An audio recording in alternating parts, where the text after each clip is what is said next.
BYTE is on the sixth dose of the year after three-star doses and is proven to help eliminate relief, repair, and remission. Ask your doctor about SkyVision, the #1 prescribed biological drug. Olympics with a feeling of a life well designed. The invitation to Lexus Cemetery. Picturesque Provo, Utah, LaBelle Edwards Stadium. Basically a month into the season, here in week 4, and teams are starting to reach a critical portion of the schedule. It's the Oregon State Beavers and the BYU Cougars. Reese Davis, Dave Pollock, and Jesse Palmer here in the booth. Holly Rowe is down on the sideline where she is keeping a close eye on some injury news that's unfolding. Thanks, guys. I did catch up with Coach Satake before the game. They continue to be without their starting running back, but the good news, their backup is off to a terrific start. He was able to step in and have a very productive game last week. We'll see if he's able to keep up that same energy and same stamina here today. Back to you. We'll see what kind of impact that has, Holly.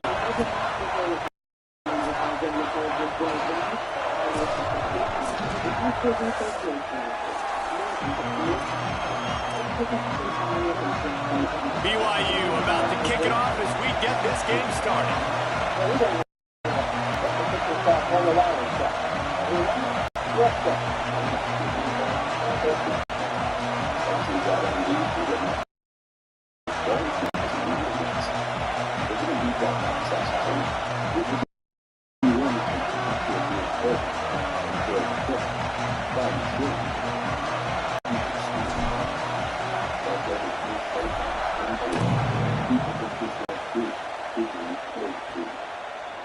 And it'll be a touchback. The ball will come out to the 25-yard line.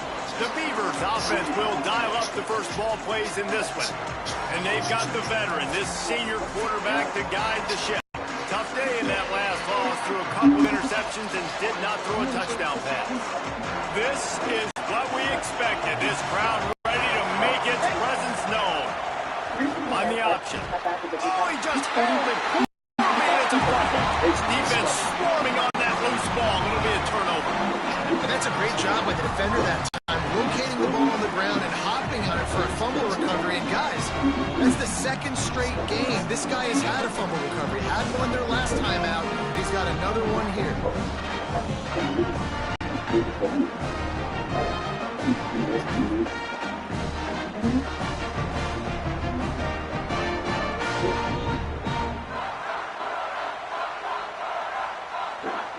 The Cougars offense will now get its first chance with the football. And here's the running back that will be the centerpiece of the ground game. Churned out more than 150 yards and found pay dirt a couple of times in their victory last game. How about this puppy, man? How about this young buck coming in as a freshman and be...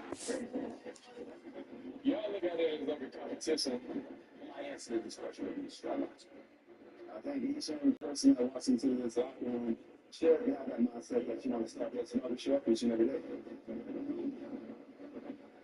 This is the most important thing I have to do in my life.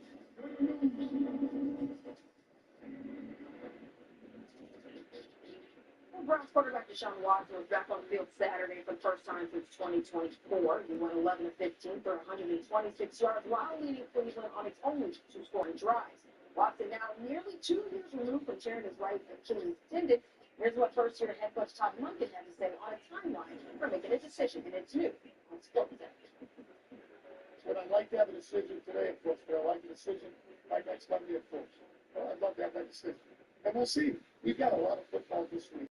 We've got 4 days of practice in a game that all adds into indecision with the roster and who the starters are. And I'm okay. By the time we get to next week, that'd be great. We can start planning that way out some practices, and here we go against Jacksonville. Our Browns reporter Daniel O'Lucy joining us from Camp in Graham, Ohio. Deshaun Watson, he made the most out of his first action since tearing his right Achilles. That was 22 months ago. What does his momentum just mean for the quarterback competition? Yeah, Kiana, head coach Tom Monken was extremely pleased with Watson in his first game of 2024. He said that he executed and functioned at a really high level. But as you just heard, he's not yet ready to make a decision at starting quarterback just yet. And this week in Cleveland is an extremely big one. We've got joint practices with the Bills on Thursday, where Shedeur Sanders and Deshaun Watson will split first-team reps, and then Sanders will start the second preseason game at Saturday at home. And it's to be determined which starters will play with Sanders, but he will get an opportunity to play the entire first half and lead this offense for an extended period of time. So how do the Browns then feel about Shedeur Sanders' progress? Just at this point in time, we did get to see him a little bit there in that preseason game in the second half, but how do they feel? Yeah, well, the preseason opener was a mixed bag. He had 2 big completions for chunk gains, but then he also threw an interception on a pass that he said just slipped out of his hands. Overall, since the spring into the summer, Todd Monken has been extremely complimentary of the growth of Sanders. Both pre-snap, getting the offense in and out of the huddle, and then post-snap, going through his reads, checking the ball down the front of there. So in the eyes of Monken, he just wants him to continue to show that growth and do this specifically. Keep stacking plays. And he has a great opportunity to stack those plays, like you mentioned, joint practices, those kicking off Thursday before Shedeur does get that start in the second preseason game. Daniel will be all eyes on it. We appreciate you, my friend. Out of Atlanta, with their offseason quarterback addition to Tagovailoa, said it's not his preseason debut. Was not up to standard, not even up to par. Tua didn't play all that much against the Broncos. 2 series, 3 of 5 passes, 22 yards, all 4 of his targets were the Kyler hits. Those are some of the highlights of the screen. Kevin Stefanski was asked today about his comfort level where Alabama's quarterback competition is. That's new on Sports Center. I'm very comfortable with where we are right now. That's kind of where I'll leave it. I feel good about where we are. We're continuing on our process, continuing where we are, keeping the main thing, which is practices this week. Now the coaches are talking about, oh yeah, we trust him.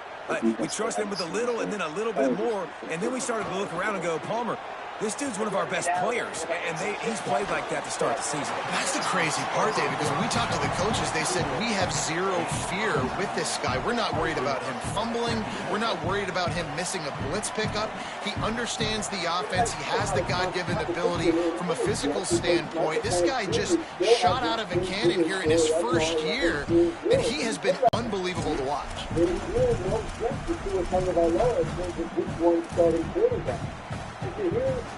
The Cougars with a second and short to keep this drive moving. I think it's unsaid is there's no game this week. I'm comfortable with the idea that we can get these guys or this guy ready within the next 3 weeks to start when a game counts for real. So I think that's what you're hearing from Kevin Stefanski. By the way, Matt, spent the previous 6 years in Cleveland answering questions every single year about uncertain quarterback situations. So he's got some practice with it.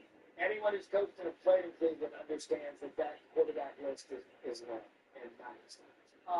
Let's go across the way. We've got to first look at the 2026 draft class. We've put some stars out there. What's been the reviews? Let's start with number 1 overall pick, Fernando Mendoza. Fernando Mendoza, the Raiders are happy with his progress. They do not want to play him right away. That's why they signed Kirk Cousins. That's why Kirk Cousins is getting first-team reps with the starters throughout training camp, and they'll continue to bring Mendoza along at his pace. The Raiders want to make sure that when they do put him in a game, not only is he ready to go, but that they are ready for him. They want their offensive line to feel good about that. They want their wide receiver situation to shake out. So they have work to do when they feel like they're ready for Fernando Mendoza. The Rams don't need to be ready for Ty Simpson anytime soon because they have Matthew Stafford. So they were still very pleased with what they saw from Simpson in their first preseason game. People with the Rams would tell you that Simpson started to play a little better in practice once the pads went on and the environment started to feel a little more competitive. So I'm not surprised that he would play well in a game situation. They feel good about his future there in L.A. Jeremiah Love in Arizona was sensational in their preseason game on Thursday night. However, he did sprain his ankle. And according to Adam Schefter, it's a high ankle sprain that will keep Jeremiah Love out of the remainder of the preseason. Their hope, obviously, is that he can be back in time for week 1. Cardinals' 3rd overall draft pick. They're very excited about him being a huge part of their offense as Jacoby Lane is a 3rd-round rookie wide receiver for the Baltimore Ravens. We don't know how big a part of their offense will be, but based on the way he's played in training camp and the way he played in the first preseason game, he's going to be tough to keep off the field. He's big, he's got large hands, he can make contested catches, and he's been one of hours of training camp so far. So, the Ravens, they have Zay Flowers, they have Rashad Bateman, and they have Mark Andrews, the tight end, who's obviously going to catch a lot of balls. But Jacoby Lane's a guy that they may have to make some room for in Lamar Jackson's pass catcher force if he keeps showing out the way he has. Yeah, having another weapon for him is not a bad thing. And by the way, he could be a star for fantasy managers. If you like what you saw tonight, once you rostered him at 12% of the incidents, you win with the sleepers. We all know that. Cowboys hope they win with defense this year. They added future Hall of Fame pass rusher at Texas A&M, Von Miller, to their defense. What can you share about the impact Dallas believes will? Well, they believe he'll provide impact as a situational pass rusher. He had 9 sacks for the Washington Commanders last year. Played about a third of their defensive snaps. This is really where he was the previous 2 years when he was in Buffalo. Von Miller is a player at this stage of his career at 87, but he's not going to be a full-time player, but could help them finish off games if they have leads in the fourth quarter as they expect to. Additionally, they have a very young group on the defensive side of the ball, including their first-time defensive coordinator, Christian Parker. So Von Miller and his experience could be something that they need in that room as they try to make this the year they finally make a deep playoff run for the first time in 3 decades. Yeah, fresh legs, maybe a closer at the end of the game. I think this is a home run for the Dallas Cowboys, especially with this connection there. What did you just do? You just swat at something. It's a moth or something. I don't know what's going on down here. So, yeah. A moth in your home. Yeah. I don't know. It's a bug of some kind. I'm going to do some more research and get back to you. All right, well, you're coming up later in the show, so please get the bug identification. I'll let you know how it goes. All right. That's real investigative journalism right there. But how about some day baseball, shall we? Cardinals take on the Reds. First game of a doubleheader. Top 1 and 2 men on for Alec Burleson. Burleson wants to bring his men home, and he's able to do just that. Comes dribbling down the right field line. And the score, Cardinals up 2-0 after just 4 Saturdays. Deja vu for Big Blue. Only one preseason game in, and Jackson Dart has already been checked for concussion. Coming up, our reporter has the latest on the Giants QB's trip to the Blue Tent and what it could mean for the upcoming season. I hope I do hope so. Like, are they going to protect him? Are they ever going to block? Well, they have to. That was the running back's fault for what it's worth, but you got to think 5 times he was checked last year. Oh, I know. Cautionary. Make it 6.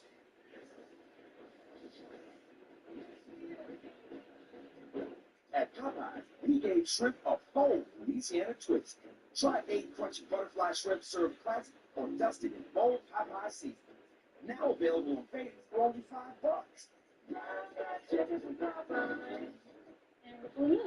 Oh, that is a delicious looking orange slice. You know, it's actually my son's slice. Go ahead, you can take a bite.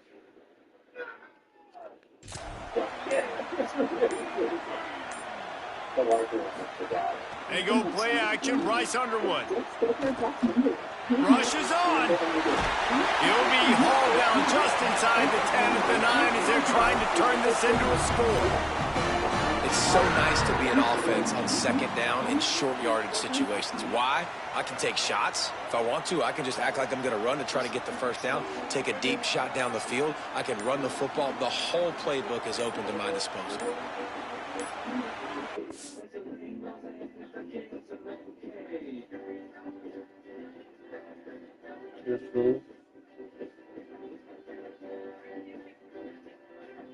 Get 0.9% APR financing or a $3,500 customer bonus on a new 2026 Atlas.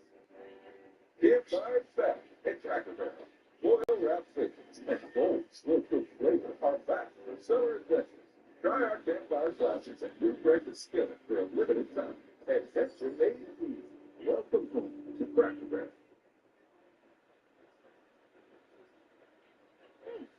What's going on? I don't want to know about this. Oh, honey, you want to know something Grandma told me when I was in her rooms? She would make my hands nice and warm, make my hair just right. And if you ever need a kiss, take this one for me. She'll give you one kiss. Yeah, just one. Bye. Bye. T-Mobile introduces nothing. Pay nothing today and walk out with a new phone. An unforced error there. They don't get the snap off in time.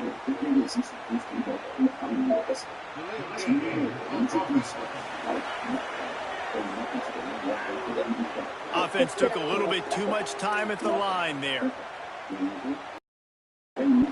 I just can't imagine any excuse for taking that penalty. A delay of game, at least it's still first and goal. Tells the run, wants to pass. He's got the back in the middle. That completion takes them down to the 7-yard line, and they are ready to strike. And this offense shows they will be aggressive. On first and goal, they get the completion. Listen, games come down to executing in the red zone. This is a big spot. Here's Bryce Underwood to throw. And they're not quite in rhythm there. It's incomplete. Second and goal, no dice for this offense. If I'm on offense right now, I'm thinking about who are my mismatches? Who are my big bodies out wide that I can throw them the football and they can make a play over top of somebody. Looking to throw on third and goal. They'll flip it out to the back on the screen. He'll be stopped right there. They throw it short of the goal line, and now they've got some ground to cover on fourth down. And it looks as if they're going to try a field goal from the right hash, and this distance makes that angle not quite so severe.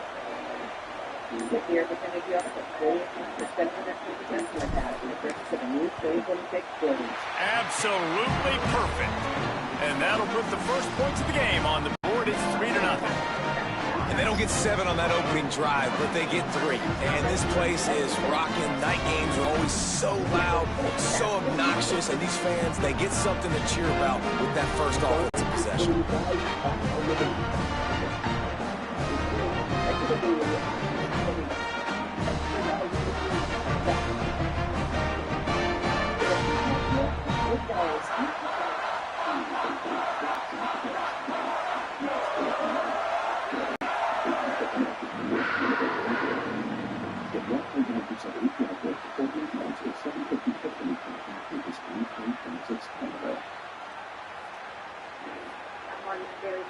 This just into sports in the Jets. That is that big call. Left back today with a strange moment. It used to be a focal point of the offense after signing the next 3 years. Thinking to have more than one contact with offseason.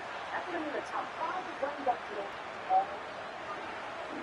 And the Vikings will be got better linebackers Paul Adams. He went down with a non-contact injury to his right knee in Saturday's preseason opener.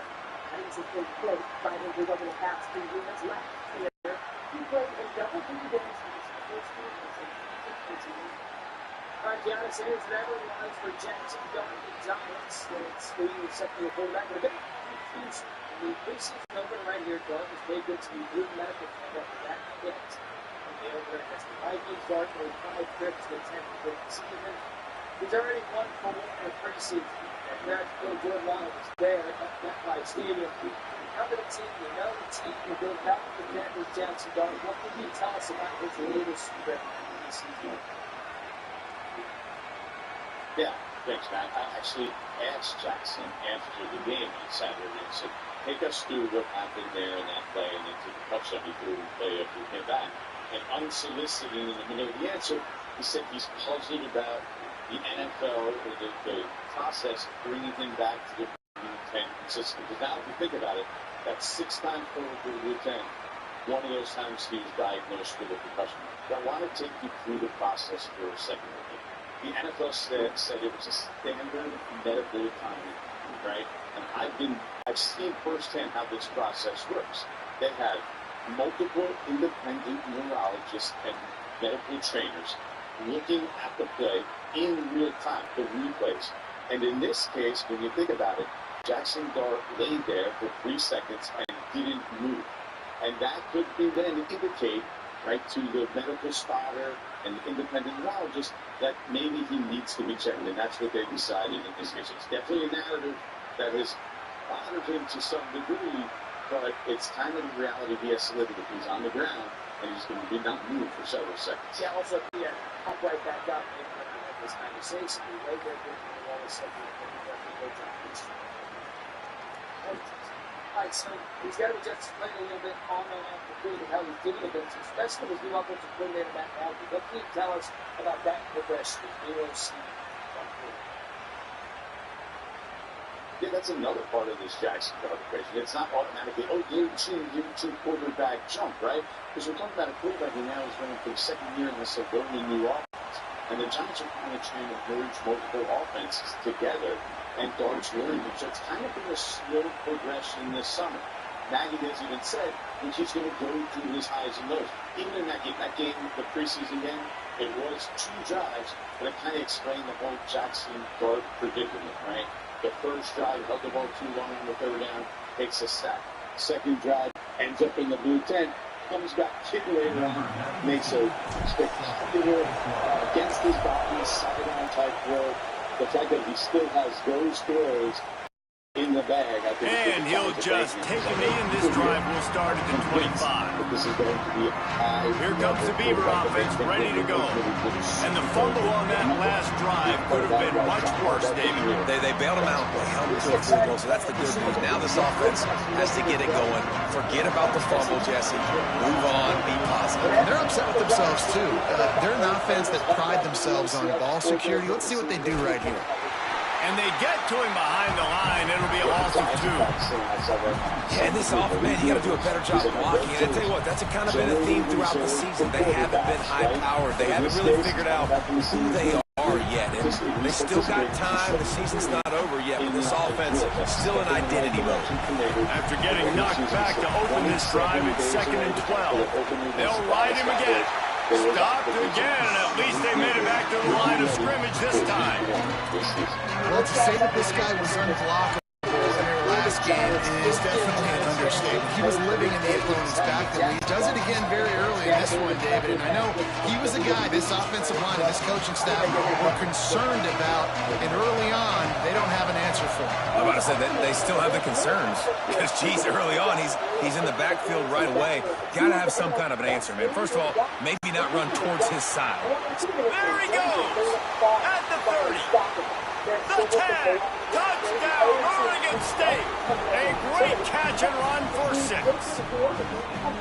This offense is so explosive, they can change the scoreboard in a flash. You just saw that on that drive.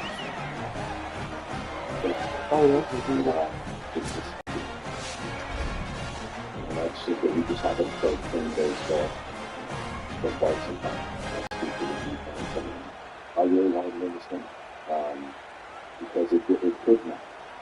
But we didn't, so now we got to move forward. But I hope it doesn't come back to bite us.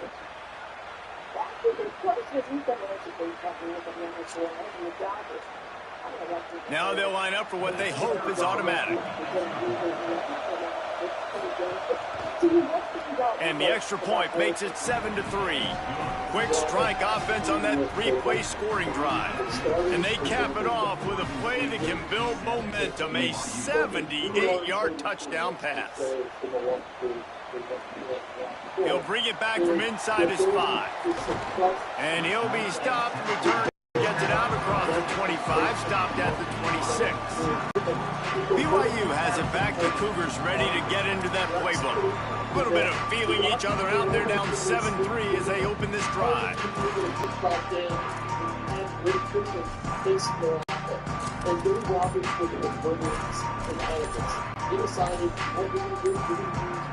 They've got the big fellas out there, a 3 tight end look on 1st and 10. And in the World Series, but I expect them to do the same right now. The quarterback just lost track of the play clock, didn't get the snap off quickly enough.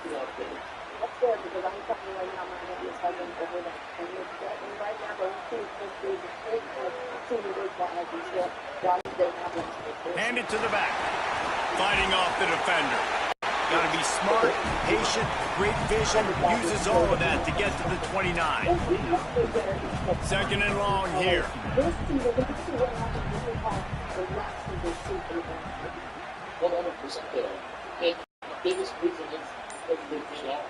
Wide receiver comes in motion.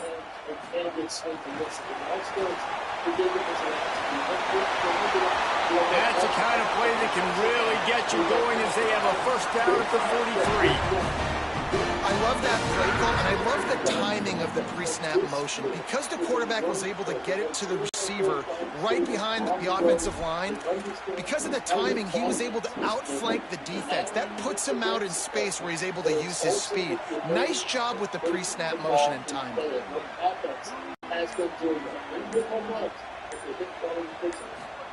Underwood. Got it in the middle. It's Bowman. Found enough room to get it into enemy territory. They're down at the 43-yard line. They might have the defense's head spinning a little bit now. Hit him with a big run. Now they hit him with a big pass. Man, it's so hard to defend both. You know that. Which coverage do I want to put? Do I want to put more people in the box to stop the run? When you've got this kind of balance on offense, the defense can't be right.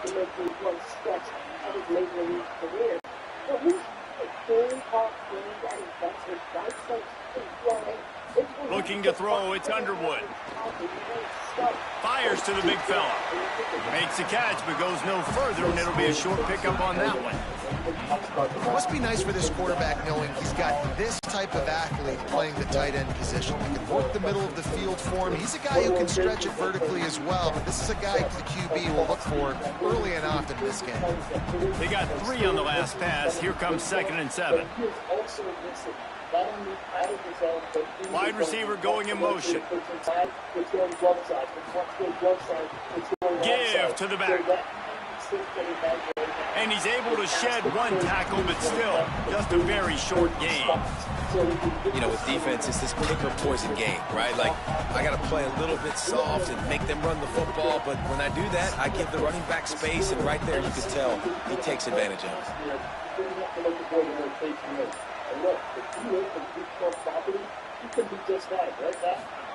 Throwing, Underwood. And he was drilled just as he released the pass. It's incomplete.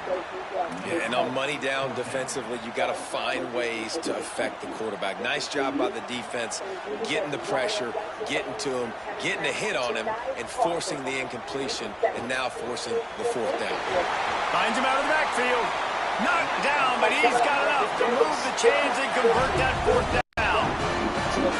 I love that play call on 4th down. You know, the entire defense was zoning in on that running back, thinking he was maybe going to get a handoff, but they're able to sneak and leak him out of the backfield.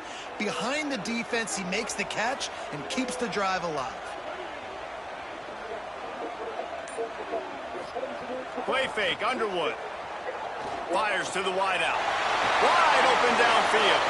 He'll be stopped at the 6-yard line, but what a job picking up yardage after the catch. The Cougars have it in scoring position on 1st and goal.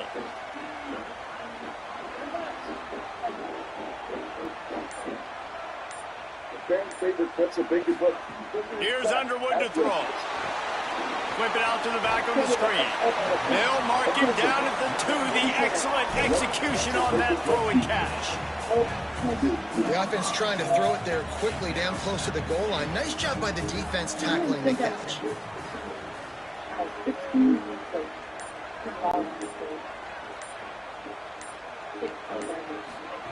Bryce Underwood to the air again. Incomplete into the end zone, but I think this offense is going to get nabbed for a penalty.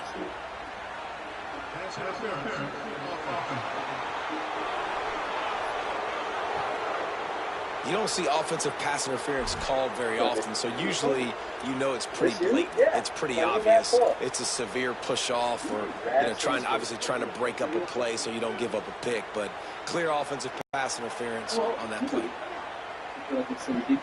Motion from the wideout. Looking to throw, it's Underwood. Looking to get it in. Touchdown, Cougars. All that baby in and then strolled into the end zone for the score. And the offense gets 7 on that drive. And I tell you what, man, like, they got 3. They got some good momentum going, continued the momentum, creating some big plays. Palmer, this offense feels like right now, early in this football game, that they're in control, that they know what they want to do, and the defense is reeling a little bit.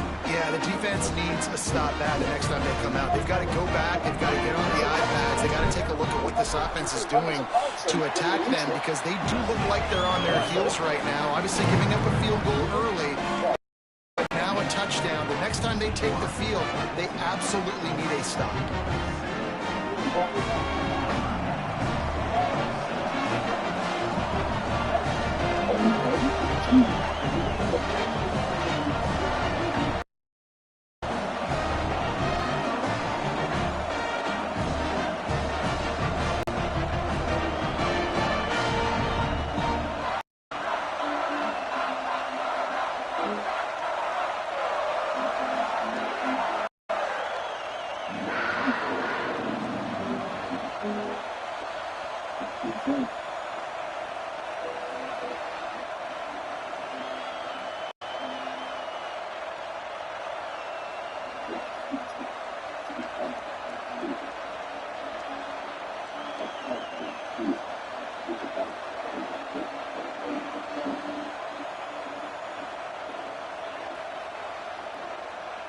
And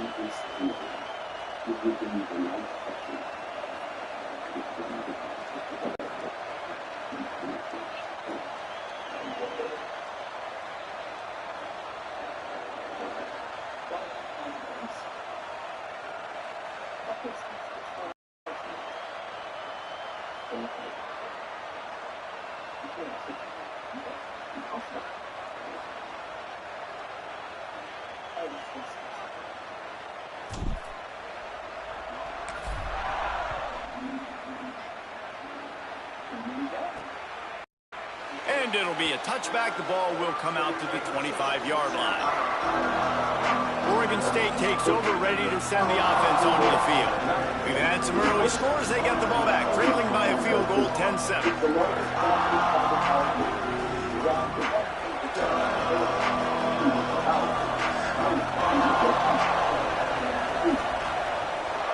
From the gun, it's Glass. Swapped immediately. I don't care who you are, but if you're going to have success offensively, you've got to have some semblance of a running game. They didn't have it their last time out. They obviously really struggled in that game. And in this one, just not getting enough push up front, and it's putting them in some really difficult situations. And a lot of times the fit up front, you know, linebackers are fitting holes, and that ball bounces, and it's supposed to go somewhere. And sometimes it goes to a DB, and the offense will get a W. Like, they'll get a win because you'll break a tackle. How about the tackle by that field coach? I know he likes to cover, but I love the way he comes up and makes the tackle. Looking for a man. It's Stokes. That pass not close as he got drilled trying to deliver it, and it'll bring up fourth down. The Beavers will bring the punt team onto the field.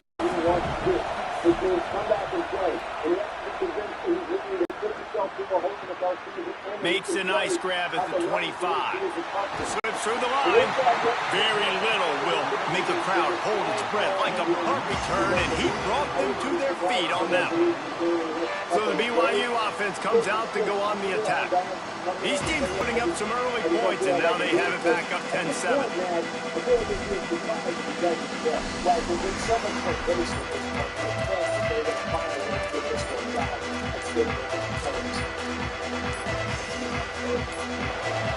Looks as if they didn't get it off in time. It'll be a delay of game.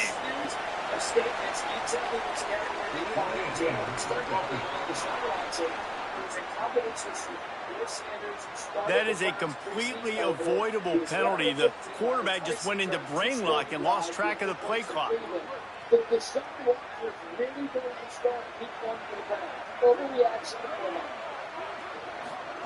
Underwood on the play action. Hauls it in. They'll finally drag him down, but not before he gets it to the 40, and it's a first down. If you're going to attack and have success against man coverage, then you've got to have great time between the quarterback and the wide receiver. Really nice rapport. You could tell these two have been spending a lot of time this offseason throwing to one another. Off play action on first down. Look out! He'll take a shot. Touchdown, Cougar! Got it! Did not take long to get into the end zone. Now let's see if this gets this offense to hit overdrive. We may have a situation here. We might have points, more points, more points. You keep putting drives together like that quickly, chewing up that much yardage. Defense is going to have to get something figured out. The kick is up and good, and put one more on the lead. This offense prides itself on going after you, and they did with that long touchdown pass to finish off a two-play drive.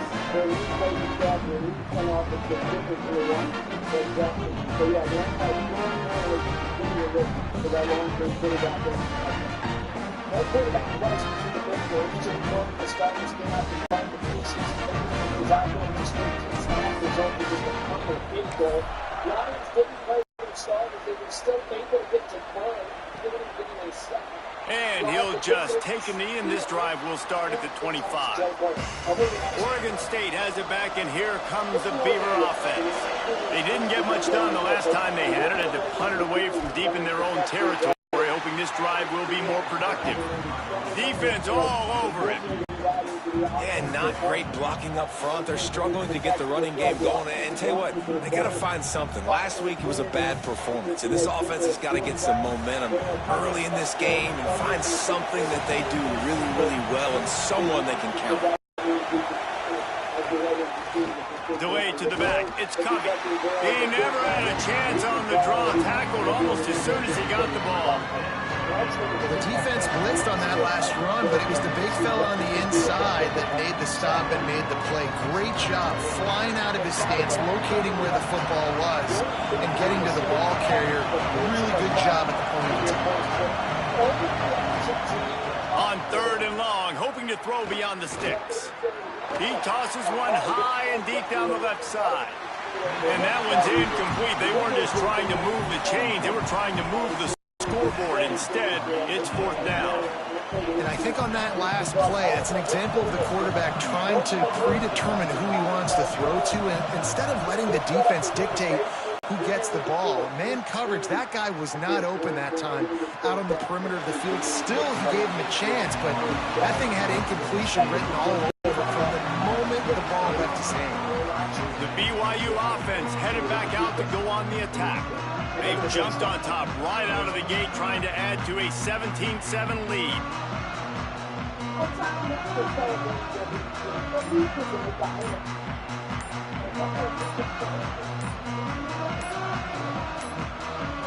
They weren't able to get that one off. It'll be a delay of game.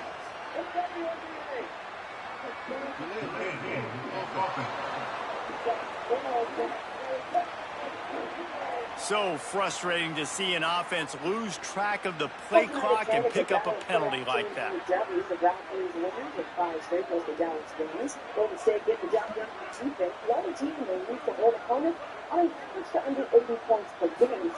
Here's Bryce Underwood to throw.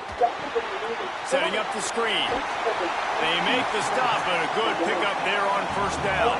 When it comes to screen passes, you're just trying to mix them in different situations, and I like it here. First play of the drive on offense, and you're dropping back to pass. You're letting the pass rush get upfield, seeing if you can just get one into the hands of your back, get some blockers downfield. You don't obviously pick up an explosive play, but you get some good yards on that, and you give the opposing defense now something else to think about. You've got these screens in your back pocket, and you're going to use them. Long way to go on 2nd down. Well, Tiana, this defense is no joke. As you mentioned, the numbers that they're always used to. They're encouraging. I think that's Back to pass, it's Underwood. Time that hit perfectly to keep it from making the grab. It'll be 3rd down. Well, this offense has gone his way early and often in this game. They've gotten into a nice rhythm. That time, though, the defense was expecting to throw going his way. They put a really nice hit on him to force the incompletion. Finds his target, and he'll have enough for the 1st down at the 42. When you're a playmaker like this guy is, your coaches are going to dial up plays intended for you, especially on 3rd down. That's what you saw in that last play. There was no question where the quarterback was going with that football. All week long, they decided on the biggest downs of this game, we're going to target our best player, and we're going to make sure that he gets looks. It doesn't matter what the coverage is. You saw it right there on that play. And we take a look at how these quarterbacks are doing so far.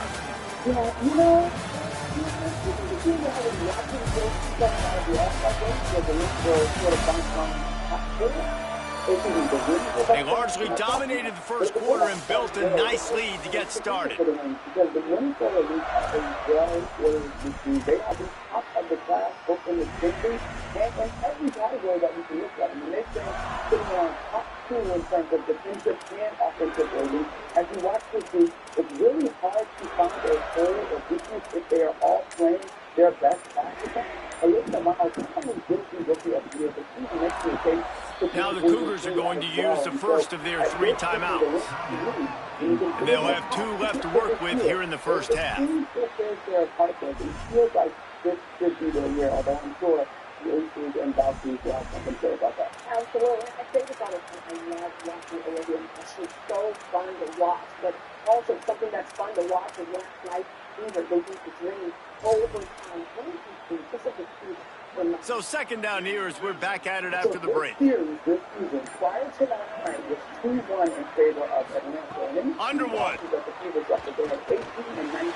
Left side is Casper. Makes the grab. Down immediately. He picks up a few. Well, the defense playing zone coverage there. They're taking away all the QB's primary options down the field, so he has to check it down to the drag running underneath. To the air. It's Underwood. Back's got it on the screen. Breaks into the open. Oh, what a big play for this offense as they get it to the 33-yard line. And this offense has really shown me something today, man. They've already put some drives together, made some explosive plays, and now just executing on third down. They've shown you a little bit of everything, and this offense is looking like it's the real deal.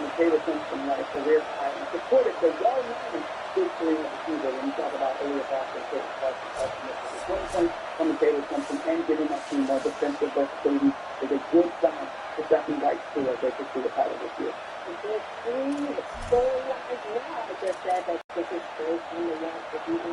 And the Cougars are flying down the field.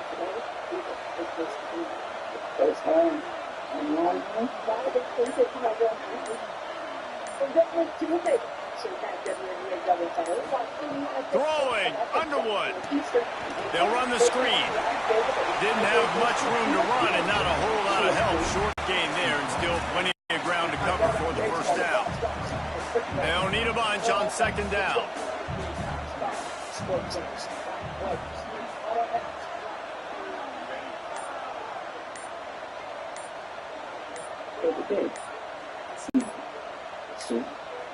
They'll send the back in motion. An unforced error there. They don't get the snap off in time.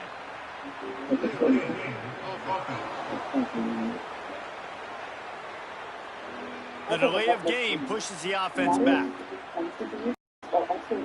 Try to regroup a little bit after that mental error. Here comes 2nd and 13. Again, it's Underwood. Caught in the backfield, it's Bowman. The defense wouldn't let him loose, and even though it's a completion, they lost yardage. That's a great example of the defense there tackling the catch. As soon as the big fella caught the ball, down he went, not picking up the first.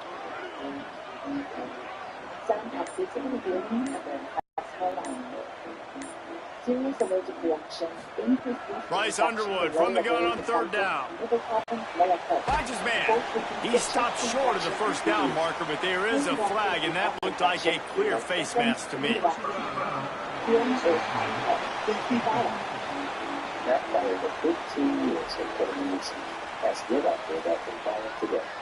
He was grabbing for anything he could get a hold of and wound up with a fistful of face mask, and it'll cost him 15. The offense will gladly take a fresh set of downs after the penalty.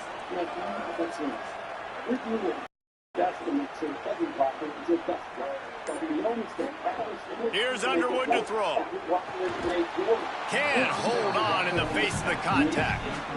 We know about this running back's versatility. He's made some plays in this game so far, catching the ball. That time, though, he had no shot. Defender bearing down on him. They're able to get the hit and make sure it falls incomplete.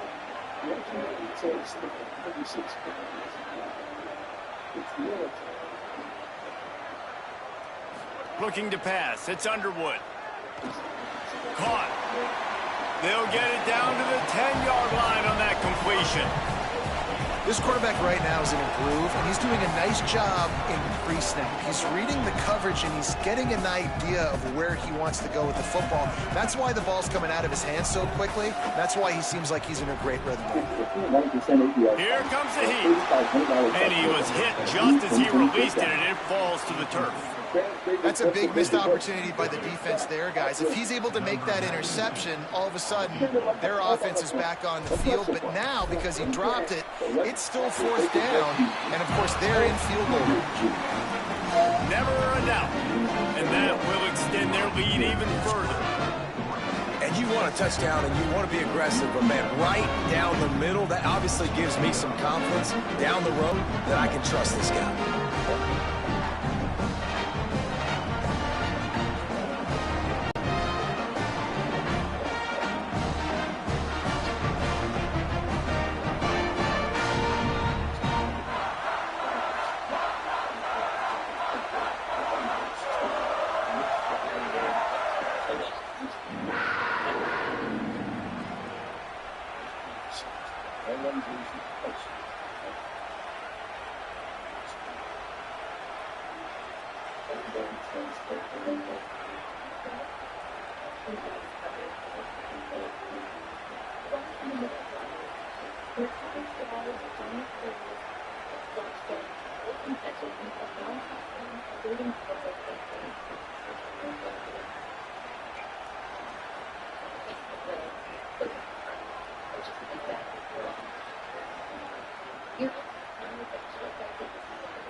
Center. Brought to you by FX's It's Always Sunny in Philadelphia. Premieres tonight on FXX and Hulu.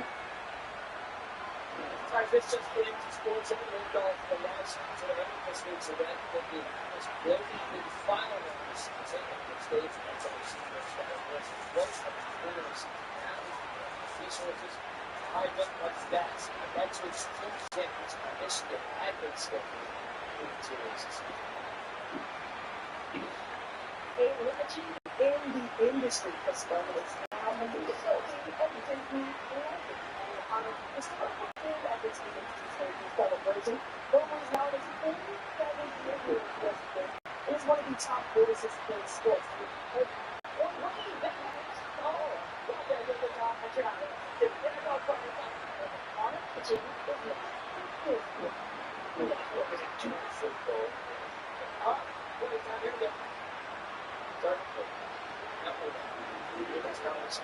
Army versus college sports games.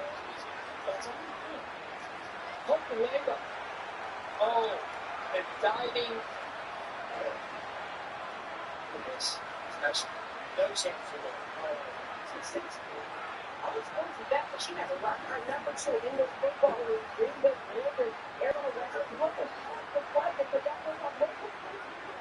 What is I could rob back at the play they win it. Imagine the deflection for the touchdown. Concentration. Rather than at 62-51. Now, PLL, Denver, California. Dylan Malloy.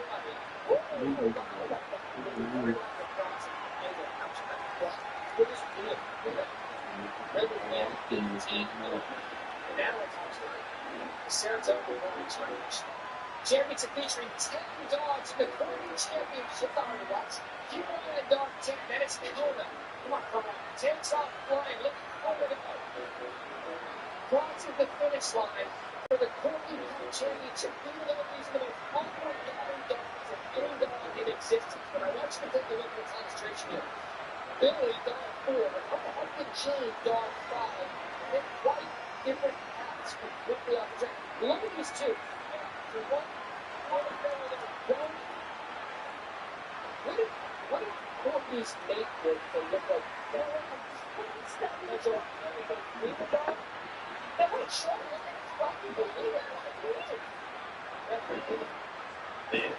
This is Sports Center. Yeah, it is. Well, for 2 more days. Kiana and Matt with 3 more NFL preseasons in the books. Speaking of the preseason, we released its first college football rankings. We're going to spring about that. So we got to be getting some great news out of the game. And right now, it's working in any game that's down low. And showing the first time this season. Because when winner, only the question is the salary because ESPN. Winner sponsorship deal with a now Green Bay company. And it'll be a touchback. The ball will come out to the 25-yard line. Here comes the Oregon State offense to get this drive started. They really didn't move the ball at all the last time they had it, and hoping for better fortune this time around. On the move. They make the stop, but there is a flag on the field. We'll see what that's all about. Offside. for the first time in 65 years. Then there's the SEC. Offense will take that. Free 5 yards every time. Bad discipline by the defense. Defense a little too eager on that last one, and now it's 1st and 5. They'll move the wide receiver.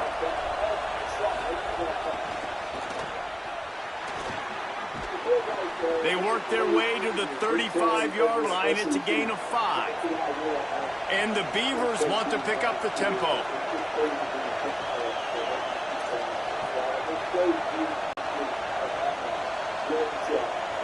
Scanning the field, it's Stokes. Got out of trouble, got rid of it. Makes the grab. Able to haul it in, but right to the ground he goes. Only a pickup of a couple. The play fake. Gets rid of it. And how nice is it to have the home crowd going absolutely bananas? Communication is harder. The snapping the football, everybody being on time. Man, this crowd really affecting the football game. 3rd down coming up, and the Cougar faithful are doing everything they can to help out this team. They're all over him. And he's sacked. Great work there by this defense. Oh, it's a missed opportunity. You know the quarterback was excited. He saw man coverage. He thought he was going to have an opportunity to come up with a big play, but up front they could not protect him well enough.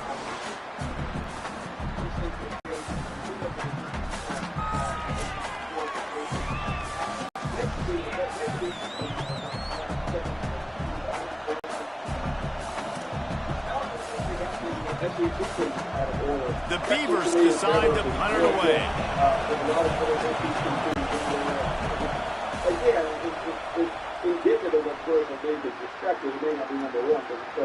Searching for space. He only needs a sliver of daylight. Tries to find a little more running room on that return, but he'll be stopped at the 36. Holly, what update do you have for us? Here on the Cougars sideline, there is a lot of excitement right now on the sideline. I see their quarterback going up to guys and saying, let's keep eating. This is what they expected from him, and he has gotten them off to a terrific start. They've got the lead, and he has performed well. No big surprise. He is their guy, and he is showing that leadership down here today. Guys. Appreciate that, Holly.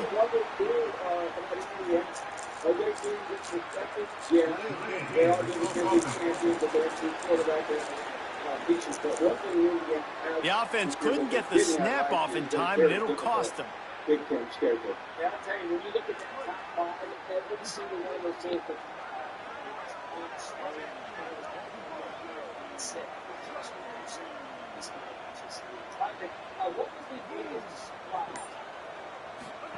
Here's Bryce Underwood to throw. And the rush will get to him at the 25. This is a good sign for this defense. The rate they were going, not touching the quarterback, him already having 2 touchdown passes in the first half, this was not going to be a fun football game to watch. Now they're turning the tide a little bit, getting a little bit of pressure, getting a sack. The Cougars trying to find their way forward after the big loss on the last play.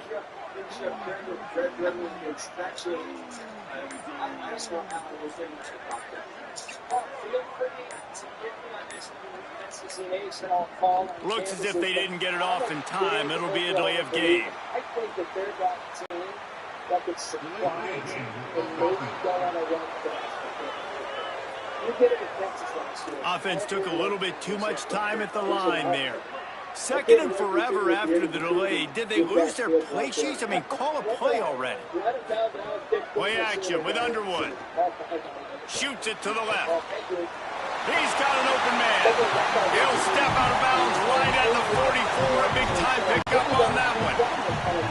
Man, this quarterback is having a first half. He's over 200 yards already, heating up, setting up. This dude might break his career high in passing. I don't know what it is. Somebody get stats for me.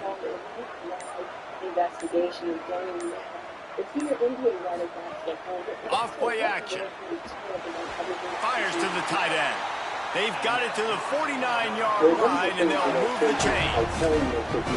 David, that is a great security blanket for a quarterback to have a tight end to make those conversions. Dang right. Find the big fella on 3rd and short. Dependable, clutch, nice hands, first down. The Clippers have been upfront and adamant ever since this began. Gets the back moving. On the direct snap, it's Harris. And other folks are going to be talked to. The point is that if the crux of the NBA's case is focusing on the introductions and not specifically on hard evidence of salary cap circumvention, that they didn't expect that this would be a case that could survive. Here comes the offense on 2nd down. Process towards an evolution in this matter. Keeps it himself. He'll keep it on 2nd down. Hit and dropped in the backfield. He'll lose 4. Phenomenal job by the defense that time, shutting down the option play. They knew they were going to see this in this game, and all week long in practice, they really focused on this assignment football, making sure the dive, the quarterback, the pitch, all taken away. Nowhere to go with the football that time offensively. The defense coming up with a huge negative play. Got rid of it quickly, but it's incomplete. And that's the problem as an offense, man. You get in these 3rd and forever situations, and now the defense drops back, and they take away all the deep stuff, and you're trying to find some space, but it's just so hard to try to convert those 3rd and longs. And that is why this punter is such a big weapon. He can completely flip the field. He's got a cannon for a leg. That was a moonshot. They were able to get downfield, and now this offense, they've got a lot of work to do if they're going to score. They've got them then deep in their own end, and this crowd trying to help keep them there. Out wide right, it's Durant. They make the tackle, but not before he picks up the 1st down. Yeah, I don't know defensively if you want to keep giving this guy that much cushion, because when he gets the ball in space, he's able to shake all these defenders and turns a 5-yard completion into a 1st down. The offense lines up at its own 14-yard line, 1st down. And he had no option on that one. Defense ready for anything, and they stop him right at the line of scrimmage. Lost 1 on that last one. It's 2nd and 11. Pulls it. Tried to fight his way through that tackle, but he's brought down. This offense is perfectly fine with a little game, because they're going to make you tackle this all game long. They're going to make you think all game long, so they'll keep running it ad nauseum and just wait for that one opportunity when you don't do your assignment. On the run, it's Covey. He'll be dragged down right at the 19-yard line. It'll bring up 4th down.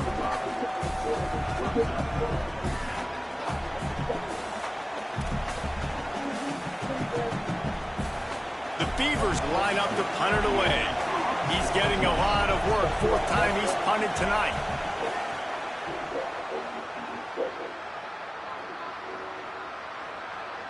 Looks as if this one will be marked down around the 25.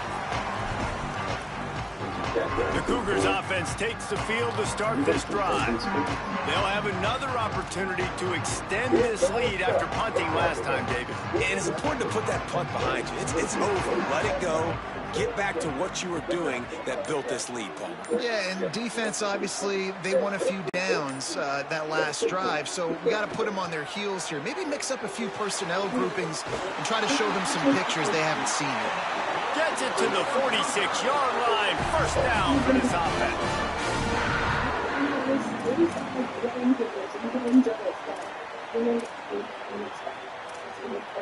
Big play out of the gate to start this drive, and here they come again.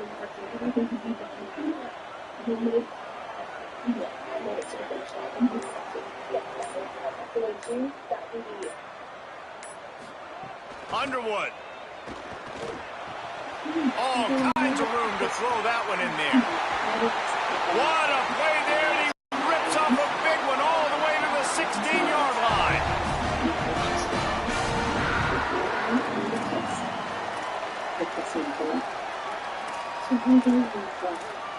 That's the way you get things going. A huge play, and now attacking from just inside the red zone. Down to the 16-yard line, it's 1st and 10. Looking for the edge. Now the pitch. He's tackled right at the 10-yard line, and they're trying to cash in on this drive. Just really solid play by this offense. Nice job. Whatever the defense gives you the option, they're trying to make you wrong. The problem is, defensively, you got so much to cover. Nice chunk game. Just remember, that quarterback can also stick his foot in the ground, get north-south, and make plays too. The give to the back. He's brought down at the 7-yard line, and they are threatening to take it in. Timeout is called, and that will be the second charge to Oregon State. The brain trust getting thoughts together for this big third down coming up. Really need to pick up this conversion and avoid having to settle for the field goal. They go play action, Bryce Underwood. Oh, pressure's coming.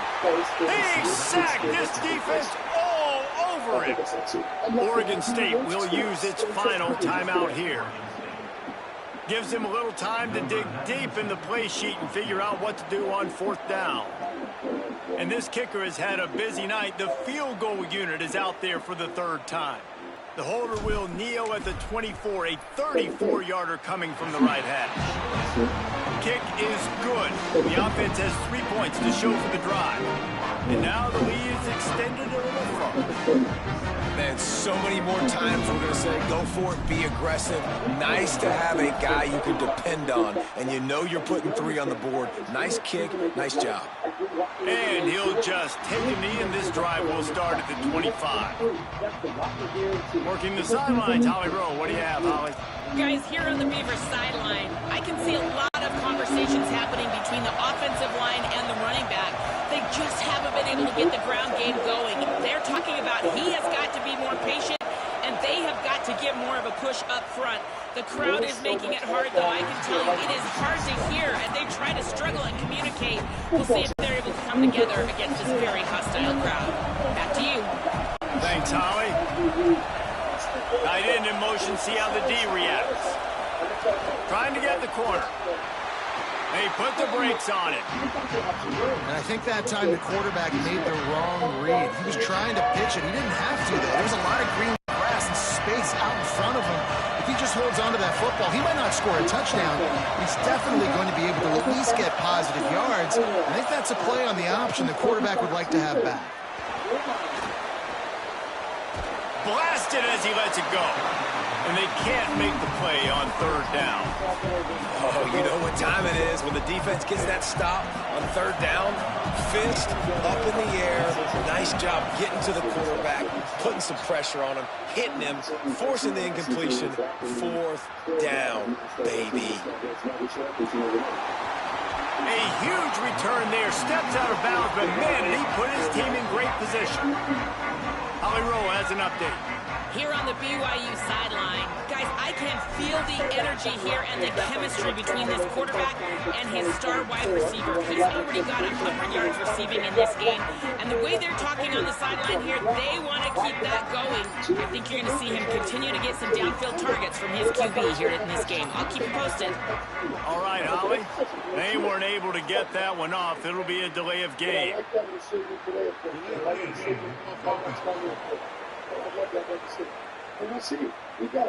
The quarterback just lost track of the play clock, didn't get the snap off quickly enough.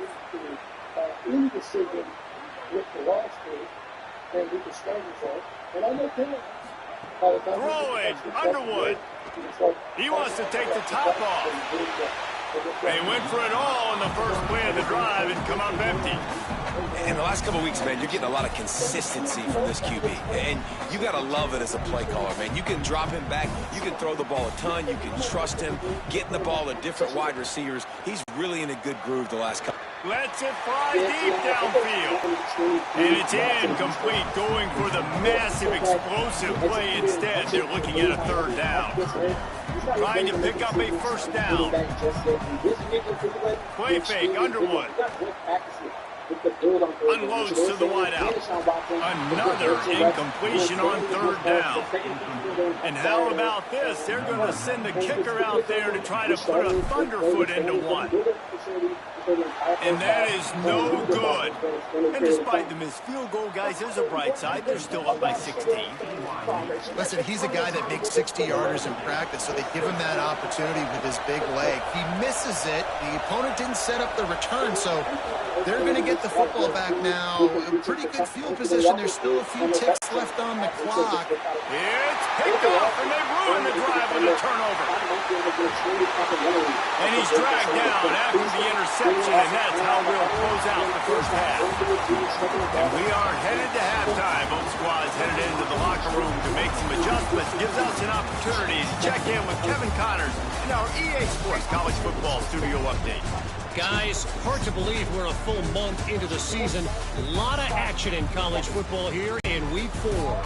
We begin with the Texas A&M Aggies taking on the number 3 team, the Ole Miss Rebels.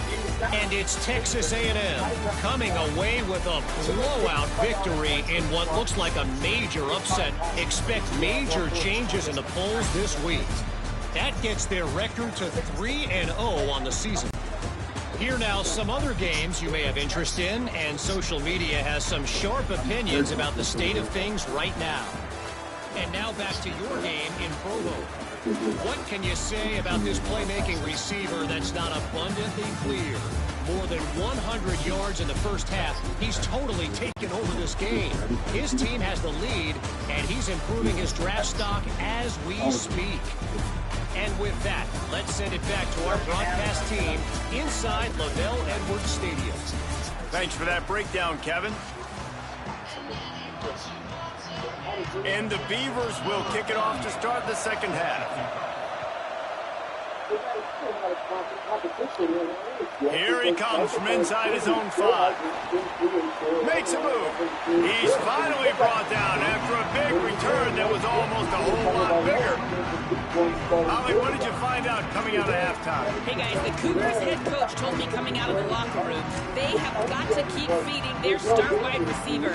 He has been with the idea that we can get these guys and this guy ready within the next 3 weeks to start when the game counts for real. So I think that's what you're hearing from Kevin Stefanski. By the way, man, spent the previous 6 years in Cleveland answering questions every single year about uncertain quarterback situations. So he's got some practice with it. Anyone who's coached or played in Cleveland understands that that quarterback looks is let's go across the league. We got to first look at the 2026 draft class. There's some stars out there. Let's get the reviews. Let's start with number 1 overall pick, Fernando Mendoza.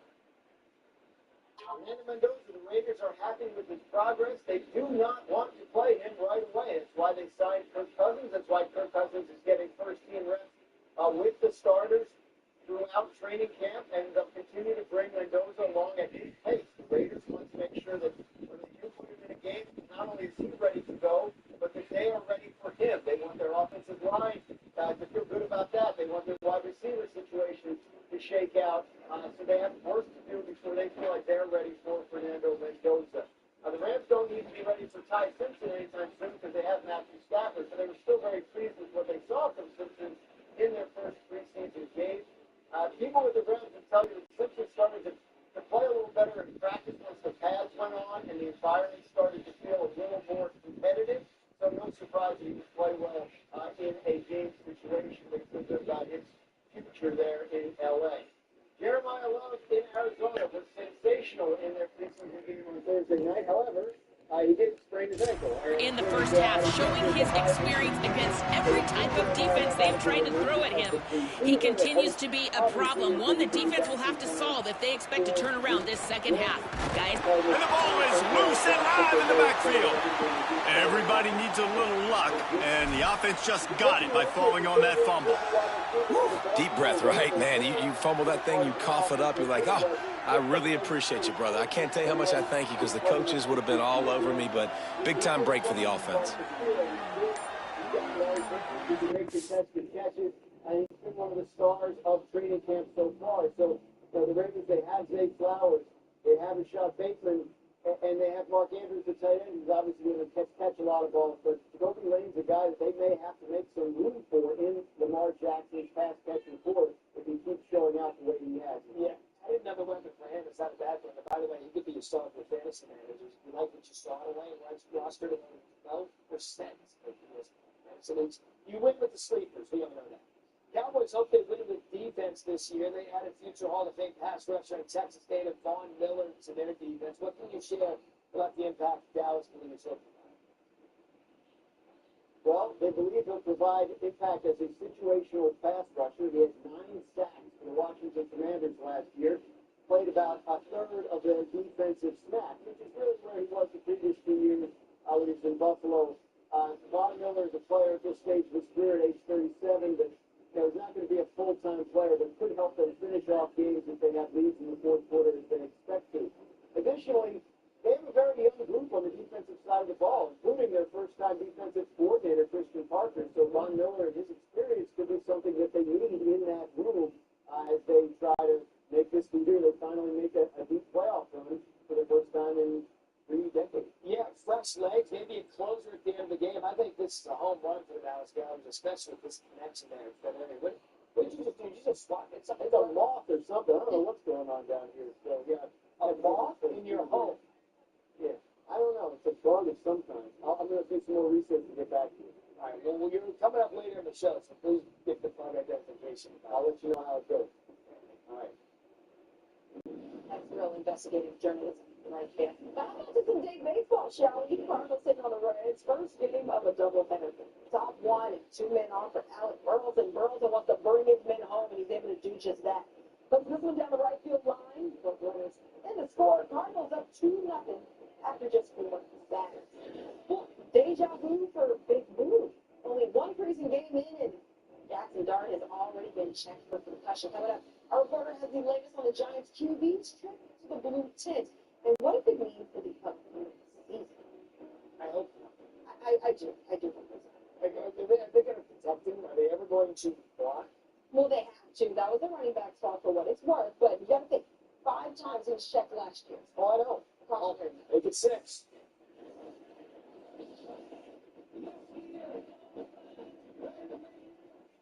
Check your socials because there's big news in the sports world. No, it's not a blockbuster trade or a big-name free agent signing. The DraftKings Sports app is now available nationwide. So if you're anywhere from Florida to Texas to California, you can get in the game at the speed of sports and feel the sweat in all 50 states. The DraftKings experience you know and love, all in one easy-to-use app. Available now nationwide. New DraftKings customers spend $5 and get $150 in total bonuses. The crown is yours. What's the difference between our food and kibble? Kibble pellets are ultra-processed, which can lead to more compounds linked to chronic disease. But our food is gently cooked to farmer's dog for the love of dogs. Did you know 60% of dogs are overweight? That's why 100% of our food is personalized to your dog's needs to help them stay lean and live longer. Farmer's dog for the love of dogs. An unforced error there. They don't get the snap off in time.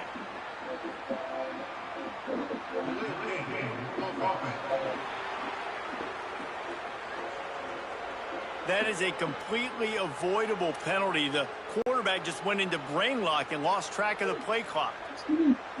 That's just inexcusable. A delay of game penalty there, and now it is 2nd and a mile and a half.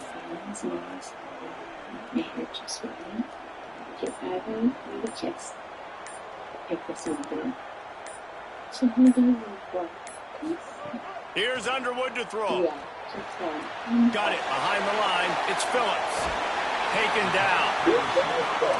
And you could tell they set up the screen action, but how about the ability to adjust, right? I see what the defense is giving me. You gonna leave that open? Okay, I'm gonna take it right now. 3rd and long right here.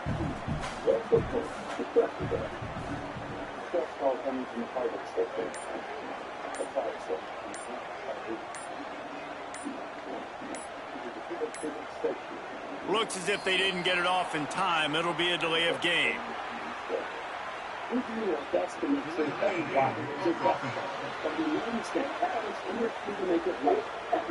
So frustrating to see an offense lose track of the play clock and pick up a penalty like that.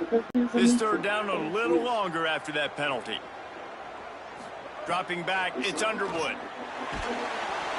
Good job just to get rid of that one. That is a good omen for this defense. They were getting lit up in the first half. They knew something had to change. So to set the tone like this early on their opening drive of the third quarter and get a stop on third, that should really help their confidence. And the punt hits ground in the 2 and goes into the end zone. He just missed, hitting them right in the shadow of the goalpost. It'll come out to the 20. McGinn found a little bit of running room, knocked down at the 24 after a pickup of 4. The Beavers want to crank the tempo. And that wasn't a big gain, but look at the offense. Right back on the ball, ready to call a play, ready to go fast. Tackle is made at the 28 after a pickup of 3. It is deafening in here, soaked in noise as BYU tries to get a stop on third down. Trying to squeak through the pile. Ripping off a pretty good chunk of yardage. They've got it out to the 41 with a first down.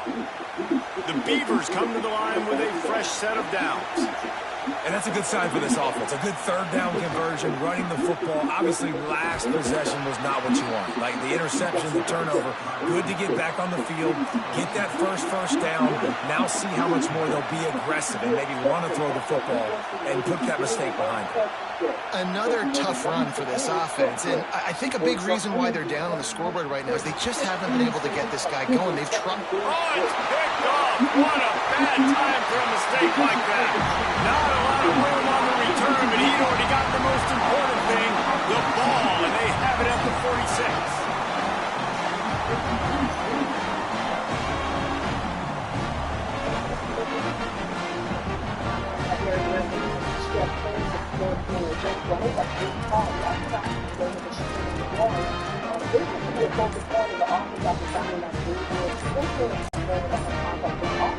BYU has it back. The Cougars ready to get into that playbook. They had to punt it away on their last possession, but man, what great field position this time. I mean, this is awesome. Like, last possession didn't go great. Now you're set up in an opportunity to get some points. Start thinking about what plays I like, Jesse, as I cross the 50. There are a lot of offensive coordinators out there, David, and in this position, they like to take a shot right away and try and capitalize on this field position.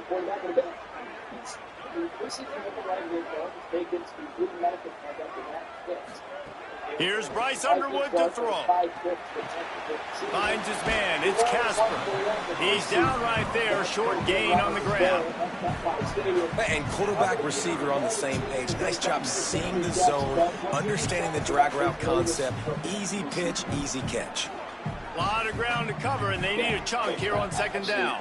Asked Jackson after the game on Saturday, said, take us through what happened there in that play and into the touchdown. Back to throw, it's Underwood. And unsolicited in the middle of the answer. Gets a hand in there. You're probably not going to always live in man-to-man and put your safety, especially your free safety, on a wide receiver, on a guy with great speed. But really nice coverage, nice defense, nice job staying between the receiver and the quarterback and swatting that ball to the ground. Third and long coming up. Looking to throw, and he needs a chunk play. Can't find a man, and he'll be knocked down at the 40. Offense trying to catch them napping. Looks as if they'll go for it on fourth down. In real time, the replays. And in this case, when you think about it, Jacksonville lay there for 3 seconds and didn't move.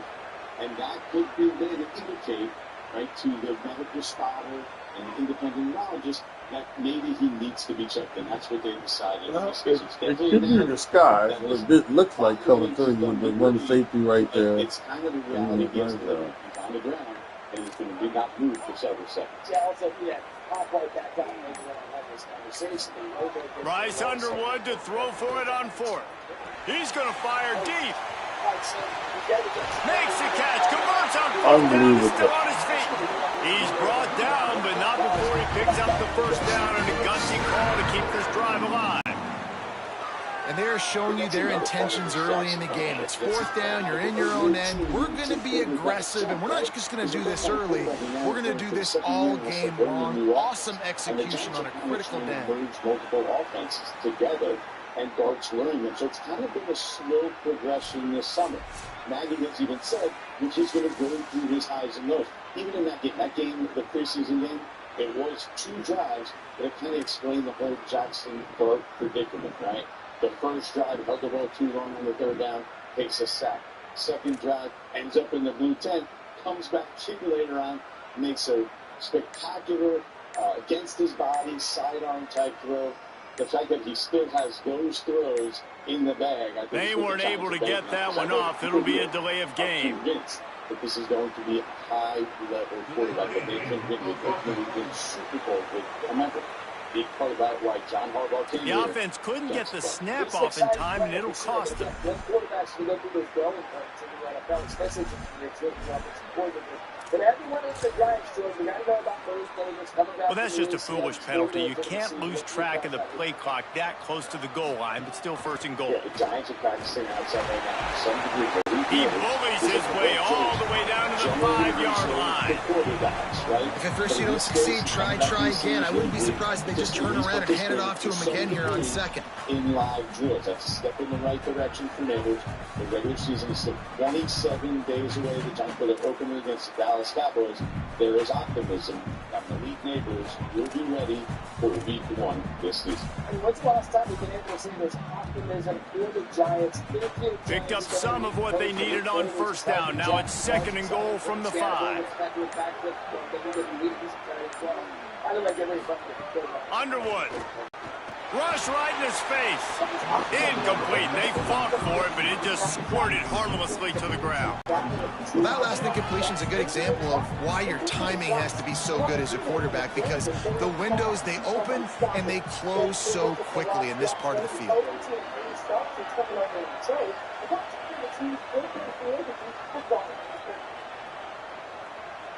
This is 4, 5, 6 weeks of below that. Trying to get it done with the run here on third and goal. He is stopped well short of the first down, but they are still in field goal range, assuming they send the kicker out there. So here comes the field goal unit once again. They've already kicked 3 tonight. From the left hash, this one shouldn't be too much trouble.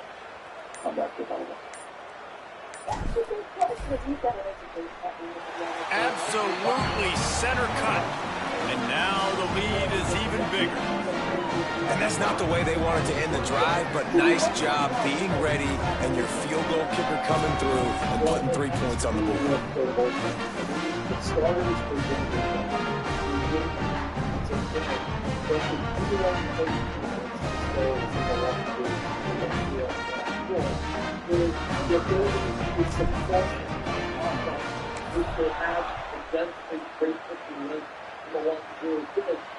Not going to give him a chance to make a play as they boot that thing through the end zone. Here comes the Beaver offense ready to go. Throw a pick the last time they had it. They'll try to be more productive this time around. Motion from the wide receiver. Looking for room. It's Covey. Nowhere to go on that one. That'll bring up 2nd and 10. Well, not a great run there, but I think what the coaching staff is trying to do is they're trying to help out their quarterback. He's thrown interceptions on each of his last 2 drives. The best way to try to settle him down is to get the running game established. But I think the defense is aware of that right now, loading the box. Everybody up front is ready for the run. Playing the option, man. Consistently playing responsibility football. Nice job by the defense being where they're supposed to be. This option will just keep giving it to you over and over and over again, and you got to pass those tests. And this offense just can't afford not to get the first down here. Already trailing big, and the clock is not their friend. They'll send the tight end in motion. Looking downfield, it's Stokes. Out wide left, it's Glass. He's knocked down just short of the 30 at the 29-yard line. It brings up 4th down. This defense really does a nice job playing with their eyes and pursuing the ball. They took away all the quarterback's options down the field. When he finally checked it down, they rallied to him, made the tackle, now setting up 4th. Punt is on its way. That's where they'll mark it down, and the next snap will come from just inside the 30-yard line. As we check in with Holly. Guys, down on the home team sideline, players are really starting to feel this momentum. They've got a big lead here in this game, and they were expected to be just where they are. Guys are talking to each other. Keep eating, keep eating. I know they want to finish this game off strong, but with a big lead, they're starting to have a little fun down here on the sideline. Back to you. Okay, Holly. Well, the offense has had their way all game long up to this point. Finally, the defense is able to make a play, and I'll tell you, after that hit, that receiver is going to be thinking twice about running that route again.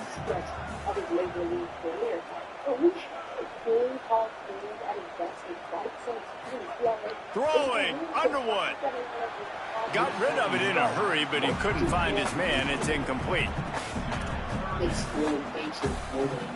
Somebody needs to make a play here. It's 3rd and long from the 26. Underwood on the play action. Throws to the wideout. Got him downfield. He'll have enough for the first down, and they stop him at the 45. We asked earlier this week, who's your favorite receiver? And, of course, he said the open one. But we know who he really wants to go to on 3rd down. The best one. I mean, I think the open one, obviously the politically correct answer. But you want to find the guy that you got that great chemistry with. You know exactly where he's going to be. You got that bond and that trust.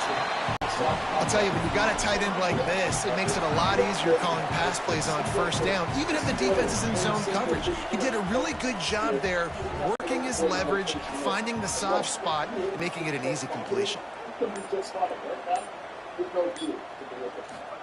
Bryce Underwood to the air again. Back's got it on the screen. Turning it on. At the 20. Ripped off a huge chunk play on that one as he gets the first down before he steps out of bounds. This running back is so dangerous. He's going to hurt you running the ball, but they find creative ways to get him the ball in the passing game as well. Beautiful job setting up the screen. He was acting as if he was blocking, let the defender run right by him, and then he made magic happen after he had the ball in his hands.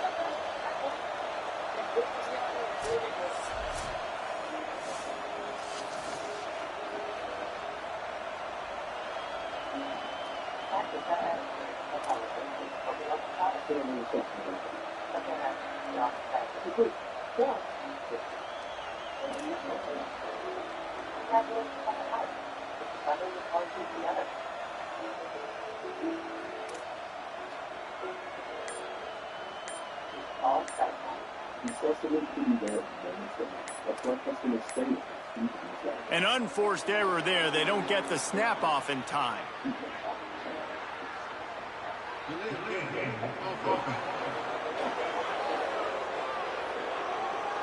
The delay of game pushes the offense back.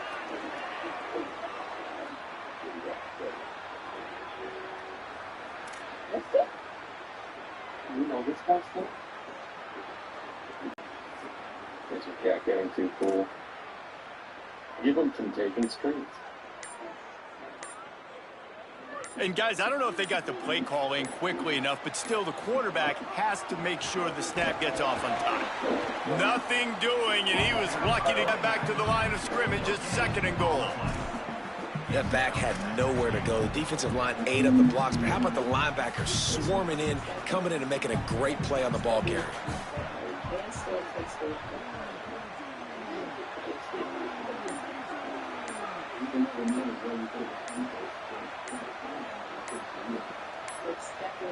Looks as if they didn't get it off in time. It'll be a delay of game.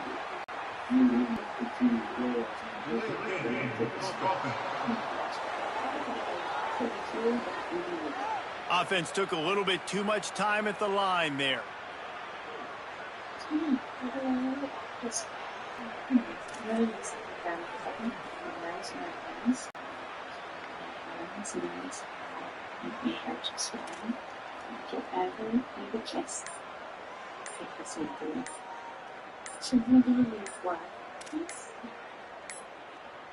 They weren't able to get that one off. It'll be a delay of game.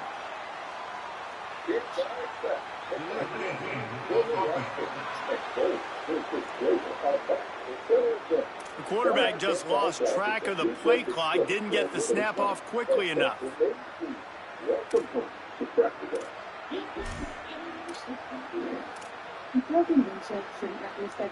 And stress levels have to have spiked after a delay of game backs you up for another 2nd and goal.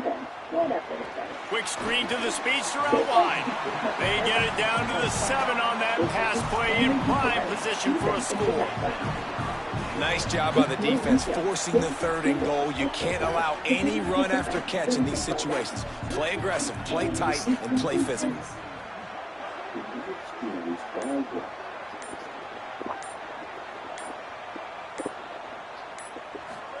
Here's Underwood to throw. Looking for the goal line. And he'll take this into the end zone, but hang on just a second. Flag down. Let's see what this is about. So the old lineman got a little too far downfield. It wipes out the touchdown, and they'll back it up 5.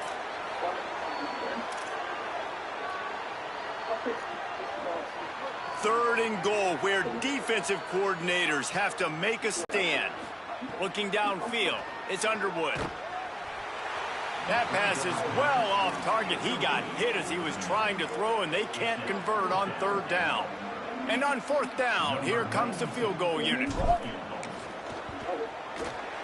Right down the boulevard, it's good. And they'll push that lead out a little further. And listen, y'all know in the booth and everywhere how I feel about kickers. Don't always love leaving it on their foot, so to speak, but nice job executing. He keeps doing stuff like that. I'll keep trotting him out there.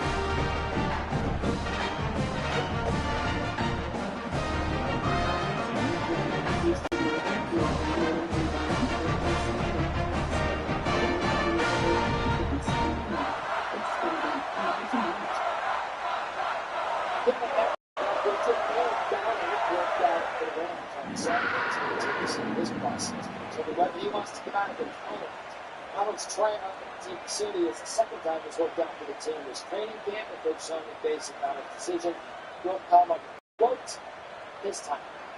Right time by the return of Jimmy Graziano is right down. The needle appeared to keep pointing in the direction Aaron Donald's coming back. But how close is that becoming a reality?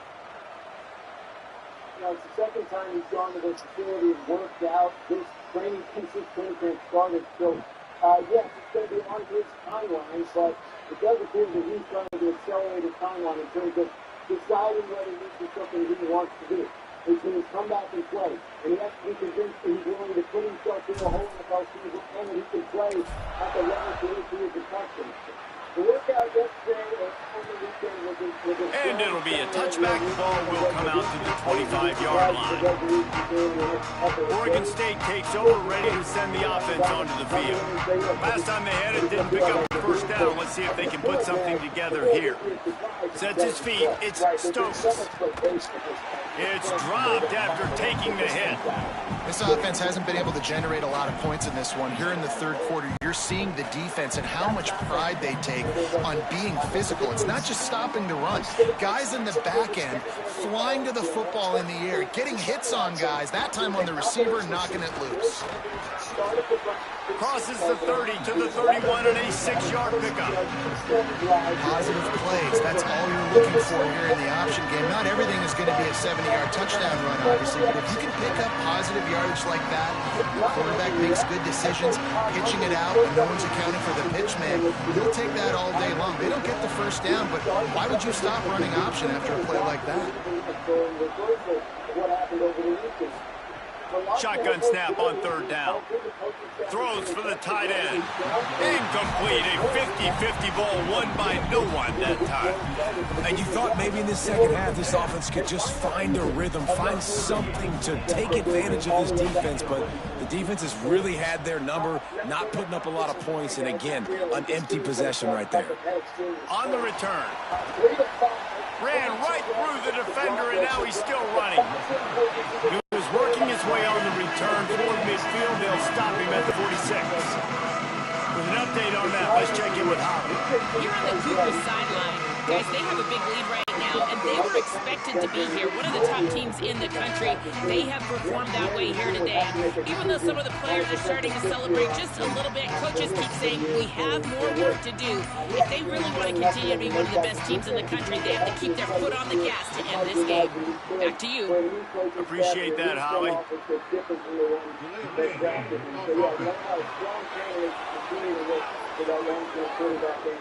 That is a completely avoidable penalty. The quarterback just went into brain lock and lost track of the play clock. Just 13 snaps, resulting in just a punt and a field goal. Lions didn't play their starters. They were still able to get to Burrow, including getting a sack. While the Bengals still can't protect Joe Burrow. Overreaction. It's an overreaction. And when you see these An unforced error there. They don't get the snap off in time. It's significant. They have another 7 minutes. I feel like incorporating that into the offense will help. So frustrating to see an offense lose track of the play clock and pick up a penalty like that. There were a couple of spots where it looked ugly in the preseason on Thursday night, but I don't believe that means we can panic as we head into the season for Cincinnati. They know that protecting Burrow has been a problem. It is a priority, and they're doing a number of different things to try and help it. And I just think it's football fair. We want to see a healthy Joe Burrow to see the flag and another delay of game penalty. They do know there's a play clock up, right?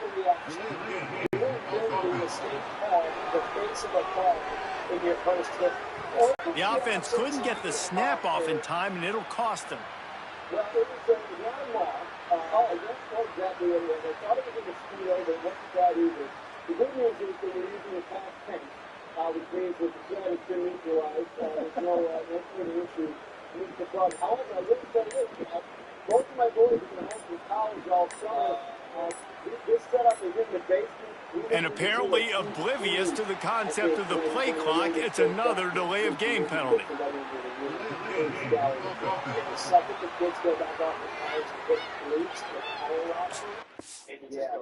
Because you can't have it. Pretty expensive. And they're going to bring stuff out during the holidays. Just it's not Well, time now for celebrating WNBA 30, presented by Lyft. Fire, what's he gonna do?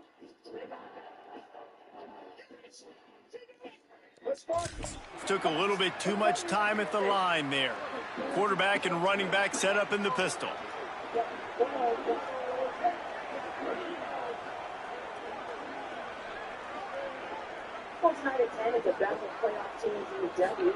Play action with Underwood.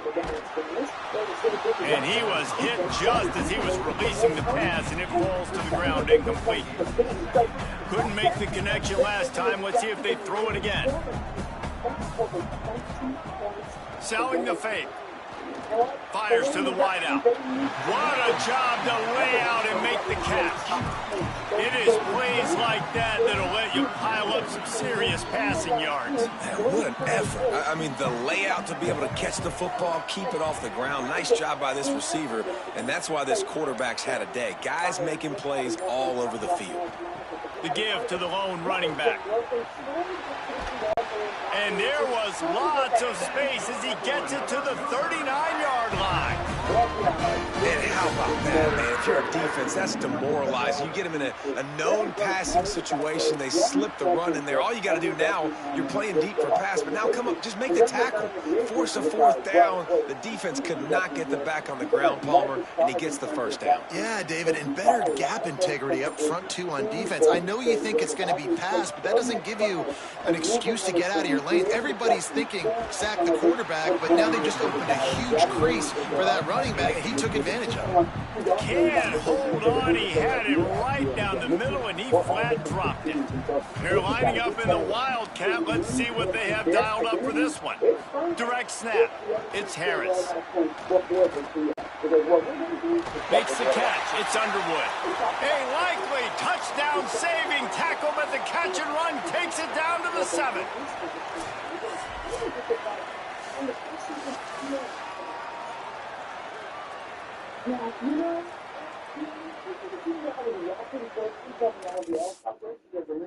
Sort of bouncing around in that top 4.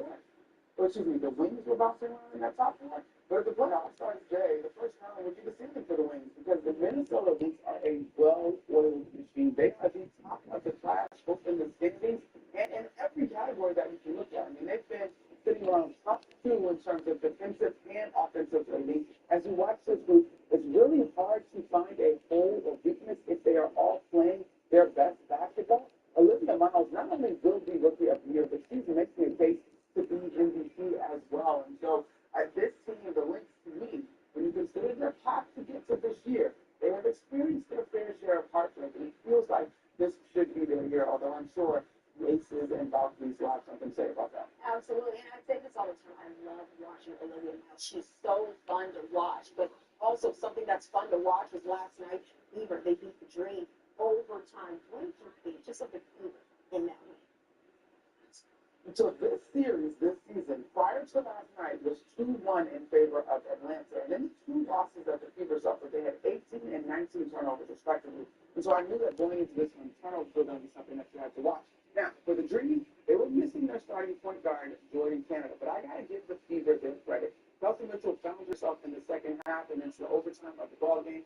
Caitlin Clark continues to put up very, very impressive numbers. But the thing with the Fever has been, are they going to be able to get stops defensively late if they're going to be legitimate contenders? And I thought in the overtime period and the fourth quarter, they found their way to getting stops. Now, I'm sure Angel Reese is probably still kicking herself because she did have a layup at the end of regulation. I could have given the Dream the 3-1 lead in that series, but ultimately, I think you got to give the Fever their credit. In particular, Michaela Simpson had a career high and supported the well-known big three of the Fever when you talk about Aaliyah Banks and Caitlin Clark.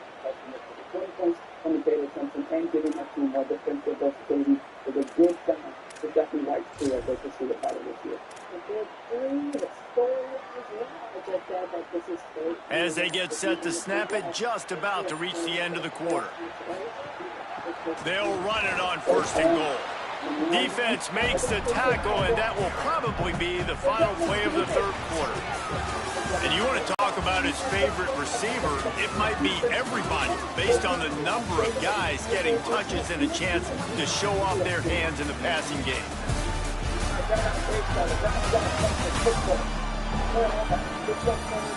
One more period to go, and we'll see just how much fight they've got left in them.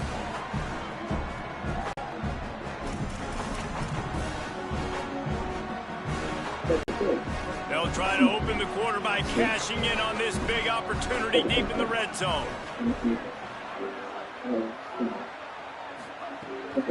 The run up the middle, trying to find his way to the goal line. No running room at all, and he barely makes it back to the line of scrimmage. It's third and goal. The big fellas line up in a goal line defense.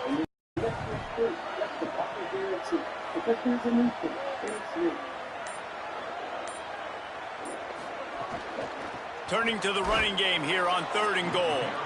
He gets nothing. Nowhere to go, and it'll be fourth down. And this defense has got to be jacked up, man. They finally forced the fourth down, right? They've gotten a couple of first downs, got some things going, but I think it's decision time for this offense. And this D's got to do it one more time, right? They've got to get another play, a big fourth down stop here to get some of that momentum and get the football back. Now on fourth down, they'll send out the field goal unit. And this will be a short one from about 21 yards out. Yeah, it's fine.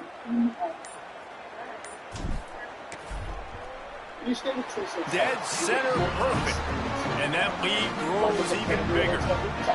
And they just tack on more points to this big lead. Listen, fourth quarter was sitting extremely pretty. All we got to do, not give up big plays, make them earn everything they get the rest this way. And we're looking pretty good.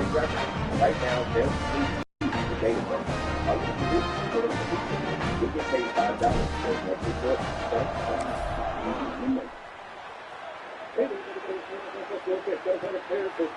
And he'll just take a knee, and this drive will start at the 25. Oregon State has it back, and here comes the Beaver offense. They went 3 and out the last time they had it, and at this point of the game, you just can't afford many of those. They go to the counter.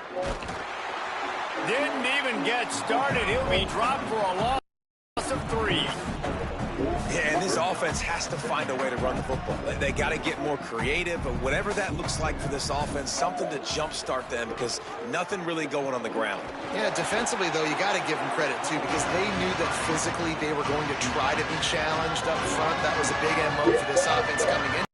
The defense, they've risen to the occasion. Their front seven has dominated this entire game.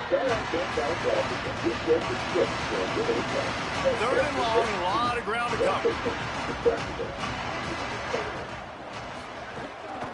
Hits inside, it's Covey.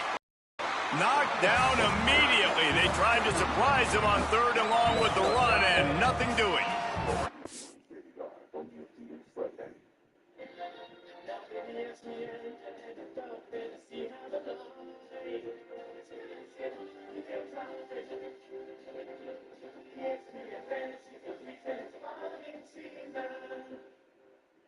National Geographic and Disney present the story of a colony who could begin. Our mission is to protect people. You got to give this defense credit because they have bottled this guy up all game long. He's one of the best running backs in all of college football. Everybody was expecting it. Look at this, guys. The offense appears to be going for it from their own side of the field. Needs it here on fourth down. Unloads to the wideout. And he's brought down, but they believe the offense could convert the fourth down, and it paid off. This has been a frustrating day. I mean, they haven't moved the ball consistently, and now you get a play, but they haven't put 2 and 3 and 4 plays together, and that's why they're trailing in this football game. So maybe they can find some kind of a rhythm here late in the game and get something cooking. Oh, it's a fumble. And the defense jumps on it. They get that turnover. The more hats you have near the football, the more likely you are to cause a fumble. So many guys with their hands wrapping around guys, the ball's bound to pop out occasionally, and you got to be in the right place at the right time.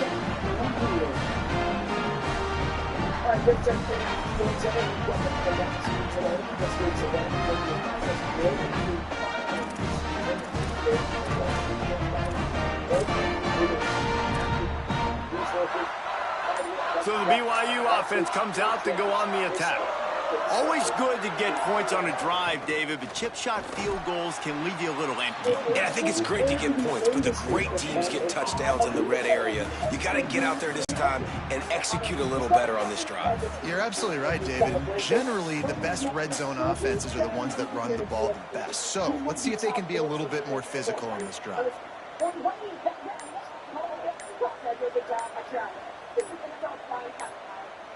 Looks as if they didn't get it off in time. It'll be a delay of game.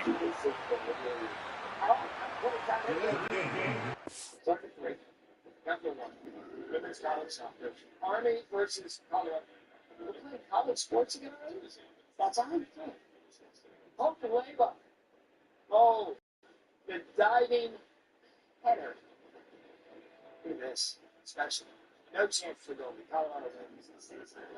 College sports is back, but she never left. All right, number 2, indoor football is Green Bay Blizzard. Arizona Rattlers. Blizzards have deflected, but that goes off multiple players. Look at that. Blizzards Ivan Ross back at the front stands with it. Catches the deflection for the touchdown. The concentration. Rattlers, they went 62-51. And are your IFL national champs? PLL. Denver, California. Dylan Malloy. Ooh, behind the back. He learned about lacrosse. His eyes are optional. Well, you really don't need it. Look at that.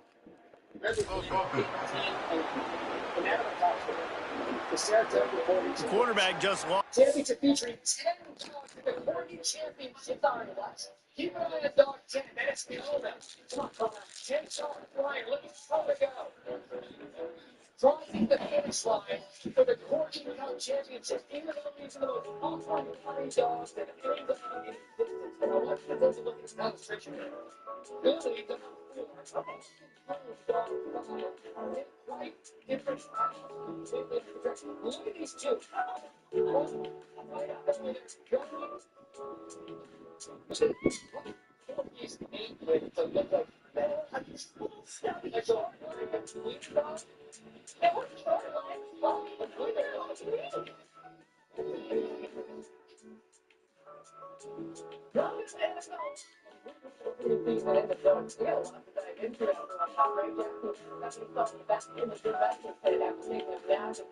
His preseason debut on the weekend, their way in. But Fernando Mendoza looked sharp in his Raiders debut, as I mentioned here.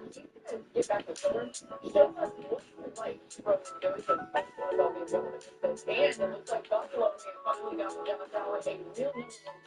The Josh Allen and DJ Martin's pairing being a real deal in the AFC. But it's here.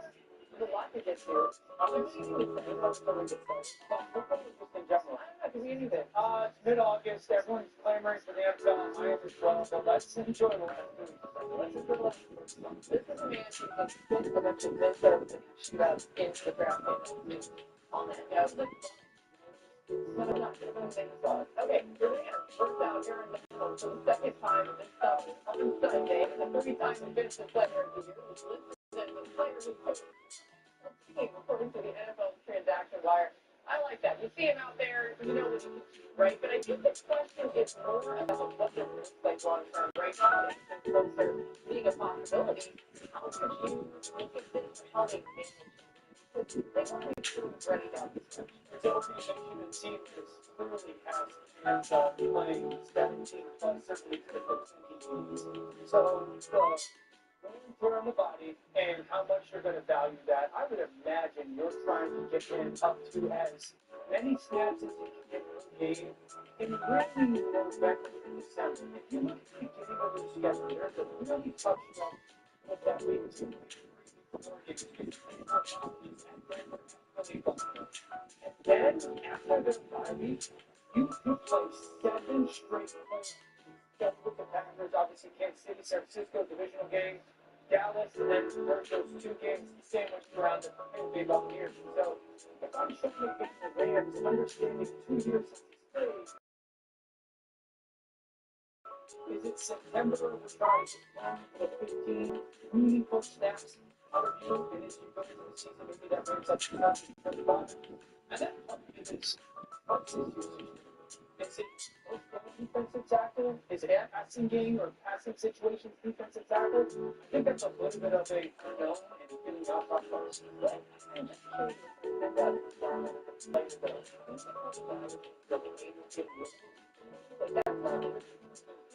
maybe I'm silly here, but I believe he's pretty much at the same level play-wise or strength-wise as was before. Yeah, I can't imagine there's a steep decline. Right.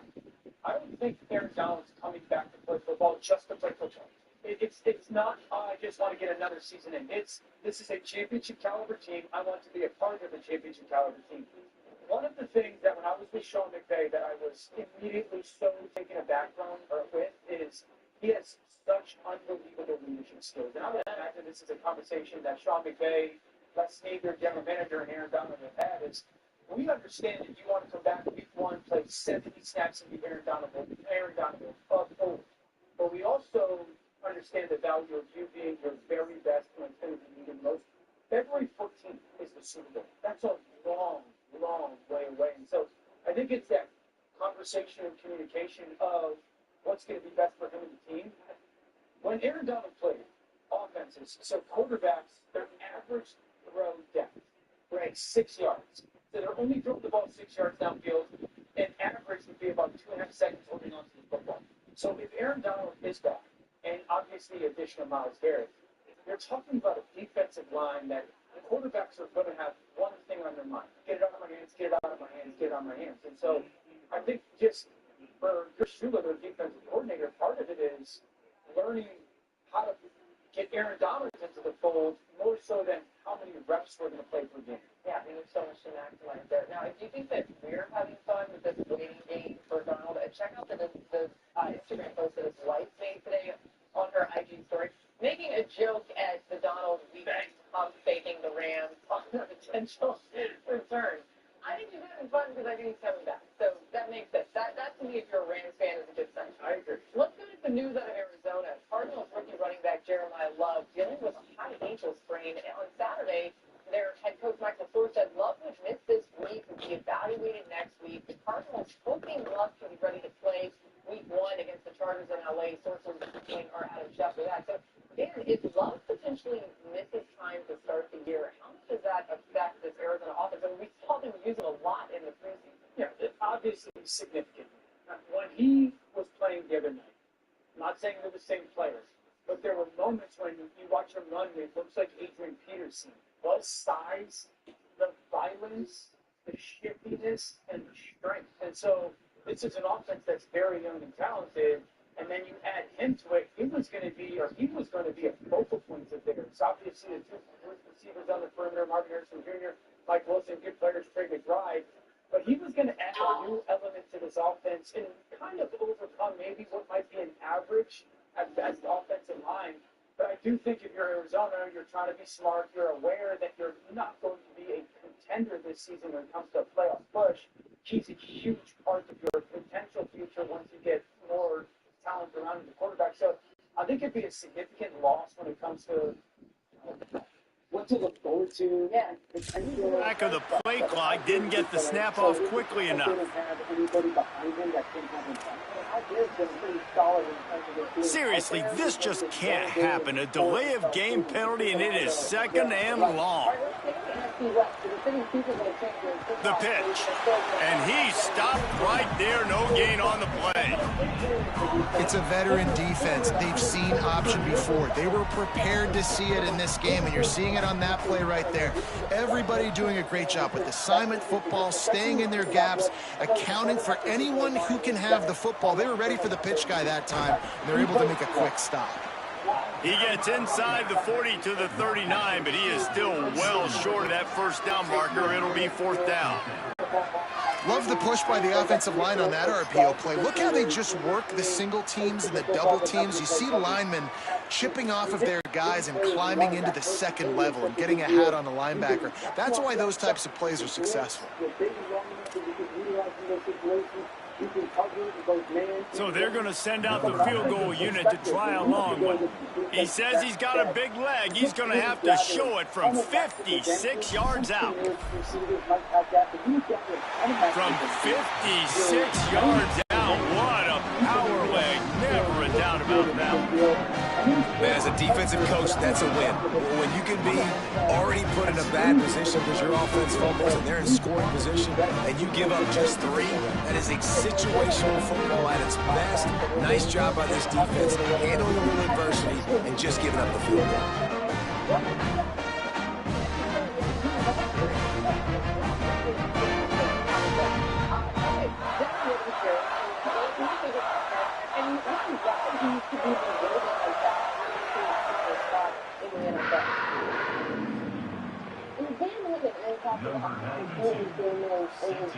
And it's so important to what this Super Bowl winning Seattle defense did, which is their ability to defend the run from sometimes to rotate and put big bodies on the field. In order to do that, and it'll be a touchback. The ball will come out to the 25-yard line. Here comes the Oregon State offense to get this drive started. They coughed it up on that last drive, but the defense really bailed them out, holding him to a field goal, Jesse. Yeah, and I think the offense kind of got away from their identity a little bit on that last drive, David. They got to kind of get back to doing what they do. Yeah, and hold on to the football. I mean, defense just did their job. Stopped them, held them to a field goal, limited the damage. Now it's time for the offense to get the momentum going again. Well, they're trying to run the football there, just nowhere to go. They got dominated up front at the point of attack. They got nothing on the last play. It's 2nd and 10. On the option. Fights off a defender. He'll toss it. Hit and drop behind the line. He'll lose a yard. Well, that last play is basically a microcosm of what today has been like for this offense. Just nothing happening. Not physical enough at the point of attack. They're being swarmed. They haven't had the balance necessary to win this game, and that's why they find themselves trailing late. On the ground to cover here on 3rd and long. Fake to the back, wants to throw it. Hit as he throws. And this is going to be incomplete on 3rd down. Wait just a minute, guys. The offense looks as if they're going for it in their own end. Snaps on fourth down. Throws to the wideout. And it's incomplete, and the defense stands tall and gets off the field. Let's go to the sideline in Holly Rowe. Here on the BYU sideline, the team is rallying around their quarterback. He has been terrific today. Every time he comes off the field, they're patting him on the back, making sure he knows that he is their guy. His performance has been stellar. Not a big surprise, but still, the way he's shown up and shown some composure and poise, the guys are rallying and loving what they're seeing from their QB. Guys, back to you. Holly, thank you. And here's the mindset if you're on offense. Fourth quarter, you've got a huge lead. Obviously, you're going to run the football, but just be aware of the clock. You don't want to snap it too quickly.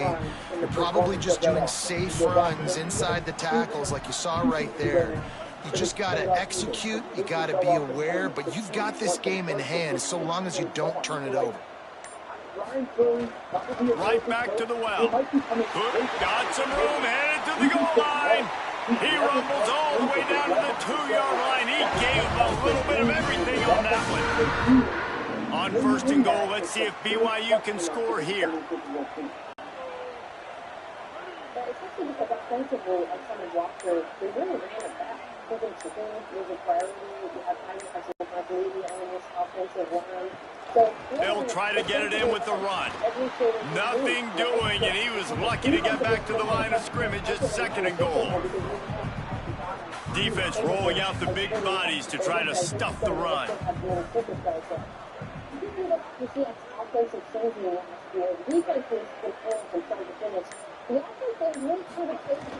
They'll try to power it in. He stopped in his tracks, and at least they didn't lose yardage on this one. These last two plays have just made you go, what are you doing? Third and goal, a chance to set it right. That's the challenge too. Looking for a physical attack from the gun. He'll be stopped short. Could not drive his way into the end zone, and now they're faced with fourth and goal. Well, with a huge lead, interesting decision. Are you going to try to pad it with a field goal, or do you want to stay aggressive, David? And what's nice is you got this big lead, so it really doesn't matter whichever you choose, but you can grab the points, or you can go to try to put this nail in the coffin.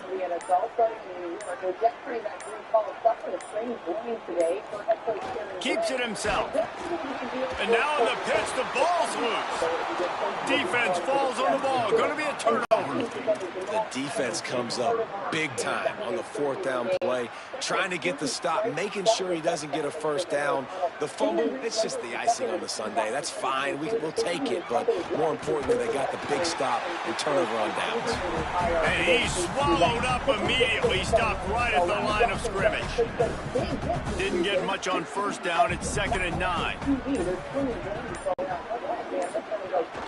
They'll run him again. Squeezes ahead for a couple. They'll get it out to the 9.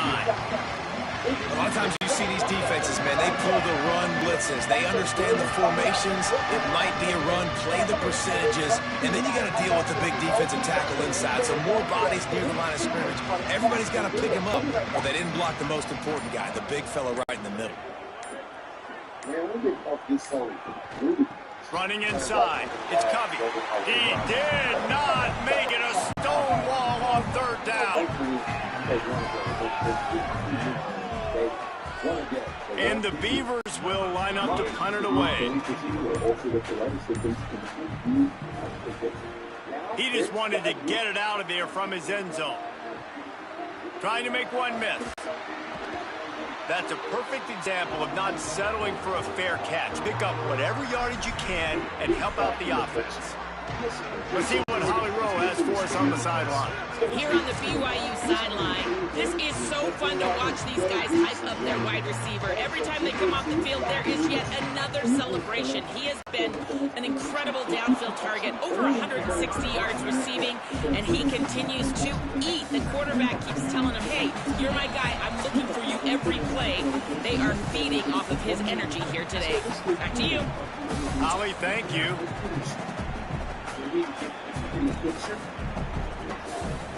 Second and long here.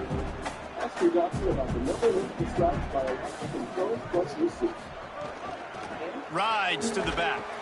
Tackled almost immediately. Not a whole lot on that one. Holly, what update do you have on that? Well, guys, these turnovers continue to dictate what's happening in this ball game. The quarterback has been under duress, and he is starting to show this wear and tear. The defense is feeding off of this, though. They see he's banged up, and they are going to keep coming after him. Back to you. Thanks, Holly. They need a huge play on 3rd and long.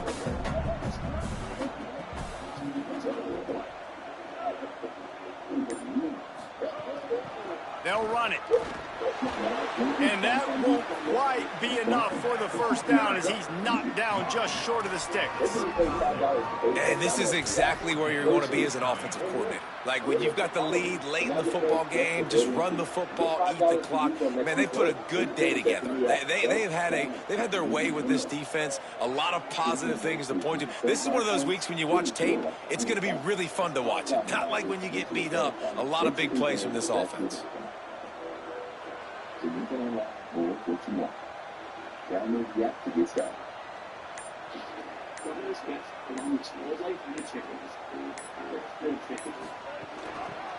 for the marker.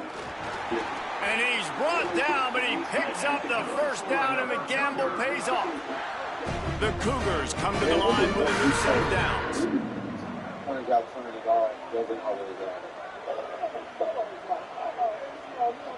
Thankfully, I take one a day to make sure you get one a day, the one for you. There's so much NFL on ESPN right now, it's disgusting. I love it. And then football's on, the pregame and postgame, and then like 4 more shows about those shows every week. I don't speak over, but there's just 61 is on.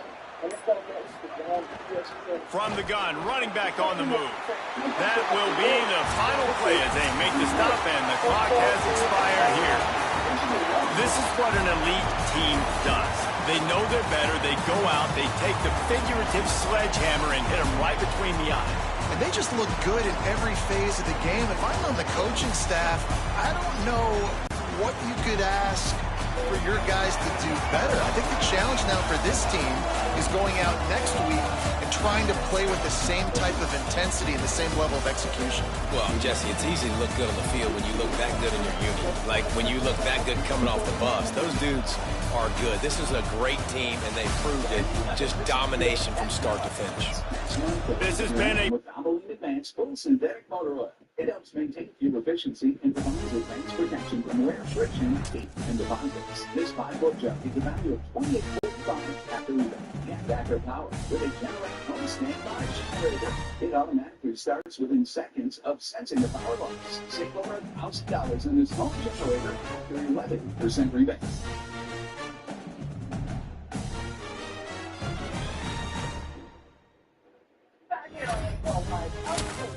Giants fans, Jackson are taking a hard hit in preseason week 1. You need to see it. That's what they're trying to avoid, right? But it happens. Dark spoke after the game about being evaluated in the medical center. As far as the blue tent, like I really respect the leaders and the thought behind, mental health, keeping players healthy, and reviewing things with. At the same time, I'm still puzzled by we just going up every time that I get hit. I just find my way in there, which at times I still play wrap my head around. But that's all I'm going to say about that situation. All right, so the story of Jackson Dart. That continues this weekend in preseason. Is Dart actually the blame for all that? Is there more blame to be dispersed around it? No, it's 0.01% confident. That's definitely running back's fault. The running back has to be able to pick that up. I do think it's an example of, one, you have to be aware that you can't expose yourself at all because you probably are a little bit more with the eye on you with the blue pen. But it does overshadow which was a nice start for Jackson Dart in this new offense. I thought the connection they had with Isaiah Likely multiple times, the ball came out quickly. That was nice.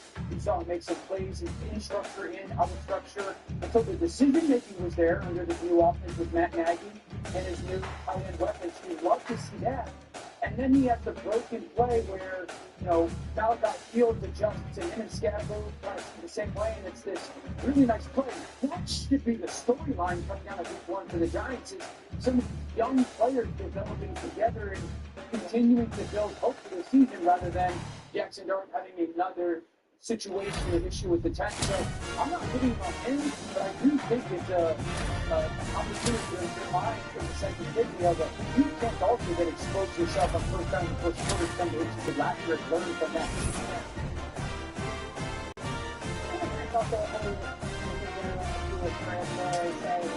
Hey, it ain't pretty cool before you get it. Yeah, the team is different to say that,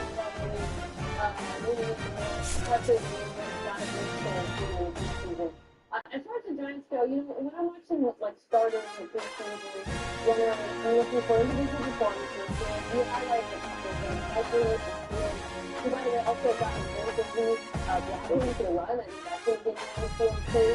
That's meaningful. And then you have like 16 tendencies in the offense. And this is more like an interesting one. They're going to use it. They're the second card all. The first down last season, the Giants offense had 4 snaps the entire season with more than 1 back on the field. They had 3 on first down and 2 reps with reps for one. I'm putting an handful of people. But this is an offense I think that's going to go very heavy into with waivers and stuff.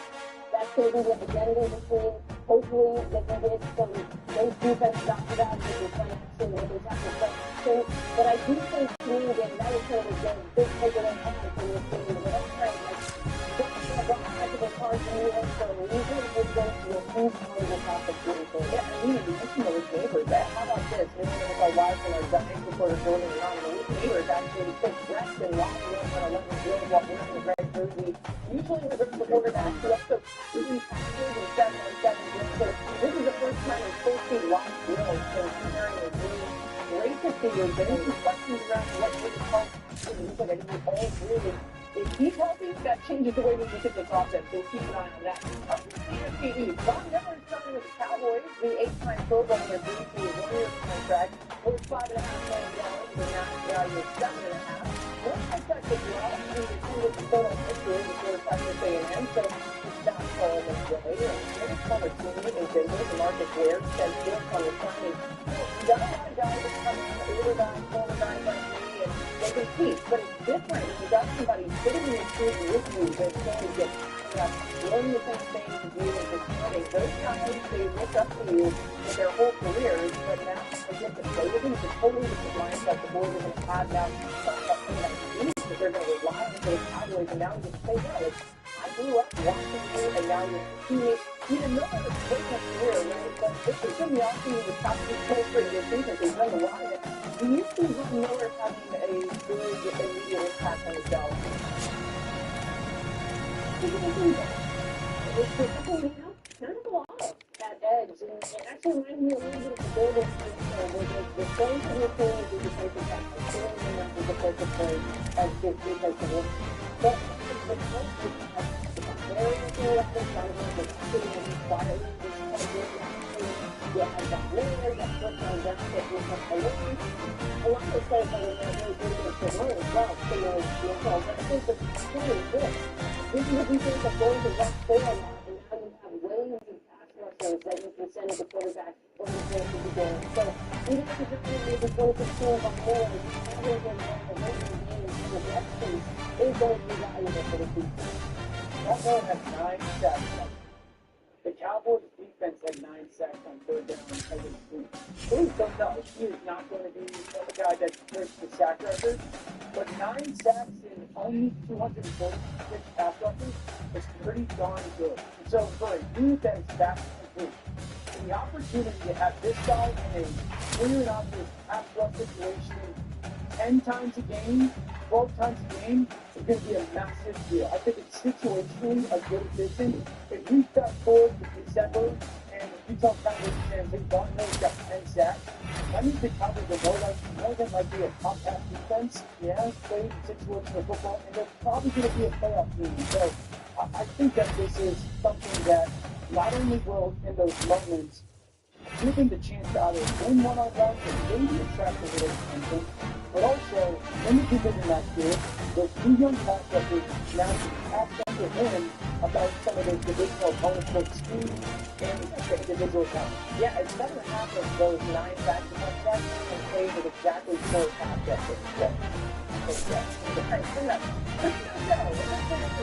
Vegas. So how did the debut go? Well, Dan's going to go to the touchscreen and show you what went right for the rookie quarterback. Don't miss this.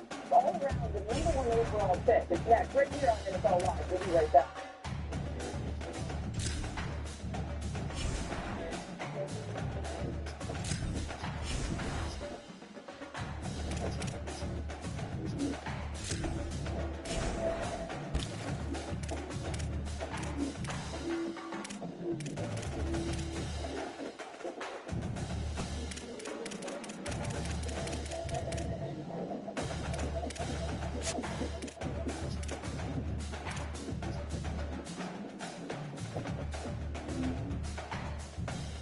Feeling foggy? You might be dehydrated. Gatorade, with a specialized formula side floods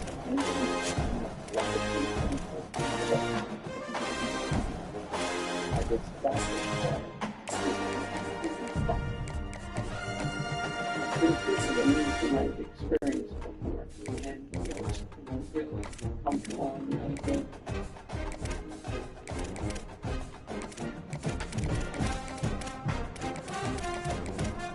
Saturday rolls around, I used to watch college football. This ain't the Red TV mix. We keep going with my favorite college team. No, I can do that. You college football without the hate of the Red TV. That's mine. Your name is Liberty, baby. You betcha. And you can tell everyone. Feels great getting great coverage and savings on car insurance with Liberty Mutual. That's what I like. It's useful. Makes you your own first.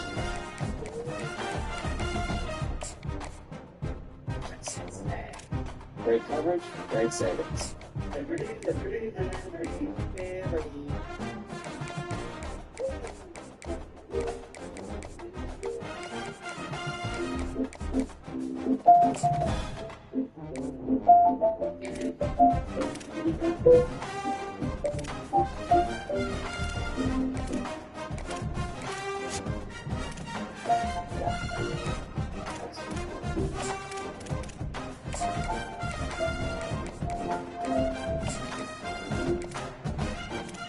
Man, we get folks be so rude. Turns out turning it off doesn't always happen. Thankfully, I take one a day to make sure I get 2 new days. One a day, the one for you.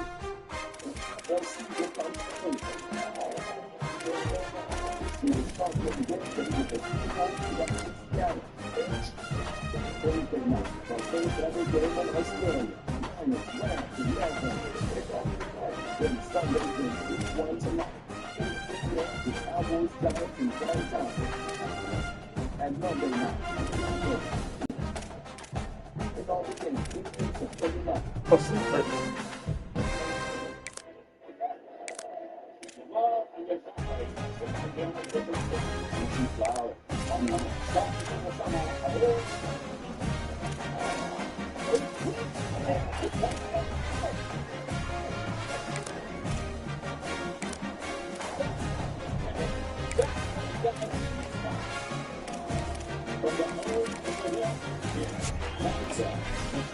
ABC and streaming ESPN. Yeah, I need to put on there.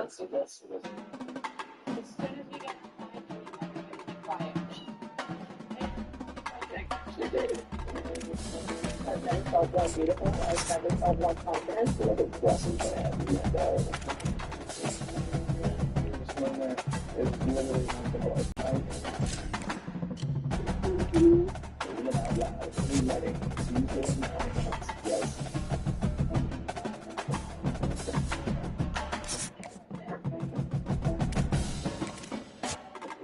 a connection with your body. Just about okay.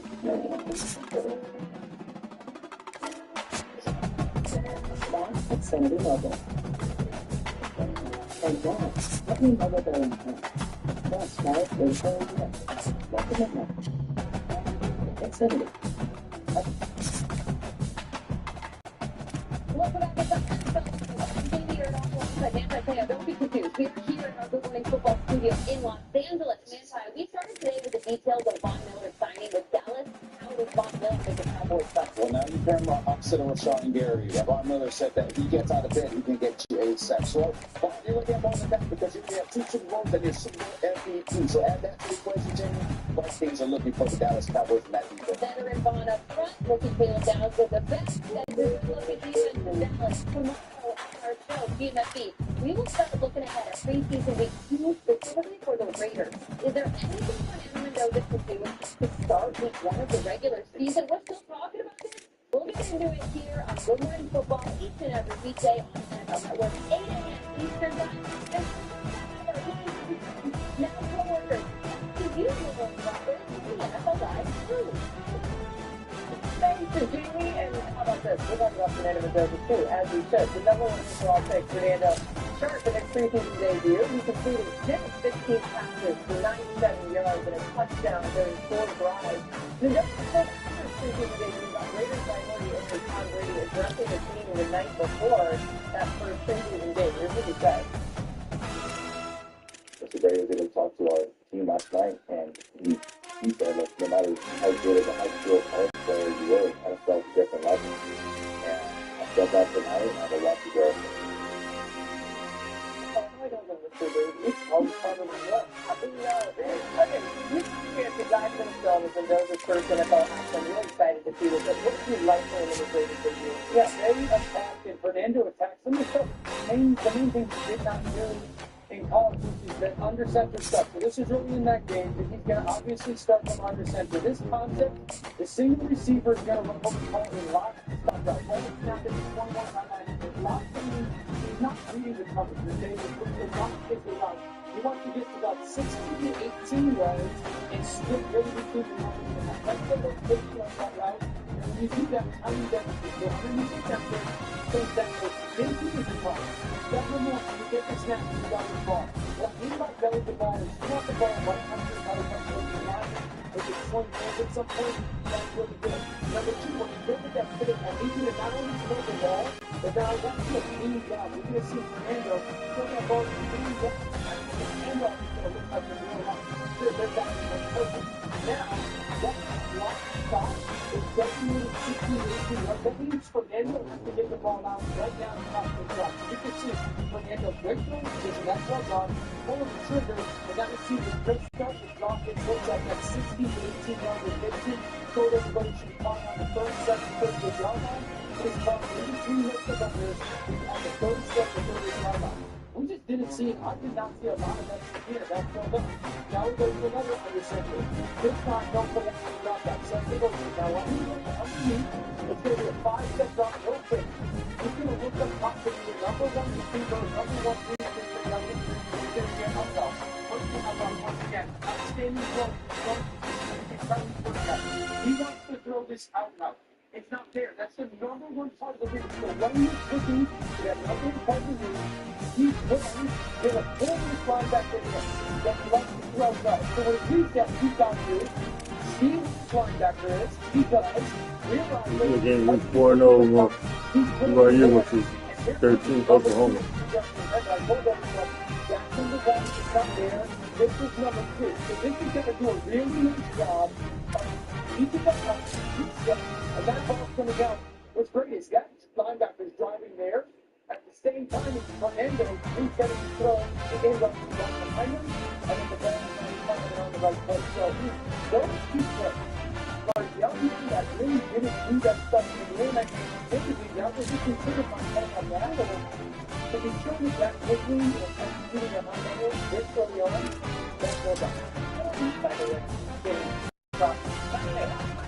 belly the ball. You're a belly ball right here. Never know when a dog is going to get hit by the middle of that game. You're going to get clean. Yeah, I can blame the ball. I normally do. Belly the pass. Belly the outside. And belly the pass. All right. We got a lot of preseason action still. Week 2 of the NFL preseason through that demo event continues this week. Something that you don't want to miss. Thursday and Friday on NFL Network. The Raiders pick up Texans Thursday at on ESPN. That's our Monday Night Football preseason game. Watch the Dolphins games on NFL Network now. Also streaming on ESPN app. And we will see you this Tuesday on ESPN Thursday. Well, kids, the quick break lifted up to us in week one of the preseason game. Picturesque Proto-Utah LaBelle Edwards Stadium. A couple of teams trying to stake their claim to being among the best in the country in this top 25 showdown we have in store. It's the Oklahoma Sooners and the BYU Cougars. Reese Davis, David Pollard, Jesse Palmer here in the booth. Holly Rowe is down on the sidelines, and we check in with her right now. I caught up with the BYU head coach pregame. He talked to me about the importance of this young running back. Just a freshman, he has continued to showcase his talent. They gave him an opportunity early in the season, and they have been rewarded. He continues to shine and be very productive in the line of scrimmage. I'm going to keep you posted on how he plays here in the first quarter. They're feeding him early and often. He's in the script. Can he keep the momentum going? We'll find out. Reese? We'll keep an eye on that, Holly. BYU ready to put a foot to it and get this game going.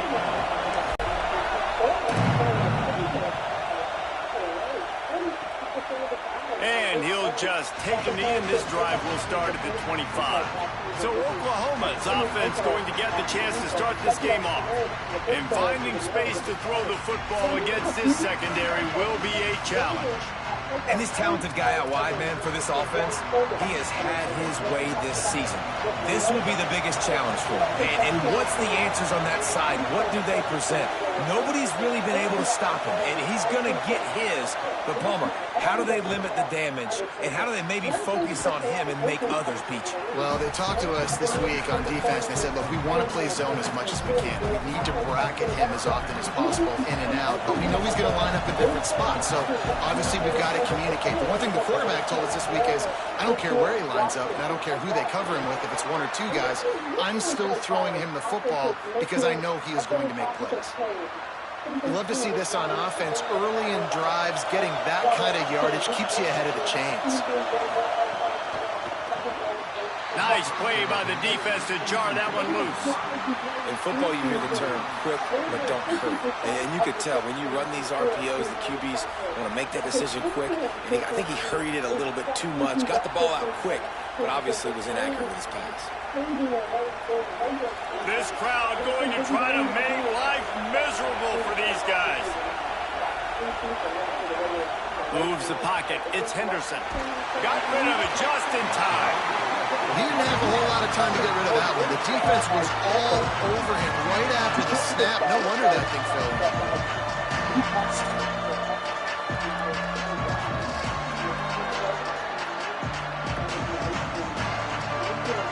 They've got a good chunk of ground to cover on 3rd and long from the 41. From the gun, wants to pass. Fires to the wideout. On target over the middle. He's got enough to move the chains, and they'll spot it at the 47. 3rd down, a lot of times it comes down to not necessarily who's the most open, who do you trust the most? No, it's not about the X's and the O's. It's about the Jimmies and the Joes. And when my guy's better than you and I get you matched up out wide and I know I trust you, I'm finding you. Hit and dropped, and he got nothing on 1st down. You know when you're playing against a defense of this caliber, you're going to have some sort of balance, right? You can't just drop back and throw it every single play. Nothing going on that last run. They're going to have to find another way to get it going, handing the ball. 2nd down to the air. Unloads to the wideout. A strike downfield. Finally corralled, but not before. He picks up the 1st down. And the Sooners racing to the line in the hurry-up. And another big play from a Sooner receiver. We've seen that before. Some places you might get grades like C, D, all A-pluses here. And he grabbed it like a lamb. And he felt, I can get this ball out quick. I can read out the defense, get it in the hands of my playmakers. And it was incredibly, it's still effective, but it's no longer explosive, to your point. I mean, last season when Burrow came back, this offense was plenty of explosive plays. Enough busted chops like you've seen this offense do so many times in the past. The big pickup on 1st down leaves them with 2nd and 1. Tough run here. It's Blaylock. They went right back to him, and this time the defense was all over him. Nothing to show for that run.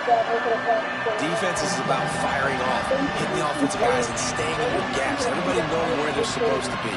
You could tell the defense, everyone was right where they're supposed to be, nowhere to run. This crowd knows they have to bring it in big moments, and one of those has arrived. Bush is ahead. He's got enough. It'll be a first down. They've got it at the 12. And that will go such a long way in deciding this football game. Who can win these short yardage situations? Who can be the more physical team? And this offense right here showing the work up front. The big boys all moving together, creating enough space. And I love the way Palmer, the back gets downhill, understands where the first down marker is. Yeah, you know, some running backs just have a nose for it. This guy does as well. He's able to sort of find the crease, make himself small, fit into those small spaces, and pick up the first to keep the offense on the field. It's all about momentum and being able to keep drives going. I know that's not going to really show up on any highlight reels, but that was a big play here for the offense. To the air, it's Henderson. Pressure's there and he lets it go. Just got rid of that one. They've done a nice job marching the football down the field to get into this position in the red zone. Thrown incomplete on third down. So the question now, are you going for a touchdown, try to pay this drive off, or are you just going to take the points? It's good. He hit that one right down the middle. Hold on just a second, guys. Flag on the play.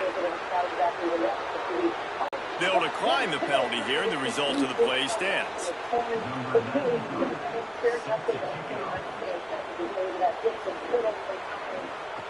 On the run from inside his own 5. He gets across the 20 and out to the 21-yard line before he stopped right there. So BYU's offense gets to come out for its first possession of the game. And they'll be met by this defensive front, which can wreak havoc. And if we're just being honest, fighting through forms for new car insurance rates can take forever. Count on Intuit Credit Karma to show you personalized rates from top providers so you can get to the coverage you need ASAP. Download the app to get started. Man, when did health get so ludicrous? Turns out trying it all doesn't always add up. Oh, Mark. Oh, no. Thankfully, I take one a day to make sure to get key nutrients daily. One a day, the one for you. What happened? What? No. Was it a fumble? Was it a pick? What? Are we punting? Are we going for it? Like, what are we doing? I don't know what's going on, guys. I got you whacked. Don't just talk about football. Live, local, and primetime games on mobile with NFL Plus. And keep the NFL in reach.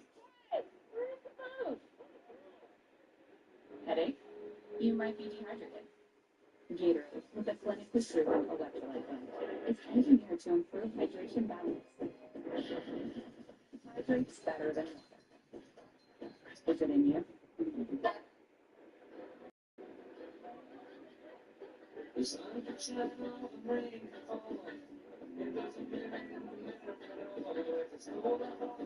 a beautiful day. It's a rainbow day. The kids are okay.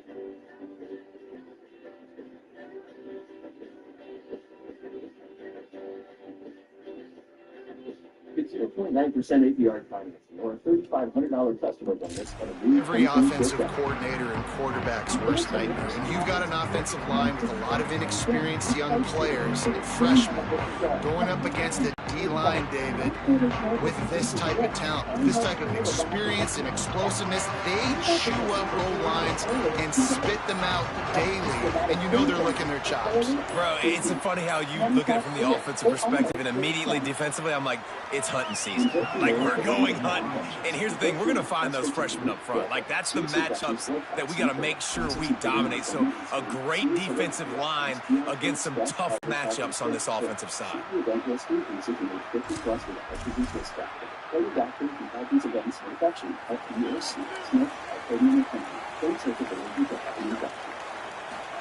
Here's Bryce Underwood to throw. A little release to the back. He is stopped behind the line of scrimmage. They'll lose yards on that one. Well, there was really nowhere to go for the quarterback with that football. He's just trying to check it down to his running back, and the defense was there, and they made the play.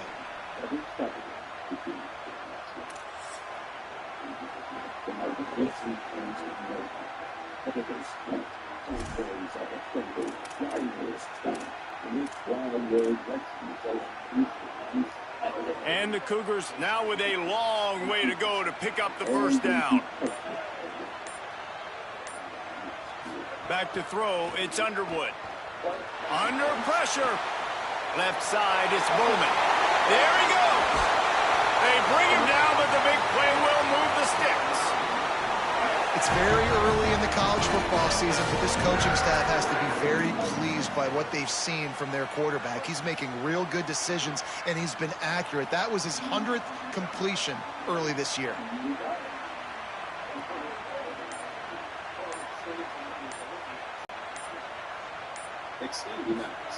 Underwood. Makes a catch. Makes that one pay off, and they finally get him down at the 38. It'll be first down. It's really nice to be a quarterback in today's football when running backs are basically wide receivers. Not only can you split them out, you keep them at running back, nothing open, I dump it to him. Look at that. He makes a big play for me. Great. Find your favorite app bundle starting at $18 a month in the Stream Store today. Extended, imagine that. BYU with the 1st and 10. NFL Live will be given the 40 township, right? And it's kind of a having good kids, but Sunday about his first to play week 1 while he's recovering from training with the city late last season. You know, I got something to have a chance. We're running around a lot, top speeds. Hopefully we're back in pads practicing sooner than later. You know, just trying to check the boxes and I'll be done. What I would say. All right, Dan, if Kittle is cleared to play week 1, is there any reason to hold him? They weren't able to get that one off. And then you trust George and get his opinion on it. This is a loaded division. We know that Seattle and LA are outstanding. Play of game.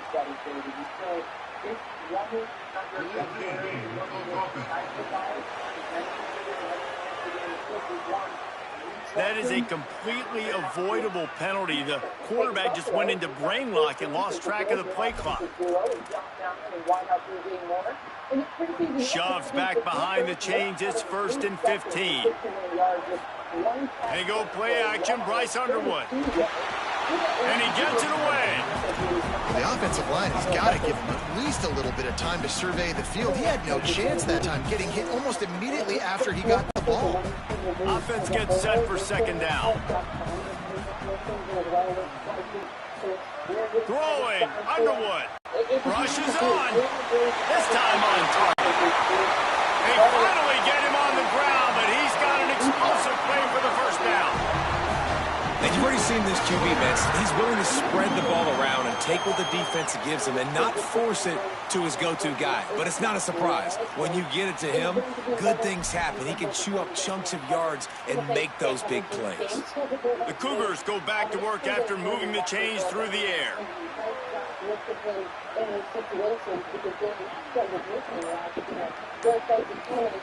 From the red zone, looking for a space. Finds his big tight end. That completion will take them inside the 10 to the 9-yard line. Man, these plays are really, really simple. Really easy to run. I like it. Just drop back as a quarterback, see the big fella, wait for him to get open, hit him, get a nice positive gain. Wide receiver comes in motion. Play fake, Underwood. Turns it upfield. That throw and catch gets them down to the 6, and the defense is running out of answers.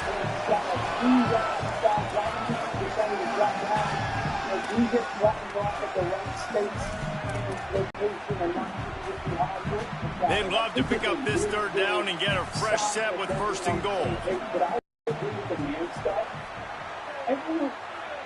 People think that DJ Moore's going to go into that the 80 practice for 12 yards and 3 touchdowns. That's just not how they're built. Underwood in the gun on third down. Lets it go to the end zone. Right through his hands. He had a touchdown and just didn't put the ball in. It'll be fourth down. And I know it's easy up here in the booth, right, guys? Like, make that catch, right? Get on the scoreboard. Haven't scored yet with this offense. You want him to make that play, but a nice job by the defense, man. Getting there on time, not letting him wrap that football up. That's a great job breaking on the football with good time. Needs it. He's got enough for the first down, and they roll the dice and convert to keep this drive going. BYU right back to the line. Look out! And the ball comes out. What a disastrous play. Oh, and they get the ball back, but that's just going to make it much tougher on this drive. Well, ball security doesn't just apply to running backs and receivers. QB's got to keep two hands on the ball as well. And they're very lucky after that fumble that the offense jumped on.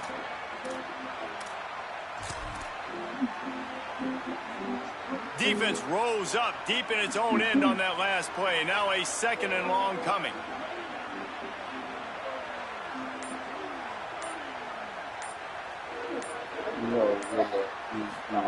Here's Underwood to throw. Got there right as the ball did. Jarred it loose. It'll be third down. And you've got a golden opportunity here now on third down. I know you just threw an incompletion, but you've had a really nice drive to start this game. You want to cap this thing off, and you want to do that by scoring a touchdown. So think about who your best playmakers are and who needs... And the defense makes a play. They get the quarterback down at the 26. Well, here's an interesting decision. It's early in the game. Do you want to be aggressive and try to seize momentum and go for this, or do you just take the field goal and take the points? Summer's best. Salt Lake honey chicken, fresh grilled chicken, seared peppers, it's pure. Salt Lake honey chicken is perfect touch of sweet. Salt Lake honey chicken is fast, just in time for summer. Man, when did health get so ludicrous? Turns out turning it off doesn't always add up. Oh, Mark. Oh, no. Thankfully, I take one again. So now on comes the field goal unit. This might be a little easier if it were straight on, but a 43-yarder from the right hash. It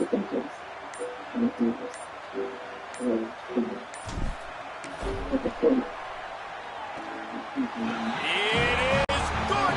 And we're even here in the first.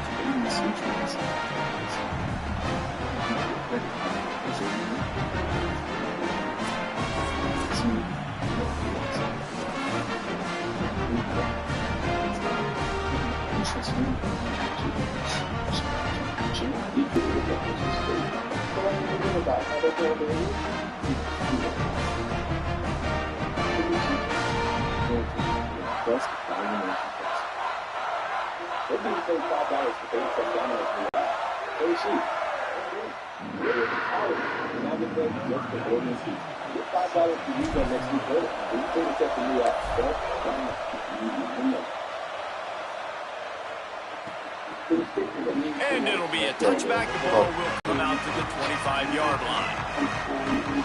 Here comes the Sooner offense back onto the field. They had to settle for the chip shot field goal last time, Jesse. They'd love for this one to pay off bigger. Yeah, it just comes down to execution, too. Did a nice job out in the field, stalled a little bit once they got down to the goal line, so they just need to be a little bit more crisp here. Yeah, and listen, I think the first part was the most important part. You got to put the drive together first to get down there. Now, when we get down there, focus on execution and getting 6 points. There's a good example of how pressure on the quarterback can affect his accuracy. There was no way that ball was being... Back to throw, it's Henderson.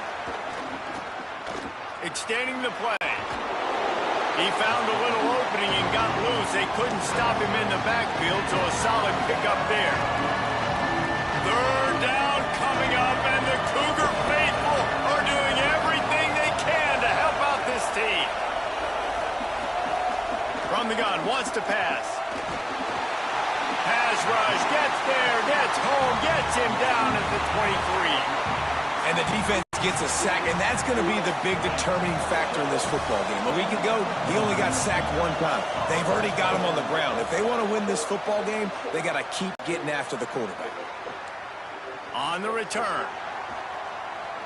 He gets a block. Very little will make a crowd hold its breath like a punt return, and he brought them to their feet on that one. The BYU offense headed back out to go on the attack.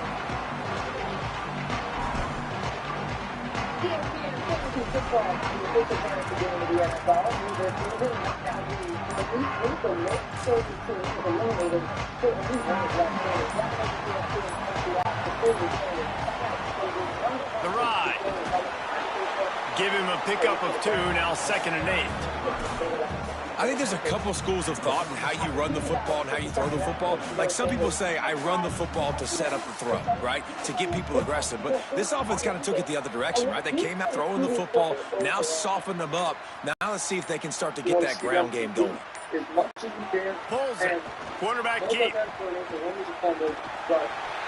Nice job to keep it himself, find the first down marker, and move the change for this offense. And I love that decision by this quarterback. No monkeying around, man. Get to the spot, get the first down, lower your shoulder. I don't need a big play. I just want another set of downs. Nice job running the option, knowing where the first down marker is. Continue on talking about those quarterbacks that you just said talking about. But what do you see from Deshaun Watson today Now they've moved it just inside the 40. 1st and 10 from the 39.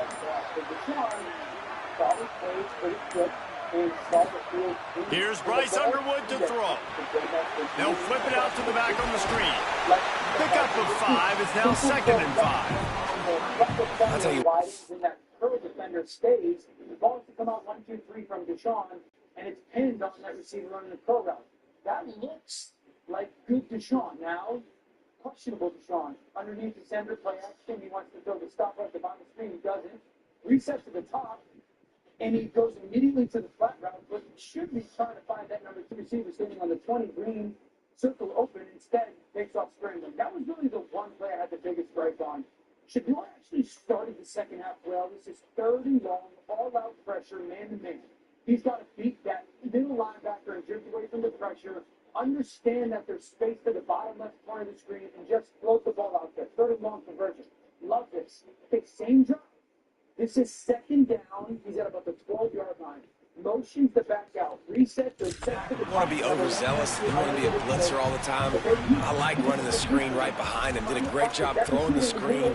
Almost broke this one for a long game, but it just keeps the defense a little bit more honest if you want to start bringing a lot of pressure. Scrambling on 2nd down, then to 3rd down. And 3rd down, basically the give on the counter. And they make the stop, and that will likely bring us to the end of the first quarter.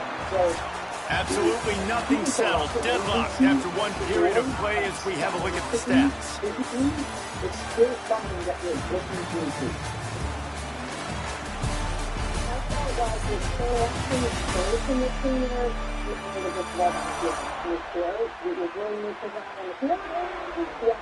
They fought to a standstill in the first. Let's see if someone can get the edge in the second quarter.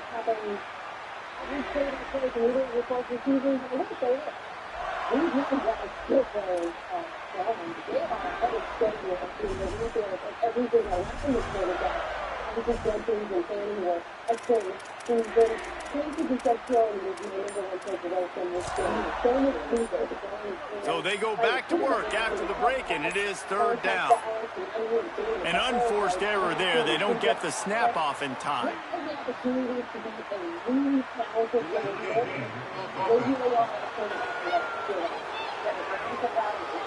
The delay of game pushes the offense back.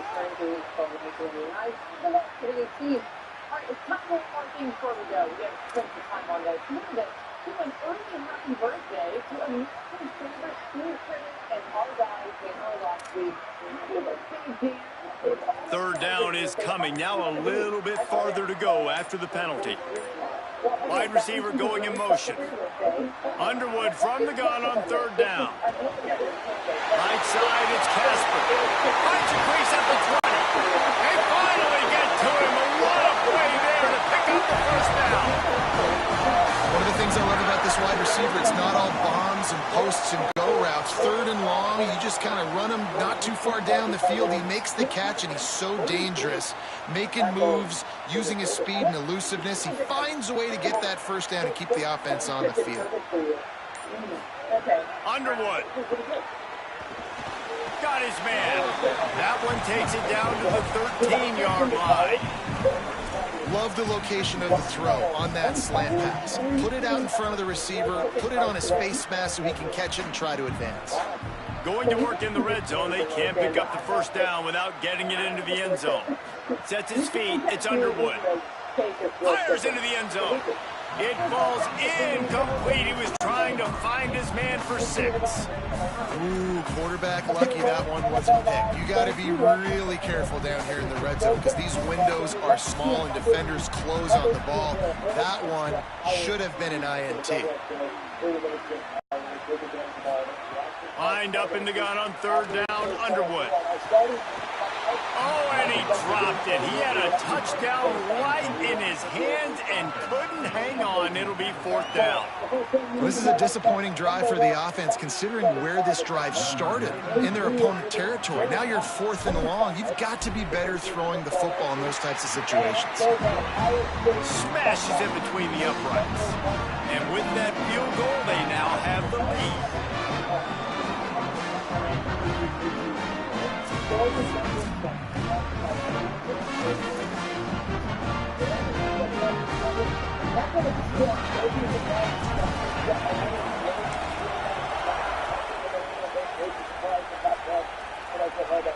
No chance to return that one. A booming kickoff out of the back of the end zone. It's a touchback. Time for this Sooner offense to go back to work. A rather unproductive series last time, 3 and out, and they'll try to do better this time around.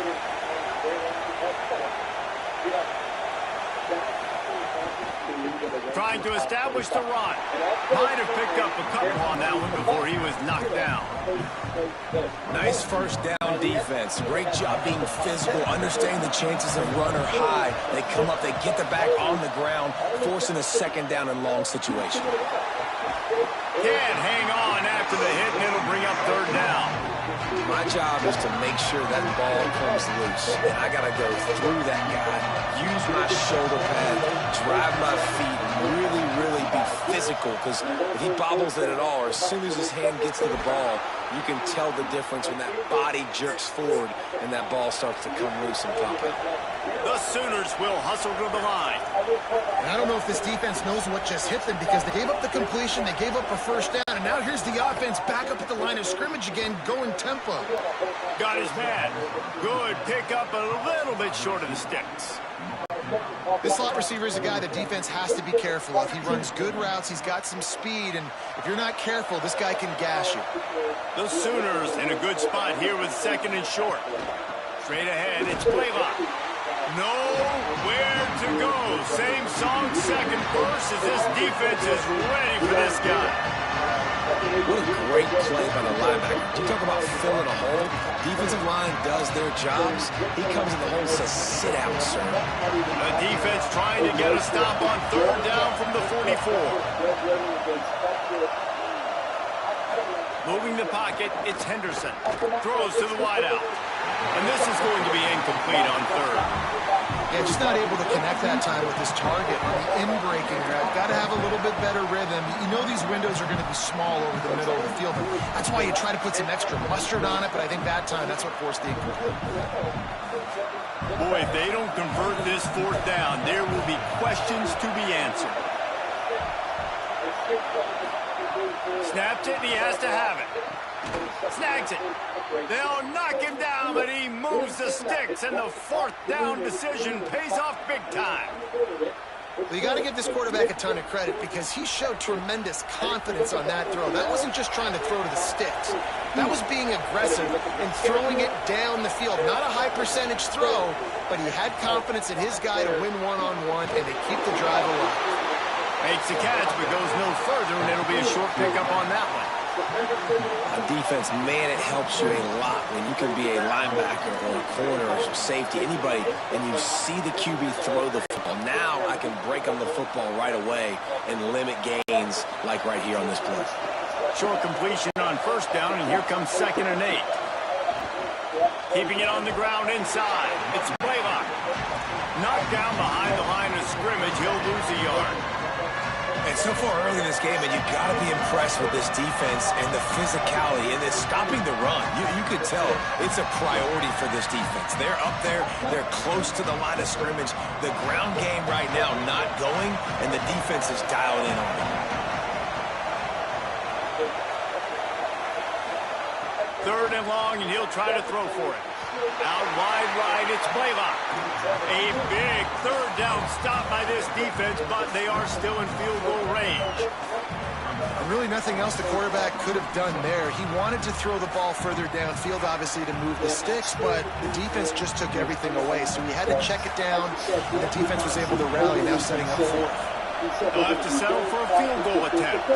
This whole place going to see if this kicker can operate in the sea of noise. He splits the uprights. There is a flag on the play. Now, this is on the defense. It might not change that much. Offense has already made the long field goal. So they'll decline the penalty. Pleased with the results of that last play.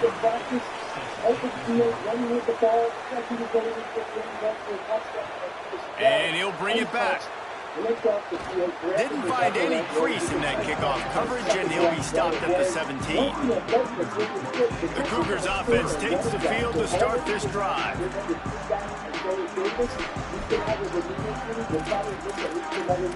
Now, with these definitely, they're going to bring them on and the longer of their number 2 experience level. Get out there, those two, and give it a pre-snap, coming out, trying to knock that football, drop off, and get the guys right back on them.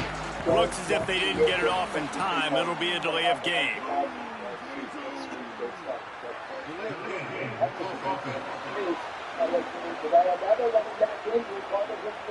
So frustrating to see an offense lose track of the play clock and pick up a penalty like that.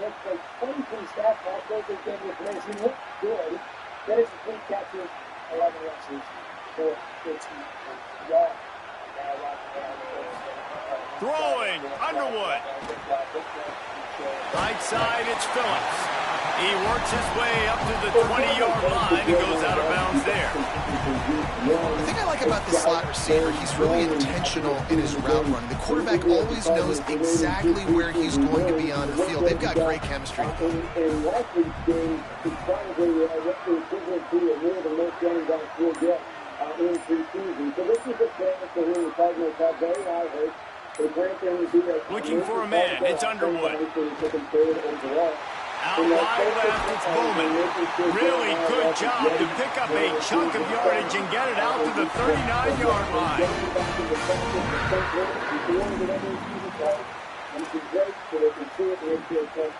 They've come out with answers on this possession, and now another first down.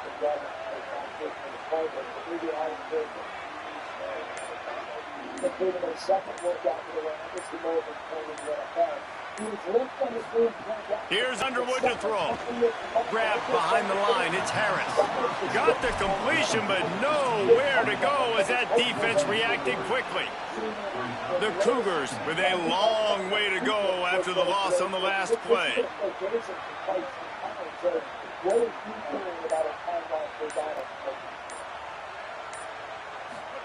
He wants to throw it again. Fires to the wideout. And he almost had a pick. I think for the quarterback, he's going to have to be so good with his eyes in this game. You're going up against one of the best defenses in the country. You've got to look guys off, especially when you're trying to throw to your primary target like he was on that last one. Motion from the wideout. Underwood on the play action. Left side is Bowman. That'll be enough for a first down as he crosses the 50 and gets it to the 48. Well, on a lot of third downs, tight ends can be a quarterback's best friend, but especially this guy. I mean, he's got a unique skill set catching the football. He could be the primary target, not just on this offense, but on offenses all around the country as well. And on that third down, really nice route, gets the separation, able to make the catch. They pick up the first, and they keep this drive alive. Anything all-time great, if you're going to be defending, signing with the Dallas Cowboys. Von Miller's 37 years old, but has 9 sacks. BYU has this offense clicking. They weren't able to get that one off. It'll be a delay of game. Dallas thinks he can help them on the field. And after all, very good on the defensive side of the ball, and obviously Von Miller's bringing a wealth and experience. The offense couldn't get the snap off in time, and it'll cost them. After the setback, the offense gets set for a 1st and 15. Here's Bryce Underwood to throw. Flip it out, and that ball's free behind the line.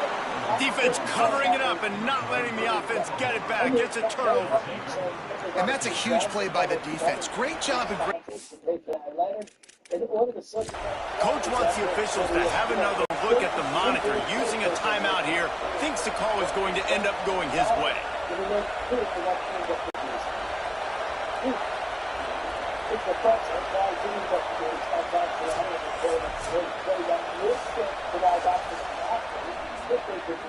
And how about the keen eyes and sharp awareness from the coach to challenge that call, and the officials agree it'll go his way. But I don't think he means that the NBA, the Fox family has decided to sell its remaining ownership stake in the Lakers.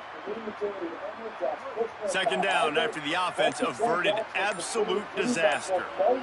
They'll move the wide receiver. To the air, it's Underwood. Out wide right, it's Casper. Runs through a man, he might have some space. Finally corralled, but not before. He picked up the first down. And that's why, as a former quarterback, man, I love these drag routes, because if you get the right coverage and it's man-to-man and someone gets picked or can't keep up with your receiver, you just put it out nicely in front of them. They're going to make the catch, and they're going to take it a long way. Really great execution. Nice job by the receiver creating separation, and beautiful throw out in front of the target. Again, it's Underwood. Firing for the end zone. He was open, he had it, and he dropped it. Would have been a touchdown. Instead, it's second down. Man, you see, once you start to get to the red zone, the contested catch rate goes way through the roof. Who can make those plays when you're physically getting hit? Nice job by the defense, man. Make them earn it. Make them feel it. Get your hands through the contact of the football when they're trying to make the catch. Great job breaking on the football at the perfect time. Bryce Underwood from the gun on third down. Makes the grab. At the 20, he's got space. They're able to keep him out of the end zone. He'll be stopped at the 2 after the big play in the passing game. Really nice decision by the quarterback. 3rd and long, and nothing was open deep down the field, so he's able to check it down and get it to a pretty athletic guy who shows you what they can do with the ball after the catch. He finds a few blocks, he uses his speed, and that turns into be a huge gain for the offense. And he got smacked just as he released the pass. It's incomplete. The offense just has not been able to find a way to get their rhythm going here in the first half. We just haven't seen it in the passing game. That was a really good example of it again. If they're going to score more points in the second half, they've got to make some adjustments here at halftime. Nowhere to run, and he barely makes it back to the line of scrimmage. And the offense, they don't choose to go downhill, be physical. They try to get it on the perimeter. Stay away from some of those defensive linemen, but you can tell DBs, linebackers, not scared. Nice job playing fast, trusting their eyes, and forcing a third down. Underwood in the gun on third down. Touchdown, Cougar! Middle of the end zone, he's got it!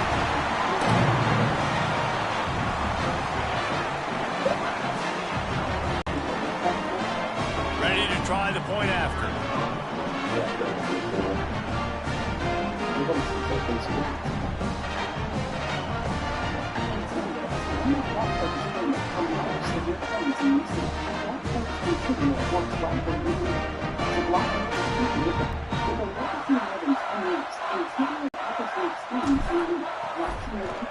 And the extra point is true, and they're on top by 7. Precise, relentless execution on that 13-play scoring drive. And it was finished off with a 2-yard touchdown toss.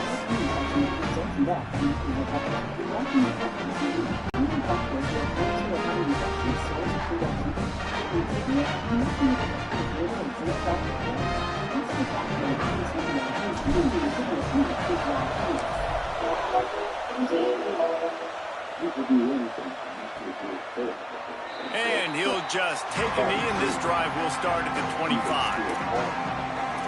The Sooners will get things going on offense as they head onto the field. They put up a couple of field goals so far, but now looking for a way to take a drive all the way to the end zone.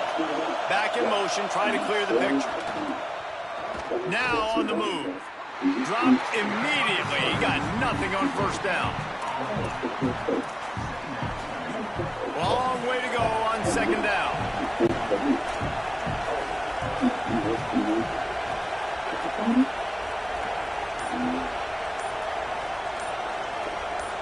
Dropping back, it's Henderson. Good job to toss that ball out of bounds and avoid the loss. How loud is it in this building? This is crazy. These fans are going absolutely nuts. And I used to love when the fans got involved and I'm on defense because it messes with the snap count, it messes with the communication, and it can really rattle an offense. It is deafening in here, soaked in noise as BYU tries to get a stop on third down. Here comes the heat. It's complete to the left. He'll be stopped about 2 yards short of a first down. Hey, man, that's a frustrating end to that play. And I say that, man, because you need to give me everything you have. Like, I can't run out of bounds. I got a chance to maybe get the first down, lower my shoulder, be physical. My team needs a couple more yards to get the first down. And dude chose to run out of bounds. And the Sooners will punt it away on fourth down. And Warner, I hold the opinion that the Dodgers have lost 7-13 in the last 20 games. I think they just get bored with the regular season. How much stock are you putting in LA Scrum? A little bit, and I think this actually benefits Dave Roberts more than anything. And you look at the way that he managed last year in the postseason. He managed brilliantly using his starters during the regular season in the bullpen and high leverage. This will be the second time they've had to kick it away. See the team that, yes, maybe they are a little bored coming down the stretch, but they played a really good ball. Going to field this one in tight quarters. And he'll work his way on the return out to the 35-yard line before he stopped. That's the regular season bullpen. This is what the team the team is going to be a roster favorite. That's everyone is not in October. In October, it's going to be a run to touchdown.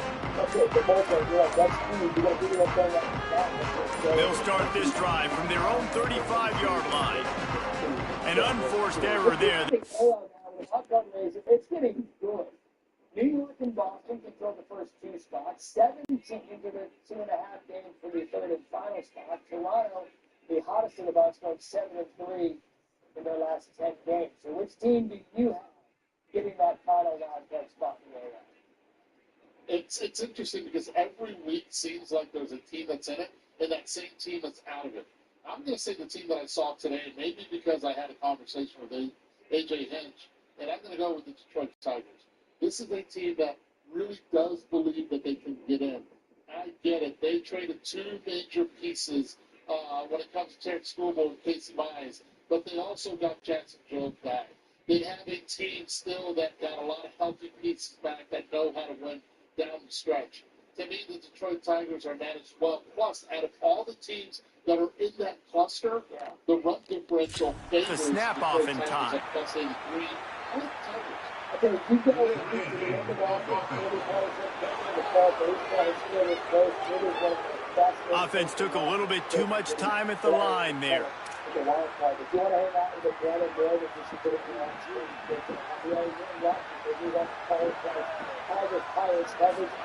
Play action with Underwood.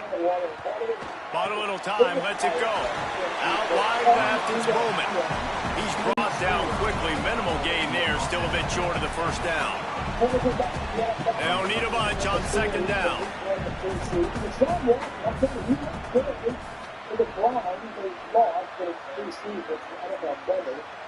Motion from the wide receiver. Caught in the backfield, it's Harris. Finally forced out of bounds, maybe a step shy of midfield. They'll mark it at the 49. With that last catch, he now breaks the 1,500-yard mark for his career. And that's a pretty good accomplishment, man. Hitting 1,500 yards, that speaks to your consistency, your durability, and your playmaking ability, Palmer, to consistently make plays, because when you got those guys as a quarterback, you find them. It's pretty nice. 1,500 yards, obviously a great number. The cool thing about him, though, he doesn't care about the stats. This guy just wants to win week in, week out. He's hungry, and he's made plays throughout his career.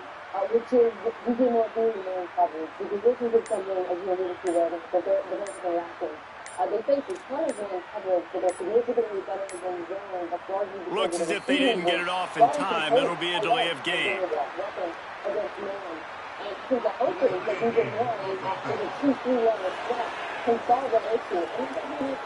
The quarterback just lost track of the play clock, didn't get the snap off quickly enough.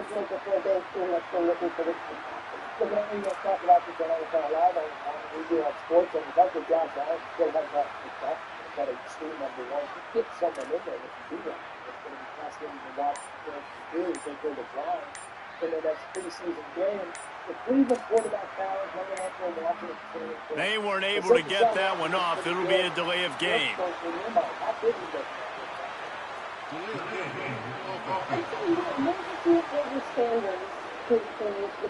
That is a completely avoidable penalty. The quarterback just went into brain lock and lost track of the play clock. It was pretty conservative, which was really soft man before the injury. Sanders, on the other hand, I saw really mixed push ball downfield, but you also saw some of the issues we saw looking through them, holding over on too long, and one mistake, very close. An unforced error there. They don't get the snap off in time.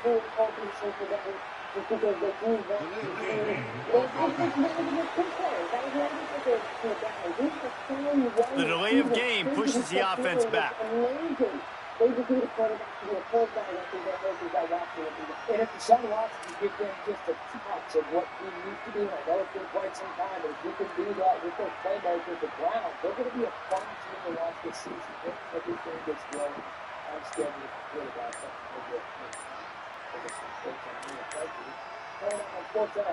an unforced error there. They don't get the snap off in time. And Jackson Dart is so stick and clean up about the stars. So frustrating to see an offense lose track of the play clock and pick up a penalty like that.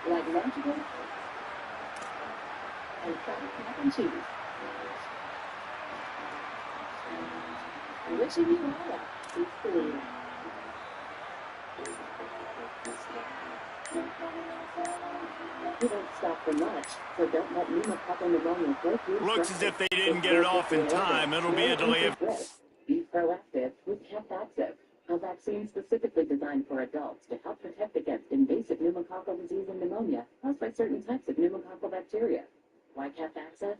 CAPAXIVE is the only vaccine that helps protect against the strains that cause 82% of IPD in adults 50 or older, compared with up to 54% by other pneumococcal conjugate vaccines. Don't get CAPAXIVE if you're allergic to the vaccine or its ingredients. Tell your doctor if you have a weakened immune system. Common side effects include injection site reactions, feeling tired, headache, muscle aches, and fever. Whether you're giving back to your community, running the show after retirement, or taking a lead at work and home, if you're 50 or younger,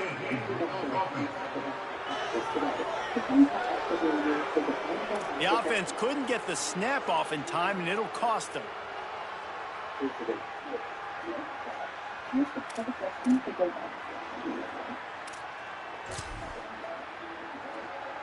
A little wrinkle here as they go to the Wildcat and use the extra blocker. Motion from the back. On the direct snap, it's Harris. They're all over it. Incomplete, and they tried to catch him flat-footed on first down, but the defense was ready. Really good defense. You know, you're trying to stay as close as you can to all these targets, and most importantly, those open field tackles and getting them on the ground as soon as they catch it. That's a major deal for defenses, and that was a good example there of it.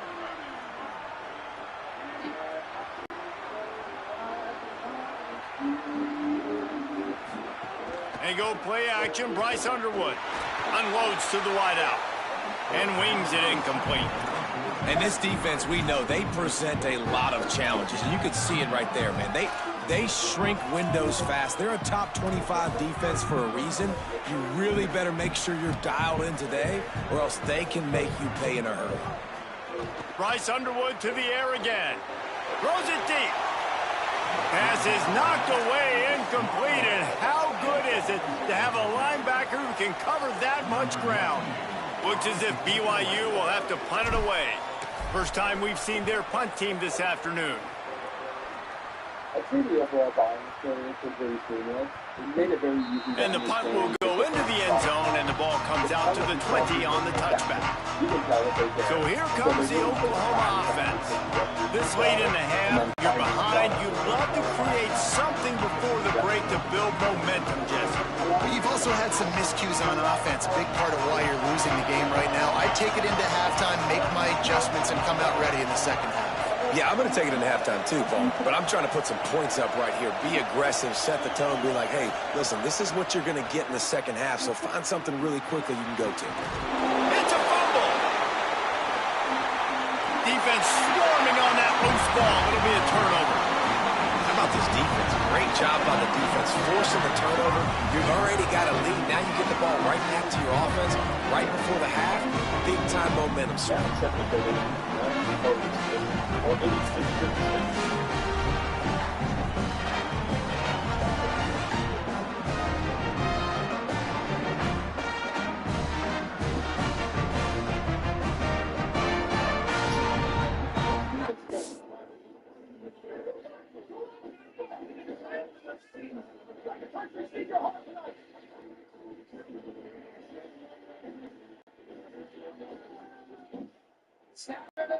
Always delivers.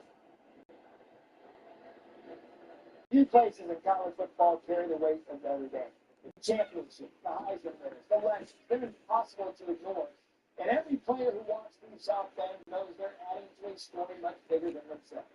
As C.J. Carter prepares for another season leading the Irish, Reese Davis makes his official visit as the quarterback stepping into one of the sport's most storied legacies.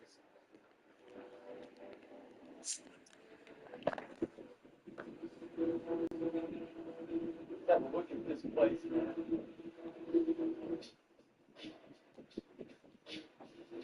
Listen, why? You want to make a first impression. This is the way to do it. Huh? Oh, my gosh.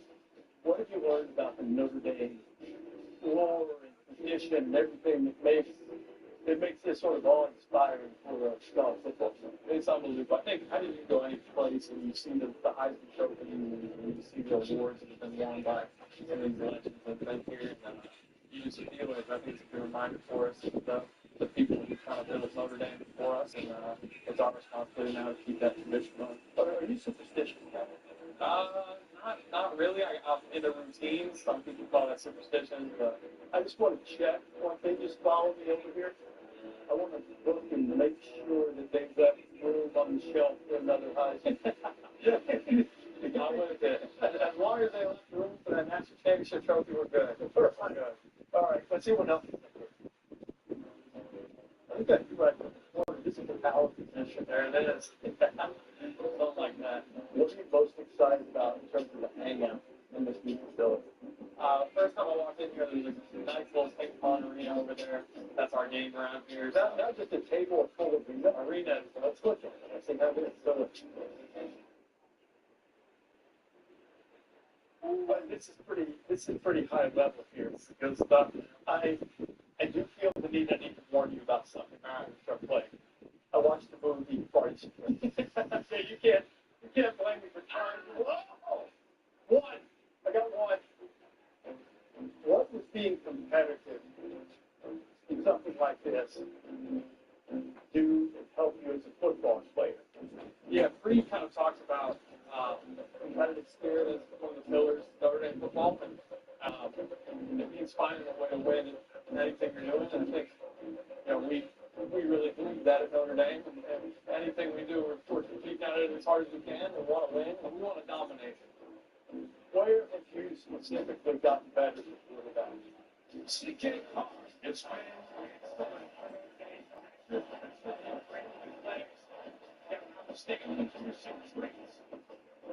I think specifically the check downs and the progression and the speed of the game involved really improved for me, and some repetition and doing it. I think football is such an interesting sport because you only get to play 12 games a year, right? Yeah. Guaranteed game. I think just the game experience, being in those big moments. One spot left, Miami or Notre Dame, and it is Miami. Utter disbelief, shock, and sadness. This is a team that feels like they have the rug pulled out from underneath them. It doesn't make sense. It doesn't add up why Notre Dame is not in this playoff field. What does Wakefield Doubt mean to you? To us, it's a reminder of the pain that we've kind of felt in the past, and put it on the table, win every day, and that will lead to the results we're looking for, and not leave that decision up to somebody else. Did you see it coming? Did you know you're going to be left out?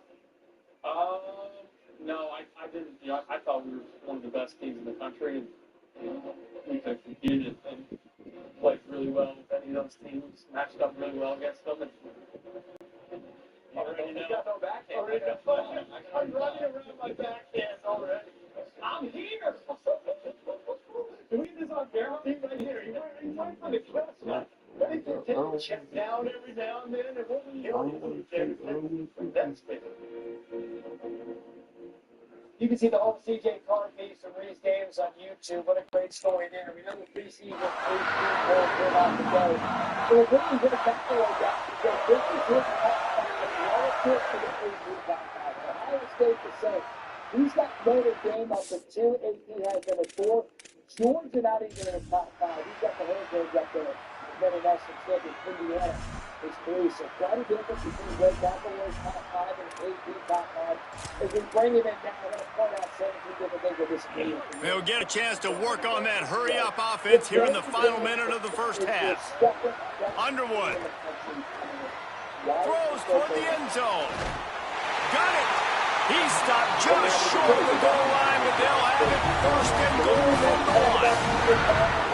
And after that pitch and catch, he's already over 200 yards, and we're in the first half, Jesse. Man, Reese, he's dialed in right now. He's really doing a nice job seeing the field, reading coverages, and finding his open guy.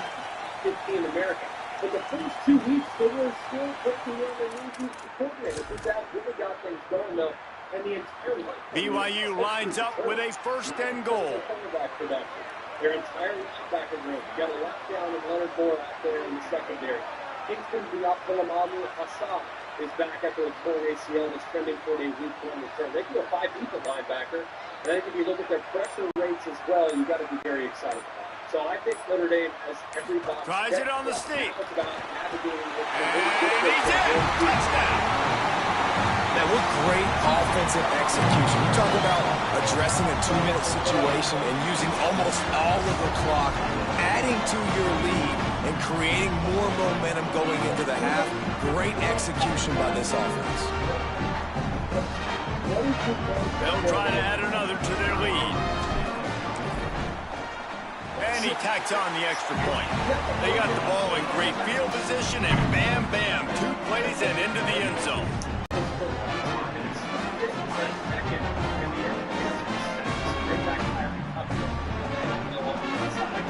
Look at how far they cross the board. They also got Richard. It's even later the week this year. He lost about 12. Got Hoover for the most productive returning quarterback in the country. No one's going for more passing yards. And it'll be a touchback. The ball will come out to the 25-yard line. Defensive starters back. You get a Broyles Award winner, Brian Haynes, calling the defense. So voters aren't necessarily ranking Indiana at 6. They're ranking the fact that Fernando Mendoza isn't there. And that's, to me, is not analysis. That's nostalgia. This roster is absolutely good enough to be every bit as good as last year. Omar Cooper Jr. gone, Elijah Surratt gone. There are some stars that are on the team that they replenish as good as anyone in the country in the transfer portal, which is interesting to talk about stars that are gone yet not affecting the ranking like it's did in Indiana. Because both you and the AP poll have Ohio State, who, by the way, lost 11 players in the draft, 7 of them in the defensive side of the ball, 3 of those in the first round. A lot is gone. Why do you have Ohio State number 1? Yes, Matt, they lost a ton. You said 3 in the first round. How about 3 in the top 11? Yeah. Couple that with Katie McDonald and Davidson Nicolosi, we both went in the second round. So you lose a bunch of starters, sure. But here's the part that everybody forgets. Last year, Matt Patricia, he had to replace 8 starters the year before off the national championship when he grouped like Jack Sawyer, J.T. Tuioloau, Taylor Williams, a handful of others. And the defense got better. They went from allowing 255 yards a game to under 220 last year. They went from allowing 13 points a game to under 10 at 9.3. They were the first team in 15 years to lead the nation in both yards and points allowed. Now, Ohio State made Patricia the highest paid assistant in college football. They don't pay that for a coordinator. You pay that for a factory. You couple with what they lose on defense, what they're likely to replace those pieces with, and the offensive firepower with Julian Say and Jeremiah Smith and a really talented skill set out there on the offensive side. And it's the best team in the country. That's why they come in at number 1. The whispers I'm hearing about Chris Henry Jr., we know Bo Jackson is back.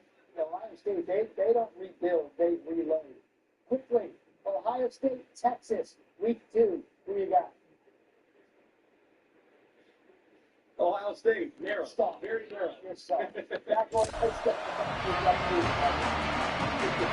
the offense has had enough. They'll take a knee and wrap up this first half. An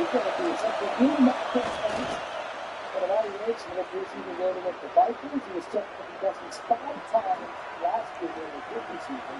He expressed confusion about his medical plan. We've played 2 quarters here. Time to go to Kevin Connors in our halftime update. Man, notable storylines all across the sport today. So let's roll up our sleeves and get you updated here in Week 6. Let's begin with a look at Wake Forest, taking on the number 7 team, the Texas A&M Aggies. And it's the Demon Deacons coming away with a blowout victory in what looks like a major upset. Expect major changes in the polls this week. This team is now red hot. 3 consecutive victories and one of the most convincing offensive showings we've seen in a long time. Here now some other games you may have interest in. Social media certainly does. Inside the Big Ten. And now back to your game in Provo. And yes, football is a game of inches, but man, is that really the case when you consider the length of some of these possessions. Look, I'm not an analytics guy, but I do know this. The team that sustains drives and just moves the sticks might be the team that comes out on top today. And with that, let's send it back to our broadcast team inside LaVell Edwards Stadium.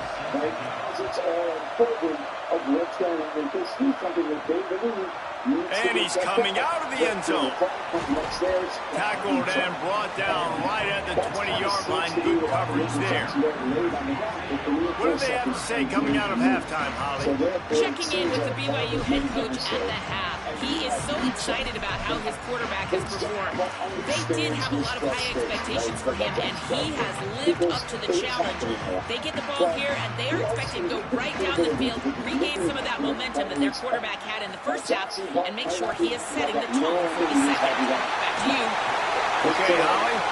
He picks up the first down, brought down, but not before he put that dude in a blender. With a first down, they'll snap it from the 32. Serious injury? Malik Neighbors was out there, trending towards you once said he felt fine. John Harbaugh said he looked pretty good, even though he's still not full speed and 100%. Throwing, Underwood. A step in the right direction. Right side, it's Casper. Brought down at the 47, but not before he ripped off 15. It's a nice play call there. You've got 2-possession lead. You're trying to keep the defense guessing, right? Because you've got that lead, they know you're going to run it, but you still have got to be able to sprinkle in some shot plays and some vertical throws. That was really, really good thinking on that last play call by the offense. Looking downfield, it's Underwood. Quickly to the tight end. Nice quick throw there. It's so important for quarterbacks to be able to find a rhythm and to be comfortable and confident. You want to just get the ball out quickly, make it an accurate and easy throw. And you can tell that these 2 guys, they rep that play in practice all the time, and it's now showing up here on game day. Wide receiver comes in motion. From the gun, the ground game. And he is snuffed out, greeted by a host of defenders. Man, it's really hard to control the running game if you don't control the line of scrimmage. And how about the defensive line doing a great job attacking those guys up front, not open up lanes to run through. Nice job just nullifying that run altogether. Play fake, Underwood.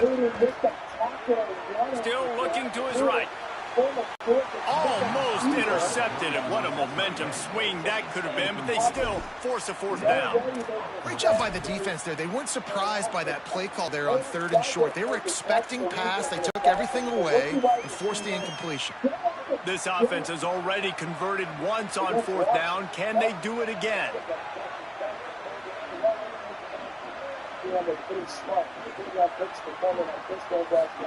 Fourth down, Underwood. It's dropped, and oh, what a tough way to end this drive. And they are stopped on 4th down. That decision will be questioned. And sometimes the best defense is getting a little bit lucky. He was open. He had a chance to make a play. He just drops it through his hand. It was pretty good defense, but you take those breaks. And the quarterback will be slugged down back at the 43. This offense is going to have to come up with a plan to block this guy. He is an absolute monster, and he showed you all his tools on that sack.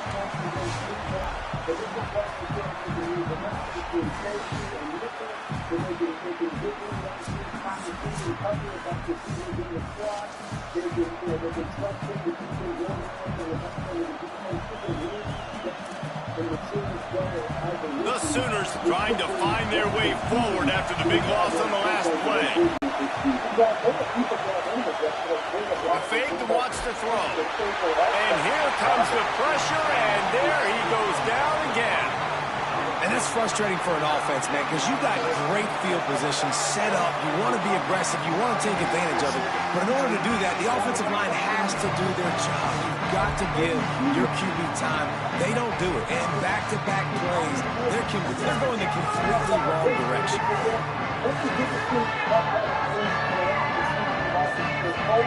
Third down coming up, and the Cougar faithful are doing everything they can to help out this team. Looking downfield, it's Henderson. And this defense has maxed out this pressure. Another sack. And when it's 3rd and this long, a lot of times you sit back, play soft coverage. No, sir. I'm bringing the blitz. You can tell they fool the offense. The defense gets home with the blitz, gets the big sack. You'd think they would have had a good chance to down that one deep, but the bounce carries it into the end zone for the touchback. BYU has it back. The Cougars ready to get into that playbook. That last drive was promising at times, but stalled out. They turned it over on downs, Jesse. I think they got to do a better job here, just being better early in the downs. On 1st down, finding positive plays. Yeah, and it's frustrating when you move the football and get stopped on the other side of the field and get no points. But they've had some success, and I like the aggressiveness. They just got to cash some of these drives in. That's caught. It's Casper to the 43-yard line, and a 1st down for this offense. The defense has got to be able to make a play at some point here in the 2nd half. You're down 2 possessions. You need to steal a possession badly. You need to have a takeaway. The coverage is going to have to be way tighter than on that last throw. Otherwise, this offense is just going to go up and down the field. Oh, he's got some space. And they explode on that one, and they've got it down to the 22.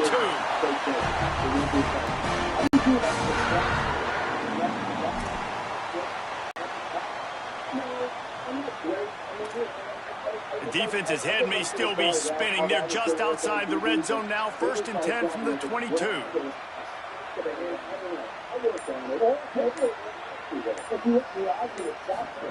Looking for the edge. He'll do it himself. Nice run to pick up his way for good yardage there. When you play the option and you play this responsibility football, sometimes your eyes can get lost. They didn't on that play. Nice job honing in, getting in there quickly, getting the quarterback to the ground.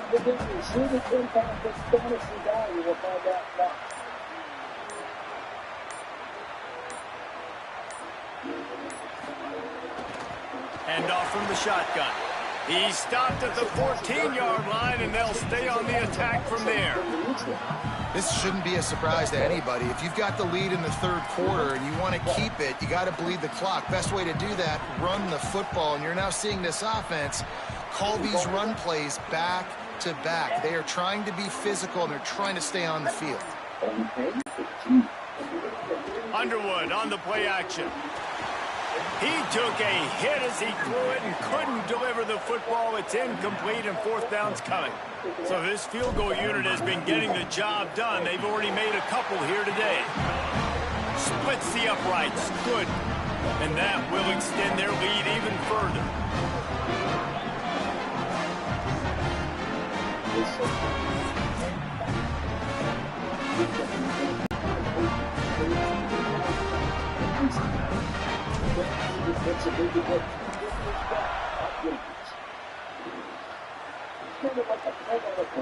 From inside the 10-yard line, he'll bring it back. Really disciplined job by the coverage unit to get down there and make the stop at the 19. Here come the Sooners ready to go on offense. After giving up that score, now it's incumbent on this offense to kind of get a back and forth going, Jesse, in this game. They got to put some points on the board here. There's obviously a lot of football to go, so it's not necessarily panic time just yet, but I'm getting the ball into the hands of my best playmakers on this drive. I hear you, Jesse, but not panic time. Have you seen my defense? I mean, I'm not trusting them to get a lot of stops, so it puts a lot of pressure on this offense. And I think this receiver's forte is his route running. He's a guy that can line up all over the field, but it's not just catching post routes and goes. This guy can run shallows, he can run slants, he can run the option routes and find soft spots in the defense. This guy really has all the routes in his toolbox. Tells the play fake, wants to throw on first down. Fires to the big fella. Hit and brought down right at the line of scrimmage. They're able to find the tight end for an easy completion, but good job tackling, not allowing him to get the first down. A lot of ground to cover, and they need a chunk here on second down. Wants to throw. It's Henderson. He's got it. No chance to run, but still a solid pickup on that one. And this offense is desperate to keep this drive alive, trailing by multiple possessions, and it's getting late. And the defense gets home and makes a play at the 37-yard line.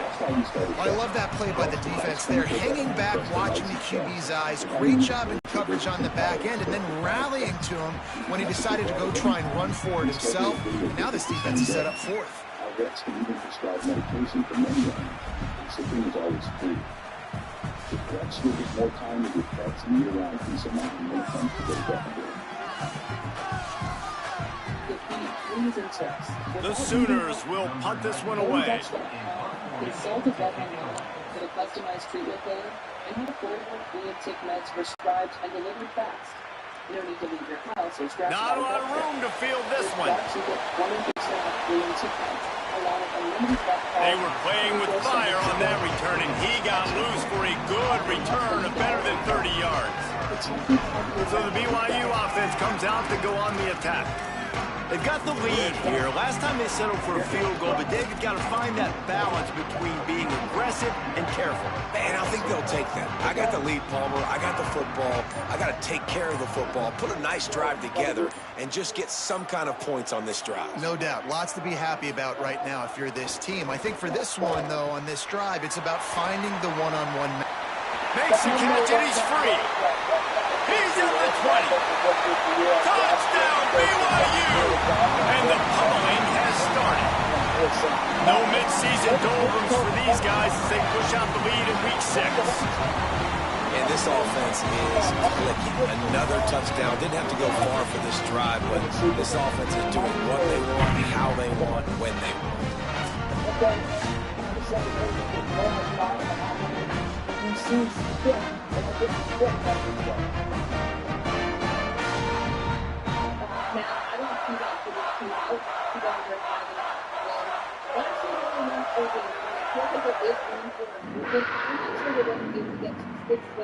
Based on the schedule that they've been in. Of course, for starters, during the AFC West, that's tough enough. There's 6 tough games.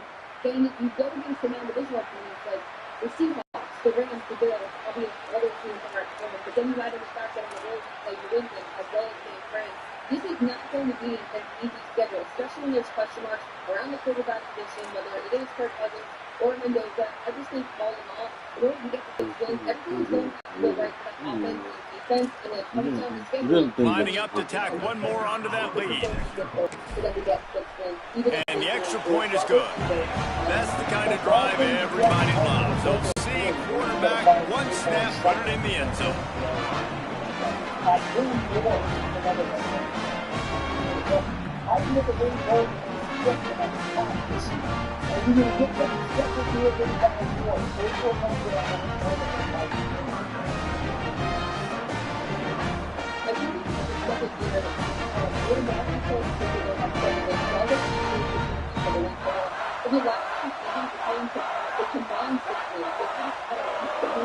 Since 2022, even if Cameron does take that step forward, I think this is a situation where you're looking at a team that's moving into an exact big of a leap for the next 2 years. So if we're taking a look at the schedule right now, it's not easy by any means.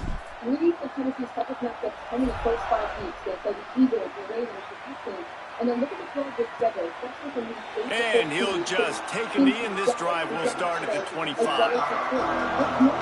Guys, we'll get another look at this Oklahoma offense. They've got a long road ahead of them if they want to get back into this game, but they have to get to work on this drive. Selling the run, but he wants to throw it. Got him quickly. And the big fella couldn't elude the cornerback who makes a short tackle. Short pickup of 4 on first down, dealing with a 2nd and 6. Drops back. It's Henderson. Oh, pressure's coming. They got him. Great pressure on this defense. And this offensive line's got to do a better job. Man, you got to protect your quarterback. Listen, this offense is not playing great. They got to somehow find a way to start to get something together here in the second half. You know, 60% of dogs are overweight. That's why 100% of our food is personalized for that food. To help them stay lean when you're trying to find this dog so they'll never die.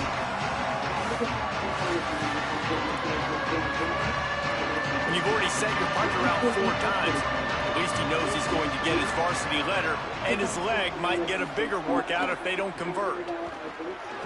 Makes a man miss. Breaks into the open. He'll have enough to move the chains. It's first down at the 38. It was so important this offense was able to find a way to get in the rhythm, and the running game is now helping that. 2 straight punts on their previous 2 drives. This drive, though, they're having a little bit more success. Big reason why is this running back. He's been able to find some creases to run through, and it's really helping out this offense.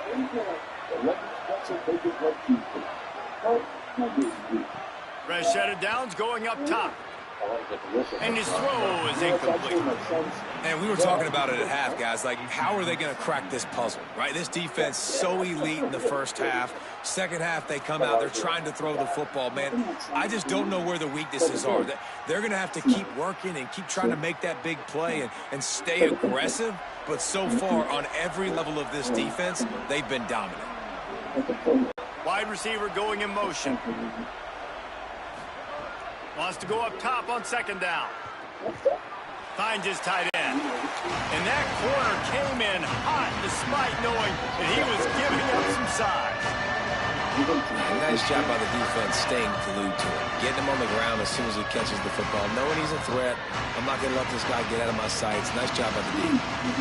If every journey begins with a step, this offense needs to step into a 3rd down conversion and then try to turn it into some scores, and fast. To the air, it's Henderson. Working that left side now. He's going to come up about 5 yards short of the line to gain. And the Sooners will send out the punt unit. They may have to pay him overtime. He's punting for the 5th time today. And they won't be able to down it. It goes into the end zone for a touchback. The BYU offense headed back out to go on the attack. They torched this defense with an explosive passing play for a score last time out. Let's see if they go right back at him.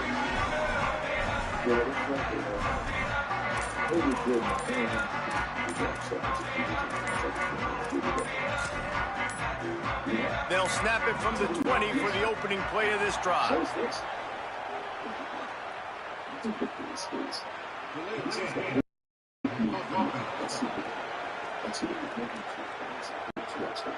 Offense took a little bit too much time at the line there.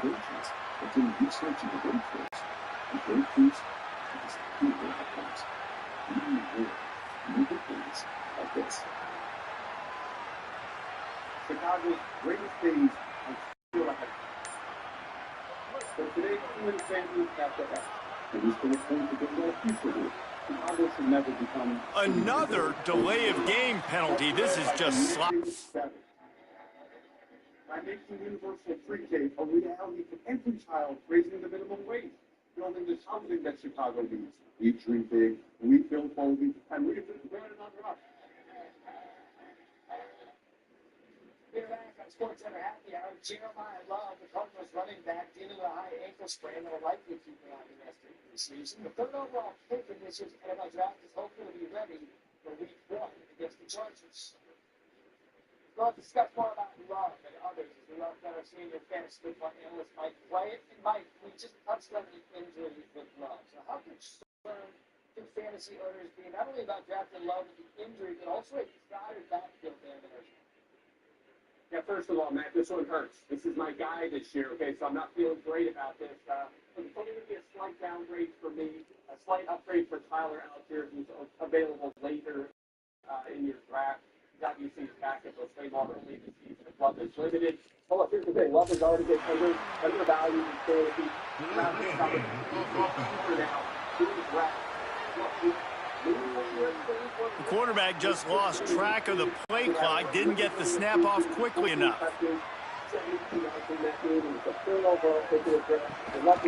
They'll run it out of the shotgun. Defense right there to stop him in his tracks, and they get nothing on that play. Linebackers in today's football, obviously, guys have gotten smaller. They got to play in space more, cover fast guys out on the perimeter. But how about this linebacker coming downhill and making a physical tackle in the hole?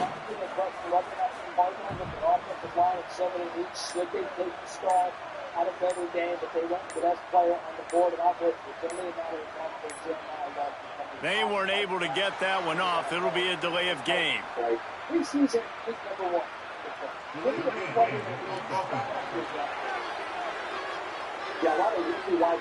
That is a completely avoidable penalty. The quarterback just went into brain lock and lost track of the play clock. Overall, taking 3 goals last. So his preseason debut, much like Marcus Case, had 8 targets. He had 7 of them for 63 yards, which is a guy that, much like Love, good size, excellent speed. They actually ran the same 40 at the combine, 4.36. An unforced error there. They don't get the snap off in time.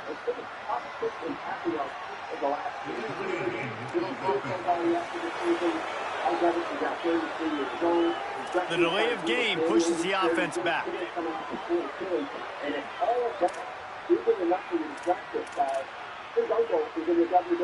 They'll line up for a second down play. Here's Underwood to throw. Oh, he's ready to take a shot. He got his hands on it, but couldn't hold on to it. And what a time that would have been for their first pick of the game. Not exactly the ideal situation for this offense. 3rd and long, backed up inside their 20. Looking deep down the right side. Can't make the play on the interception, and man, they were looking for their first pick of the game. Instead, it'll be 4th down. BYU will bring the punt team on the field. Doesn't say much for your drive when you're looking forward to the punt. Man, did he find the sweet spot on that one, and just like that, punched them out of trouble. And that punt will make its way into the end zone, and they'll put it in play from their own 20. A lot of field in front of them as they open this possession from their own 20. Dropping back, it's Henderson. Turns up, it's Carry-On. Found a little bit of room to operate, but he'll... He failed on meeting a good time at the 60. And then my guy Harry Lyon, a Thursday night college football reporter, fails on me to do good things here in Bristol, but great to talk to you guys. Great to have you both. Yeah, let's call you football analyst offense, Matt, and let's start right there at the top with you. Any issues with Ohio State taking that top spot? No, my bigger issues with preseason rankings in general, the fact that we're just basing them on last year, not really much of what's coming back. But you could make the argument for Ohio State with Junior saying they've got one of the best players in the country, Jeremiah Smith, Chris Henry Jr., the young receiver. He's going to be the next great flight. The only thing I worry about with the Buckeyes is they lost so many players to the NFL draft and the first round. The match attrition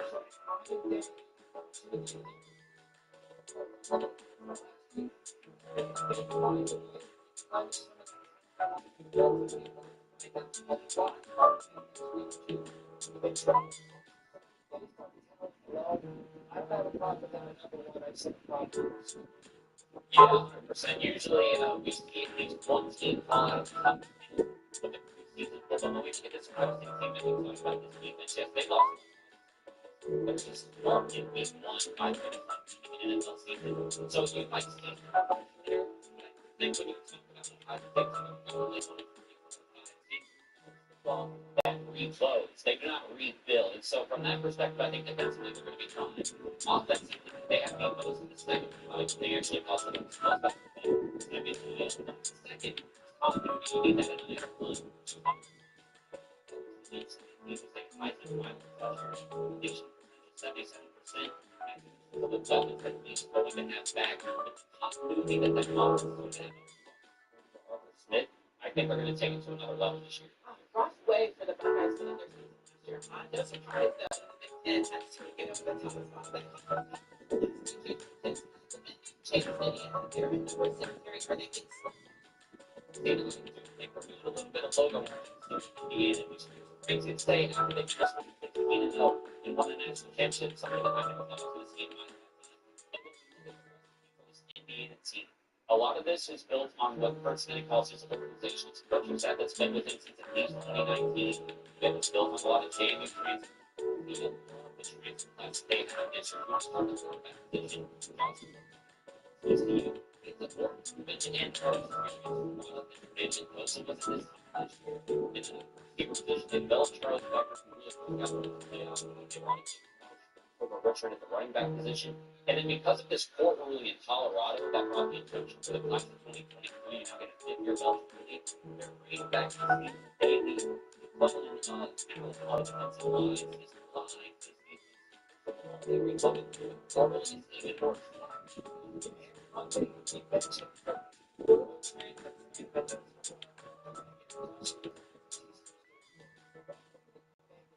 Cincinnati to me is the best coach in college football. You mentioned him, and we know the championship the third tonight. Cincinnati and his staff, the second losingest program in college football history. They had to take talent that wasn't going to go to some of the big schools to develop them into a national championship team. Fernando Mendoza didn't have people knocking down his door coming out of Cal when he transferred to Indiana. So as long as Coach Cincinnati and his staff remains, Christine, I think this team and this coaching staff has an eye for talent that can develop it better than anybody in the country. Because of that, I know what they lost, but I know what they brought in. And until Cincinnati is not the head of that program, you've got to consider Indiana not only one of the best teams in the Big Ten every year, but the best team for them. Okay, so they're at number 6. We're going to ignore the fact that the team at number 7 got even better than they were last year. Matt, no SEC teams received the vote for number 1. What are your thoughts there? Again, it's preseason rankings. We just don't know because I looked at Texas and I looked at Georgia. You could argue that Texas is the most talented team talked about in the country. You could go the next step with Georgia and say that Georgia is also one of the top 3 most talented teams in the country. I'll take you all the way down to Oklahoma, who I believe in who they have coming back on defense. John Mateer healthy, also one of the best teams in college football. What does this mean? A preseason vote for number 1 in the country. Who cares? When we get to November and these teams are battle tested throughout the country, you will find an SEC team in the conversation, not only for a playoff spot, but for a national championship. And I'm going to give you one team that no one's talking about right now, Harry, because I'm after the off-season stuff, and they're just trying to figure out how it's going to go. I'm just here to tell you that it's Lane Kiffin, who's as good as anyone in the transfer portal, as good as anyone in the country at bringing a transfer portal roster together with chemistry. If Lane Kiffin, if Sam Levitt gets that thing figured out and they get rolling, there isn't anyone in the country that's going to want to play LSU after Harvard. Well, Matt, and you talk about players that we got to watch together on the road on Thursday. Sam Levitt was one of those guys, and we got to see him at Arizona State. And talking to him and his leadership and his mentality, that's exactly the kind of player that Lane Kiffin is going to want leading that program. I will say, though, I was shocked when this poll came out today, and not a single person voted for Texas or Georgia #1. Just because we have been talking all offseason about how Texas offensively is set up for success. Arch Manning and Cam Coleman, Relief Brown, these weapons that they've got on offense now. Hollywood Smothers is another one. And then they also probably got the best defensive player in the country in Colin Simmons, and that defense is just loaded with talent. And then when we look at Georgia, we've been talking about a team that a lot of people are wondering, are they going to look like the 2022 Georgia Bulldogs game? That's one of the best college football teams that we've ever seen. So, look, I know we want to make this a Big Ten versus the SEC thing, and you know, the Big Ten's got 3 of the top 6. Well, the SEC still has 7 of the top 13. Careful, Harry, you're going to get accused of SEC bias. I'm walking that tightrope. I really do think, though, the SEC, it is just as good as it's ever been. The Big Ten has had a great run, and they deserve credit for it. But again, this is still all about individuality. College football is about rivalries. It's not about conference affiliation. It just means more, right, Matt Berry? You got it. It was so great hanging out with you. We should get together. You weren't long distance. It's right over there. Right over there. I'll go see you. They sent me over here in the annex. Okay. I'll see you later. Now we go to the next level in the NFL. Aaron Donald worked out for the Rams again on Saturday as he continues to figure out if he wants to come out of retirement. Donald's trial at the Rams facility was his second time working out for the team, but Sean McVay said Donald's decision will come to his timeline. Our NFL insider, Dan Graziano, joins us now for more. All right, Dan, what is the latest that you're hearing about Donald possibly coming out of retirement?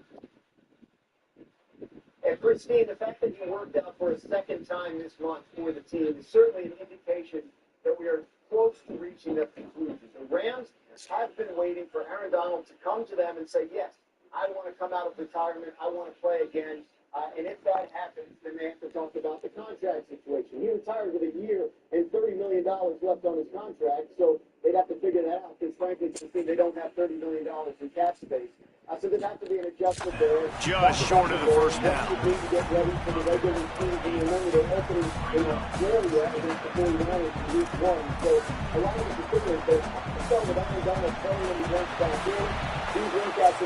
Just watching the clock drain away in this one, it's all but in the books. Let's take a look at the top 25, and this game might have an impact on these rankings next week.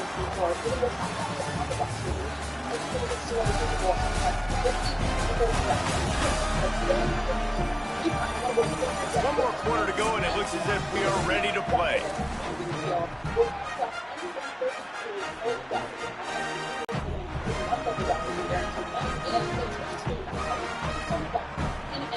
And a chance to mull things over. Let's see how they start the final period here on second down. Quick give. It's Blaylock. Driven back.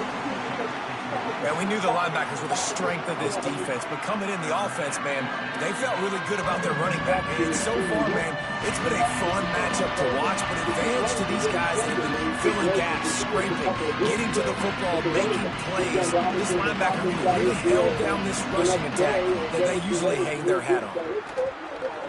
Finds his man. Ripping off a pretty good chunk of yardage. They've got it out to the 41 with a first down. This defense better not blink. I know they've got a lead here in the fourth quarter, but just look at who they're going against. This quarterback is one of the best in the nation. They cannot rest on their laurels. Someone's going to have to make a play. Drops back on first down. Fires quickly. Makes the grab. Down immediately. He picks up a few. You got to like this defense, man. All game long, great job tackling the football. Like, you throw it on the perimeter, they're coming up. They're not giving the run after the catch of these receivers. A lot of times you see so much damage done after the catch. This defense has been dialed in, and the big play has been a non-issue. Nowhere close on that one as he got drilled trying to deliver the football, and now they face third down. Trying to pick up a first down. Sends it back in motion. To throw, it's Henderson. Rush right in his face. Turns it upfield. They'll make the stop about 3 yards short of the first down. It's always interesting how people handle late game. Like, you know this game is over. There's not a lot to gain from it, but some people try to throw the ball deep and continue to make... Hold on a minute. The offense still out there going for it in their own territory. Got to make the play on 4. Fires to the middle. It's picked off, and another empty drive. And that's a really good job by the defense, understanding the situation of football. It's 4th down. It's late in the game. You got a multi-possession lead. Take away all the deep stuff. Make them force the football into coverage. They do, and they stamp this game. The Cougars offense takes the field to start this drive. Looking for a crease. Gets it all the way down to the 39-yard line. It'll be a first down.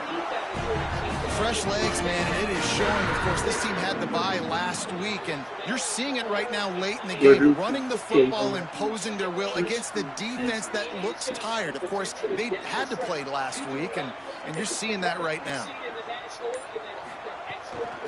Right back to the well. And he's brought down after a short gain. And I know you can play these late game situations differently, but I love when you just stay physical. You run the football, you preserve the lead, you got great field position. You're in a great position to salt this clock away and get a W. Well, there's no question for seeing it has to be about starting pitching. Out of the gun to give to the back. Got enough for the first down. Brought down at the 21-yard line, a 15-yard pickup, and they are in prime position to get points now. And the defense down in this game, they just can't do anything to stop this offense at this point, David. Right now, they know they're going to be trying to run the football and try and ice the game, but there's nothing at this point it seems they can do. Yeah, and it's frustrating. I got to sell out, man. I got to bring as many guys to the line of scrimmage as I can. I got to find a way to get this ball back to my offense. The clock is not my friend, and them running the football is only going to run this thing out quicker. I got to find a way to make something happen, strip the football, do something.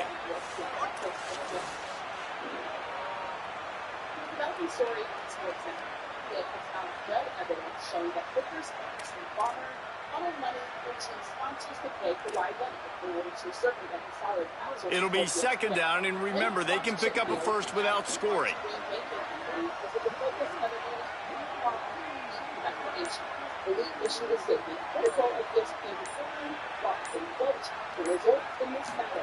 Trying to get the corner. Tackle behind the line, and he'll lose one on the play. Option football is about responsibility, but I can't give up my hand. I can't show them really quickly and make it easy on them. Good job by the defense, staying patient, defending all the options, stringing it out, making a nice play.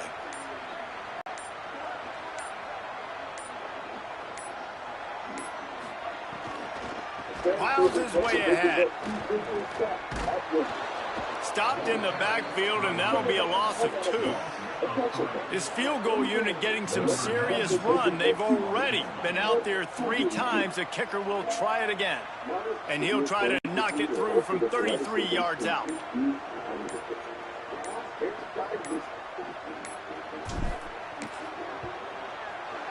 And the kicker delivers the 3 ball to finish off the drive.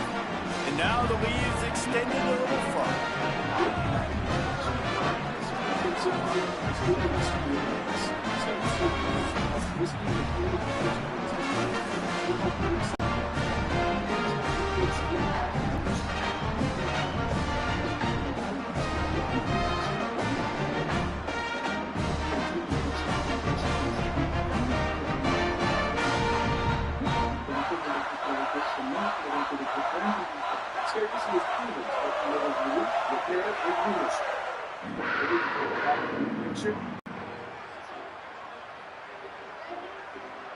Ask your doctor about the number 1 prescribed biologic and Crohn's plus UC.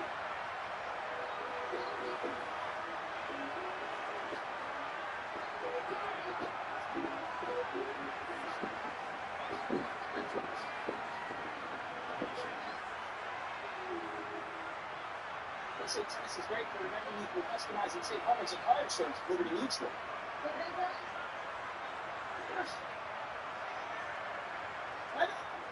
Only pay for 2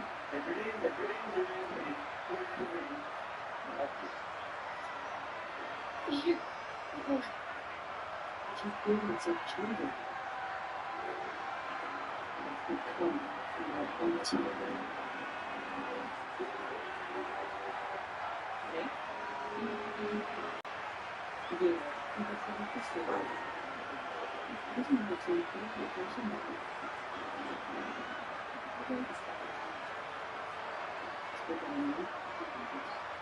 at Joe we seek out only the finest edges, sun rifles to perfection. Your taste buds will thank us. Yoplait, America's favorite peach yogurt.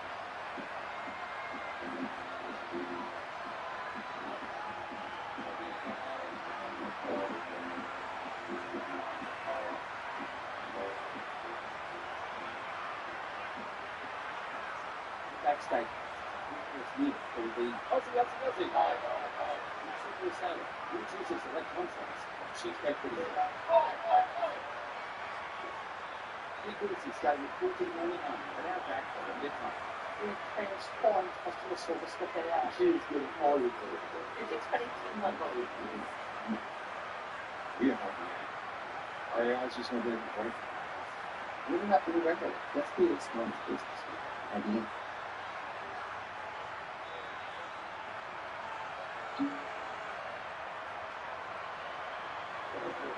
Whatever the need.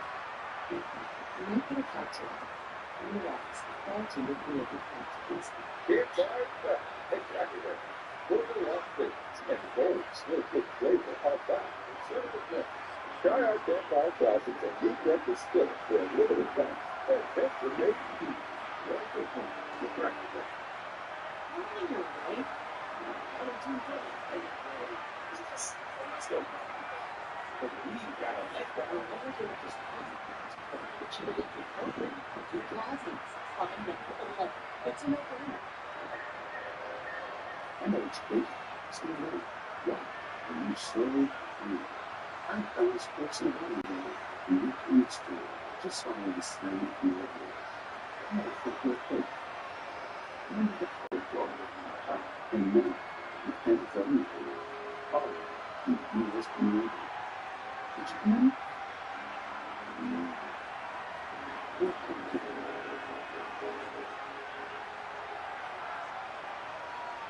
Sports Center, brought to you by Subaru. Wow, it's what makes Subaru Subaru. And one again. There's one for you. Welcome back to the developing story in the NFL. Arizona Cardinals rookie running back Jeremiah Love dealing with a high ankle sprain and is unlikely to play the rest of the preseason. In 50 snaps on Thursday night against the Raiders, he rushed for 58 yards and caught 3 passes for 14 yards. Dan Graziano is back against the Lynx on injury for round 1. Let's start right there with the Cards rookie Wilmore Fisher. Jeremiah Love, as Adam Schefter reported, with a high ankle sprain. I would expect to see him again in either of the 2 remaining preseason games. The question will be whether he can get back and practice in time to be ready for their Week 1 game. Cardinals have depth at the position. They signed Tyler Algier. They still have James Conner and others back. Jeremiah Love is important. The overall pick, they had a massive role planned for him. The Jets had a massive role planned for running back Breece Hall. They gave a massive contract this offseason. He left practice on Monday with what they're telling us is a groin injury. He was sent for testing. We're awaiting word on those test results. Head coach Aaron Glenn said he's not overly concerned, but I would expect to see Breece Hall and the Jets in the preseason game either. And then in San Francisco, George Kittle, the tight end, who suffered a season-ending injury last year in their playoff win.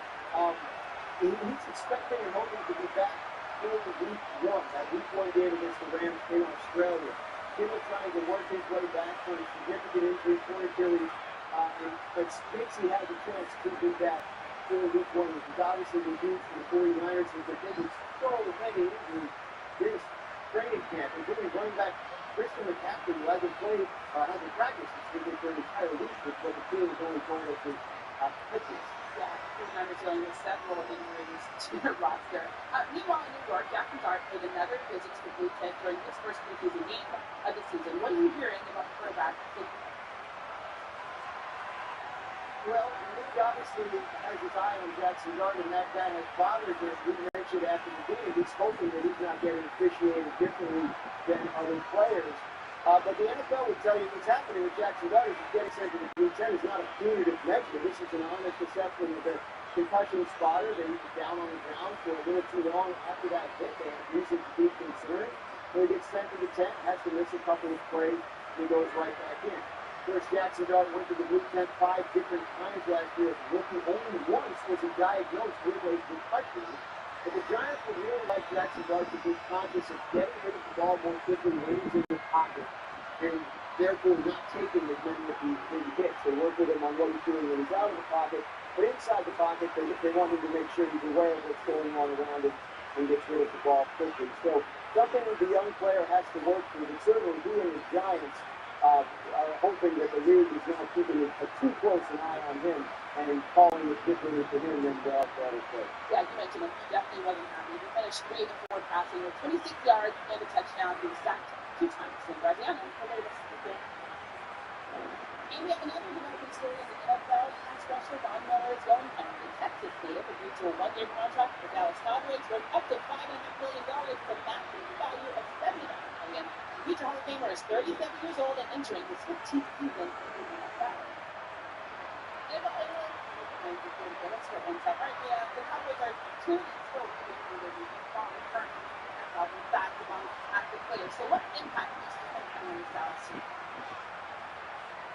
I think it gives them depth, which is something they've been lacking in the past years. And now when I look at this defensive line as a whole, the Bills actually reminds me a little of the team that just won the Super Bowl, Seattle, which is to say the strength of the interior, the superstars, Phil Williams, who just got paid.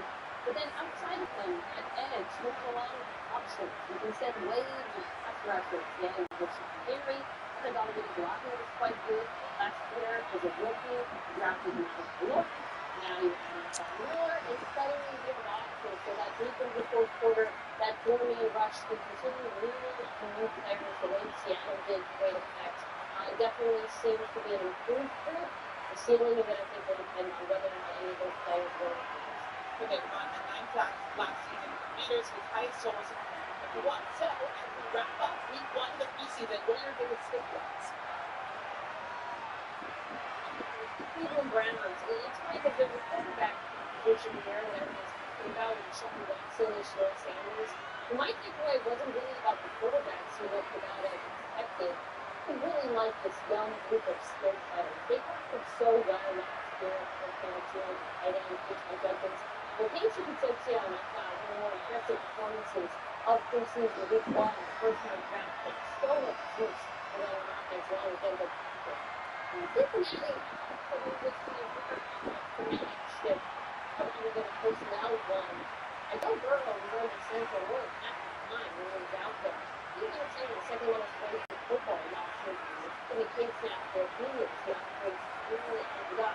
This to me suggests that Cincinnati will go in that direction during the regular season for the time to rep it during the preseason. Even though they're on this result, I do think they'll grow this offense. Okay, the Bengals were 5-3 when Burrow started, 1-8 in all their games. 8 times.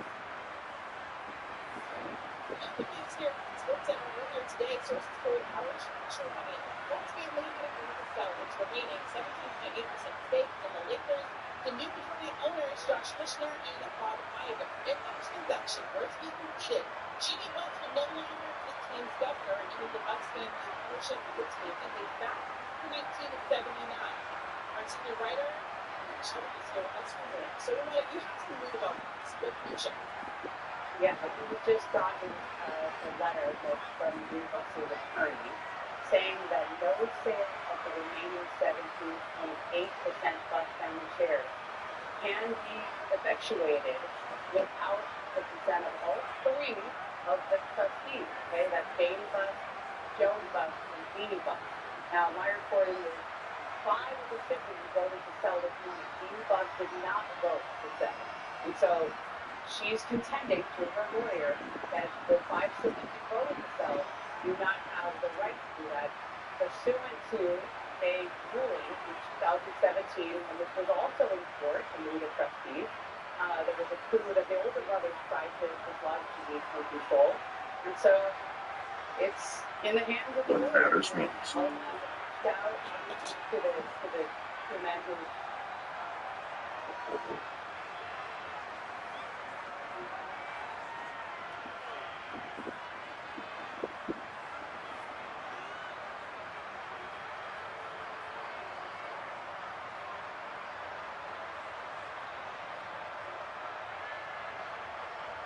Yes, I was calling because I saw your place at 818 Los Walcott, and I was looking to see what the price was for your 2-bed and 2-bathroom apartment.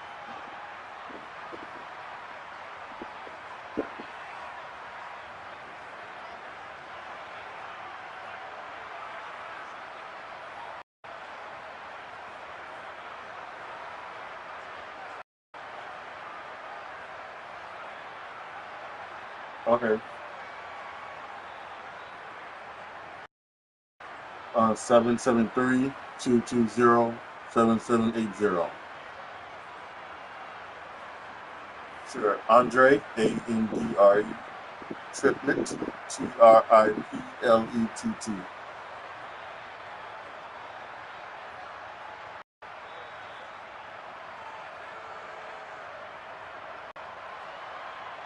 Yes. Yes.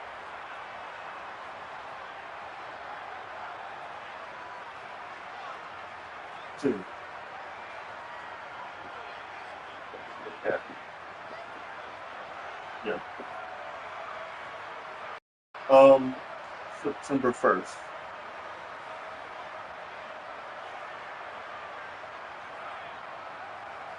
We was looking for like a dishwasher, an in-unit laundry, um, um, essential air and heat,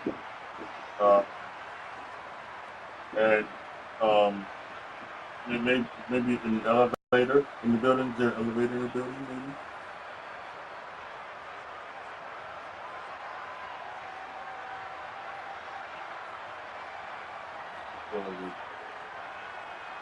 Okay, that's still fine. Yeah, and maybe if one of the units on the first floor, that would be good. My mother she's getting mobility issues, and she can't walk up and down like the flight of stairs. So that's good. Yeah, that's the first floor.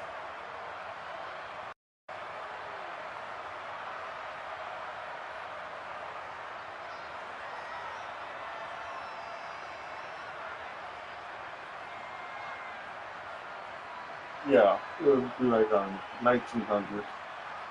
The last 1900.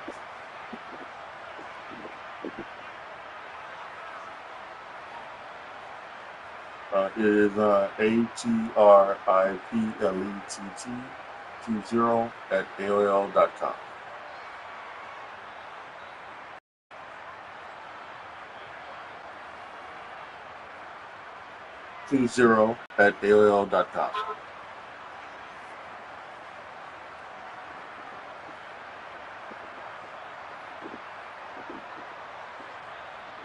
Yes.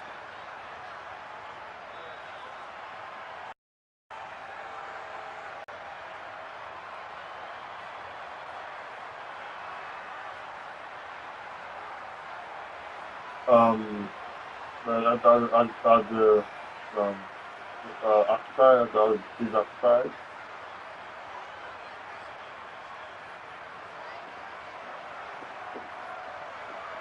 Okay. Yeah, I pass right now.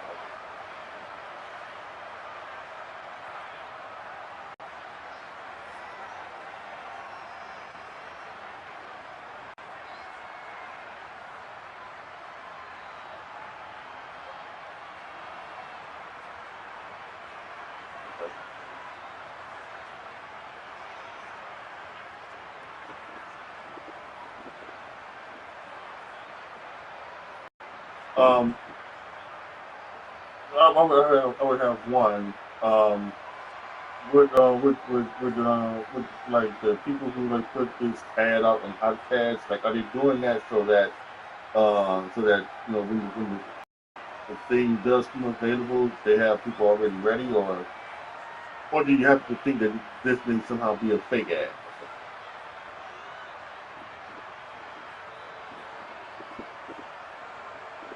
Okay.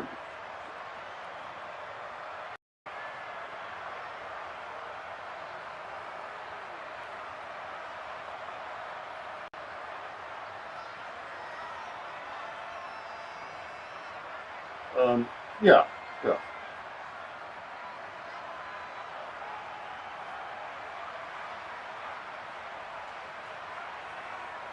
No, that'll be it.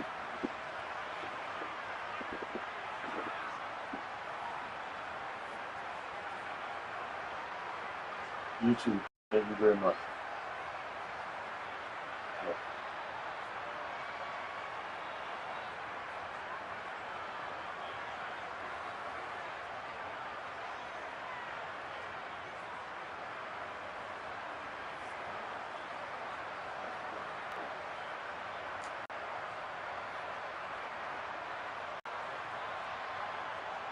She was literally every place for them. 2 weeks in November for NBA star Carl Towns. Now he took work over the weekend. I was blown away with the celebrities. Kylie Jenner, Timothy Chalamet, Justin Bieber, Ben Stiller. Did you see the Love Island people there? The Island was there. You know what? I think that was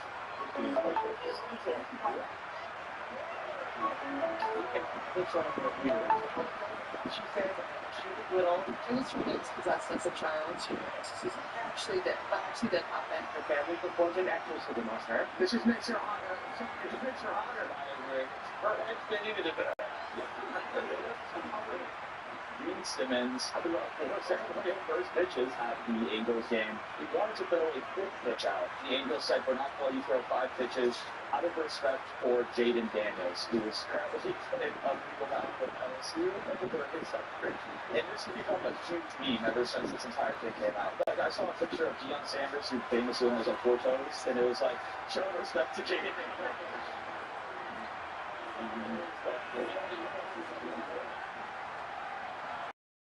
Shocking and sad news. Actress Hayden Panettiere was found dead on Sunday in Greenville, South Carolina, at just 36 years old.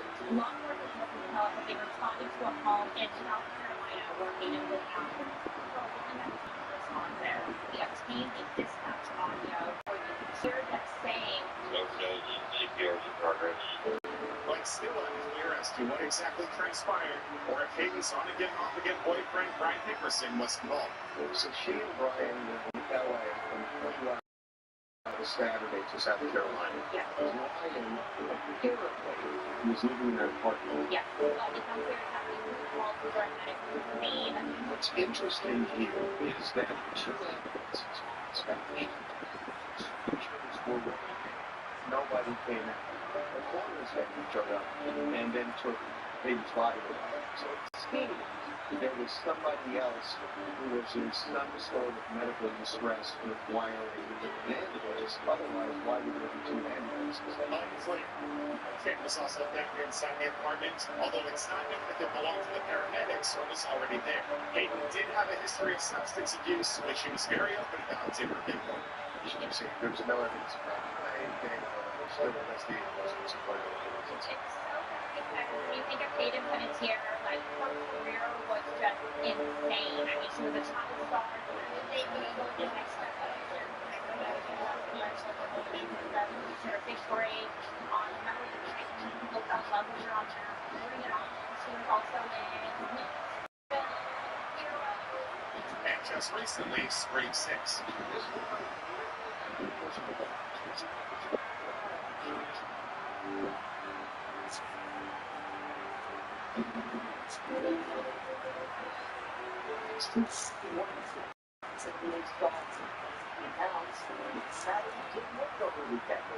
Oh, wow, really? thrown away. They're kind of much of like a weight last year. It's a celebrity stuff. It's just pieces of everything in there. Yeah, it's scalable. There's a skiller. I wasn't sure. I used to think I was too cool with the ball. He's always been a connect, but he's never been a little more. He's close to the play. He's a good Knicks fan. He's driving the other way. Yeah, the Knicks wedding. It's still away. Did you see the island people there? The island was there. You know what? I would like them to my wedding if they show up. Christine, your question. Thank you.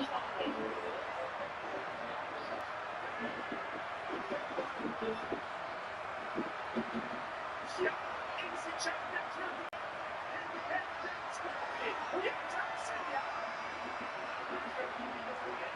That's something. There's a lot to say about looking at a shot. Dr. Trudell, hardware store, and his daughter's song comes on the radio. Fade, up the song goes downtown.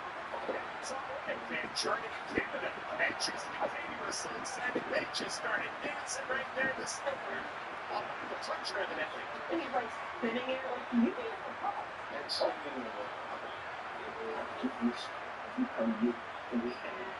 it just was. I used to think he was like insane. Look, if it's really all that, it's all over. He looked good. That was like Tom Cruise. They were prepared to make a move. Mr. Trudell, the plunger dancing whistle advised. I would like to support your son. You shall remain in the pool. One question remains unanswered. Why does he buy it? I was wondering, you say, what happened? If Katie clogged up the toilet of the Stadium check in. Dance again, just don't care. I guess you knew that already. I feel like movies that kill dogs should automatically be rated R. And conference call and talked about a movie that should be policy as she basically said, I'll take her where we just are and dog. It should be rated R. It's a matter of any curses, and it's a matter of there's violence. If a dog dies, R-rated. That's what's for us, right? It is really, it is, it's so stupid. No, it's not stupid. It can be afraid that he's going to be out of his point of view. I'll be up the up, it's really, he slows. And from this, he's having dogs, a lion king here with that as well. Dogs are dying, guys. It's a move. Oh, yelling, you can turn it on. It's tripping, that's traumatizing. You are all yelling, you want to kick your feet in the yard. I'll do it, Paul. Keep my dog. What's your favorite thing? He better not kill the dog.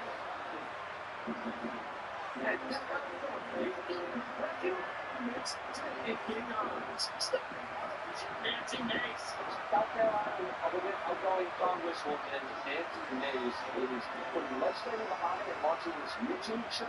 The show's called Gift Days. And the promo is what you'd expect. Her shooting guns, doing Republican things. Yeah, Republican things like walking, pointing, but she had it up. Nancy Mace, the little one.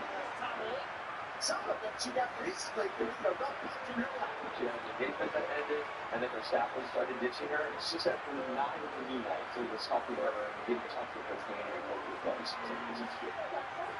didn't know she would sleep. Especially in Washington, D.C., where it's hotter than hell. She probably does need a doctor. Because I really care. The temperatures are so enormous now. I don't mean things are changing now. All the people who are getting infections are probably the big seller goo. Why? When you do cover it, so people don't like trust people with that shit. No, they're disqualified. People don't know. Infections I still would talk about that, like it's your dog or something. Hi, I'm Dr. Mad Dog. What seems to be bothering you besides my face? Yeah, it's Nancy. It was right there. It's like station.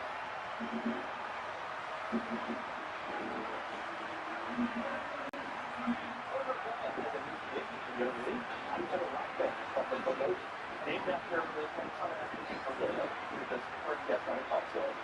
depending if you're a fan from LA, let's go to Singapore, which is where a rocket building itself, which is native smells, and helping that I try out in the upcoming. Maybe this hockey goes how they said the band is all professionals, like the bandmates and played with Kira, Mark Jones, and then Young Griffin.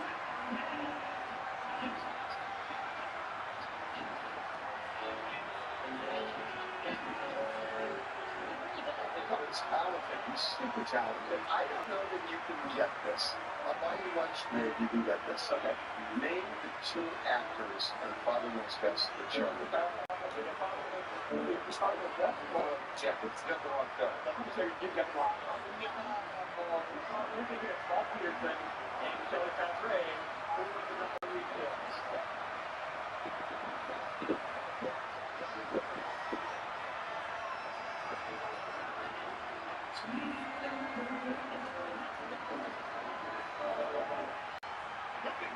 Hi, Gerber. She said she was little. And it's told I was possessed as a child. She narcissism actually did. Maya Gerber is your type. Notice, if you could have looked up with Maya Gerber, would you tolerate green growth? Yes. You're not going to be able to recommend. I mean, it is. Yes. Huge win for Reagan. He painted Orlando Brown in a celebrity boxing match. Comedic performance of boxing. The slow-mo replay of a real hockey match.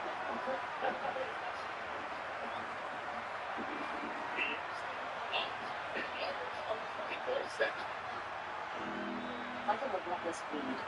Moderate to severe Crohn's disease or ulcerative colitis symptoms can keep coming back.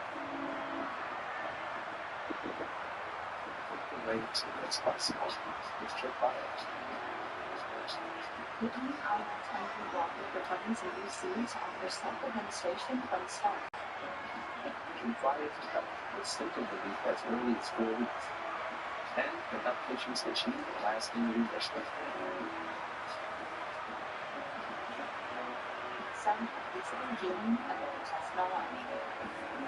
Serious allergic reaction, increased risk of infections or autoimmune conflict, and problems may occur. Before treatment, get checked for infection and TB. Tell your doctor if you've had an infection, flu-like symptoms, or need a vaccine. Healing is possible. It's from VIA. Have VIA for 15 years of clinical research. Ask your doctor about your VIA today. You can hear this. Major better. Tropical dragon for goodness. Passion for chick cleanups. Price the flavors that feel like a cherry on top. Real fruit. Flavor. Good job. Last ride will go on Big Trip. And it's all thanks to better credit. Kickoff makes it easy. I go to 86 points my first year. So credit check and nothing. Ready? Two. Number 92. Set to kick this one away.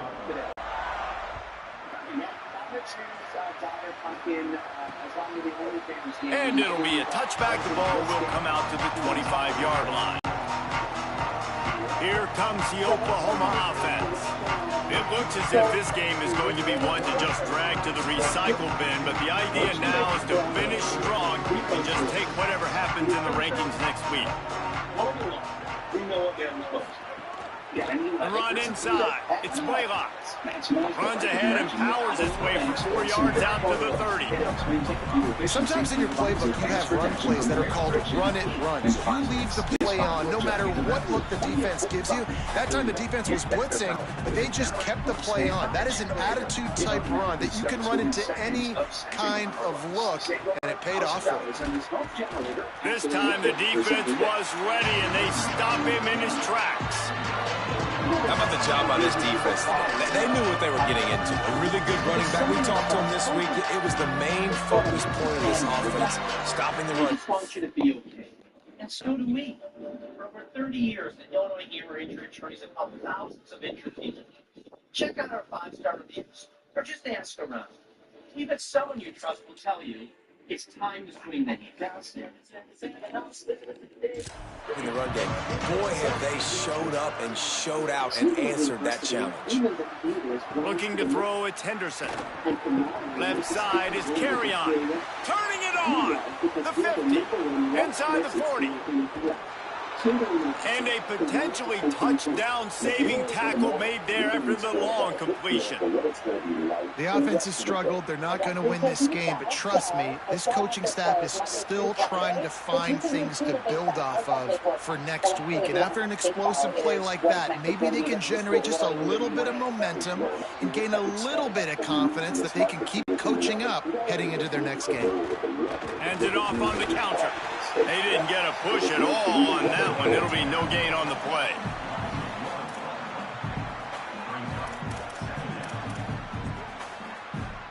Lost one on that last one. It's 2nd and 11.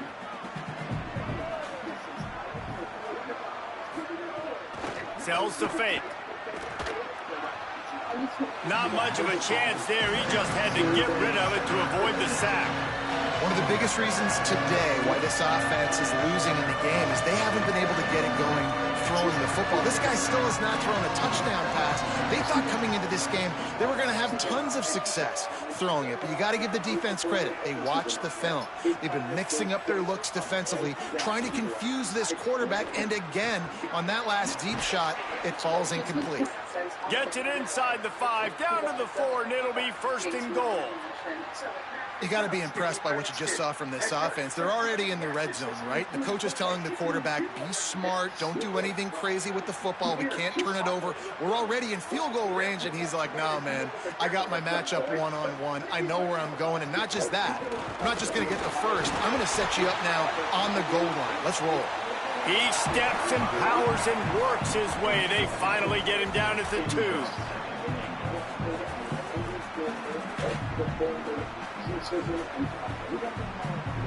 Defense trying to come up with a stop on 2nd and goal. Motion from the wideout. Looking for running room. And he's in. Touchdown, Oklahoma. Well, it's a nice job there executing the run play and getting in for the score, but you got to wonder, guys, is it too little too late? They're still trailing by a ton here in the 4th quarter.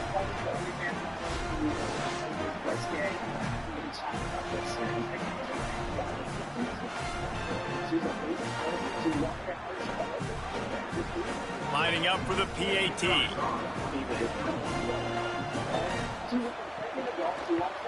Splits those uprights right in half. So a well-executed 8-play, 75-yard drive. And finished the deal with the short touchdown run from the 2.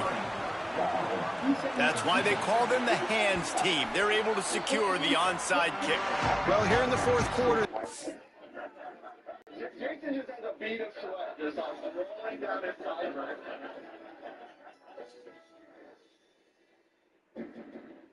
Welcome back to TMC Fight Night. Let's get back to the action. Ray Shake grabs opponent's Orlando Brown. Appears to be holding him in a tender embrace. Both fall to the canvas, and now they're just kind of rolling around playing grab-ass.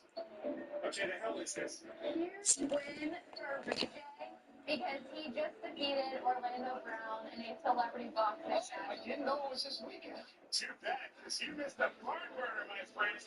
Ramsey walks Ray J out and proudly watched her baby brother and another grown man flail around like 2 6-year-olds at a playground. It is like the most comedic performance of boxing you've ever seen. It was so embarrassing. Would people pay to watch this? Yeah, so they paid to watch McGregor fight for 69 seconds, and this was far more entertaining. Ray J won? Yeah.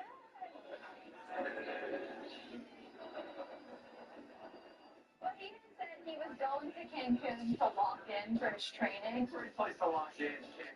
Yeah, he went to the giggling Marlins, an all-you-can-eat resort for 50 years of training.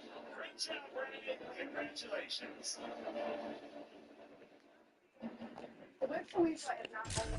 Expecting onside kick. You got their hands team on the field. They're able to jump on the ball and make sure they get possession. BYU has it back. The Cougars ready to get into that playbook. There have been few obstacles for this offense as they are starting to pull away here in the 2nd half, Jesse. And this has been a dream game for this play caller, too, right? It's like anything that he's calling is working flawlessly. Yeah, it's fun to be the offensive coordinator, but not the defensive coordinator. They have had no answers. It's been an absolutely miserable day trying to solve the riddle of this offense. They give it to him again. Hit and drop behind the line. He'll lose a yard. It's going to be tough sledding for the offense here. They're trying to ice this game by running the football and bleeding the clock. They've got a pretty good lead here late in the game, but the defense knows the run's coming, right? So they're going to be loading the line of scrimmage, getting stops like what they just did. Be interesting to see what the offense does on this next one. Quick toss. They tried to go smash mouth on 3rd and short, and it did not work against this defense. It's 4th down, and they'll try the field goal. And he's going to have to get into this football. This is a 53-yard attempt.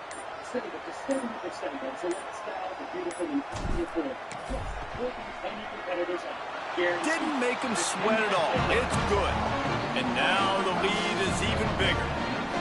And not to be the old guys in the booth, but we are the old guys in the booth, man. 50-yard field goals used to be really, really hard. Kickers nowadays, man, they are making it look so much easier, and he does right there. Great coverage, great save. And with that kickoff going out of bounds, they will get great field position to start.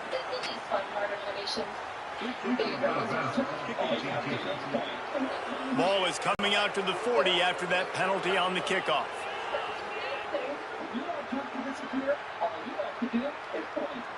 Deserves more than just after result, our full body MRI scans for hundreds of conditions without any radiation, including cancers as early as stage 1 in just 60 minutes. Our cutting-edge MRI technology to the prescriptions updated. Back to pass, it's Henderson. And peace of mind. And with cost as low as $180. Hauls it in. Breaks a tackle, and he might go. Found enough room to get it into enemy territory. They're down at the 43-yard line. I know a lot of people don't like prevent yourself from winning, but when I'm up by 3 scores in the 4th quarter, I am not giving up a single big play. I'm letting you check it down, throw it in front of me. I'm going to tackle you. I'm going to let that clock tick because I am up and that clock is running out. And as soon as the receiver caught the ball, you saw the quarterback start communicating to his teammates what the next play was going to be because they're now changing the tempo and going fast. They get him stopped at the 5-yard line, but it will be 1st and goal from there. Saving money is not important receivers, but if you're purchasing your guaranteed, he's looking to pass. You can easily find under pressure. Hit hard just as he released it on 1st down and just couldn't get it to the receiver. He paid over $110 for the 2-year waiting period. Now the offense tries to punch it in on 2nd and goal. There's no waiting period. Looking to throw again. Underheat, and he gets rid of it. And that one is right on target if his target was the 1st row. And this defense has put a game together. Like, it is hard to put all the facets of defense together. Run defense, pass defense. They've been so good, man. Dialed in. You could tell they were ready. They were fast. They were physical. They dominated this football game. They desperately need to get the score here on 3rd and goal to have any kind of wild chance. Fires into the end zone. Can't make the grab as he was looking for his man right at the goal line. This defense has just been all over this guy all game long. Under pressure, they're finding a way to get to him and affect his rhythm. Of course, they have an interception in this game. That's why they've got a big lead here in the 4th quarter. This guy has never gotten into a rhythm. A 4th quarter field goal down by this much, that's a lot like putting a lipstick on the proverbial pig. Doesn't do much. And that one is picked up in the end zone. He stopped, not much on the return, but a whole lot in getting the football. This is a beautiful situation for the defense. When you're up by 2+ scores and you're in this situation, you know exactly what is coming. It's going to be a pass. They have to because the clock is their enemy. Great job playing pass, forcing the interception, almost putting the nail in the coffin.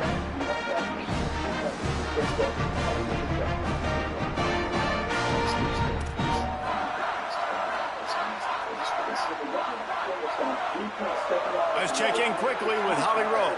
Here on the Cougars sideline, everybody is so excited about the way the defense is performing. They have been in the top 10. They're really excited about their possibilities for postseason. But right now, it's all about the balance of this team and how they're performing here today. Defense continues to create turnovers, and the offense continues to capitalize. I'll keep you posted on how they keep going here on the sidelines. Back to you. Appreciate that, Holly.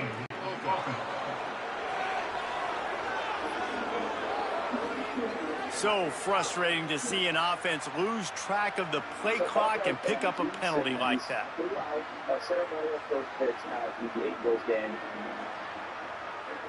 Both about 1, and then Gene Simmons threw out 3 more for the first of the So, through 4, they only 4 pitches. He said, I'm going to get those pitches. And he actually 4 or 5, and the Angels said, no, we're not going to. Looks as if they didn't get it off in time. It'll be a delay of game.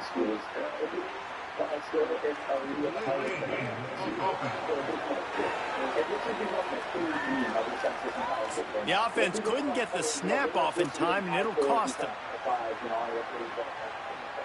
Everybody's saying, I have not seen more memes and more people make fun of the individual than this guy.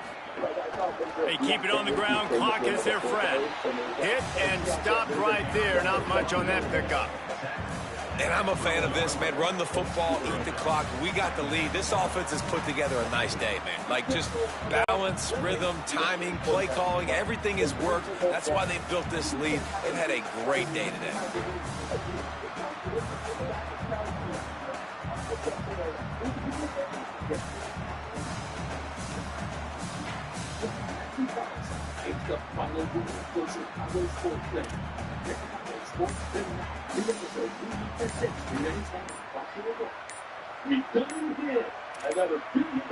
They're going to take another delay of game penalty. You just can't have these types of mistakes.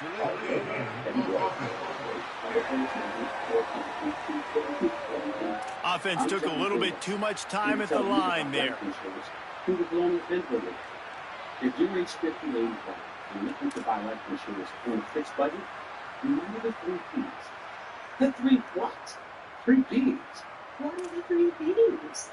The 3 P's of life insurance in a fixed budget are price, price, and price. A price can afford. The flag and another delay of game penalty. They do know there's a play clock up, right?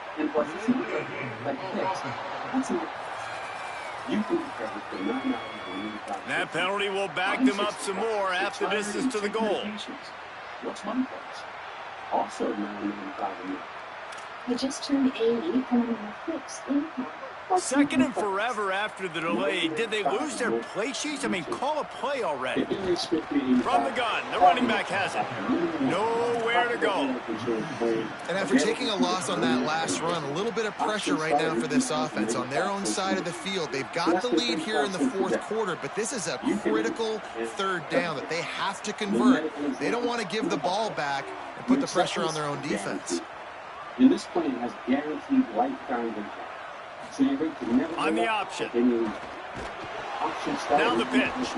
He'll be stopped short, and they'll force a 4th down. And the defense is still fighting. They haven't had the day that they dreamed of. You know, talking to the coaches coming to the game, like they thought they had a good plan. They'd be ready to attack and limit some of the damage this offense has done. They haven't done it today. They got to go back to the drawing board, figure some things out, because this wasn't a great day. 207-0646 for your free information and your free gift.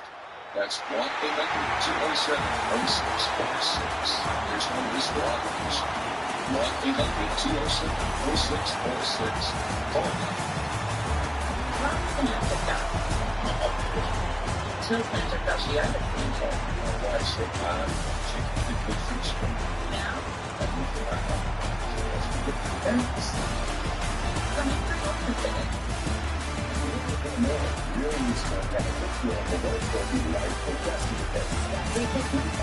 Coming into this one, we wondered whether these guys were a little bit overrated, and certainly they did nothing to dispel that notion. They were playing angry today, and I know talking to some of their players, David, coming into this game, they felt like they were being disrespected A lot of people thought their opponent might get them today, so they took this opportunity to make a statement and make an example out of their opponent. And those are fun moments in the locker room, aren't they, Jesse? Like, everybody's doubting us. Nobody thinks we can win. It's really easy to motivate that type of squad. They played motivated. They played a little ticked off. I'm here for it. I love it. I love the excitement, the adrenaline, the emotion, and they earned a big dub today. That's going to do it for us as the season marches on. For David Pollack, Jesse Palmer, and Holly Rowe, I'm Reese Davis. This has been a presentation of EA Sports College Football.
For the first time since 2008, the Cubs have placed out their fourth high postseason runs, and today's our part 2 of the top classic. Hello, everybody, and welcome to the cover for tonight. I'm Carlton. The Cubs to take the series of PGA after confrontation with the Bay, but the White Sox in their baseball and essential PGA is out there on baseball and making an MVP run, so it's got to be an entertaining three games this week. It's a great 3 days for the city, and it's an awesome day, especially in both teams are good. Obviously, they're not very good right now. They've got a good team. We've done with the big stuff, so it's really fun. 3 days of good. I mean, it's fun to talk about it. Coming in here, it's going to be a good fight. And, you can play well, play really well. But you have to make it fun. Yeah, nobody's going to get like that. It's going to be a fight. Especially taking 2 or 3 last time, they're going to be rubber trust. So I don't think Chicago will go there, but first question, people are definitely a Sox fan, so I don't know if that's what, they're kind of based, they're kind of pretty good on the high advantage, so, but I'm expecting, that's the cool thing about having 2 teams in one city, that rivalry is always going to be big, and, the fans are always going to want great games in a matchup. Fans are going to get great games over the next 3 days. Let's head out to Wrigley Field. That's where we find our St. Patty Optimist, who's standing by with the Athletics John Green. You guys can just what I can already say about the Wrigley Field. So the first step of the game for us. Like out there, Sammy mentioned it was 5. It's the Athletics to get down. Everybody wants to be here. Prices on the secondary market are going higher and higher as we speak. And as we look around the crowd here, John, I see a lot of black and gray. Obviously more blue and red, but this is a pretty nice mix so far. Yeah, I think this is a good crowd here. It's always a nice mix. We ask the same questions to different guys, sometimes the same guys. Every time, what's this going to be like? Are you excited? The interesting thing with the White Sox, they have a lot of guys who haven't played. A lot of guys have called up this year. Even guys like Wilson Montgomery didn't play here last year. So, Hagen Smith said he came out before the game. What do you got here? And he said he wanted to look at it. He likes the grass on the wall. Maybe, I asked Hagen Smith too. I said, what do you know about this rivalry? He said nothing. I grew up a Panthers fan. I said, you're an SEC guy. Is this like LSU? Nope, I'm a Rangers fan. So the young guys on the south side aren't as privy, but Ian Happ, I thought, was really good. He had a couple of nights on what it means. He's been in this rivalry since 2017. Right, he's got a decade's worth of experience answering the tough questions beforehand.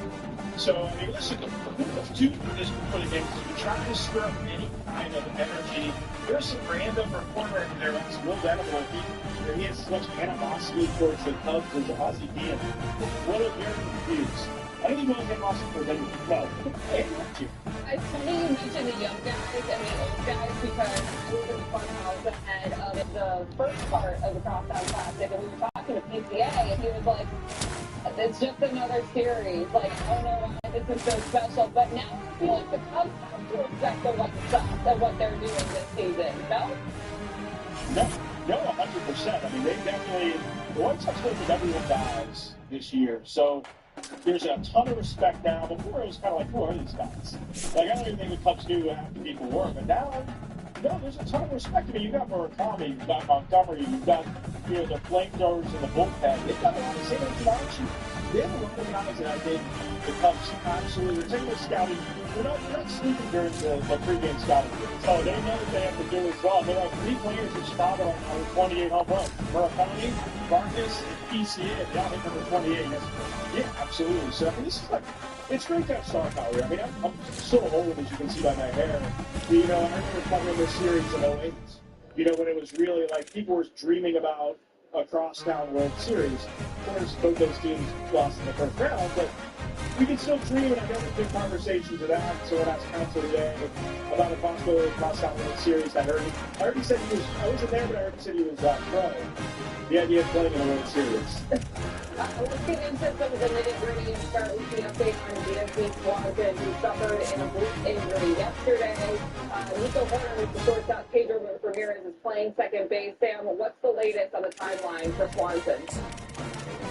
Yeah, Jesse Rogers, our friend here at Fox Chicago, had the initial report, 4 to 6 weeks. Our counsel said likely closer to 4, but we'll see. With an oblique strain, most things could take time.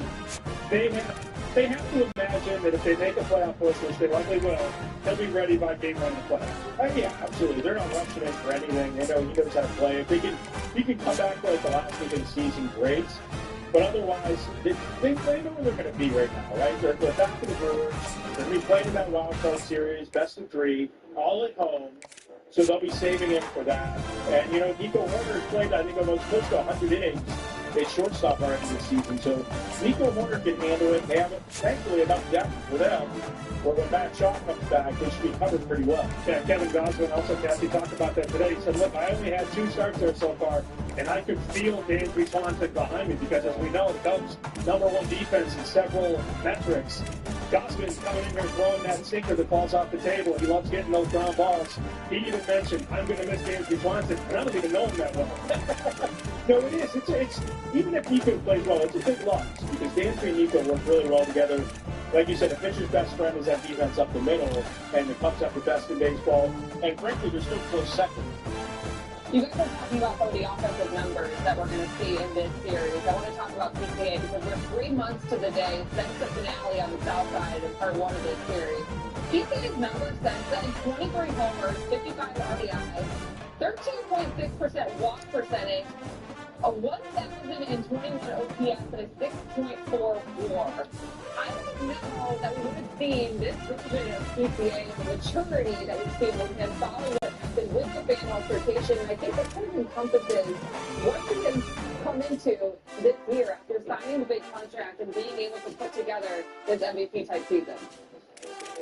His plate presence has been sensational. He just rattled off the numbers. I know the baseball fans love these numbers, but the eye test, he is so patient, he is so poised, he is taking so many pitches, and he's not really swinging and missing like he used to. There's no chasing his game anymore, which is remarkable the way he has grown from last year to this year. I think Patsy's kind of insinuating the White Sox fan put down focus. I think she started. Remember, he was back for about a week after that. He had a couple really bad plays from the field. He dropped that fly ball, and then they said he was walked. Remember? One drop ball. So, yeah, absolutely. So I think the fan, maybe she should throw on the first pitch here, and you see that beat you catch it. What do you think? I can load her up in the parking lot like I did with the parking lot. He didn't come close up play. By the way, Cassie, don't blame me for Sister Mary Jo submarine that pitch. He saw a war run from the parking lot. You might be onto something. I don't know. Let's talk about pitching because we're going to see Luis Castillo, then it's TBD for the rest of this series. You know, Martin has struggled. He goes on out the blitz there, needed a break. How concerning is the TBD that we're seeing for the White Sox over the next 2 games? They keep using the same phrases one day at a time. Chase Hydra said 9 innings a day. Okay. I think it's probably going to be a combination of Eric Fetty and Jose Urquidy that'll start Tuesday and Wednesday. Maybe they go to Jonathan Cannon out of AAA Charlotte, but you know Anthony Cannon's going to be fine. You know that you have Sean Burke, and of course you have Castillo, but it's probably Fetty, Urquidy, or both. Yeah, that's what Will said before the game. He said they're basically, the reason why they're still TBD is they want to kind of see how this game goes to see if they need one of those guys. So if they don't need them, that's probably where you're going to see it. But you really, and tomorrow's the same thing. They have to see, like, kind of trying to get through this game. You know, we make fun of the one day at a time stuff, but in this part of the season, that's like, yeah, we didn't even want to play with the question about the playoffs and where they are in the second seed, because you got to be laser focused on what's going on in front of you. They got a 5.5 game lead. Whatever the rules work, yeah, they could go to Sean Newcomb as an opener, Jordan Hicks as an opener. I asked Davis Martin, I said, when was the last time somebody opened a series and finished a series? Because Newcomb took the ball game 1 against Detroit and then got the final on Sunday. That never happens. Did you really do that on series? But it didn't end the series.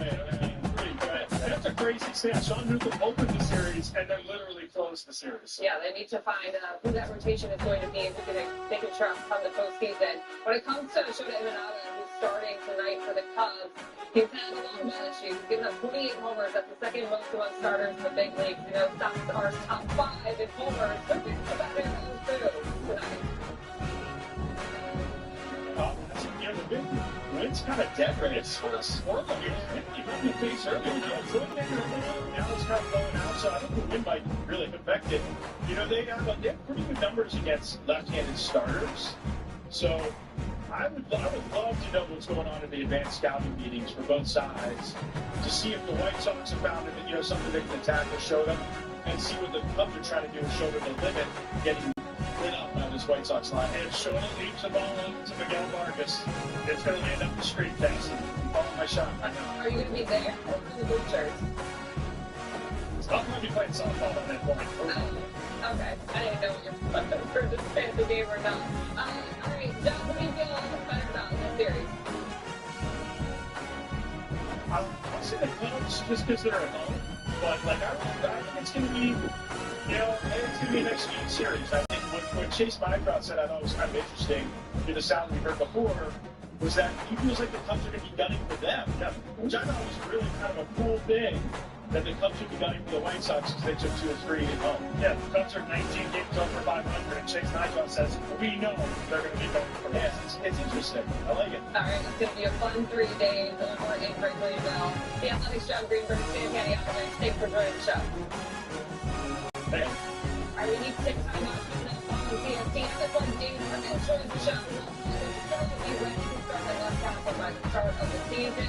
If he can, where will the offensive line rank among the rest of the league? We discussed when we come back. There's everything. Not everything from all this season. Add comfort to your floor with new carpet from Shaw. It's soft underfoot and resistant to stains and wear. Pick up the Keystone Collection for a value of 99 cents a square foot. The rebate. Keep cool with our great selection of in-stock Hunter ceiling fans. This Hunter low-profile ceiling fan is available in 4 finishes and is a value of $88.99 after rebate.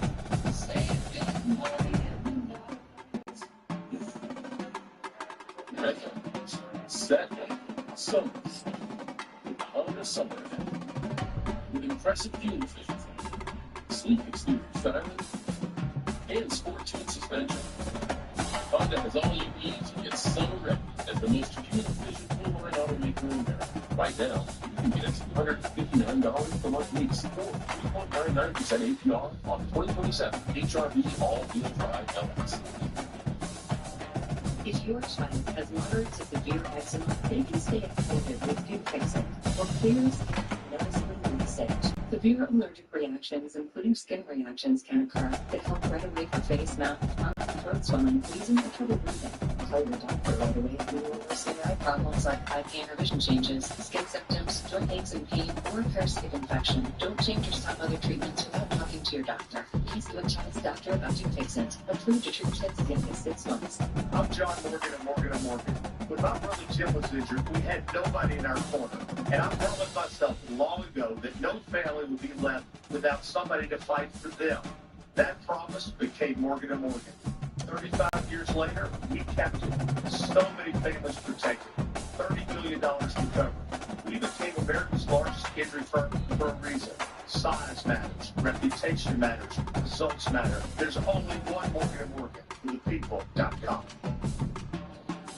Danny Parkins joins us now, and Danny, I want to talk about the Crosstown Classic, which the last time when the Cubs Sox met on the South Side, PCA got in, it was someone on her engagement party, and since then he's been on an MVP tear. Now there's hope for the first time since 2008.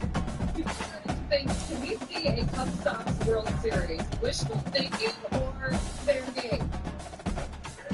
I love that topic. It's very special when both teams are good and when both teams are even in the playoffs to make that a possibility. Obviously wishful thinking. Either team is the favorite to come out of their league, obviously. So it's wishful thinking. It's that and elite quarterback are like the two white whales of Chicago sports fandom. Like, we've never seen a Cubs Sox World Series and we've never seen a great quarterback. Caleb Williams seems like he's weeks away from officially cementing himself as, he's an MVP caliber player. And then all of them left with is a Cubs White Sox World Series. And you believe that, lead quarterback, franchise quarterback, like that is what we are gearing up for to confirm in a matter of 3 weeks? Yeah. I think that's clearly where this is going. I think, I haven't been to training camp yet, but the reports seem to be that he's light years ahead of where he was this time last year, which makes sense. If you agree that Ben Johnson's an excellent coach, then those guys just have really, really, really high floors. So that's like Kyle Shanahan being able to turn Brock Purdy into a Super Bowl caliber player with the last pick of the draft. That's Sean McVay having one losing season in 9 years when the starting quarterback got hurt. If you think that's the caliber of coach that Ben Johnson is, and I do, and then you give him a blue chip talent, it's a give him a great race car driver, a Ferrari to drive. Going to be pretty good at it. So I think it is an inevitability at this point that Caleb Williams takes that lead as a superstar.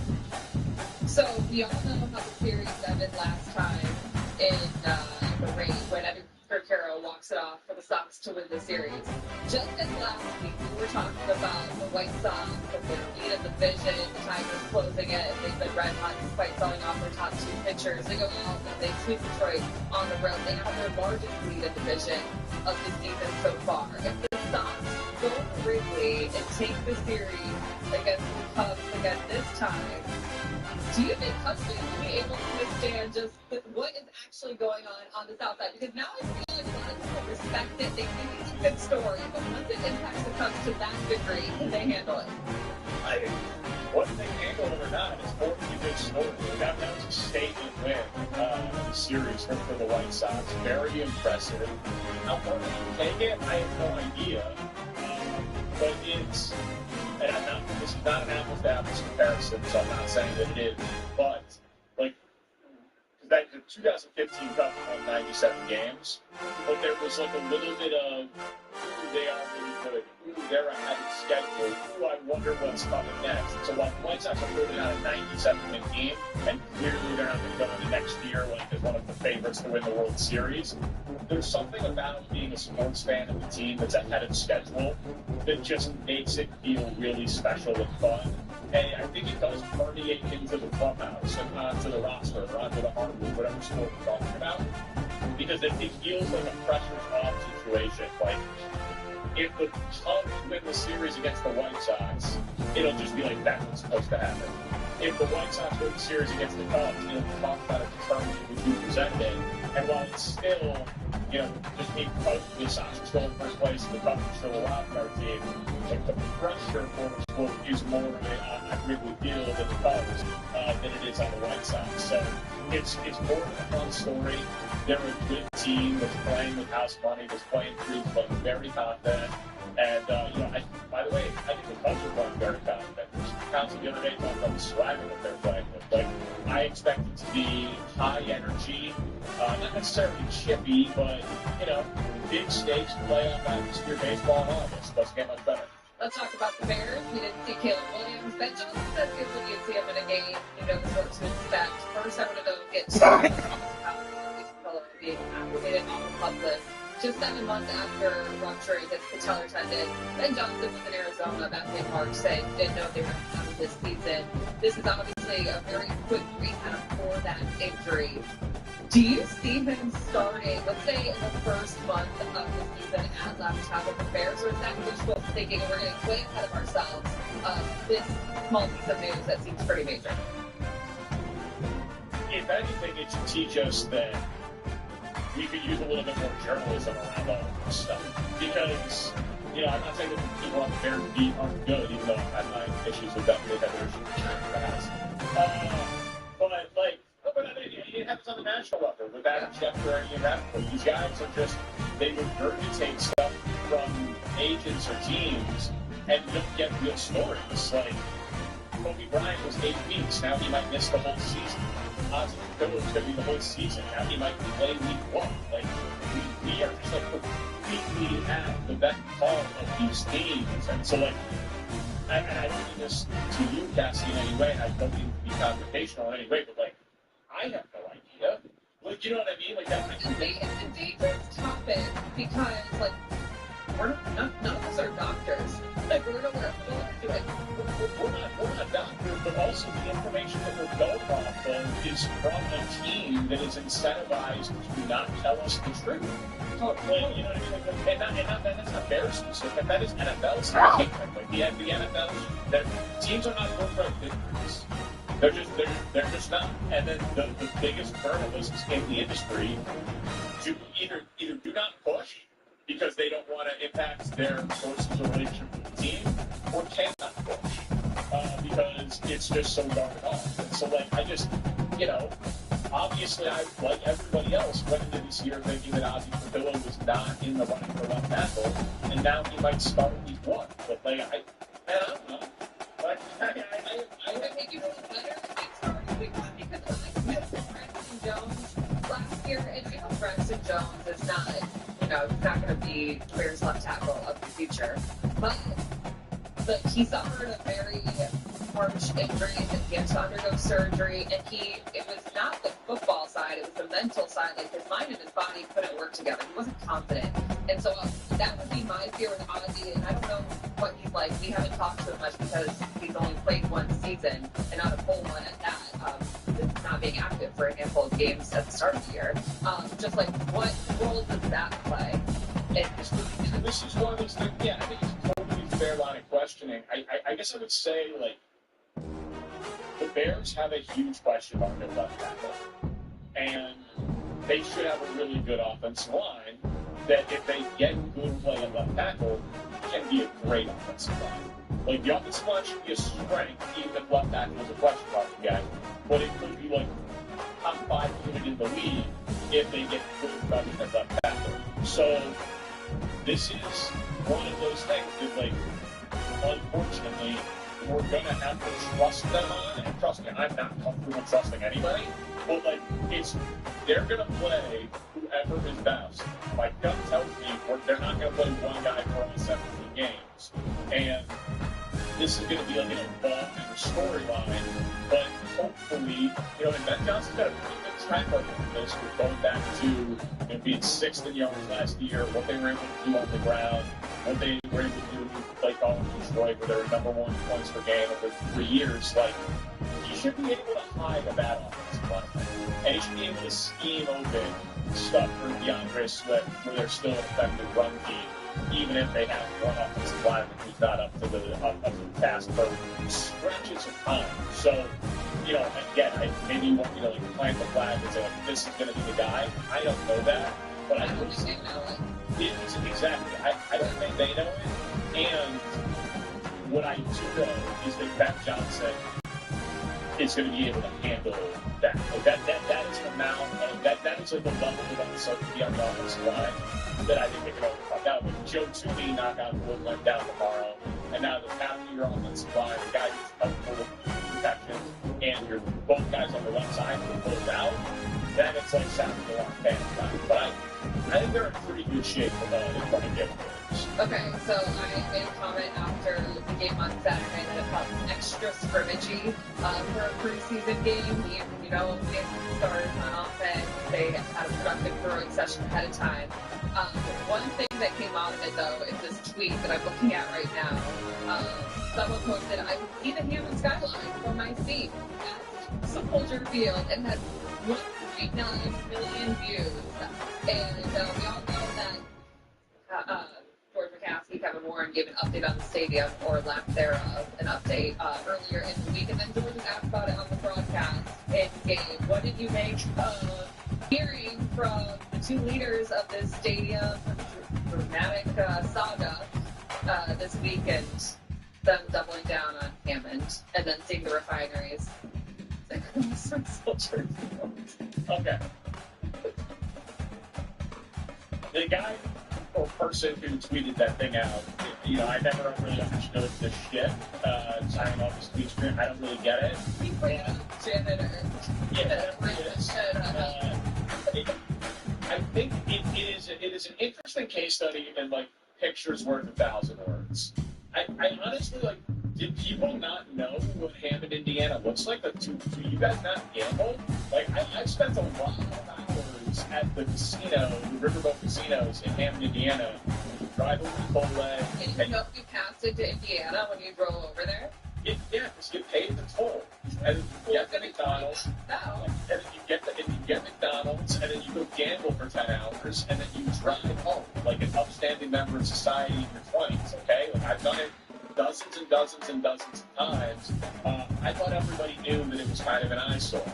And so I think but it's back to marketing, right? It's like, you're really going to leave the lakefront and Chicago for this, or even Arlington Heights, where it's not like the most beautiful place, but it is consistently on the like top 10 places to raise a family in America. Arlington Heights, like, it's like a beautiful Pleasantville suburbia type of situation.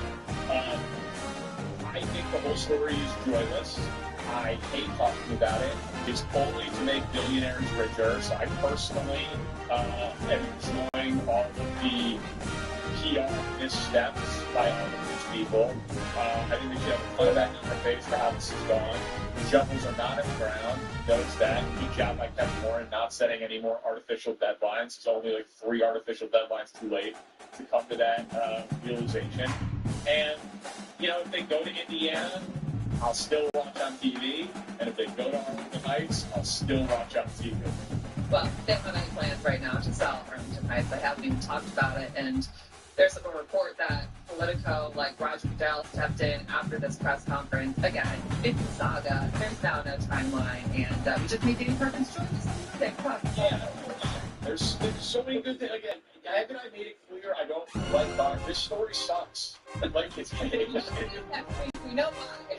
This story doesn't benefit anybody other than people who already have more money than every single person watching this broadcast combined. The story's terrible. It does great numbers. I know. And so we're all just, we're up for the numbers. Okay, that's fair. You're right. Danny Perkins, thanks for hopping on. We'll talk to you again soon. Thanks, guys. We'll be right back with more CST. Carlos wants to know with Cassie Carlson. Stream anytime on Fox 4. I got put in a car accident, and the insurance guy who stole commission. Who wanted to sign something? But I said, stop. And I talked to the law brothers. After your mind today, stop. Hey, don't say anything and don't sign anything until you talk to us first. I didn't sign anything with the insurance company. I told the law brothers that they got me $2.25 million.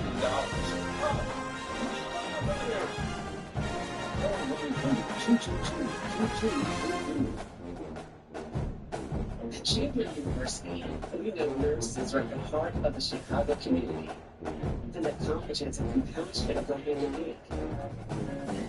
Their camaraderie is the secret language of freedom. So ratios for the wins that didn't release me. Couldn't know, because for over 135 years, people were hearing nurses in Chicago just to meet the moment and to own it. Trinity University, from moment to something great.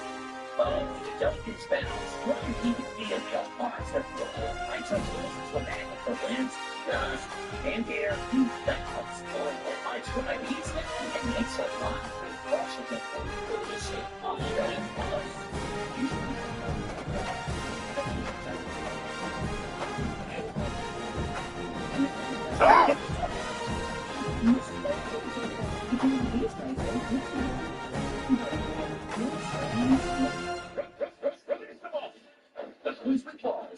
Tonight on Fox.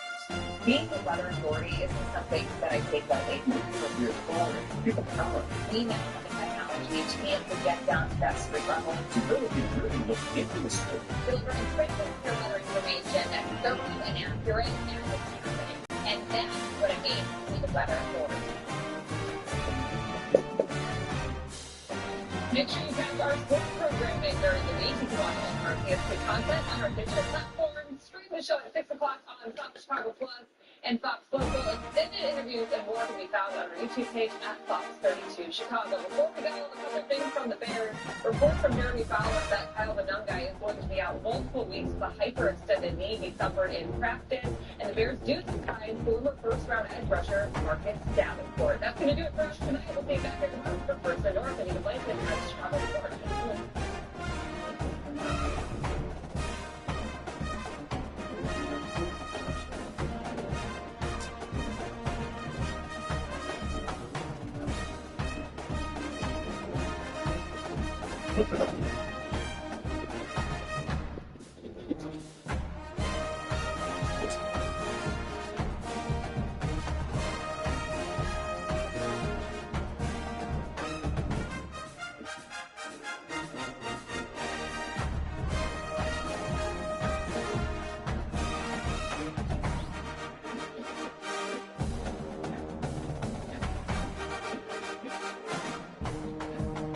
Welcome to the Chicago Report tonight. I'm Amy Blanchett. Thanks for joining us. And tonight is the first public meeting in the search for a new chief superintendent, so let's talk about it. You recall that last month, Chicago's Community Commission for Public Safety is holding 5 of these meetings. Tonight starts at 6:30 at Southern Next College. After all of these members of the commission, the committee is ranked down to 3 finalists. Next, the Illinois Department of Children and Family Services is under fire according to Capital News Illinois. Agency missed multiple court dates and it will the Harvard Records lawsuit over the tragic 2024 an 18-year-old foster child of Christian Nelson was found dead in her foster home in May of 2024. So today, we are joined by Sarah Whitney, the reporter with the Rose School to discuss what led to this point. Sarah, thank you so much for being here. Yes, thank you. Can you summarize the people who may be never heard of them? Sure. So, the Texas family, as you pointed out, she died. She weighed 90 pounds. She was at the bottom of her stairwell in her foster home. Her stepmother and step-grandmother have since been charged in that her death.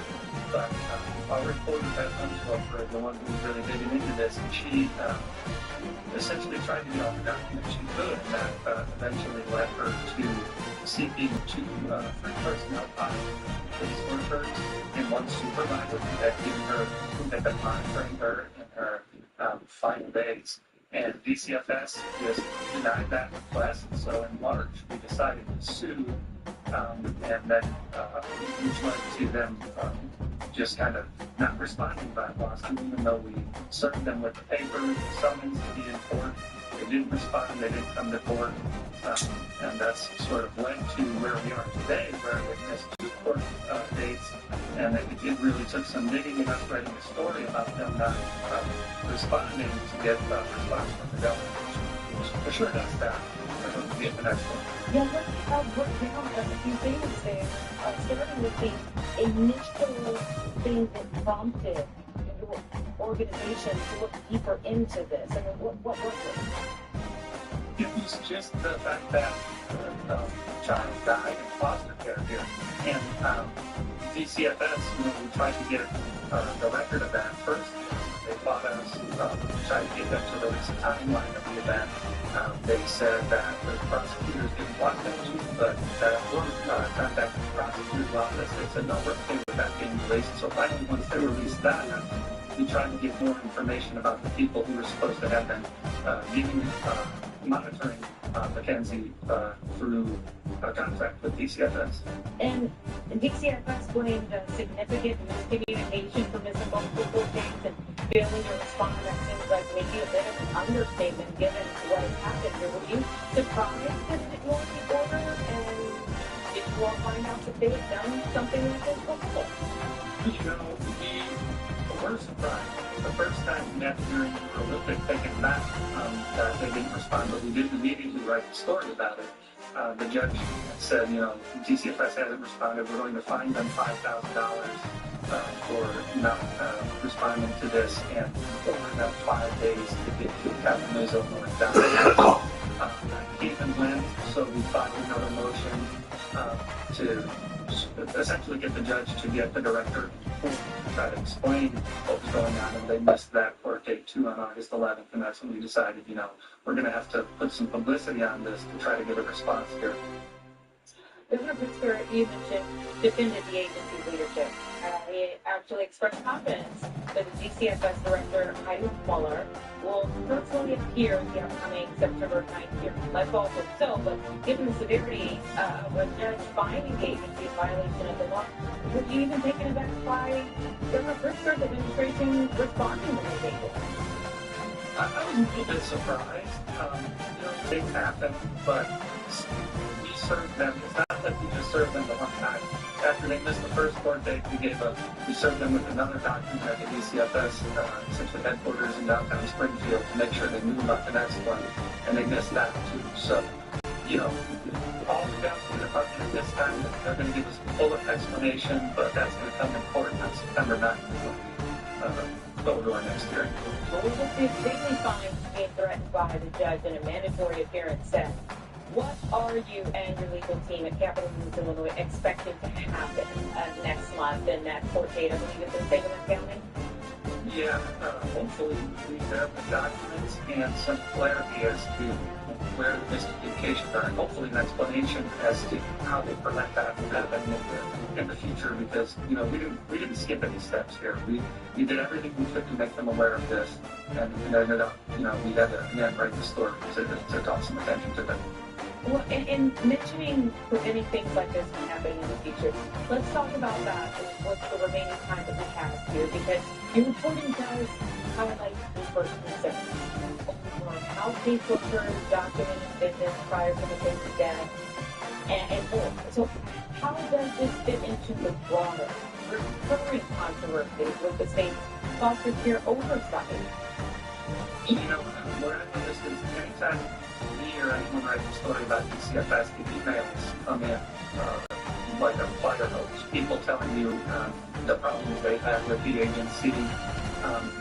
Of course, any interaction with DCFS is going to have negative connotations just because of the nature of the business. But, anytime we write a story, it does sort of call attention to that agency is still short-staffed. It's still falling short in a lot of ways in terms of fulfilling the public's trust.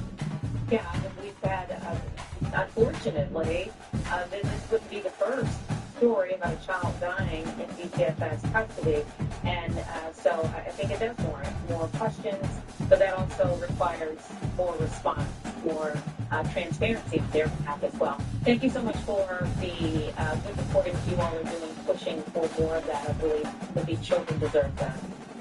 Yes, thank you. Take care. Governor Pritzker held a campaign event today to remind Illinois families about the tax credits available to offset the cost of school expenses. It's also an option for educators. We know many of you who are educators have to dip into your pockets as well. There are two different credits, okay? The first allows parents or legal guardians of full-time students to claim a 25% tax credit on school expenses over $250. The maximum amount is $750. Now, if you are an educator who works at least 900 hours during the school year, you are eligible for up to $500 in credits for out-of-pocket classroom items. At today's event, the Illinois Education Association held some signs that said "Educators for JV" and explained why he has their support. We still have work to do. To continue to fund our K-12 schools, to continue to increase funding for high school graduates who want to pursue higher ed. Of course, I would suggest for community college. But we need JV Pritzker in order to continue this work. And I'm proud that my union, the Illinois Education Association, stands behind elected officials that stand up for education. By the way, the Illinois tax credit actually dates back to 1999. The maximum credit increased from $500 to $750 in 2017. But not all educators are behind that. Pritzker, the Chicago Teachers Union, for instance, continues to argue that Springfield owes Chicago more money. ATU claims that the data shows that a funding gap has grown by $1 billion in 1 year, and that the state isn't following the evidence-based funding law. A reporter asked Governor Pritzker today what he says to the people who say that he shortchanged state schools. Look, we haven't shortchanged anybody. In fact, we've increased funding every single year that I've been in office, even during the year when we had all the challenges of COVID. We had lots of federal dollars coming in to substantially improve the funding for our schools. So, from my perspective, there's always more that needs to be done. We clearly are not at our goal in terms of funding all of our schools. And so it's not about shortchanging. It's literally, if you like, I can pull the pockets out of my trousers to show you that the state does not have dollars that are just laying around. And so the question is, where can we find those dollars? The PTU is calling for House Speaker Welch to lead the funding effort at the veto session this November, as he has promised them. It is time for a first break. We'll be right back with more news after this. We've got your pension. It's an anniversary badge from the Jubilee Exchange. TK Healthcare Advanced badge $6.99. One carrot $11.90. 2 carat fancy badge $15.90. Endless choices guaranteed to appraise for double. The Jewelry Exchange Philippa.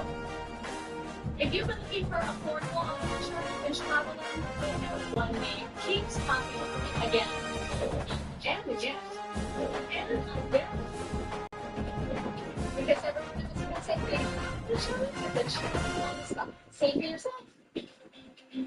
Get a free quote in just 2 minutes and drive away with insurance guaranteed. Call Chicagoland at 773-202-5060 or visit insurance.com. McDonald's is putting value back on the menu, which means make it a meal and save. Extra value meals are back.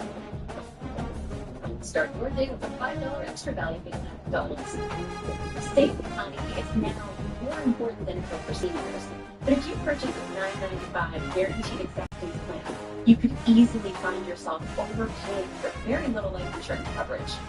With a $9.95 rate, a 65-year-old male receives less than $900 in coverage. For $10,000 in coverage, he would pay over $110 a month with a 2-year waiting period.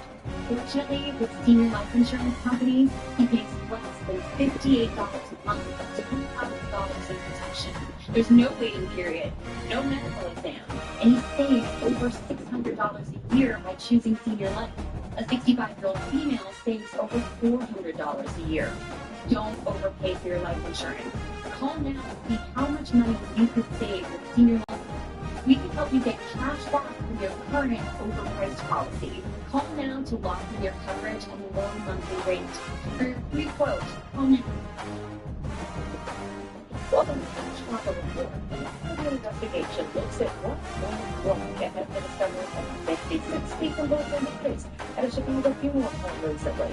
Governor Pritzker said state offices like the licensing board did their job here, but when Tribune reporters started peeling back the layers, they had come for regulatory shortcomings. But without that, here's to get this. This Monday, even though we have great press here to tell us more about all of this, thanks for honoring your weekly commitment. We appreciate it. But very seriously, there are so many families are reeling from this situation here. You want to send reporters involved in this massive investigative piece. Tell us about your part in this, and walk us through a little bit of how you started working this. Well, one of the craziest stories I've ever covered in my 16-year career. I guess I could count, so maybe I should start taking some years off with the this disgusting. There's a lot of families that have been hurt very, very badly. And one of the reporting trips I had is how they can see what's wrong, what put into a timeline, and just start to see chronologically what all happened.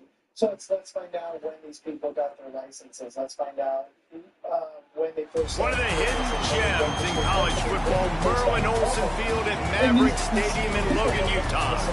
This matchup today, part of the lifeblood of the sport.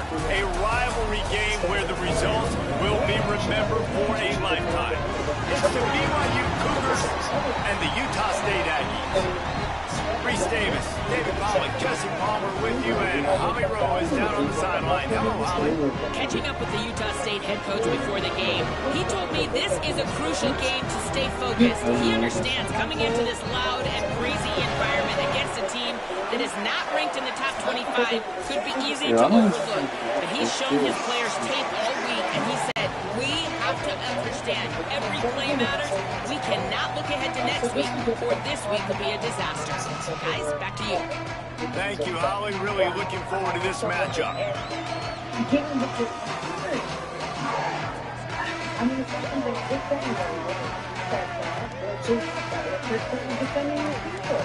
Defending the state's response here. Based on this finding, not sure. BYU about to kick it off as we get this game started.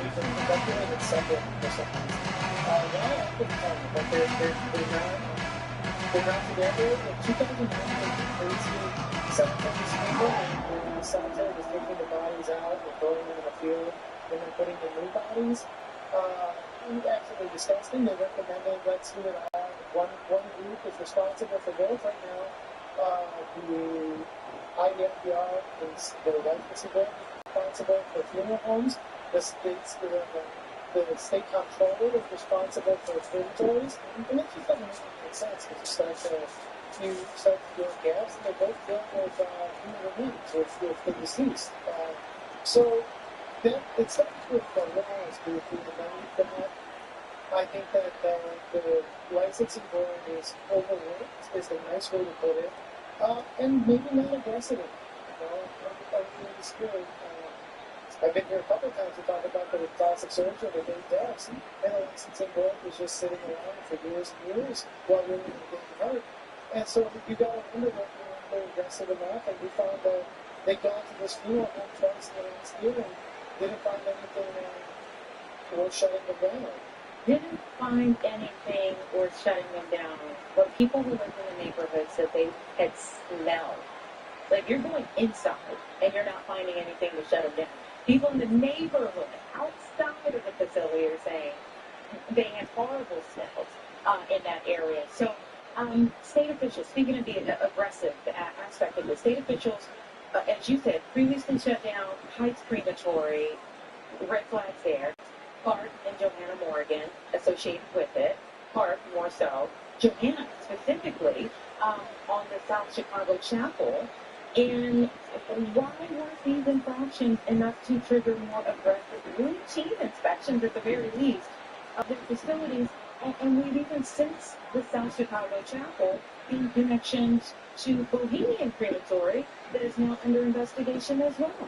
Well, then there's the other crazy practice is that you can open up a crematory but not be any crematory. You just license it. You just like, you're like, okay, I'll set up a crematory.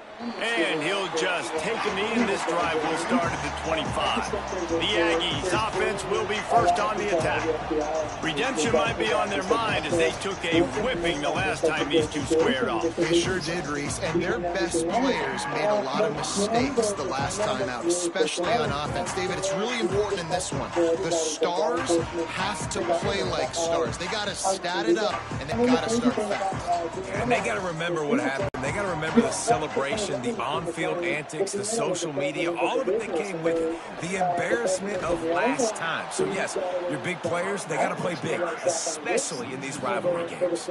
Well, just nothing doing on that last run, and they knew coming into this one they were going to be challenged, right? This is one of the best defenses in all of college football. For them to have any shot, they're going to have to do a lot better running the football.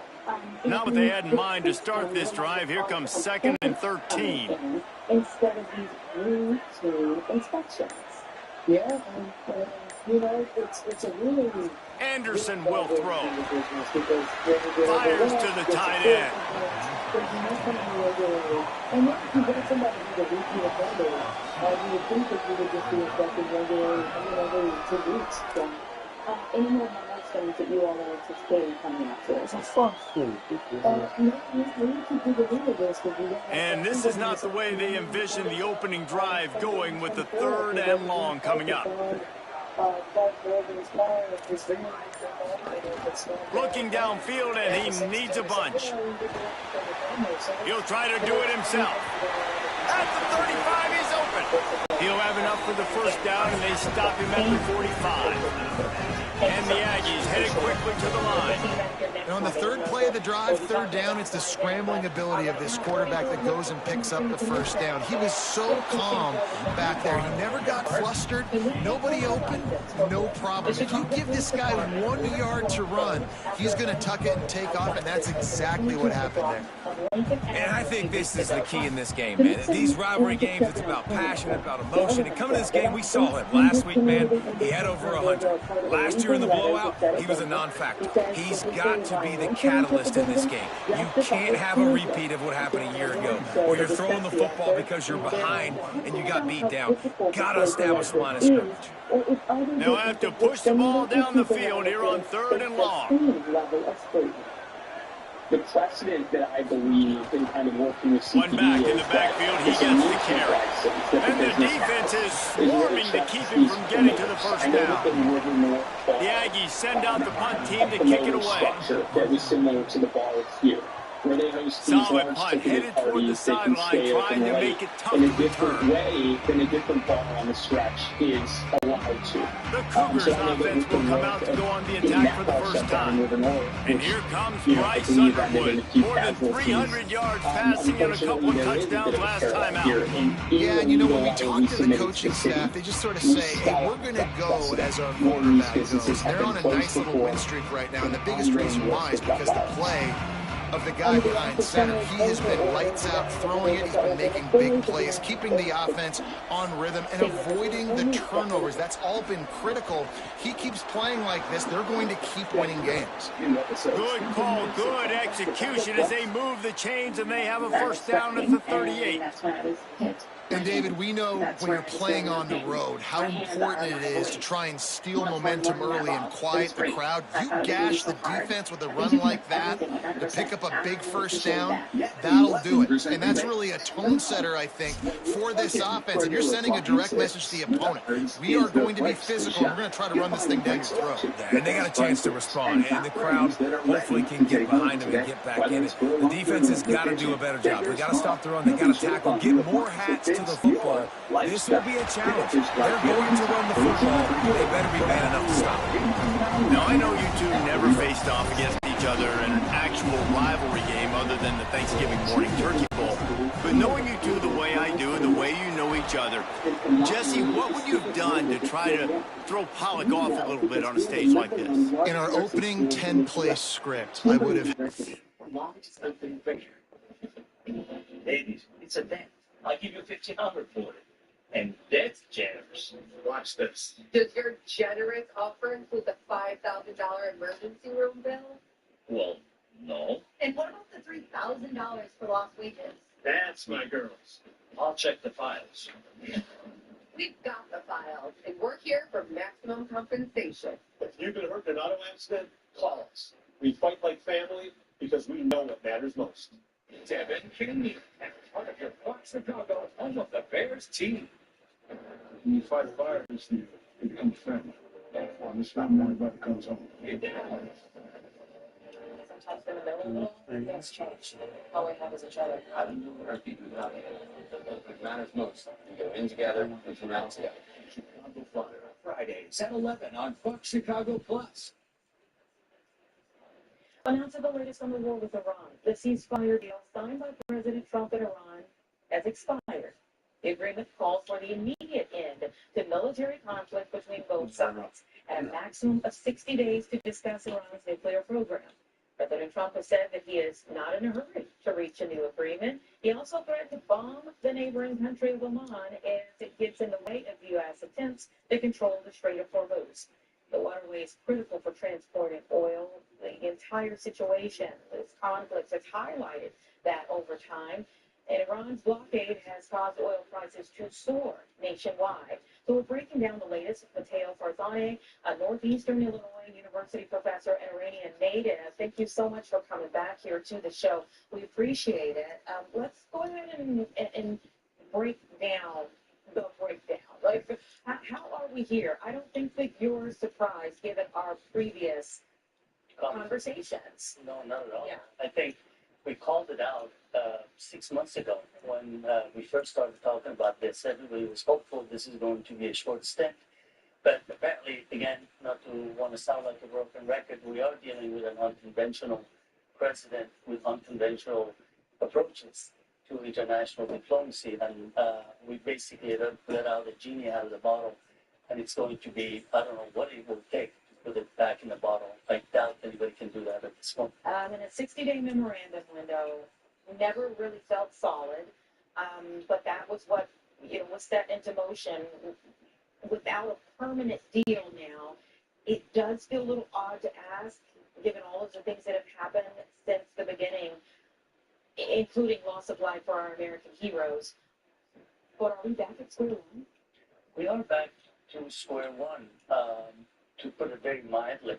The reason why, I think you and I discussed this before, the reason why this MOU has failed, it was because it was done by undiplomatic means, meaning there was no person from the State Department, experienced State Department personnel that could go over everything. It was done in haste, out of desperation.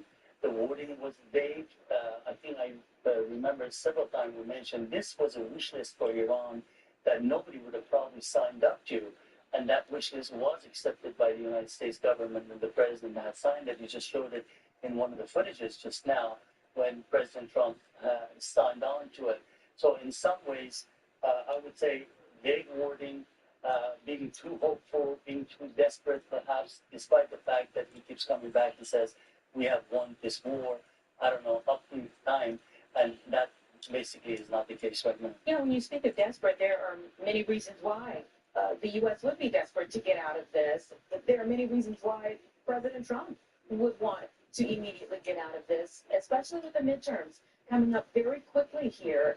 Being in the middle of a conflict does not bode well for your party in the midterms. So Iran's recent declaration is shifting their policy now to an offensive in the Strait of Hormuz. I mean, that's pretty significant. Going from saying, well, we're just protecting ourselves to, no, we're on the offensive.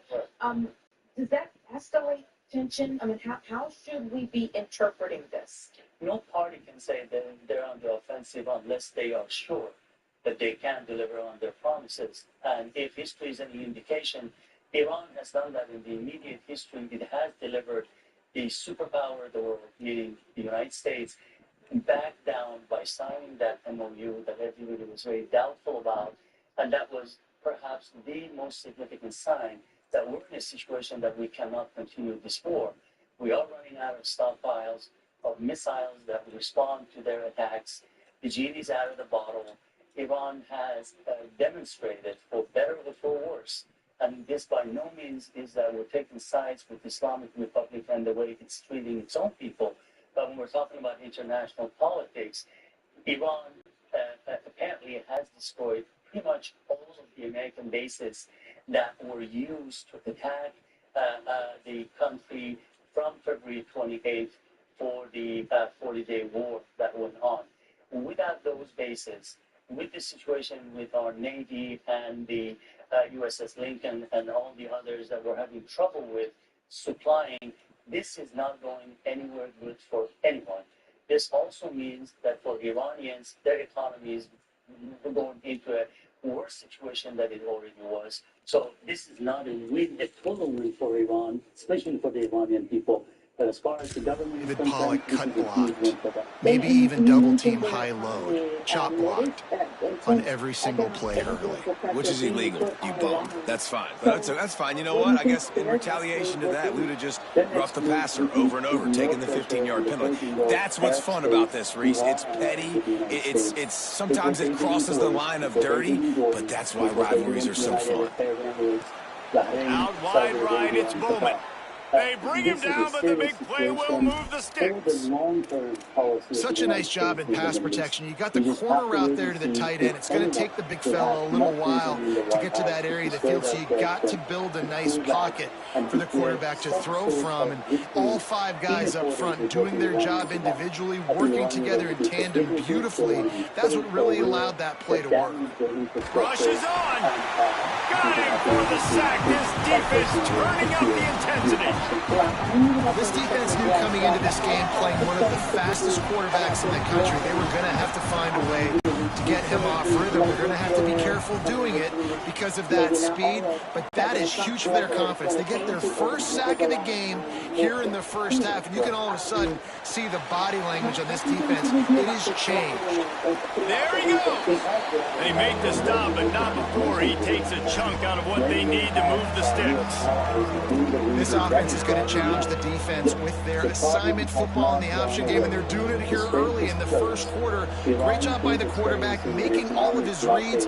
Nobody accounting for the pitch guys, so you flip it out to him, and a nice gain offensively here. And this is something the defense now is going to have to contend with for the rest of the game. Caught, ain't got enough space. Touchdown, BYU. They put the first points on the board. And it feels good to land that first big punch against a rival, doesn't it? No doubt. In a game like this, too, you just want to be executing it at a high level early. So, David, that's got to feel great getting on the board first. And settles everyone down. All the nerves, all the emotion of this rivalry game. Now everybody can kind of settle in because you know you already got a touchdown on the board.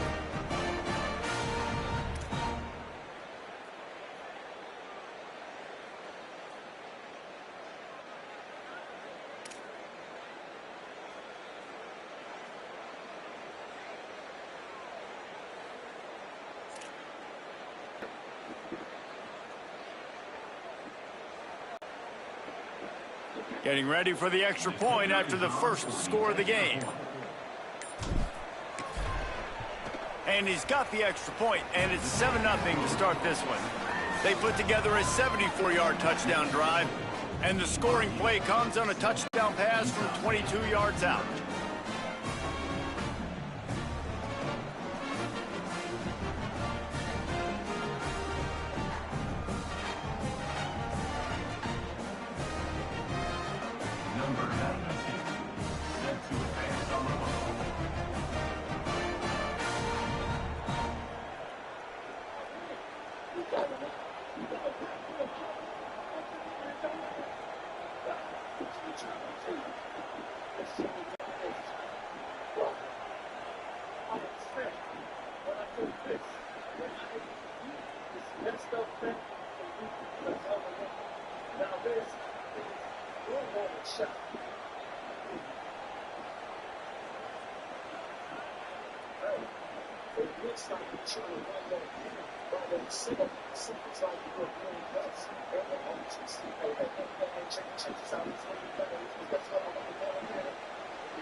So James may realize more than it will happen.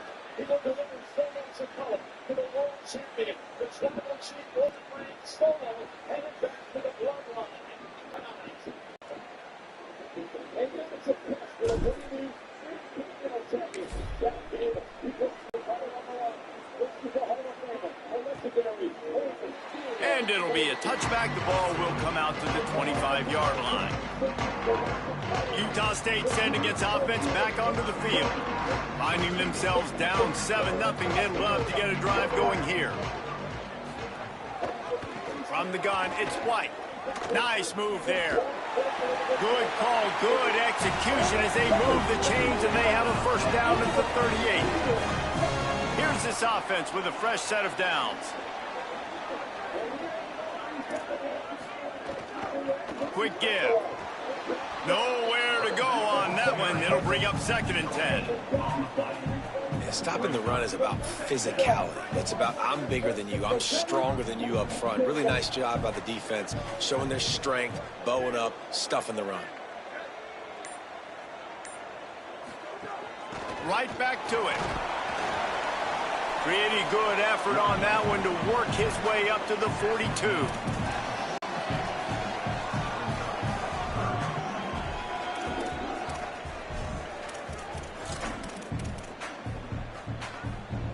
Third and 6 yards to go.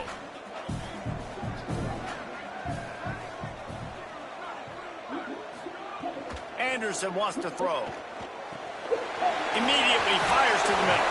Good pickup there as he gets the first down. They'll mark him at the 48. When these wide receivers work the middle of the field, so much of this is feel. Understanding where the holes are in the zone or understanding how to get leverage on a man. And these wide receivers are dangerous nowadays because they do it so fast. And the quarterback will be slung down back at the 43.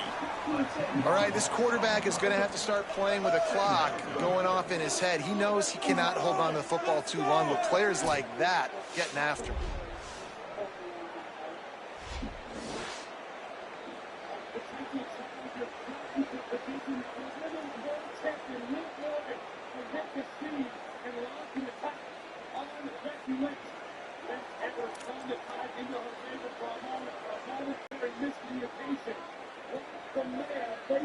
The Aggies now with a long way to go to pick up the first down.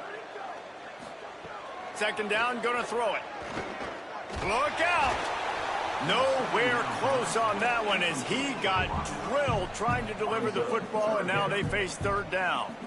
And these coaches have these play sheets over there on the sidelines, and there's so many calls they want to call, and they want to make explosive plays. But you got to protect your QB, and he's already been sacked. Now he's hit again. Like, they've got to protect him up front if they want a chance of doing damage on the offensive side of the football. Here comes the heat. Reels it in. Not the start the offense wanted. They punted on the opening drive, and now they're in a 4th down situation in their own end of the field. And what are you going to do if you're the coach now? I know you want to be aggressive and you want to stay on the field. You want to try to kickstart this offense, but this is a very dangerous place early in the game to gamble. I can't wait to see what his decision is. Utah State will be forced to send out the punt team. This will be the 2nd time they've had to kick it away.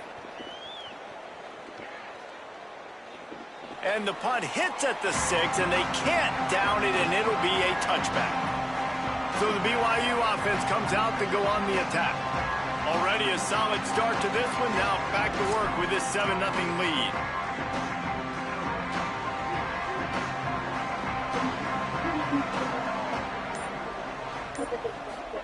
Play action with Underwood. Fires left. With the catch, it's Harris. He's got enough for the first down. They'll spot it at the 37. It's apparent this quarterback took care of the film study this week. He is locked into this game plan right now. We already saw him throw a touchdown on the first drive. There's another beautiful throw vertically down the field to set his offense up. He is playing in tremendous rhythm right now. They really got things moving on this drive. 2nd play of the drive comes from the 37. Leaves it with the back. Tackle behind the line, and he'll lose 1 on the play. They're trying to run the football. There's just nowhere to go for the ball carrier inside. He tried to bounce it to the outside. That linebacker way too fast. He met him there and forced the TFL.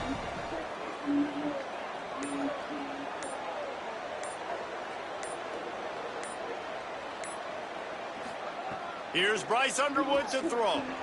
Caught over the middle. It's Harris. They'll get the first down. It's spotted on the 49. Slants against man. That wide receiver has to win right now at the line of scrimmage against that DB playing man coverage. Quarterback, timing with the wide receiver, put it on the money. Wide receiver's probably still going to get hit too and got to hold on to that thing.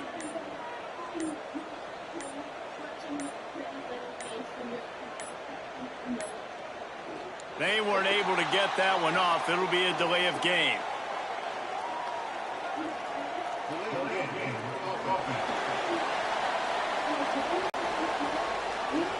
The quarterback just lost track of the play clock, didn't get the snap off quickly enough. On first down, here comes this offense.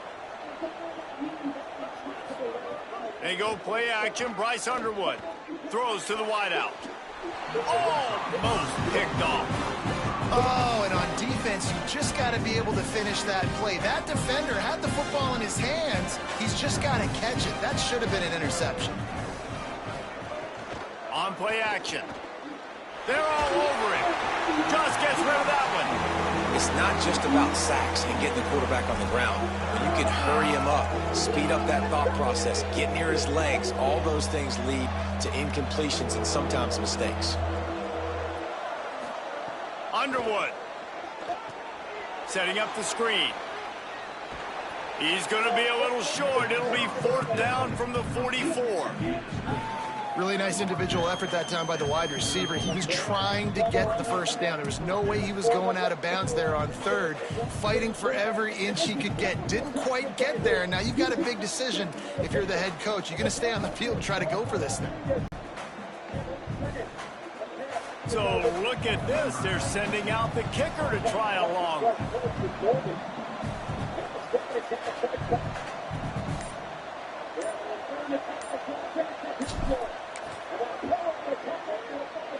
Oh, he missed it. No good. And the margin remains at 7 after the miss. And sometimes I just feel like fourth down, man. Just go for it every time. Like the field goal miss, make rate. And listen, kickers have improved the last couple of years, but you left some points off the scoreboard there. Guys, the Utah State offense about to give it another go. Down by a touchdown, and we'll see if they can get on the board with this drive.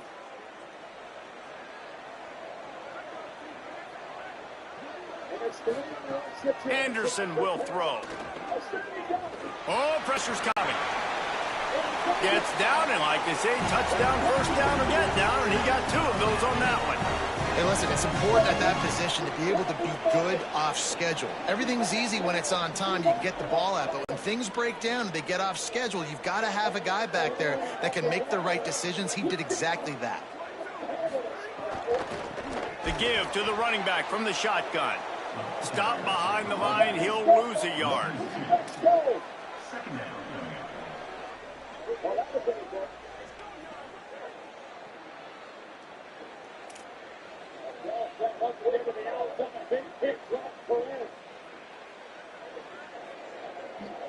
Second and long here.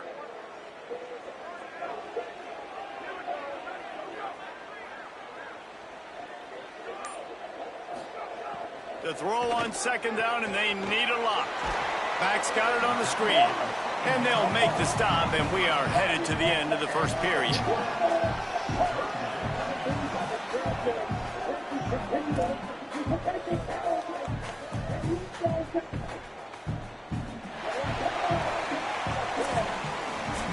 That's the end of the quarter, and BYU is on top. Let's take a look at the numbers through the first quarter.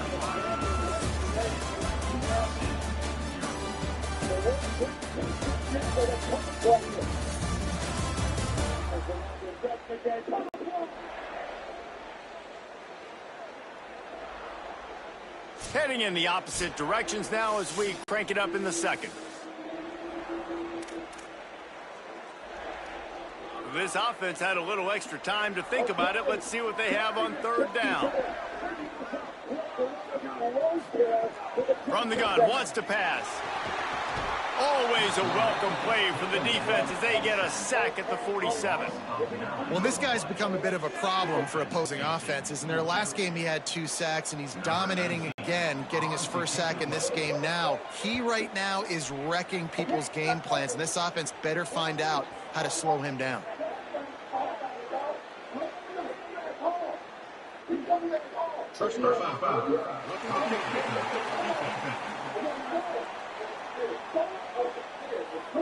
They make fun of kickers saying they don't have to worry about contact, but they do in situations like that.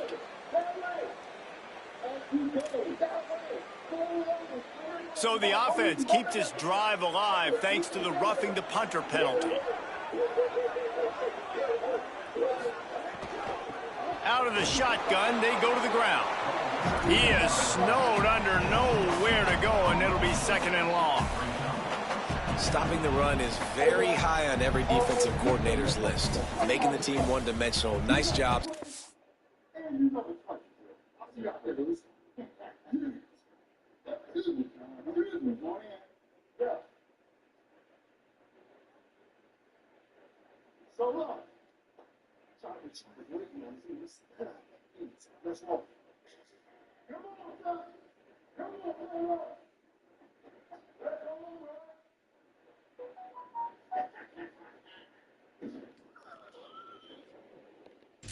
Run on that play right there. Long way to go on second down. Anderson wants to throw. Got away from trouble and got rid of it. Finds his target. Ripping off a good chunk inside the 25, and they're set up with a first down. First job for the QB a lot of times. Look at those safeties. Is it man or is it zone? Nice job. You could tell right away. He saw it was zone, understood where to go with the football, and that's why this offense had a positive gain right away. Wants to throw one first. Finds his big tight end. And he'll run across the sidelines after the good gain. I like this tight end. He does a really nice job on his route run. He's been beating man coverage. He can find the soft spots and zones. You got to get him involved. Rid of it on the RPO. Could not make his way to the corner. Man, you put those slot receivers in there, and here's why you do it. You back them off the football a lot of times, but who's guarding them? A lot of times those are linebackers. Those are safeties. You get the...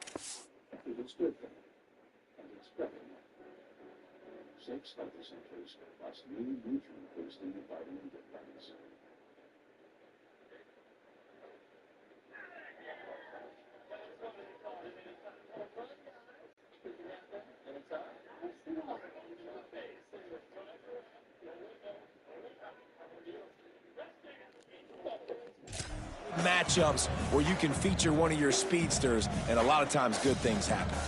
And the Aggies come to the line on third down, trying to keep this drive alive. Just keep slinging it. They got him, and down he goes, and what a huge sack that might have knocked him out of field goal range. Well, we talked to the offensive staff coming into this one. They knew going up against the top 25 defense with respect to sacks per game that they had to do a good job protecting the QB, but they have not been able to get that done so far. They've already now allowed 3 sacks in this game.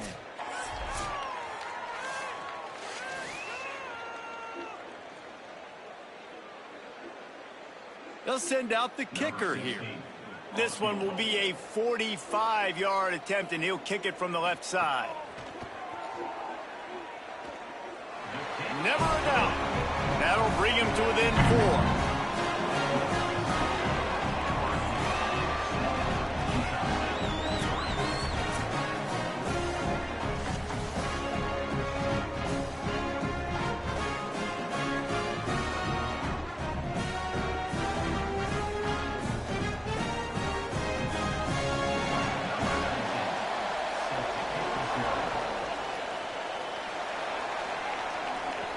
He'll start the return inside his 5. Good job by the coverage unit to put a stop to that return. The BYU offense headed back out to go on the attack. You want to talk about taking the wind out of your sails. Drive the ball down the field and miss the field goal, David. You know what? Don't leave it up to kickers. Execute better offensively. I think you move the ball nice. You got to keep that in mind. But, Palmer, I think you got to stay aggressive and don't settle for field goals. Yeah, because you got to know there's just no margin for error right now. You just have got to be able to execute at a higher level.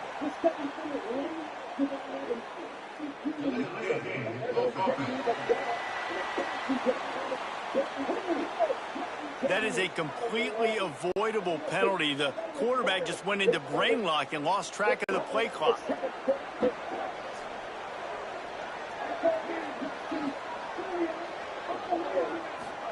Throwing, Underwood. In the backfield, it's Phillips. They stop him almost immediately. Short gain there. Still a little ground covered. Pick up the first. I like the slot receiver because he gives his quarterback a good option working the middle of the field. He's a nice weapon in this offense.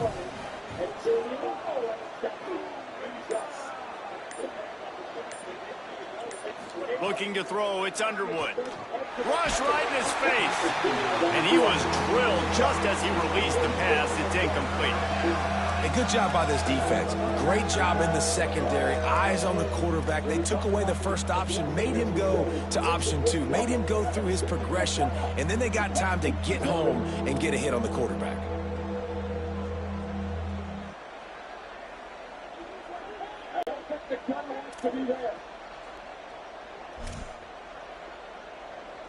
Remember, they missed a field goal on their last drive, but at the very least, they need to get back in field goal range here on third down.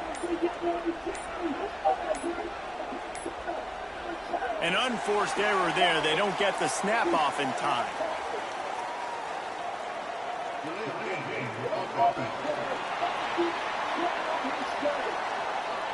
The delay of game pushes the offense back.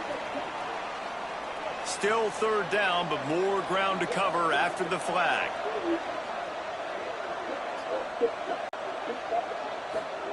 Here's Underwood to throw. Under pressure. They're going to get him for a safety. Tried to make something out of nothing and still got stuck for the 2. I like the aggressive nature by this defense. They've got the opponent backed up on the goal line. They're going to send the blitz, try to get an extra guy in on the pass rush, and they get home, getting the safety. Not going to get a return here. They'll bring it out to the 25 as the kickoff sails through the back of the end zone. Utah State has it back, ready to go to work on offense. The 42-yard field goal that was no good gives them the ball back at the 25-yard line. Snap on first down, wants to throw. The sure hands, it's Garcia. They make the stop, trying to pick up just a little bit at a time to get to that first down marker. Wow, the quarterback knew he had to get that one to his receiver quickly on the in route. Did you see the velocity on that throw? The Aggies with a 2nd and short to keep this drive moving. Anderson will throw. Tight end finds a soft spot. Oh, he just handled it poorly, and it's a fumble. And the defense jumps on it, and they get that turnover. Man, that's one of those where you just go, dadgummit, if we had a little bit more space. Nice job creating the fumble, but just running out of real estate, not able to land on it. Man, you just get a little bit frustrated because you...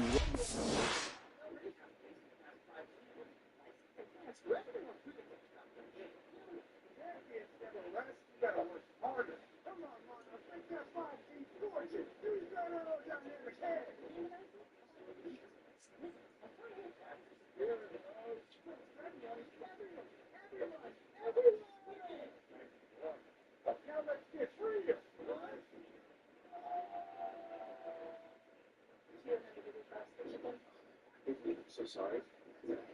Let's do it for that.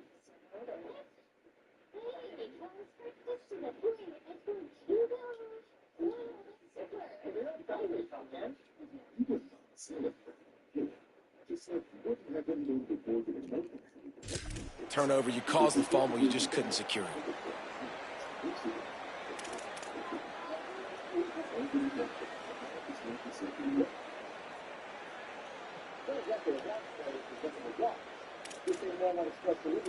Utah State's offense takes the field to get this drive underway. The best way this offense can say thanks for that 2 spot is by following it up with a score of their own, David. Ball is loose. Bounced right back to them. I don't know if it was luck or aggression or just a fortuitous bounce, but at least they've got the ball back. Well, one thing I do know, Reese, this running back has got to do a better job with ball security. You cannot turn the football over and expect to win this game. They're very lucky they were able to jump on top of that one. Fresh center downs going to the air. Out wide left, it's White. Able to haul it in, but right to the ground he goes, only a pickup of a couple. Well, he made the grab, but the doors closed quickly after that. And I like this. I want to find my running back, but man, he's got to do a little more damage after the catch. I need a stiff arm. I need a spin move. I need something where he can make that guy miss and pick up a bunch of yards and maybe get a big play out of it. And I like the thought process on offense here early in this game. They're giving their bell cow the ball early enough. And there are a lot of coaches that outthink themselves. And I think, we're going to throw the ball to set up the run instead because everybody on defense knows our... Ramirez and second with Porto and Kelly. Greg Council's group second in the majors in runs per game. First in on-base percentage, first in weighted runs created plus, highest walk rate. It is a really good offense.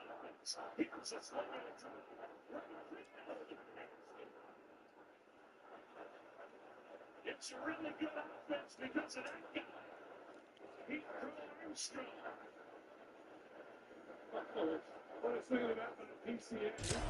Is the focal point, but this offense is just keeping it simple. Let's just give our best player the football early in this game, and let's just get him into a rhythm.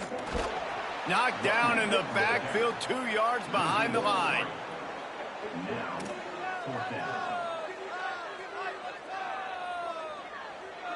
The Aggies send out the punt team to kick it away.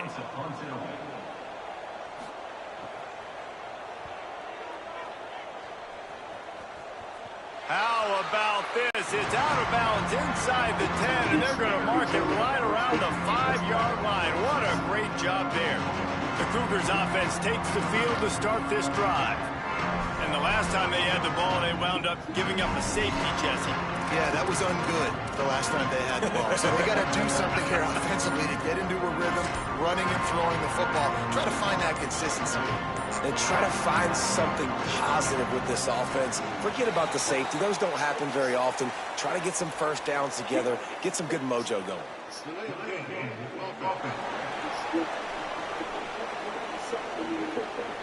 A delay of game penalty is the last thing you want when you're in this part of the field.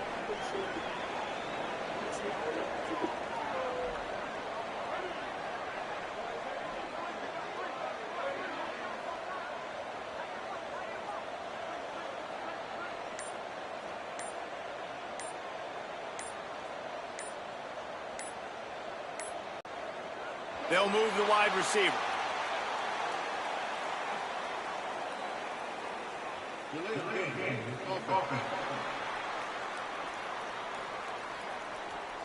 So backing up with that penalty, and they can feel their own goalpost looming over their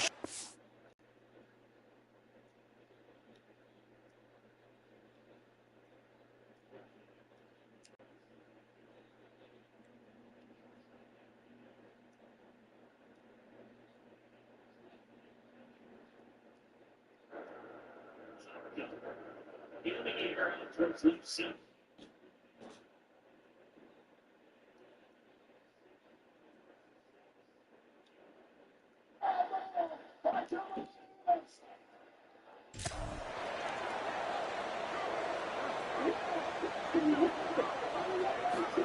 Here's Bryce Underwood to throw. And he gets rid of it. This defense has a lot of speed, especially in the secondary. You saw that speed. That defender got to that receiver so quick, and because of the hit, incomplete pass. They'll need a bunch on second down.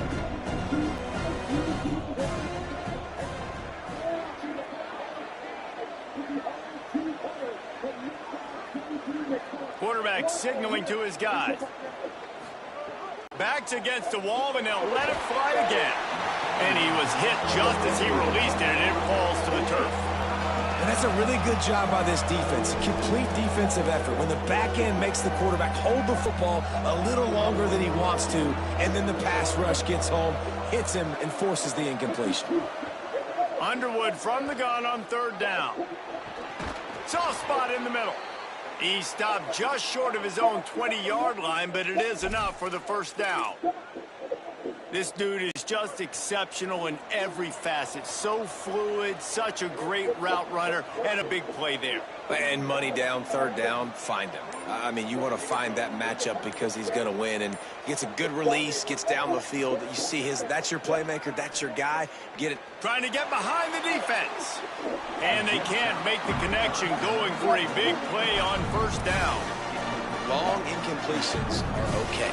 We got to take shots. You got to make big plays in college football. I love that you're taking shots. Keep taking them. Some of those are going to come home. Some of them aren't. But when they come home, they equal big-time points. How nice is it in this offense to have your best receiver playing in the slot? You're matching him up against linebackers, against safeties, or nickel corners. Nickel corners are oftentimes the defense's third best cornerback. This guy is virtually uncoverable. Finds the tight end. They get him on the ground, but it'll be enough to pick up the first down. They saw that blitz coming, and the way to get out of it is find the tight end. Yeah, how quick did he...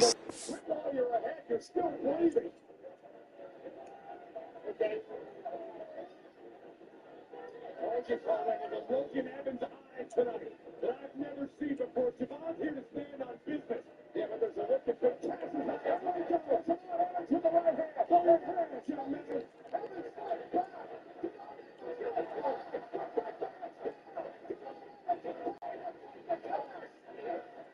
Big right hand to the young OG. And it's split it back into the ring. And Dominic Mysterio now. Put a cheap shot. Driving it into the late post. Absolutely disgusting. Mysterio does business into the middle of this. And with a cheap shot. Javon Evans is about to get killed by big pass. He sees the blitz, understands this is a matchup where I got my big tight end, the big fella I trust. I'm going to find that matchup, get him the football for the first down. I'll tell you, this slot receiver, he really does give his quarterback a nice option. Runs really good routes. He's got nice hands. You saw it on that last play. The completion picked up 6 yards on first down, now 2nd and 4. Again, it's Underwood. Nearly intercepted. And that's why these guys played defense. If that were an offensive player or receiver, that would have easily have been a catch. Come on, man. You've got to catch that and make that a pick. Lined up in the gun on third down, Underwood. Caught. Coming through that third down conversion, and they'll mark it at the 43. Well, we know this guy is special, and because of that, his quarterback is looking to him on critical down and distances. There on that third down, there was no question. It wouldn't have mattered if he was single covered, double covered, man, zone. That's where he was going with it, and the big-time playmaker outside picks up the first. Routes like that are great times to be quarterbacks. I got great, fast, speedy guys on the outside. Quick drag route, get the ball in his hands, let him do the rest.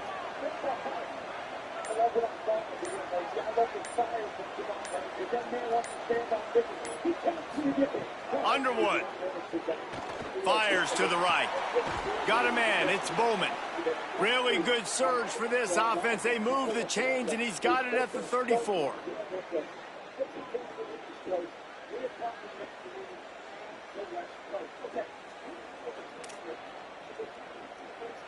BYU coming to the line with 1st and 10.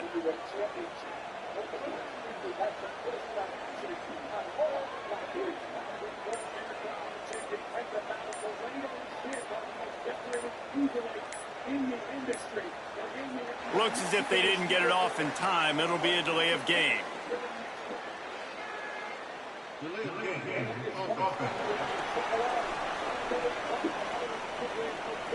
So frustrating to see an offense lose track of the play clock and pick up a penalty like that.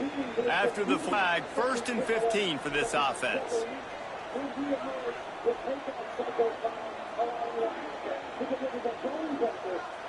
That's the, I bet you that's the working.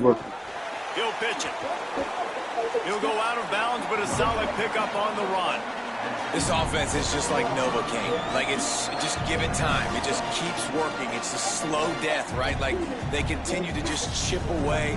Nice first down play. Nice read. Get it to the pitch man. Sets up a great second down opportunity.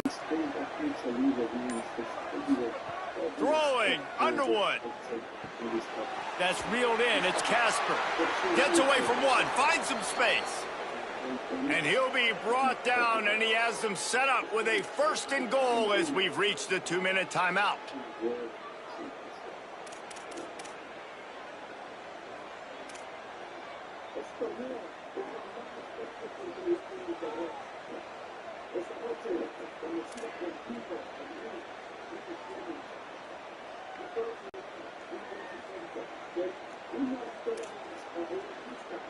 And the Cougars, after moving the sticks through the air, come to the line.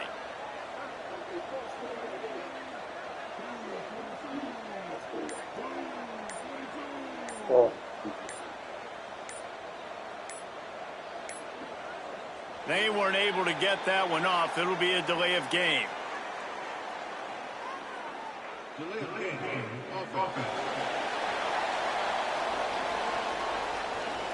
The offense couldn't get the snap off in time, and it'll cost them.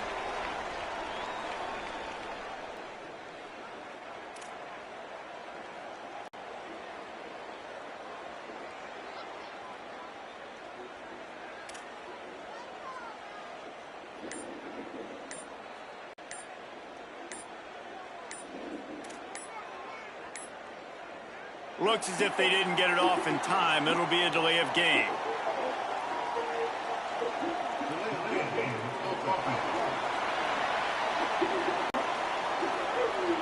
Offense took a little bit too much time at the line there.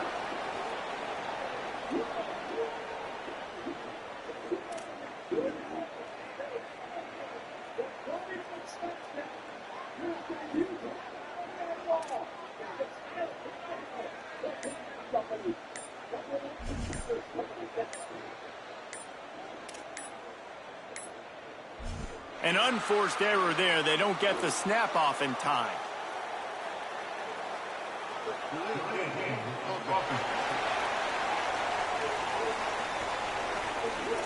That is a completely avoidable penalty. The quarterback just went into brain lock and lost track of the play clock.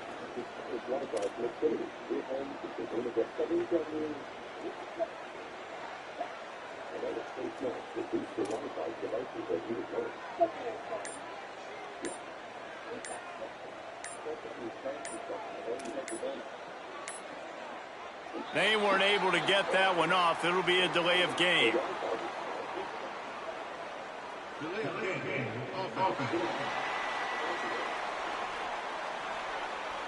The quarterback just lost track of the play clock, didn't get the snap off quickly enough. I just can't imagine any excuse for taking that penalty. A delay of game, at least it's still first. Oh, he can't hold the pitch and the ball's loose.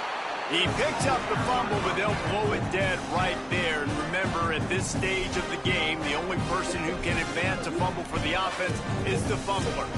Doesn't it always seem like that ball is on the ground for like 30 seconds? You got 17 guys running at it in slow motion. Like, I got to get the football. Offense, very lucky to get that football back.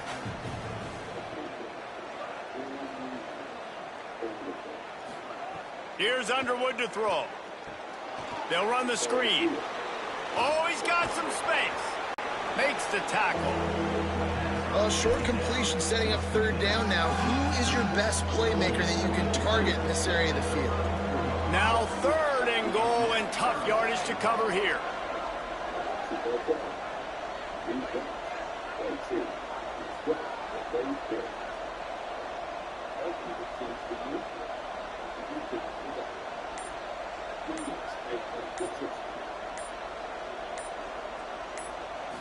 Looking to throw, it's Underwood. Working the middle. He'll be stopped right there. They threw it short of the goal line, and now they've got some ground to cover on 4th down. Timeout taken here by the Aggies. That'll be their first. They'll have 2 left to work with before the half. So they'll send out the field goal unit. And as a holder picks his spot, it'll be a 25-yard attempt.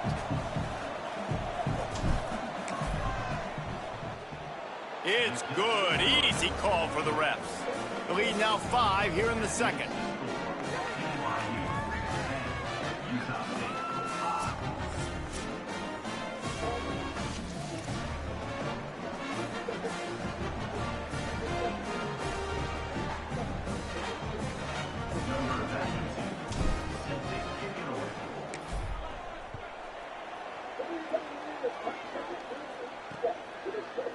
And he'll just take a knee, and this drive will start at the 25. The Aggies offense will have another go at it. They hope to be able to cash in on this drive, David, after having to punt it last time. Yeah, and I think this offense needs to start it with the first play. You need to be successful and productive on that first play, and it gets you in less predictable situations. No doubt, too. Don't you just feel like there's a little bit more sense of urgency on this drive? It just feels like they've got to be able to put some points up on the board here. Not many receivers like to get hit. They just don't, okay? They're prima donnas. That's what they are. That's who they are. Nice job by the defender. You could tell he was catching the football. He was going to put a hit on him to make sure he had to think about something later, and you could see the ball pop out and fall to the ground. Caught in the backfield. It's White. Great job on the containment and the tackling. They stop him for no gain. Hey, man, I played with Tiki Barber and the Giants, Frank Gore and the 49ers, LaDainian Tomlinson in the Senior Bowl. These guys wanted to catch passes in our offense. Even though they knew sometimes they were the third or fourth read in the progression, they were hoping I was going to throw them a football. And it is so nice as a quarterback to know that you've got running backs like that. It's only been in the wrestling business for 4 years. Help this gal very open and talking about today being the biggest matchup of his young career. This gal is the son of the legendary luchador Abismo Negro, who actually competed in WWE back in 1997 on WWE Superstars. But it was an honor not lost upon El Fiscal. To be involved in the passing game. Utah State will be forced to send out the punt team.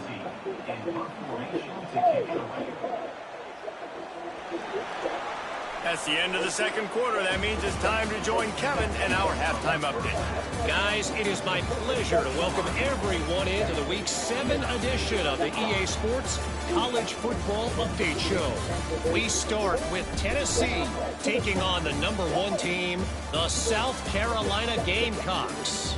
And it's the Volunteers in front on the scoreboard and atop their conference standings. And it's hardly too early to dream big. This team is closing in on a 6-0 start. Could be a special season. Here now some other games you may have interest in. Social media certainly does. Inside Pac-12. Back now to your game in Logan. This wideout is enjoying a stellar day. 2 of those catches in the first half were 2 of the better grabs I've seen all season. And, of course, his overall stat line is helping the only stat that really matters, the scoreboard. With that, let's throw it back to the guys to see how this rivalry matchup plays out. All right, Kevin, about ready to start the second half here. They're lined up and ready to kick off this second half.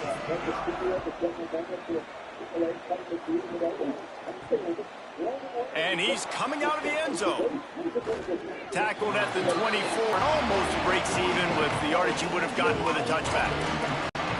As we start the second half, Holly, what adjustments do these teams want to make? Guys, Coach Sataki told me at the half, he's looking for his team to really make some noise here in the third quarter. They know they're in playoff contention. They know that this is a big-time game to separate themselves, but they have got to have more intensity here to start the third quarter. Thanks, Holly. Good hands in there by the defense to force the incompletion. Another incompletion, and I've said that a lot, and these teams are just struggling. I mean, the offense just doesn't know what to do. Nothing's working, ground game, throw game. It's kind of been a rock fight on both sides. A lot of ground to cover, and they need a chunk here on second down. Here's Bryce Underwood to throw. And the Heat gets there. And they get him down at the 14-yard line. This defense so far, they've understood the mission. The mission is to get this fast, speedy quarterback on the ground. And they've got to him early, they've got to him often, and most importantly, they continue to get him on the ground and create these negative plays for this offense that creates a big hole for them. Play fake, Underwood. And this defense goes back-to-back sack, Jack. Looks as if BYU will have to punt it away. 3 and out, they got stuck in reverse. They hope the punt can bail them out. That is a cannon shot, and it's headed out of bounds. Able to keep them from getting a return, and the ball goes out of bounds. They're going to mark it right around the 20. Here comes the Aggies offense out to start this drive. So they get the ball back after the defense forces a punt, and I'm sure they tried to make some adjustments at halftime after a little bit of a rocky first half.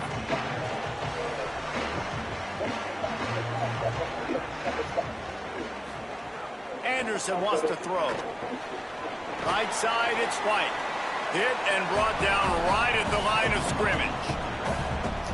And after that last completion netted a big fat 0, they're looking at 2nd and 10. Working the ground game. And he has had a long day at the office, not to mention the backfield, as the defense has been all over him. And what a great job by the defense here. 1st down, 2nd down, 2 straight runs. They stuffed both, and that was a big key for them coming into this game. They want to set up 3rd and long situations, and now those edge rushers can pin their ears back to get after the... Snags it, and he's open. Love to see these 3rd down conversions on offense, and they're out to their own 39-yard line. Utah State comes to the line with a 1st and 10.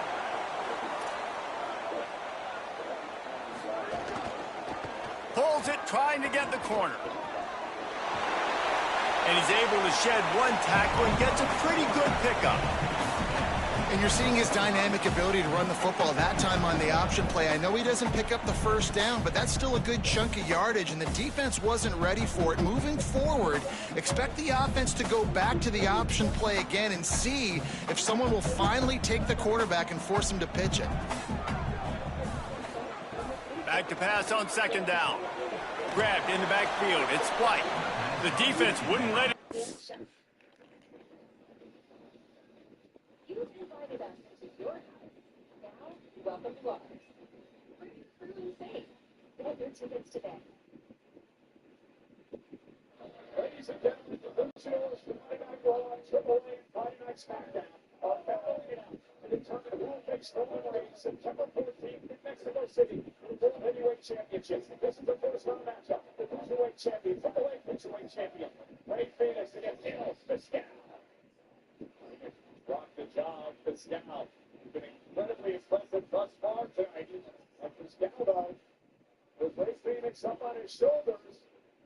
And there's the power melon. Oh! Riding Phoenix into the top rope. Here's a little whiplash. Oh, he's going to fly. Feeling big as well. Turned inside out off that clothesline. Here's the cover. It's down. Phoenix in 2. This now cannot allow himself to grow frustrated as we look forward. The cover inside the ring and another kick out by Phoenix. This is hilarious.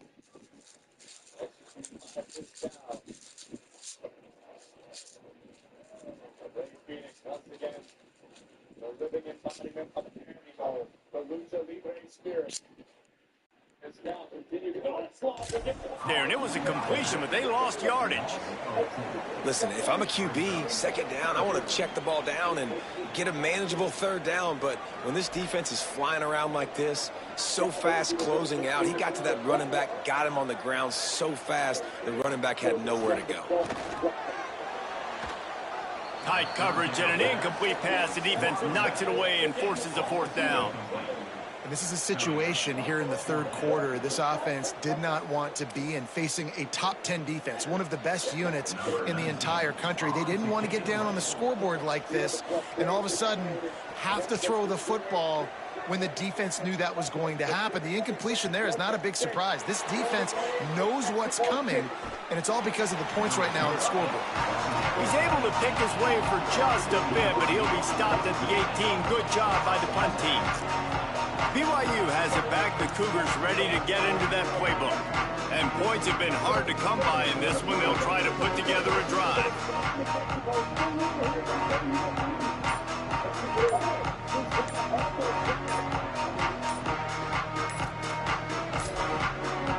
Looks as if they didn't get it off in time. It'll be a delay of game.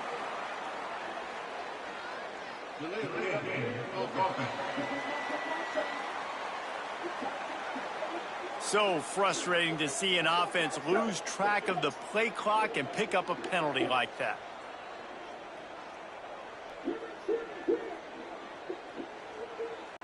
We thought we might see some of this. They'll go to the Wildcat formation here. They'll send the back in motion. On the snap, it's Harris. And the Wildcat is not working. They knock him down behind the line. The Cougars with a long way to go after the loss on the last play.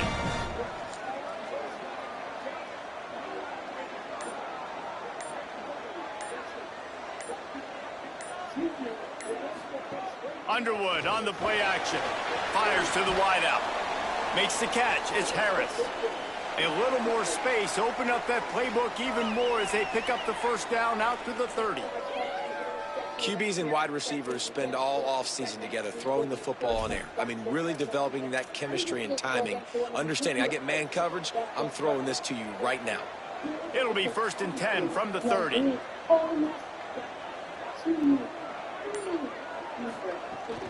Sells the run, wants to pass. Going downfield for the big play. And it's incomplete. They were looking for the huge gain on first down. And this offense has really struggled. And the only play they've made is to him out wide. So I understand why they're going back to him. But they've got to find something to get kick-started, to get moving, to get grooving. They've really, really struggled. Upstairs, he's got it. Oh, and the defense in chase mode, and they finally get him down at the 35. I'm sure it'll be a straightforward one-on-one match where nobody interferes and everything follows the rules perfectly. You got this. Watch it. This BYU offense set up with another first down.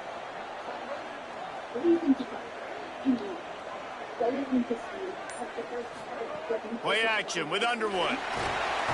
Quarterback feeling that pressure, and he's knocked down at the 42. That's how you have a short memory. That's how you forget about the big play that just happened. And you line up in your stance and you respond. Great job by the defense, lining up, getting after the quarterback, even after they made a big play.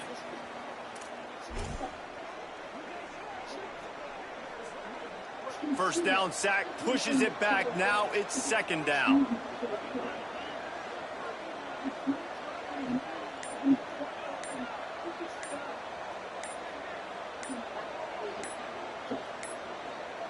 An unforced error there. They don't get the snap off in time.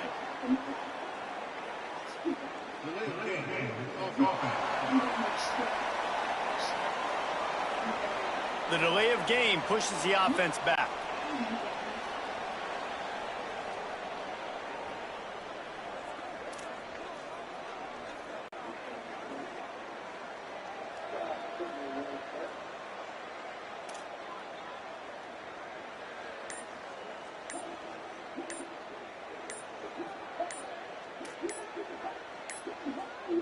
An unforced error there. They don't get the snap off in time.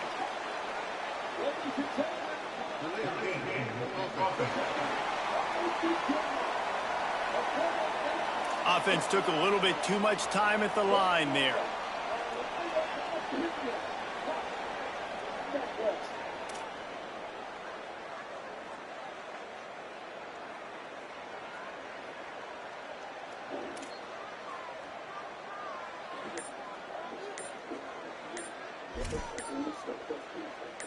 That's just inexcusable. A delay of game penalty there, and now it is 2nd and a mile and a half.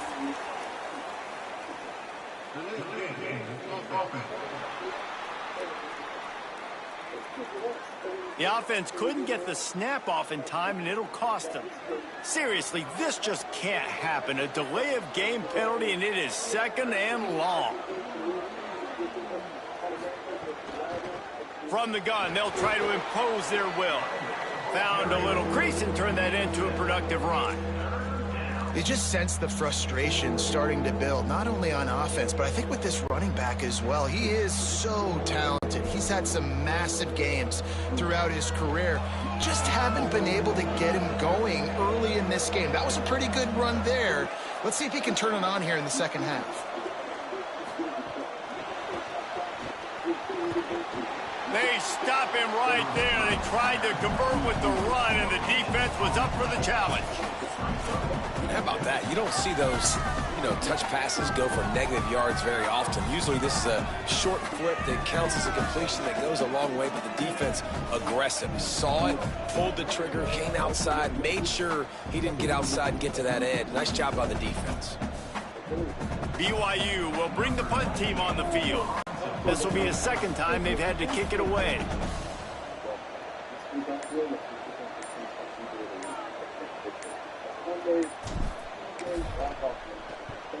Punt on its way, and it is one soaring into the sky.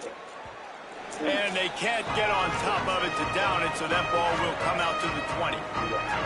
Utah State sending its offense back onto the field. They haven't really been able to line up this scoreboard, but putting points up would be huge here.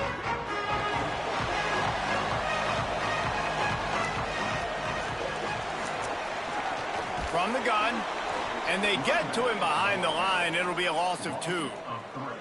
And this offense on first down, man, they go backwards. And they've built a deficit, and they've been sluggish. And they just need something to get going, to get started, because they've kind of looked out of sorts and out of rhythm this whole game.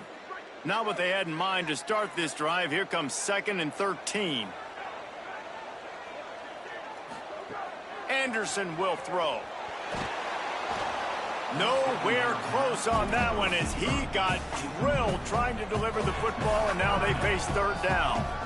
Yeah, and unfortunately, this guy's been beat like a drum. He's been hit, sacked a bunch of times already, and another hit right here. I'm literally looking at my offensive line and be like, dude, I need some more time. You got to protect me better than this. Give me a chance to complete some passes. On 3rd and long, he'll need to loosen up that arm. Just couldn't find any room, and he wound up throwing it in reverse. They lost yardage. He was not fooled on that one. A lot of times you want to buy space, and you throw this route really when it's off coverage, but you could tell the cornerback was up, ready to come, pounce on that screen, and get the tackle for a loss. The Aggies send out the punt team to kick it away. They've been busy out there to punt for the 5th time today. Slips through the line. They make the stop, but there is a penalty marker down. Let's see what the call is.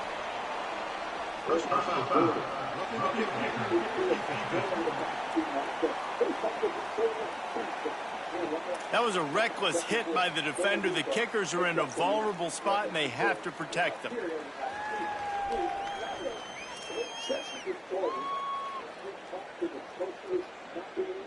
Man, oh man, those types of penalties just drive defensive coordinators crazy. Was 4th down, now 1st down. Just working and poking and prodding and finding his way up to the 36. Halfway there on 1st down, it's 2nd and 5. From the gun, they'll try to impose their running game. Got a little grass. Big pickup on the ground here to keep this drive moving and give them a 1st down. Hey, finally, we see a nice gain. That's his best run of the game. And this offense works best when he is going. And then you can throw the passing game and the play action, and there's more balance. So maybe that's a sight of things to come. Maybe they can get this thing going and get back in this football game. Just barely got rid of it.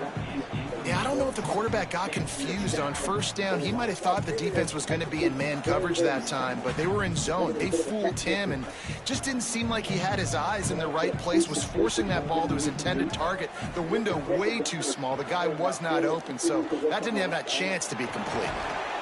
Nowhere to go with the ball, and down he goes at the 39.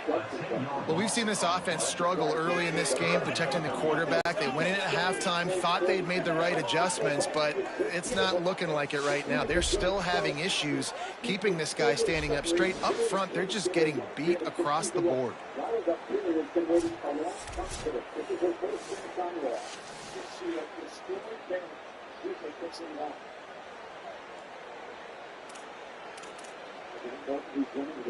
Wow, this offense is just stuck in the mud. They've already punted 4 times, and it's 3rd down now.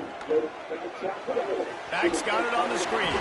Didn't have much room to run and not a whole lot of help. Short gain there and still plenty of ground to cover for the 1st down. Utah State will be forced to send out the punt team. They may have to pay him overtime. He's punting for the 5th time today. Fields the punt. They're able to put a stop to that return right at the 30-yard line. Holly Rowe has an update. Here on the BYU sideline, there is a lot of excitement right now on the sideline. I see their quarterback going up to guys and saying, let's keep eating. This is what they expected from him, and he has gotten them off to a terrific start. They've got the lead, and he has performed well. No big surprise. He is their guy, and he is showing that leadership down here today. Back to you. All right, Holly.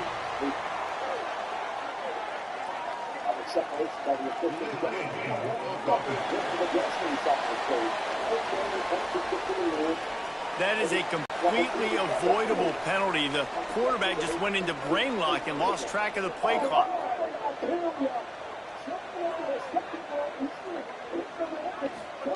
They go play action. Bryce Underwood unloads to the wideout. Out wide right, it's Harris. A huge play, and they get it all the way to the 45-yard line. This quarterback has been really good today. Has been on top of it, seeing things really, really well. That pass right there put him over the 300-yard mark. That's a pretty good day.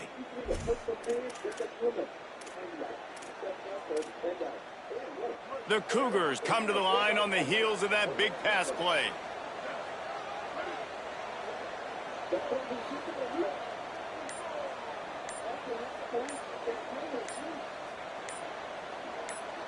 Motion from the wide receiver. They weren't able to get that one off. It'll be a delay of game.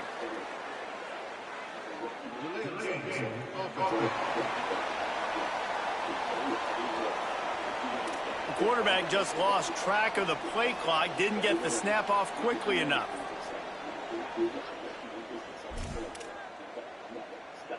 After the step off, now they have to deal with 1st and 15. Play fake, Underwood. Rushes on.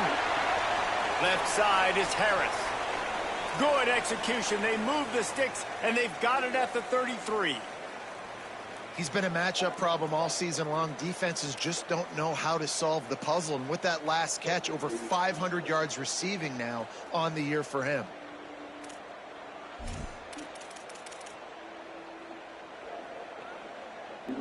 From the 33, it's 1st and 10.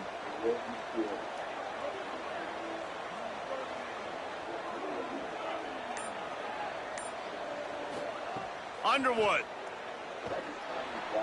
Got rid of it quickly, but it's incomplete. And that was good defense again, and unfortunately we've been saying that all game long. Really, really good defense, or, listen, you can spin on the other side. This offense has really been bad. 2nd and long here. Bryce Underwood to the air again. Timed that hit perfectly to keep him from making the grab. It'll be 3rd down.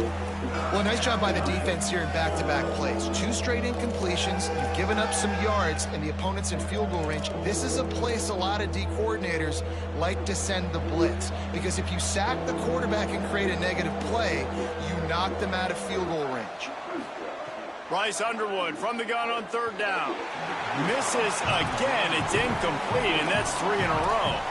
Really nice 3rd down sub-defense there that time. It's 3rd and long. They're expecting pass. And they're mixing up their looks. They're trying to change the picture pre-snap to post-snap to confuse the quarterback.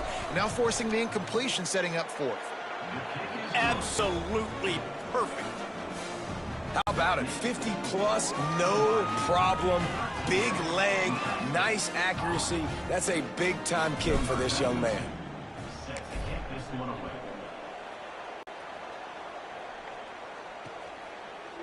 And it'll be a touchback. The ball will come out to the 25-yard line. They'll put this one in play. First snap of the drive from the 25. Anderson wants to throw. Look out! And he was hit just as he was releasing the pass, and it falls to the ground incomplete. Man, the defense smells blood in the water. You can tell. They are getting to this quarterback over and over and over. They've already sacked him a couple times. They're just winning up front. They almost got another sack on that last play. Snap it to the back. Down he goes. You just got to wonder how frustrated this guy is, especially after the success he had their last game out, but just nothing going in this one. He has not been able to get himself into a rhythm. There have been way too much penetration up front defensively. They've been able to stop him in his tracks. Trying to pick up the first out of the backfield. They stop him in his tracks, and they'll head to the other side of the field. Midway point in the season, and games like this one can have a big impact on the rankings from week to week as we see upsets happen and favorites continuing to flex muscles.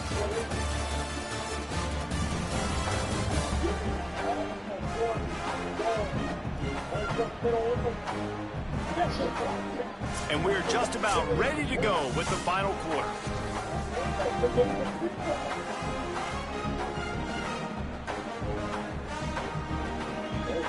The Aggies send out the punt team to kick it away.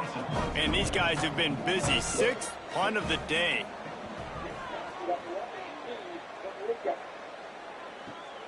On his way back from the 20. That nifty return sets up the offense and negates some of the yardage on the punt. So the BYU offense comes out to go on the attack. And they've got a little bit of a cushion here, David. If they can add to it on this drive, it would be nice. And it definitely makes a little bit of a difference. Knowing I'm up by more than a field goal, obviously, Jesse, my mindset switches, and I know I can't make mistakes. Yeah, and David, I don't think they have to reinvent the wheel on offense here. What they've been calling has been working. Just get back to doing what you're good at. And if you'd have told this defense that they stuffed this great running back today, they'd have taken it. They'd have been happy, but the offense has still put up production, and they're still in the lead, trying to find a way to finish this one off.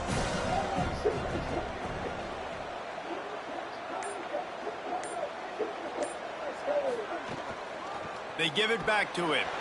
And how about that play by that giant, that mountain of a man on the defensive front? Great team defense on that run play. Everybody doing their job. People winning their one-on-ones, D linemen staying in their gaps, linebackers and DBs filling. You just can't do it better. 3rd and 6 yards to go.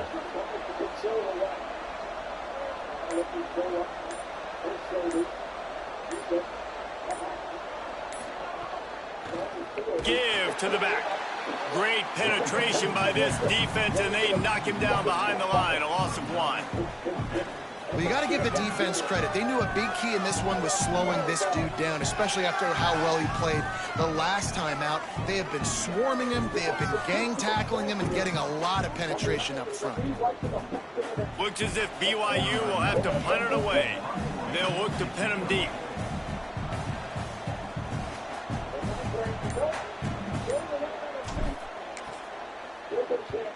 A high kick. Let's see if he can pin them back deep in their own end.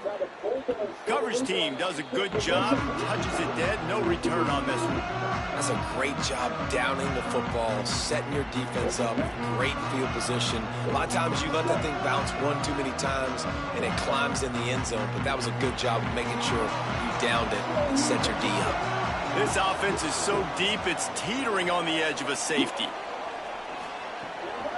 Cuts it upfield. It's White.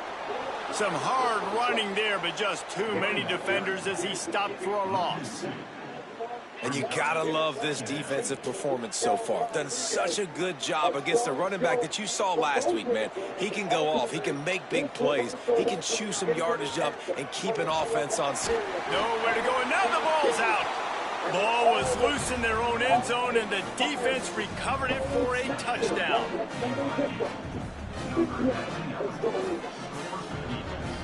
Lining up to add another. And the extra point splits the uprights, and the lead balloons to 15. That is a defensive player's dream. Ball sitting there, chance to scoop it up, run with it, and they don't stop you until the band starts playing.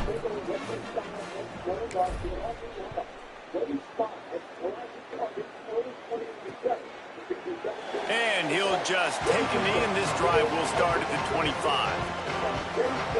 Guys, the Utah State offense about to give it another go. They get the ball back after the punt, and they've got to be efficient here as time is winding down.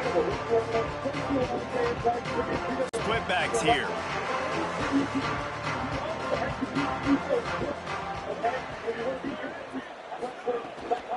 Out of the gun, the running back has it. Banging, slithering, whatever it takes to get that ball up to the 32. Coaches always harp about staying ahead of the chains, and when you can run with that type of efficiency on first down, man, you are doing just that. And the Aggies can really attack on this second and short. Here comes the heat. Didn't have much of a choice there, but to get rid of it. It's a smart decision by the quarterback, but it's a frustrating one also because you're trailing in this game and you know you've got to hit some of these throws to get back in it. But the defense is doing such a good job in coverage. Nobody's open, so you've got to throw that one away. Smart decision, but it's a tough decision to make. Throws quickly. Just broke the tackle and still on his feet. Right down the gut of the field. He is in. Touchdown, Utah State. Really nice job working the route, getting himself open. He was able to locate the football, snag it out of the air, and this guy now has 5 receiving touchdowns on the year.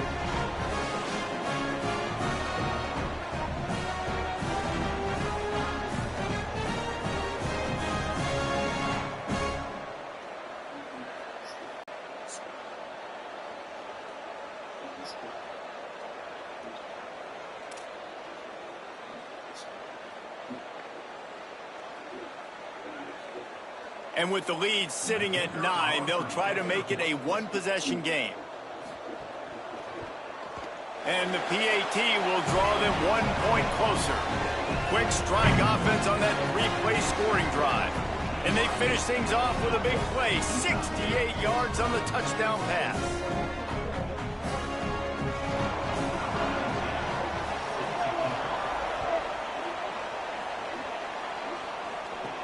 And he takes this from inside the 5. Not a lot of space to be found. Good hustle by the coverage team, and they stop him at the 21. The BYU offense headed back out to go on the attack. That last score the defense allowed made it a one-possession game, and there is plenty of pressure to have a productive drive here. They've got the big fellas out there, a 3 tight end look on 1st and 10. Pulls it. Now the toss. Plows through the defense. Solid run, picks up 6 and gets it to the 28. They can really be aggressive after that last play. It's 2nd and 3.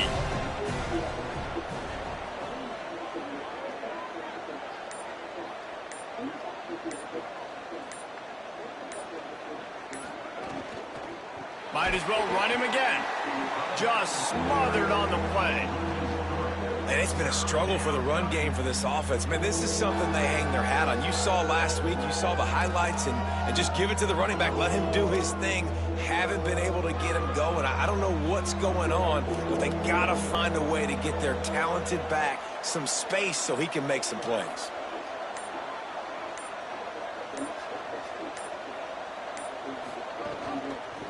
Hand it to the back. He did everything he could to find enough running room, but he'll be stopped about 3 yards short of the first down marker. It's 4th down. BYU will bring the punt team on the field. Kicks it high, and it's just hanging there as if it has helium in it and floating down toward the earth. That thing was down for a while, but the big bounce carried it into the end zone, and it'll be a touchback. Utah State has it back, ready to go to work on offense.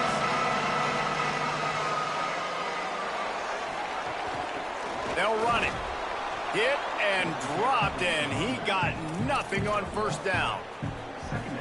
And what's the closest guy to the football, man? It's those defensive tackles, and those guards and centers have to work together. They got to get those guys and get some movement.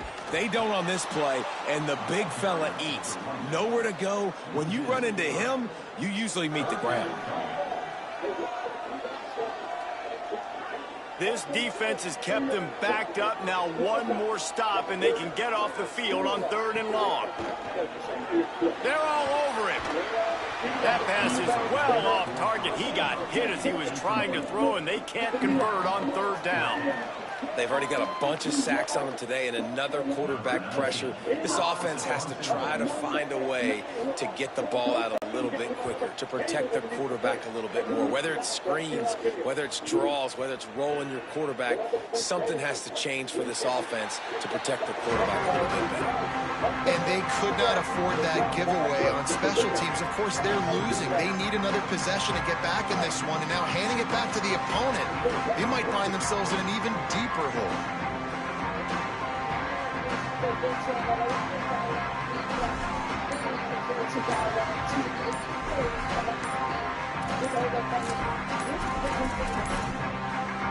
Looks as if they didn't get it off in time. It'll be a delay of game.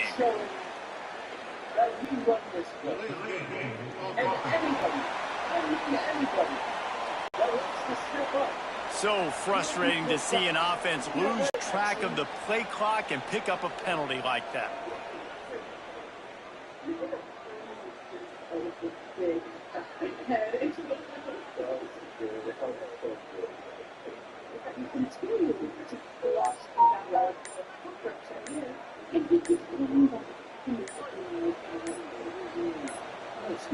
And apparently oblivious to the concept of the play clock, it's another delay of game penalty.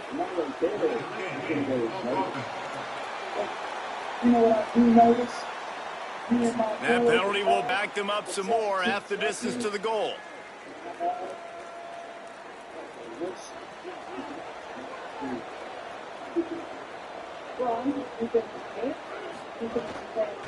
From the gun, running back gets to give.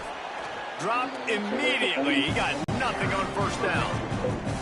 Awesome job up front by this defensive line, being so good at the point of attack and eating blocks, eating some double teams that allows these linebackers to run free, unencumbered, and get to the football.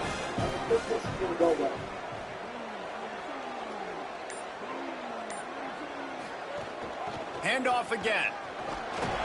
Strong run and useful. Picks up 4 out to the 9. And ball security at this point is at a premium for this offense. You're backed up in your own end. You've got the lead, so you want to be able to run the football and stay on the field, bleed the clock. But you know the defense is going to be ripping away at it, right? They're going to be trying to get hats to the football and forcing a fumble. So whoever's got the ball has got to have 2 hands on it this drive. Gets it out to the 21, and that's not enough to move the chains. It'll be 4th down. Looks as if BYU will have to punt it away. They've been busy out there to punt for the 5th time today. Trying to play a little field position with that high punt. Nice job to make the fair catch at the 16. Make sure that ball didn't bounce into the coffin corner. Utah State's offense takes the field to get this drive underway. They didn't get much done the last time they had it, and to punt it away from deep in their own territory, hoping this drive will be more productive.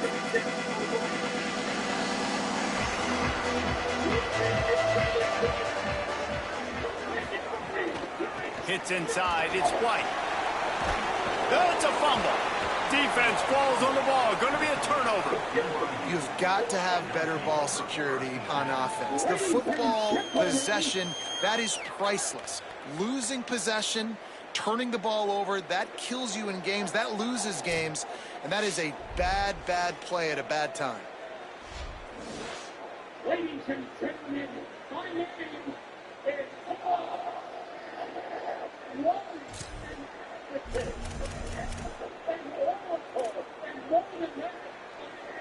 3 tight ends in the formation on 1st and 10.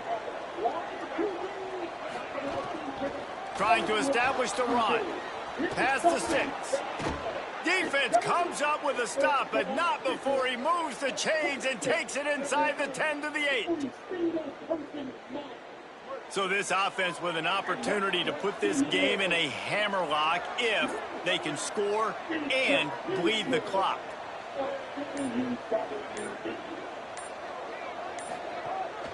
They'll use the running game on 1st and goal. He's brought down at the 7-yard line, and they are threatening to take it in. 1st down and goal, I bet you the percentages are really high for run, and this defense was ready for it. They got to match the physicality right here, right now in this situation. Defense rose up deep in its own end on that last play. Now a 2nd and long coming.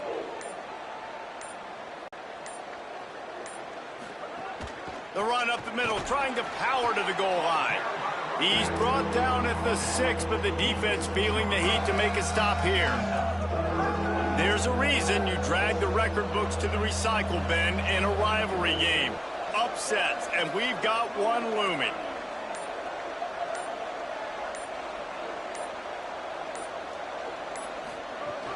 They'll run it here on 3rd and goal. What a job up front, and he'll lose a yard on that one. What a huge stop by the defense, forcing the 4th down and making the 4th down and goal a little bit harder by getting a lost yardage play. Nice job bowing up by this defense. So here we are on 4th down, and this field goal kicker is going to face all the pressure in the world.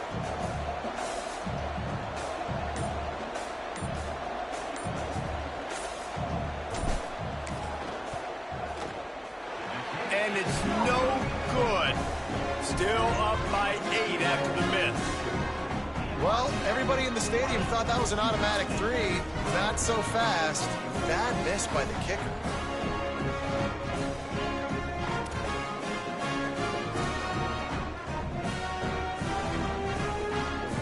The Aggies offense will have another go at it.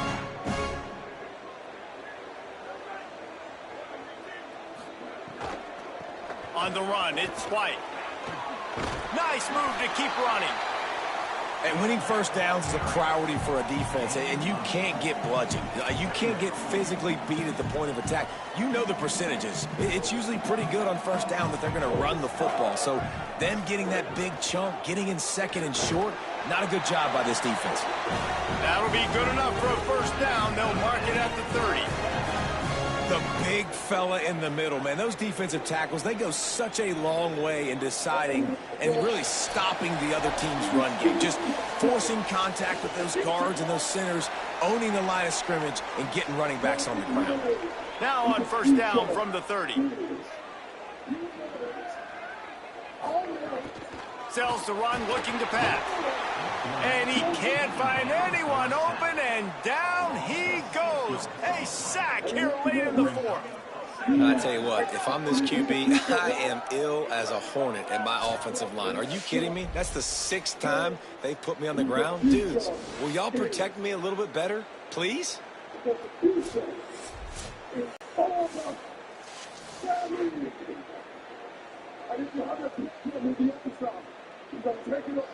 The Aggies trying to find their way forward after the big loss on the last play.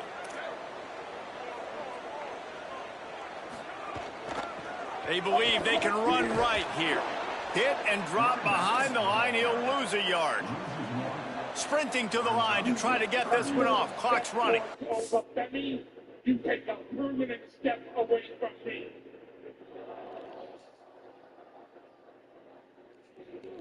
What am I doing? This is a publicly traded company. This is the biggest promotion on the face of the planet. We don't just answer to the people live, like the people at home. We answer to shareholders. You know, this will not be a popular thing for me to say in, of all cities, Buffalo, New York.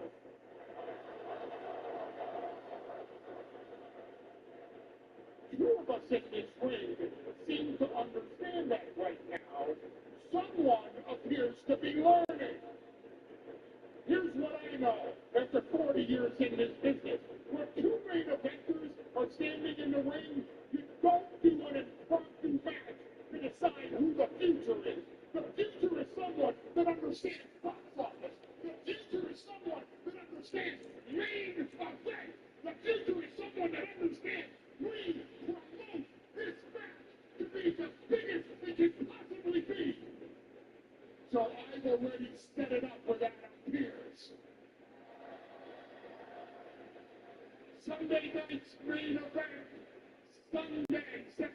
6, Atlanta, Georgia. Your hometown, your home court advantage. Oklahoma City versus Ron Breaker. And then we will find out who is truly the future of WWE.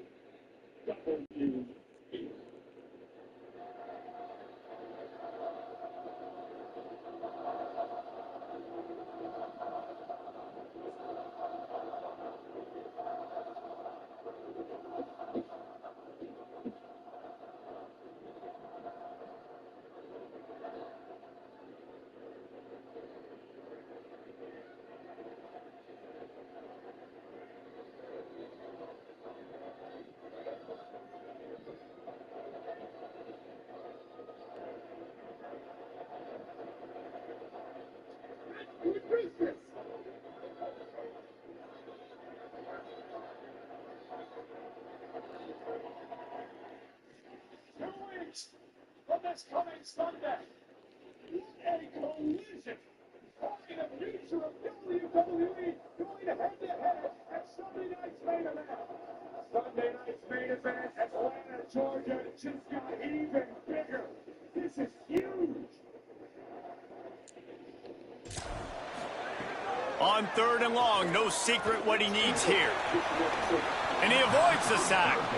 And with that incompletion, man, it's go time. Like this offense, there's no more holding back. They've got to have this play. Trailing, they need a big play. Which one on that play call sheet is your go-to play in this moment when I gotta have it? 4th down, gotta have it here.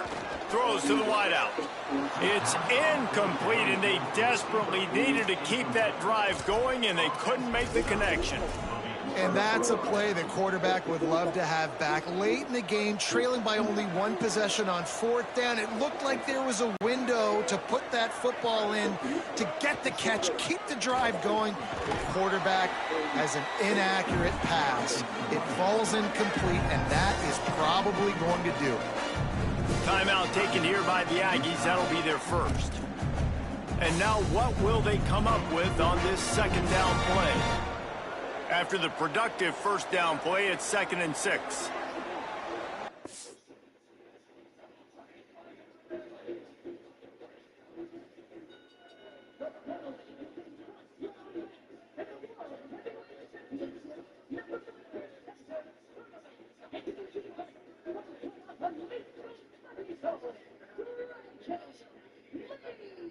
It is the final first round matchup. And it's minutes to crown a number 1 contender.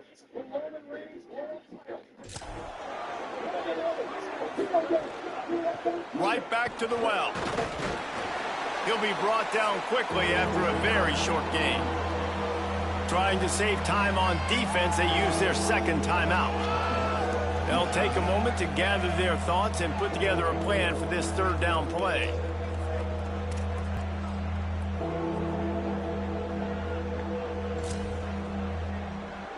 Third and 4.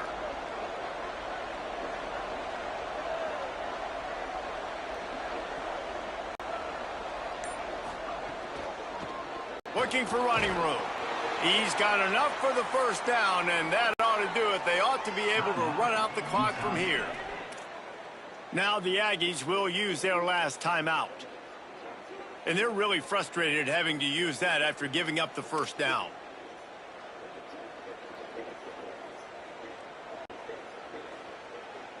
BYU with the 1st and 10.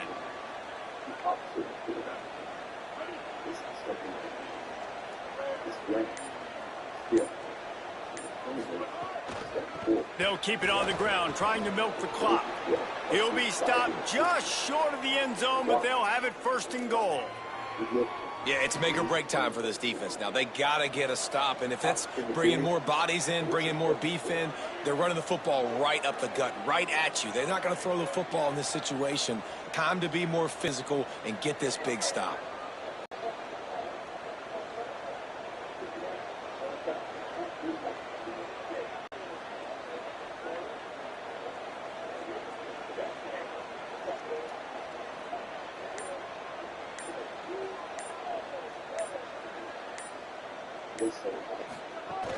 A first down run on the doorstep. And he surges across the line. Touchdown, Cougars! They're on the board again, and it looks as if this winning streak is going to continue. The AT unit on the field. And the extra point splits the uprights, and the lead balloons to 15. A very efficient 5-play scoring drive. And they close the deal, pushing their way inches into the end zone.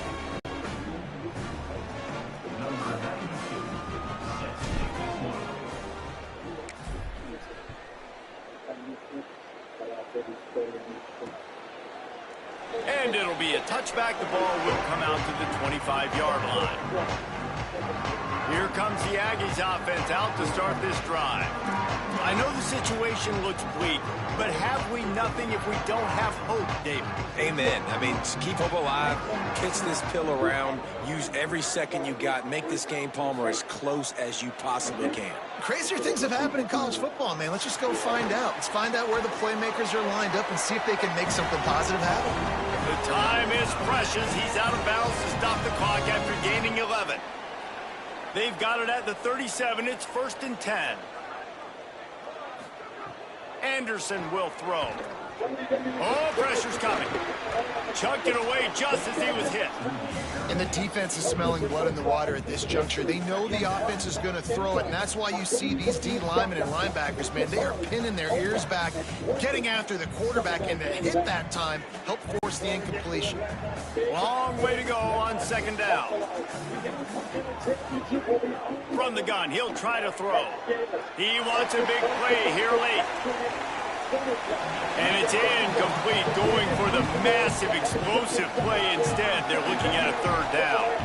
Well, the best thing that's happened so far in this game for this offense has been looking this guy's way and giving him a shot. He has their only touchdown in this game, so they're trying to take another shot down the field. Good job in coverage defensively. You've got to be aware of where this guy is, because right now he's been their biggest playmaker.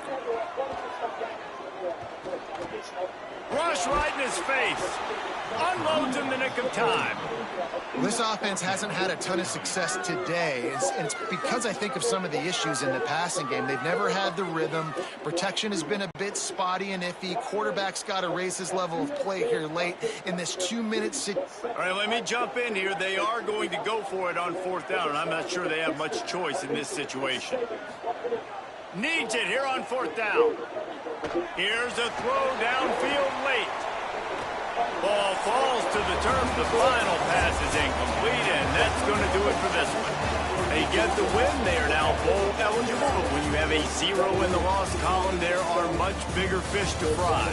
I think a lot of people thought they'd be 6-0 at this point, too. So we know they're going to a bowl game. Great. But, David, they've got their eyes set on the college football playoff and a national championship. They have that kind of talent. They're not surprised they're 6-0. They're looking to do bigger things. No, 6-0 is great, but that's not the goal. They want to be 12-0. They want to be 14-0. They want to continue this streak as long as they possibly can.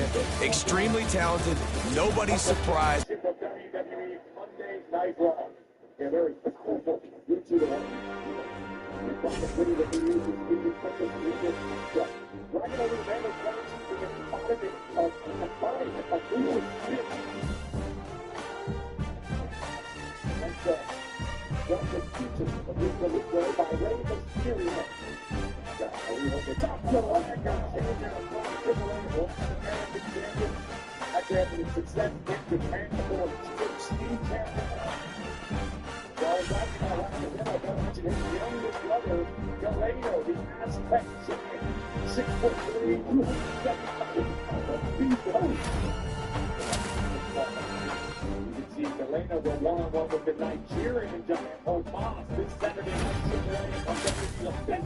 YouTube channel. See what all the hype is about. Into the front, bang with a four. No stop the action. Now, oh, the tackle of the game. Oh, look at the death battle coming now. They've got a couple of lanes. Can't really get out. I would expect entering this contest at a power disadvantage. Everyone is out there right to do one of the strongest groups of on the AAA roster.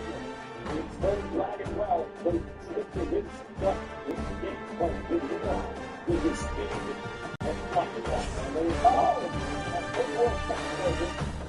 And Dragon locks into it again. And a camera ball to somebody, and they got the Wagner Jr. Second up, the lead on the top of the plate.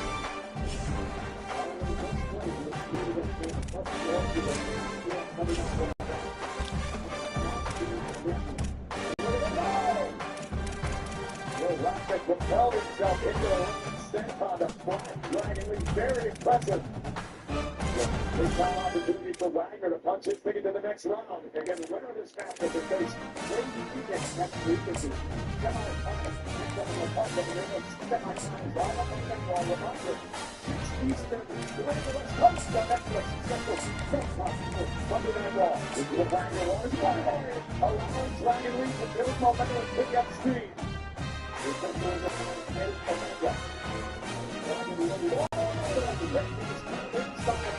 My goodness. Dragging himself toward the top. It was not quick out by Dragon Lee. After Wagner Jr. has taken control.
Buffalo, New York tonight. This is the final first-round matchup of the World Heavyweight Championship #1 contenders for Wagner Lee, Wicked, Triple A's, Dr. Wagner Jr.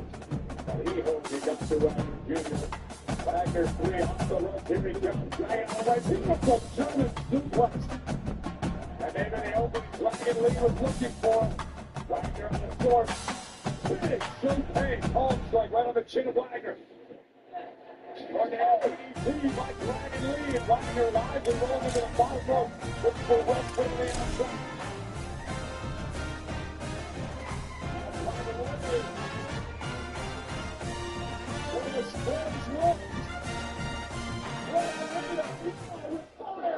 Picturesque Provo, Utah, LaBelle Edwards Stadium. It's the Washington State Cougars and the BYU Cougars. Alongside David Pollock and Jesse Palmer, I am Reese Davis. Holly Rose down on the sidelines. We say hello to Holly. One of the most most beautiful backdrops in all of college sports. LaBelle Edwards Stadium with the mountains shining behind it. Many say it is one of the most beautiful fields you'll ever play on. 63,000 strong, the Cougars have proven to be one of the best home crowds. Their spirit and their noise makes it a tough place to play at elevation. Guys, back to you. Appreciate that, Holly. The Cougars offense will have the first possession of the game. Hopefully we'll see a performance today like the one that this guy had last week when basically he just ran wild through the defense. He made that defense look silly. Out in the open field, he was making people miss, breaking tackles, scoring touchdown after touchdown. And this offense has vowed to find new ways to get him the football. So we're going to see something else that we haven't seen before because of this guy's unique talent in this one. Yeah, and the defense, all eyes on him.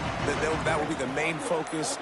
More guys in the box. I wonder if it opens up the play-action game and the perimeter throws and maybe some big plays through the air because they know he is the man, he is the guy, he is priority number one.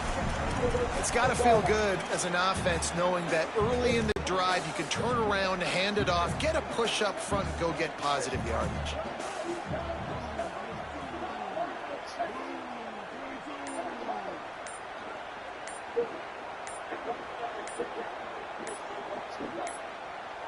An unforced error there. They don't get the snap off in time.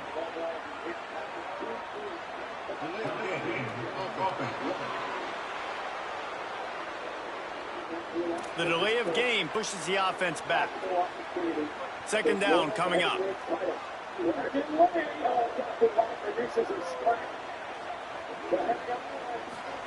Throwing, Underwood. They'll flip it out to the back on the screen. They drag him down, but not before he's moved the chains, and the screen pass is effective. One of the things I love about this offense is they're very versatile in their passing attack. They throw to receivers and tight ends, and the screen game is big as well. This guy is a weapon, and you're seeing that here early. It's 1st and 10 from the 31.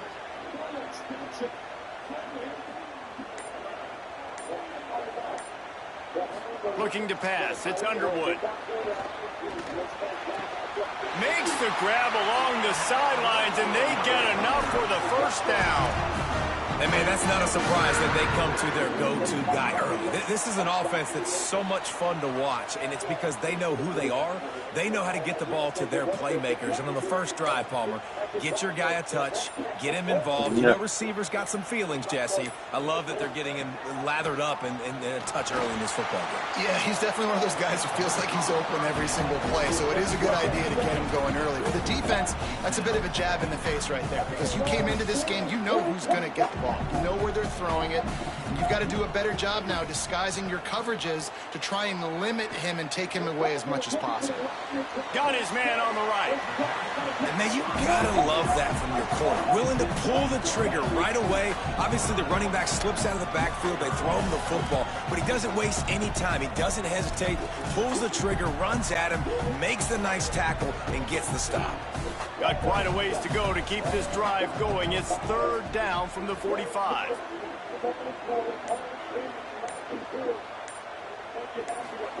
Again, it's Underwood. Out wide left, it's Bowman. Really putting together a threat now. They get the first. It's at the 37. Well, you're seeing this offense aggressive here right out of the gate. I don't even know if they're planning on running the football the rest of this game, the way they're throwing it right now. I mean, they're just throwing caution to the wind. And, David, we know it. They've got a lot of confidence in their skill players throwing the ball, and right now that's been very apparent early. Well, and now you knock me back on my heels a little bit. Now I'm like, oh, crud, is this their game plan? Is this going to be pass, pass, pass? So defensively, I'm thinking, how do I make my subs? Do I go dime? Do I go nickel, right? Like, they're definitely pass happy, but the first thing I have to do is get a pass rush and make this quarterback feel uncomfortable. Comes down, it's Lions. Let's talk just for a second about BYU. A big-name running back, always a great get in the recruiting world. 4-star running back they got last week. Seems as if he'll fit in nicely here. Oh, he's going to be a great fit. I mean, when you get a great player like that, the whole fan base gets jacked up. You see it all over social media, and it starts to build some momentum in your recruiting class. Quick give. They'll give him 1 to the 28-yard line. And that run really didn't go anywhere. And a lot of times we don't focus on it enough. But how important those 5 guys are up front. To get on those defensive linemen, to try to move them out of the way, to get a run game going, it squarely falls on the shoulder of those 5 offensive linemen.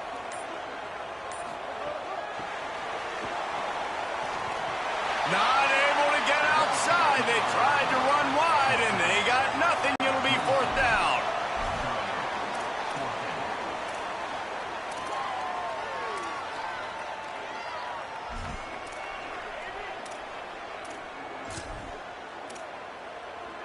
And so on their opening drive of the game, they want to stay on the field, and the offense will go for it on 4th down.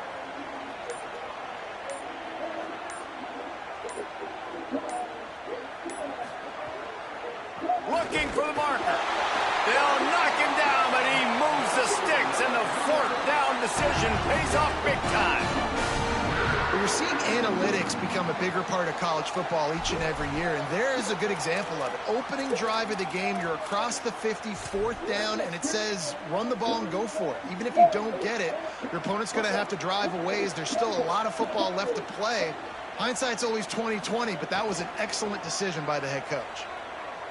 Deep shot for the end zone. Snared on the right sideline. Gets out of bounds after the big play, and they'll be set up in business for the 1st and goal. There's so many offensive coordinators script those first 10 to 15 plays. Well, his has been gold. Great first drive, moving the ball down the field, now set up to punch it in. A 1st and goal situation. Opening drive masterpiece. On 1st and goal, let's see if BYU can score here.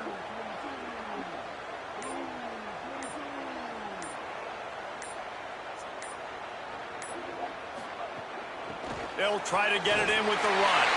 And he breaks the play. Touchdown, Cougars. Well, the gamble by the head coach early in the game really pays off. Remember, they went for it on 4th down to stay on the field. They wanted to be aggressive, and now they get to pay it off, scoring a touchdown. Really nice job. It's always a massive gamble as a head coach taking those risks, but when you've got an offense like this, that really wasn't that tough of a decision. And I think defensively that kind of takes the wind out of your sails. Like you get so excited, you force the 4th down, maybe a punt, maybe a field goal, whatever it is. I'm going to get off the field, and then they get it. And they finished with this drive together. You're right. Circle that 4th down. That was a big one. They get set for the point after as we have the first score of the game. And the PAT makes it 7-0. They put it in the end zone with a 12-play scoring drive. And they finish it off with a short plunge into the end zone.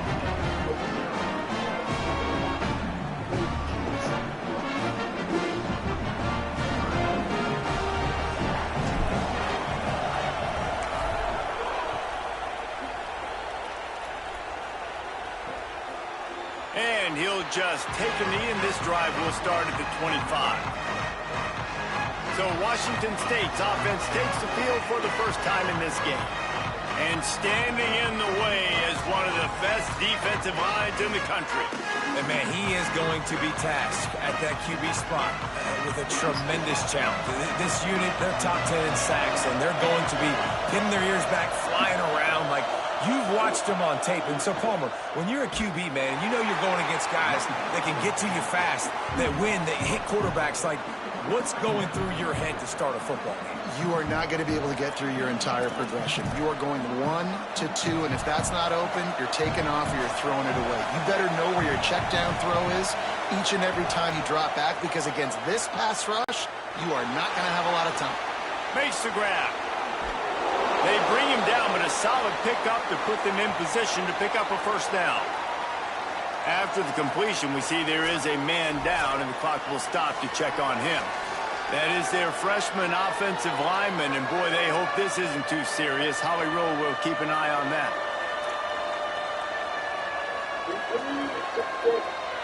It is deafening in here, soaked in noise as BYU tries to get a stop on 3rd down. From the gun, wants to pass. Looking for a big play. That was almost picked off, and what a disaster that would have been to throw a pick on the opening drive. Instead, it's 4th down. Washington State sends the punt team onto the field. Boots his first of the day away. He was called on 4 times in the victory last week. He's got great speed. A huge return there. Steps out of bounds, but man, did he put his team in great position. The Cougars offense takes the field to start this drive. They reeled off a long touchdown drive the last time. They had a much better field position this time around. They've got it 1st and 10 at the 50.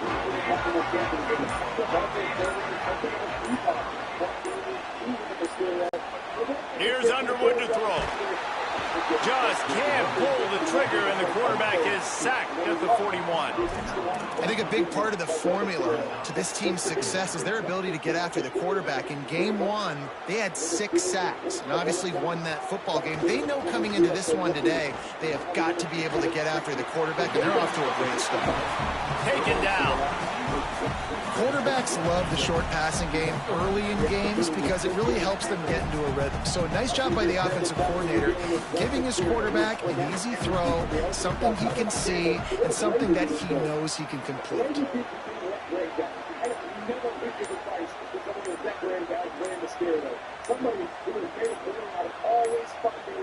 They weren't able to.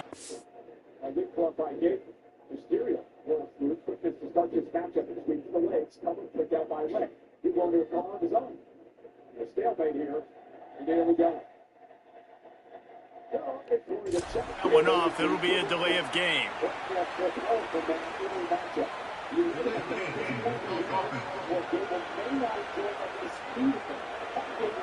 Offense took a little bit too much time at the line there.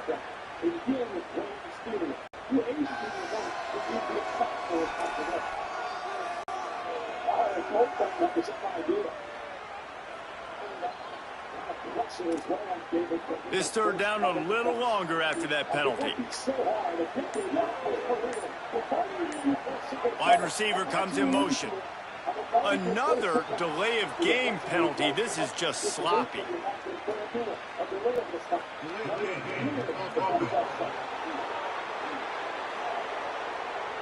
The offense couldn't get the snap off in time, and it'll cost them.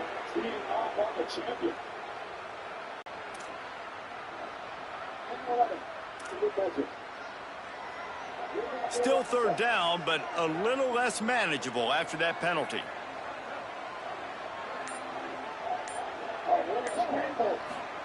Here's Bryce Underwood to throw.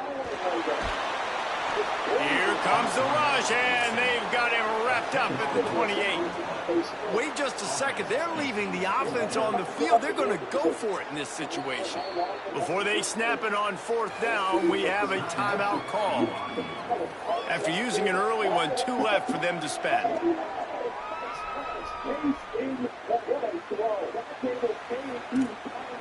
BYU will bring the punt team on the field. 3 and out, and not much choice but to get rid of the ball. Gets off his first one of the day. He was called on 5 times in the victory last week. Fair catch is made at the 15-yard line, and that's where they'll start this drive. Washington State ready to get things going now as the offense takes the field. They went 3 and out on their first possession, now to see if they can be more productive this time around. Play action on 1st down. Grab behind the line. It's Hayes. He's brought down, but he went backwards after that completion, not the way they had it drawn up. Listen to this crowd just shaking the girders of this place, trying to help their defense. 2nd down, gonna throw it. Nowhere close on that one as he got drilled trying to deliver the football, and now they face 3rd down. And that pressure got to him quick. I mean, you talk about you want your quarterback to feel comfortable. Man, he didn't have time to feel comfortable. He didn't have time to get his feet set and get in the ground. This offensive line's got to do a better job. You make up the game plan and not a lot on the play sheet for this. 3rd and long from inside their own 20. Handoff for Peoples. And he'll pick up the 1st down, but he got drilled on that tackle. And these 3rd downs obviously are so crucial, and that's why you call them the money down. But just to get the drive started, man, you get the 3rd down, you get a little bit nervous. Nice job executing, running the football, moving the sticks, and now keeping this drive moving. Could not make his way to the corner. I like the idea by the quarterback there. You're trying to get this first down, so you find the tight end, see if he can make a guy miss or shake a tackle. Not able to get it done. I've seen Gable execute a Northern Lights suplex with a waistlock out of that position. He actually turned it into a fisherman suplex directly into a pin. That was incredible. And now, Gable weakening the ankle of Rey Mysterio to set him up for the ankle lock. That's a move. And he's used so effectively. I think Gable would be well served to attack the entire leg, perhaps both legs of Rey Mysterio. Because if history has taught us anything, it's just when you think Rey is down and out, he flips the script up. Gable continues the pressure. Now Rey looking back to his feet. Keeping it on the ground inside. It's Peoples. Stop right there. Well, to say that this guy was unblockable in their last game is definitely an understatement. He was living in the opponent's backfield. He does it again very early in this one, David. And I know he was a guy this offensive line and this coaching staff were concerned about, and early on, they don't have an answer for him. I'm about to say that they still have the concerns. And the pass rush is effective, and they tackle him at the 19. This is one of the things that makes this defense so tricky is they've got incredible speed at the inside linebacker position. Not only can they go sideline to sideline, run east-west, they can run downhill on blitzes, and they can get to your quarterback.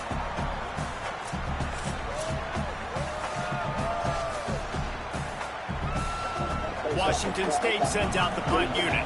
This will be the second time they've had to kick it away.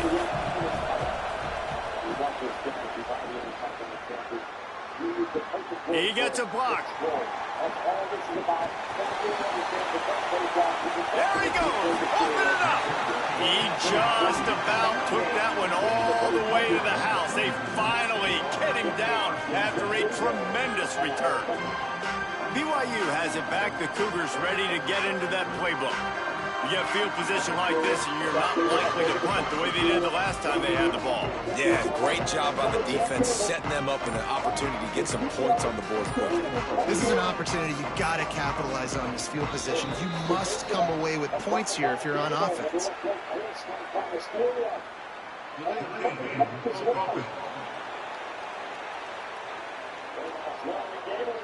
That is a completely avoidable penalty. The quarterback just went into brain lock and lost track of the play clock.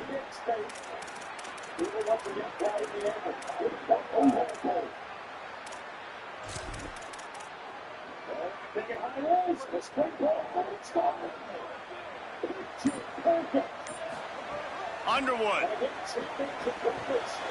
Got it in the middle. It's Bowman. He'll be stopped at the 16-yard line. It's enough for a first down in the red zone. And when you run these drag routes, it's super important that your quarterback can really use his eyes. Don't lock in where everybody's going to start looking at you and seeing what's coming. Does a good job, drops back, sees it, and the most important part, puts the ball out in front so he can catch it, get upfield, and make some extra yards after the catch. Hit hard as he released the ball on that first down pass, and it never had a chance. Well, the defense has been able to get after this guy early and often in this game, and it's affecting his accuracy, and it's affecting this offense's ability to throw the football consistently. They'll need a bunch on second down.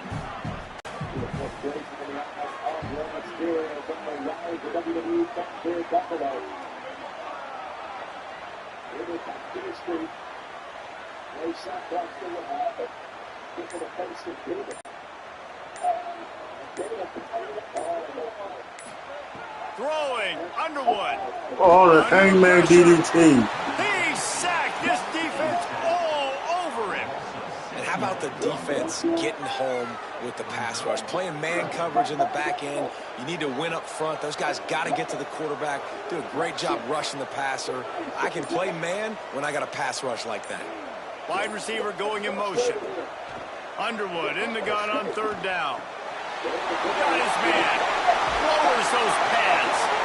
So close to that end zone. He can almost taste it, but it'll be first and goal for this offense. I love when offenses see defenses and read them. Nice job. Defenses sitting back on third and long, playing soft coverage. Get the ball to your playmaker. Let him do the rest. Nice job seeing it. Nice job executing by this offense. reversal right there. You notice Gable even asked Ray, are you good? But for the ankle slap, arm drag by Mysterio. Race to the favor of the knee. Oh, Gable in possession. Ready to foul up. Yeah, but Gable intercepts Mysterio. Sends him out to the apron. Ray though lands at his feet.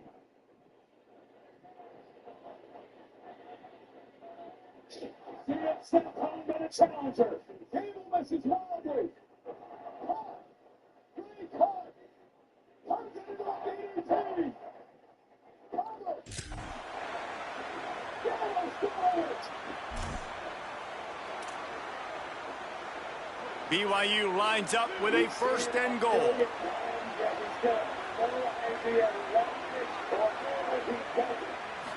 Here's Underwood to throw. He wants it all.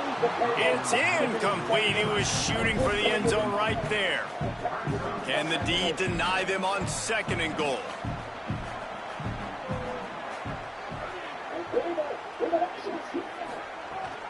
Looking for a path to the end zone to the right. Touchdown, Cougar! Excellent pass by the back on the option.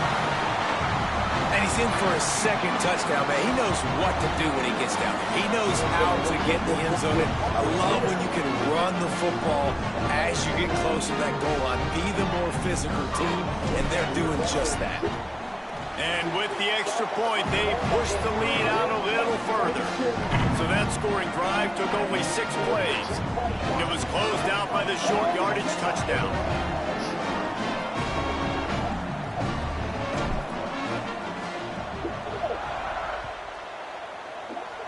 Guess that's one way to ensure there's no return as the kickoff goes out of bounds.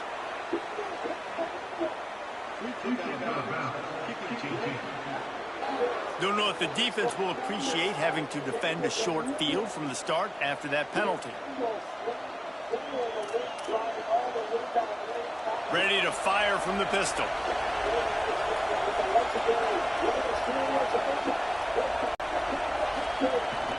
Here's a gift to Peoples. And those body blows really, really matter. Like, I want to be able to hand the ball off to my running back 10, 15 times a game. Make the defense tackle them, wear them out. Sometimes these 3 to 4 yard runs, later in football games, they turn into 5 to 15 to 20 yard gains just because of the body blow effect.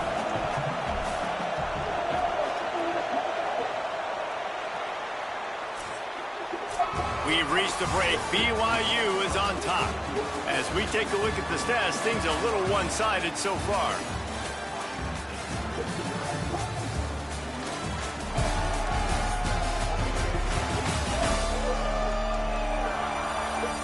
They largely dominated the first quarter and built a nice lead to get started. First play of the period will be a second down. Fake to the back, wants to throw it. And the quarterback runs out of time, and down he goes at the 38. Man, this defense is dominating all game long. They have been making this quarterback's life so difficult with their pass rush. They bring him down there for the sack. They're not giving anything up. They're leading this game by a lot. We're only in the second quarter, and this ain't going to change unless this offense can find a rhythm.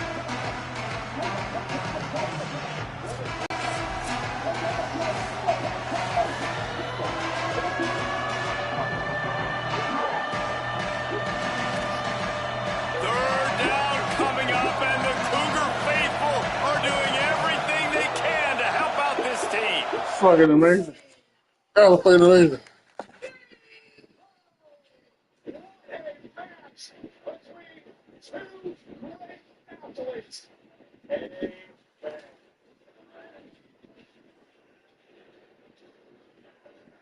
This matchup was what the Intercontinental Championship is all about. Two of the best in the game, leaving it all in the ring. Dion Dawkins and the Buffalo Bills were sure we were about to witness history. So but as Ray went high risk this time, Chad Gable was ready. Knees to the gut, followed up by a series of ankle locks, reversals and re-reversals. Gable catches one on Ray, and still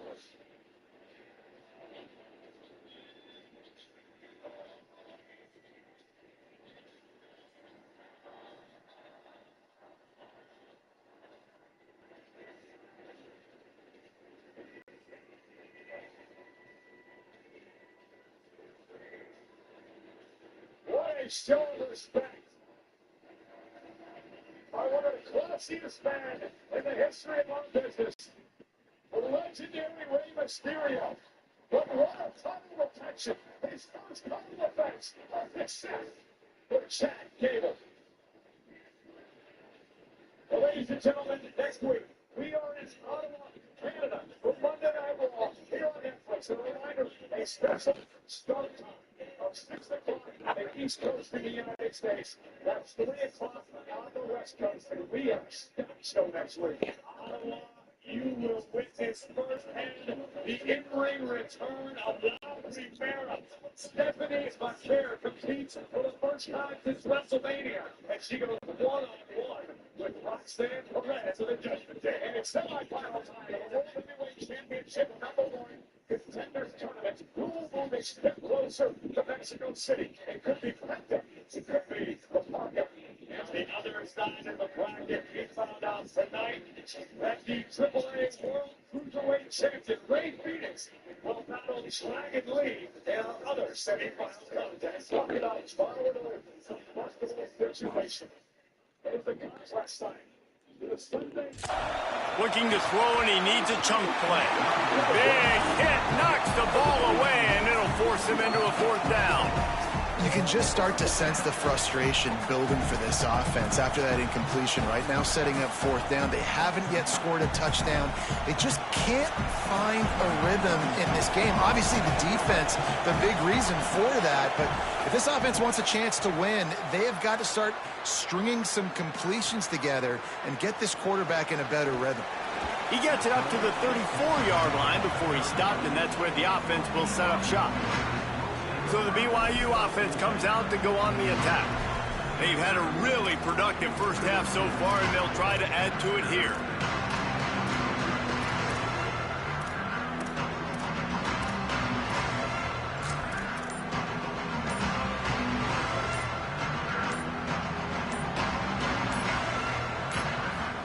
Here's Bryce Underwood to throw. Right side, it's Casper. They stop him just a link or two short of the first, and man, what they can do on 2nd down here. This receiver is so dangerous out in space, and it's a nice job by the QB getting him the ball early on the curl route. And you see, once he has it, he's got some wiggle, he's got some shake, makes some defenders miss, and gets up the field.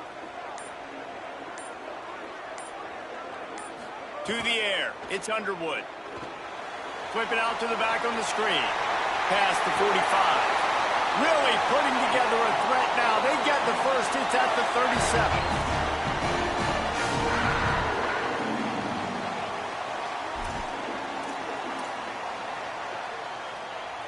Pass completion, move the sticks in. Let's see if they try it again.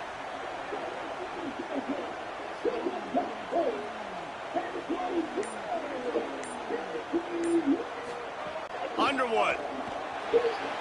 The screen, he's got wheels. He's down right there, short gain on the grab. Great play by the cornerback. He was just way too physical at the point of attack. He beat his man trying to block him, and he tackled that receiver on the screen. A lot of ground to cover, and they need a chunk here on 2nd down.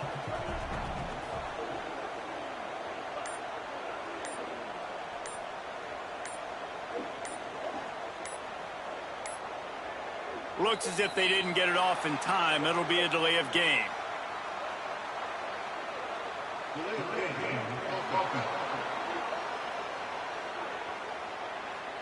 The quarterback just lost track of the play clock, didn't get the snap off quickly enough.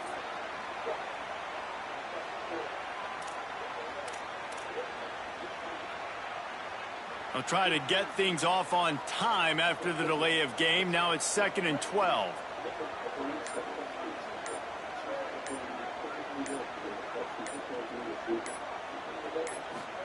Throwing, Underwood. Fires to the wideout. Out wide right, it's Phillips. They make the stop, but not before he takes a chunk out of what they need to move the sticks. A 3rd down play coming from the 32 as they try to keep the drive going. From the gun, wants to pass. Makes the grab. Offenses gain momentum with third down conversions like that. They've got it at the 25. It's tough on the defense there. Third down, you're in zone coverage. Everybody's watching the quarterback, and you're trying to make a break on the ball, but he just got it out of his hands too quickly, and the throw was too accurate. Really nothing you can do there, and it's now a fresh set of downs. BYU has this offense clicking.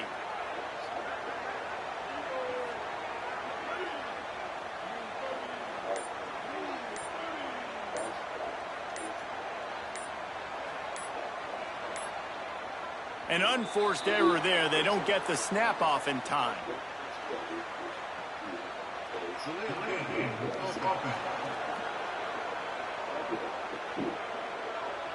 So frustrating to see an offense lose track of the play clock and pick up a penalty like that.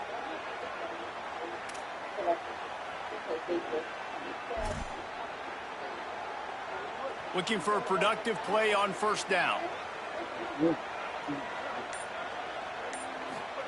Here's Underwood to throw.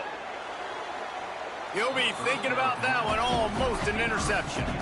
I don't know about the decision that time by the quarterback. He may have been expecting man coverage, but that time the defense was in zone, and they did a really nice job closing the window. If the intended target was not open, that's why that one fell incomplete.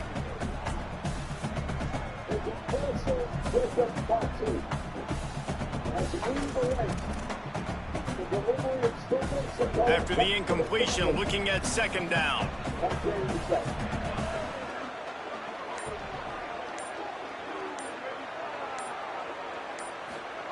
Bryce Underwood to the air again. Setting up the screen. Not a whole lot of room there on that screen pass as it just never developed. And I love linebackers, man, that just have a nose for the football, an absolute feel. Great job not losing vision, feeling the running back start to come out of the backfield to catch the football, and then doing the most important part. Probably the hardest, too, getting him on the ground. All kinds of room to throw that one in there. Picks up enough to give them 1st and 10 from the 13. And this offense has really showed me something today, man. They've already put some drives together and made some explosive plays, and now just executing on third down. They've shown you a little bit of everything, and this offense is looking like it's the real deal. They'll get it down to the 10-yard line on that completion. I think that time offensively, you're just trying to take what the defense is giving you, right? They're playing zone coverage. You got your big fella just working right over the ball. It's an easy pitch and catch. Just take the profit, and let's keep going. He's got it on the move. That completion takes them down to the 7-yard line, and they are ready to strike. And a really nice job by the wide receiver. You run a drag route, find space. They're in zone coverage. They're not covering man-to-man. Find a little hole. Look at that QB. Y'all get on the same page. You could tell they were, and that's why they got the first down.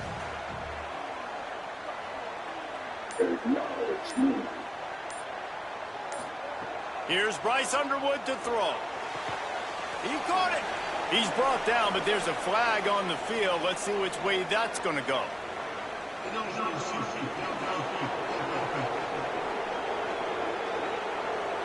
So the penalty will not be enforced. The defense declines and stands on the result of the play.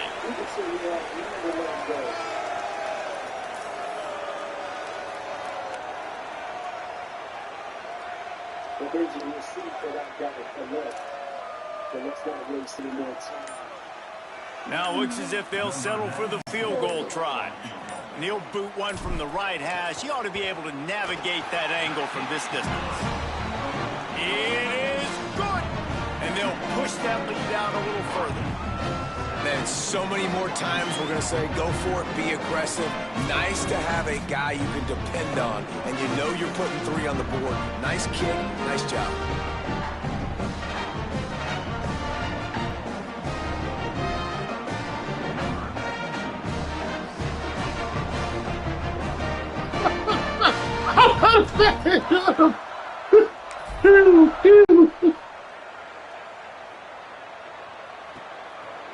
And it'll be a touchback. The ball will come out to the 25-yard line.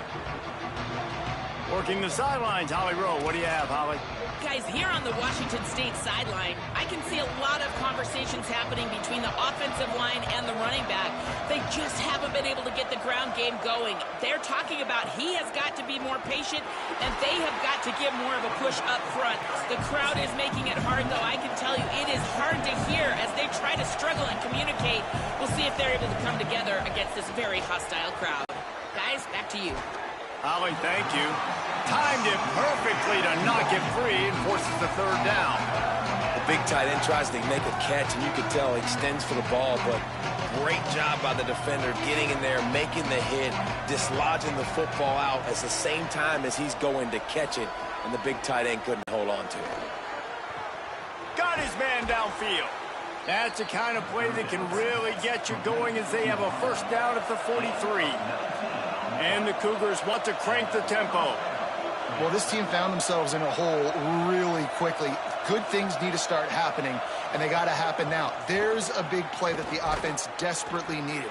A big pitch and catch. That's going to give them some confidence. That hopefully shifts the momentum their way a little bit. But they've got to cap this off now with a touchdown cut into their opponent's lead. Got stuffed on first down. It's 2nd and 10.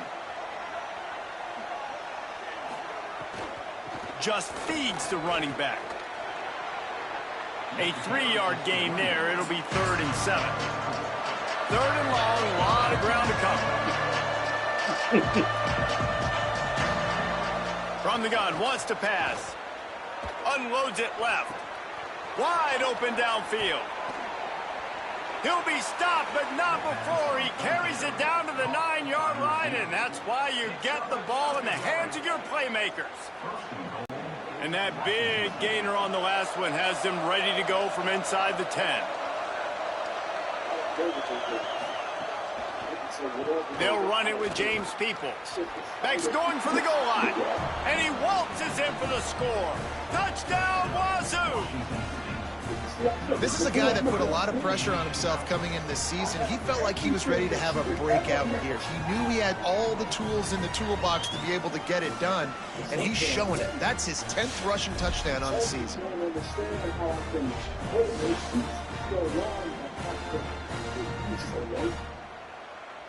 Almost 3 weeks ago, it was all wrong.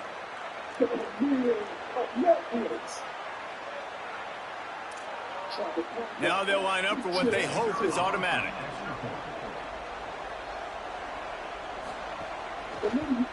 And with the extra point, they close to within 10, down 17-7. That is an efficient drive. 7 plays, 75 yards. And what a way to finish it with a 9-yard touchdown run.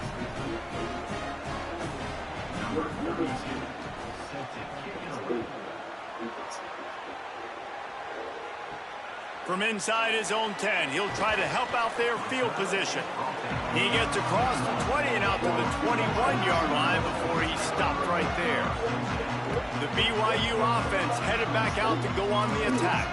That last drive was a long one, Jesse. They'd like this time to pay it off with a touchdown instead of a field goal. No doubt, Reese. They had a lot of good stuff going that last drive. Need to get a tutty up on the board here to extend that lead there.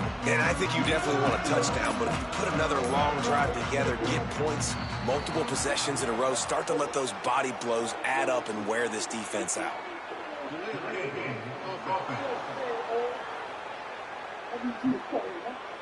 The delay of game pushes the offense back.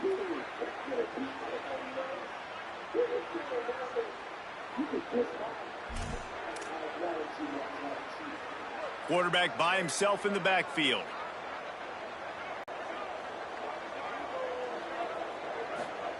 Underwood rushes on, gets it to the back, breaks into the open. He's at the 50, the 30, past the 20, and he ran away from the defense to take it in. Touchdown, BYU!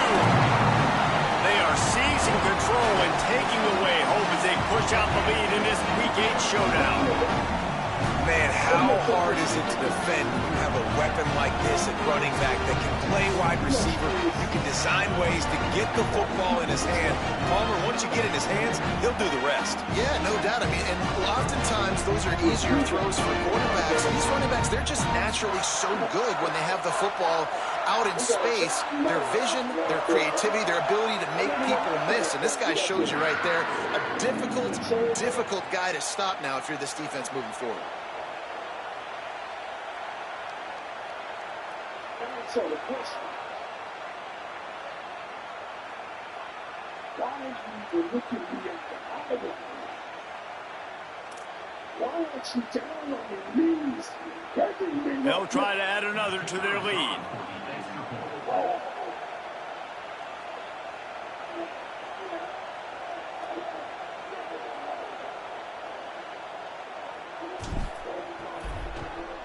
And the point after is good. If only it were always this easy for the offensive coordinators.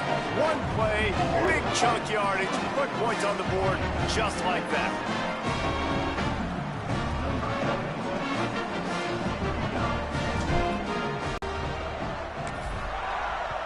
He's got some funny now, isn't he?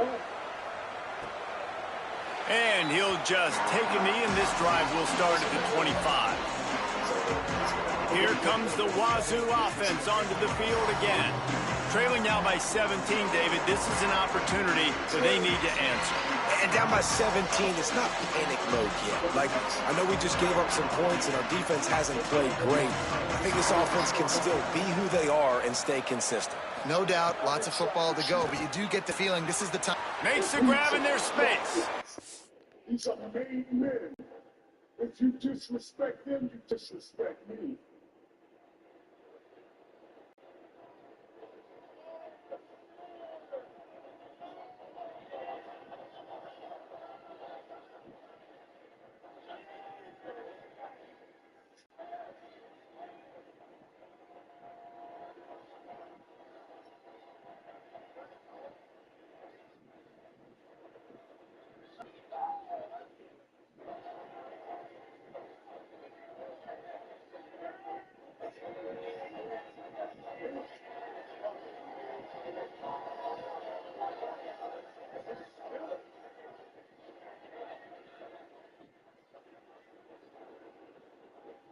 Now let's get back to Solo Buffalo.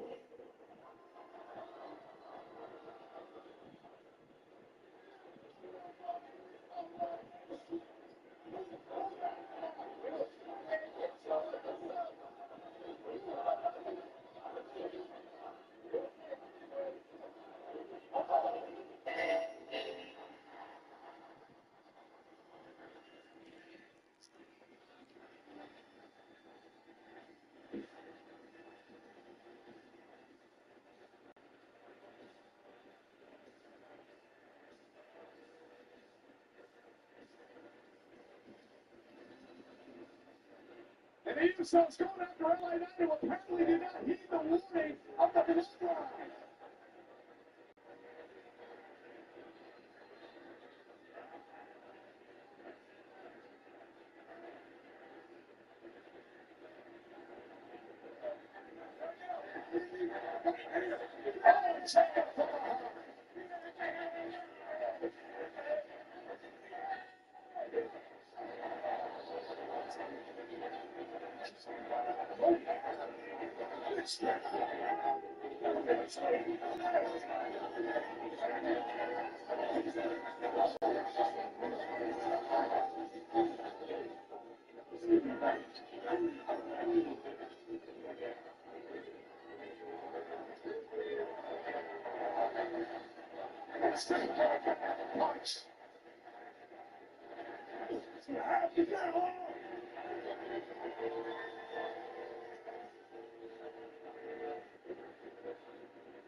This is what you went to.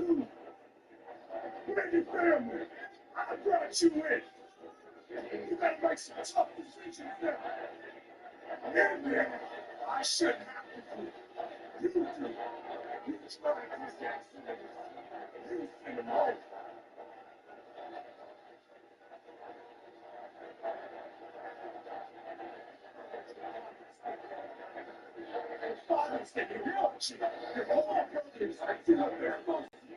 You're here to serve.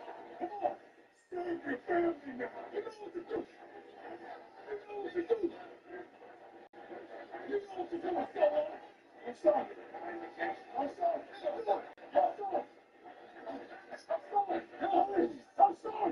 sorry. I'm sorry.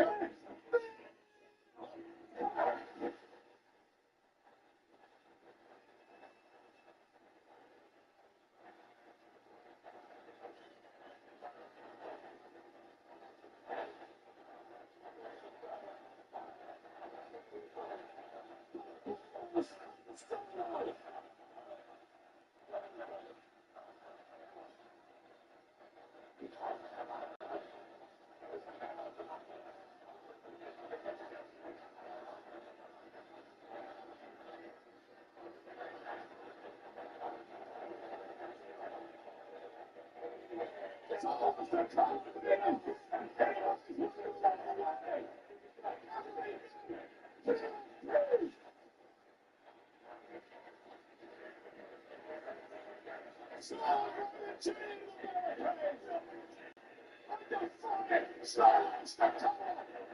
The spike is over the winner.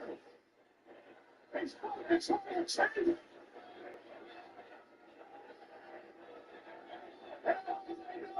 And Jacob got two face to face.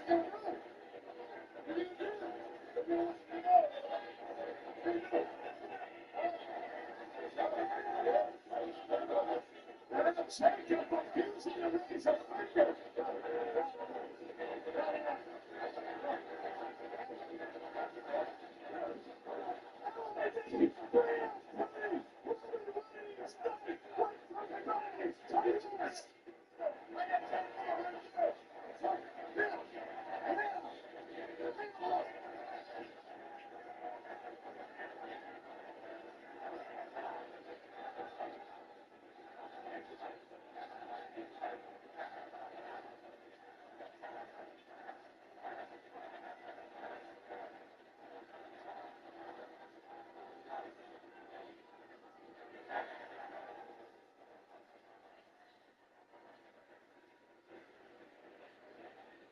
Oh my God, what a disaster for the bloodline.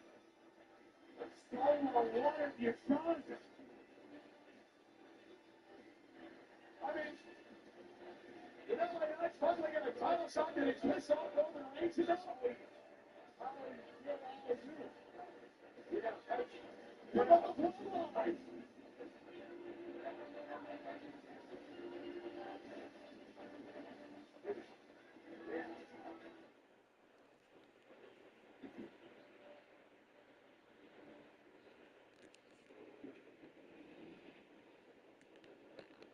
Out to the 36-yard line after gaining 10 on that one. They'll snap it from the 36. They've got a first down. Fresh set it down, going up top. Unloads to the wideout. It's complete. And they get him down at the 43, but this is the kind of explosive play you want to build on.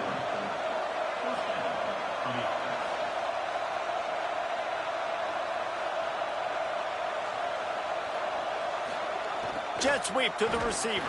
Nice job stringing that one out. They stop him for no gain.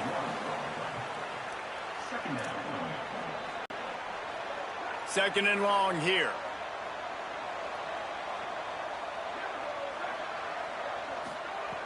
This time they'll throw it. Left side is Hayes. He's all the way down to the 27-yard line, and they are threatening. Washington State lines up quickly. Every drive is obviously important, but now that you've dug yourself a hole, this offense, they need to score here. Like, before the half, they need to move this ball down the field. Nice job in the passing game. Got to put a few together. Headed to the end zone. He'll be brought down at the 3-yard line. An explosive play in the passing game has him on the doorstep. This offense can get a lot of yards, and it doesn't take a lot of plays. You've seen that here. They have speed, speed, and speed. It kills you. If guys get a little bit of space, they just gobble up yards. They've had the defense completely on their heels, and now they're all the way backed up against their own goal line. And I'm good with it. I like what the offense is doing. Be physical. I don't need to get pass happy down here on 1st and goal. Nice job believing in my running game, and maybe I stick to it for another play or two. See if they can get it done on 2nd and goal. Tries again to get it in. Going right back to the well, and this time he finds water. Gets it into the end zone for the touchdown. Wow, this offense, they have a lot of faith in this running back. Knowing if they get down into this area of the field, he can get it done and he can answer the bell. 2 rushing touchdowns already for this offense.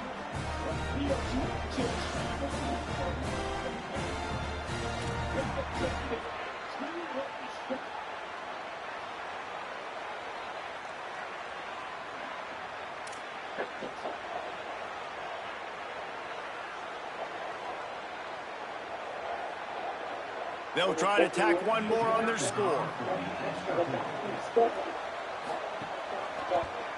And the extra point is good, but they're still down 24-14.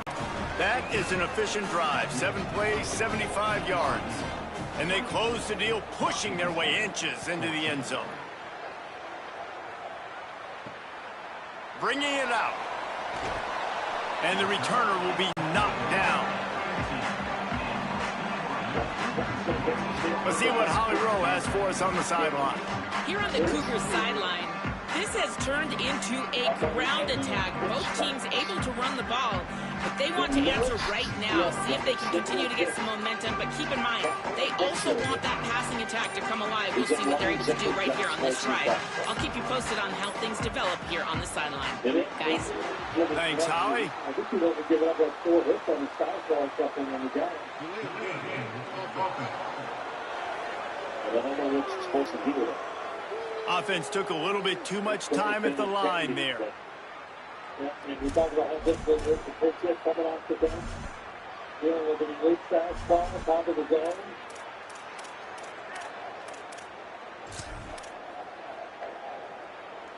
Quarterback empties his backfield. Second time credit Kendi is homered as a pinch hitter on the first. Throwing, Underwood. Right side, it's Harris. They finally get him on the ground, but he's got an explosive play for the first down. And, man, this quarterback has had a day. With that pass, he goes over 300 yards on the day. Really nice job executing, putting up some yards today. Pretty good day for the young man. Down to 2 minutes before the half, and they'll take the timeout and see if they can add a little more before the break.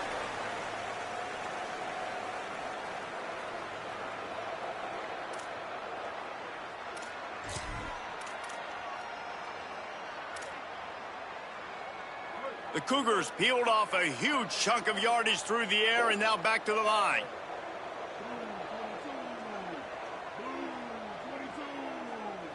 Sets his feet, it's Underwood. Throws to the wideout. Snagged in the middle, it's Harris. He stopped right at the 50-yard line, but they'll move the chains. It's first down. And this quarterback is having himself a day. Over 200 yards in the first half. It was hard enough for Palmer to get over 200 in a game, more or less in a first half. Now they'll try to cash in this drive. 1st and 10 from the 50. Underwood on the play action. Hit as he throws, and he gets it away. He didn't have a whole lot of time to get rid of that one. The defense was all over him right after the snap. No wonder that thing fell incomplete. They go to the Wildcat here, looking to take advantage of that extra blocker.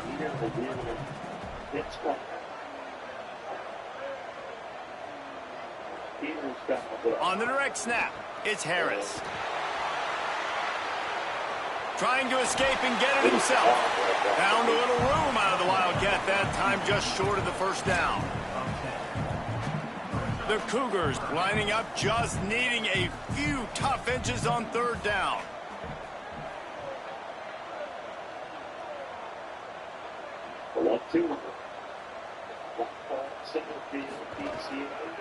Trying to squeak through the pile. Crosses the 30. He's got away. Might have a chance. Touchdown, BYU. This crowd absolutely loving it as he rolled into the end zone. Well, this offense is clicking. They've been doing it all first half. Running the ball, throwing the ball. They had insult to injury with another touchdown here right before teams go into the tunnel. This defense, guys, they have got to find some answers, and they've got to regroup here at halftime. And the extra point will tack another one onto this lead. A very efficient 5-play scoring drive. And they finished it off with a 40-yard touchdown run.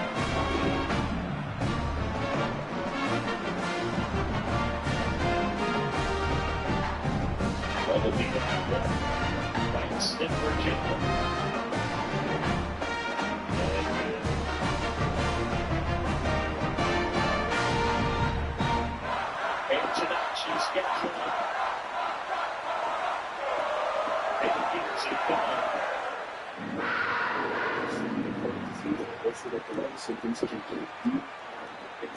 Now, there's Scott.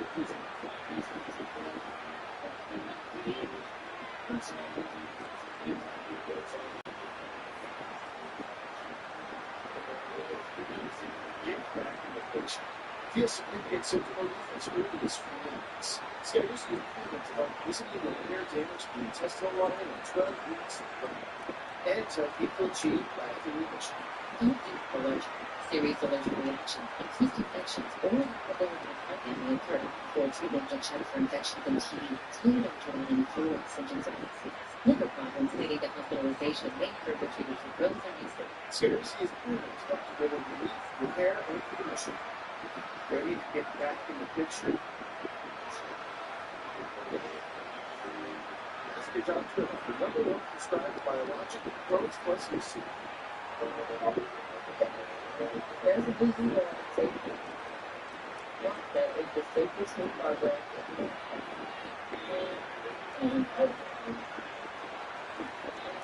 She wants to look at it. Like you do. And that makes all the difference.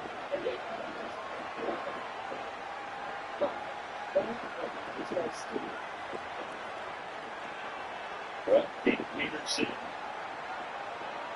will take over. Out of 10 here. Yeah, Peterson's real much going to come to the starter's role. Currently working on it better, but we'll see going forward. But based on the listed, you see 5 recalls.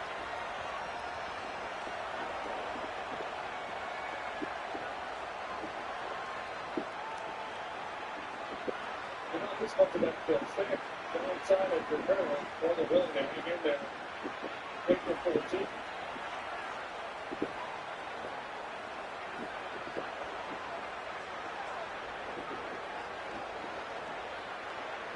He's already been hit tonight once.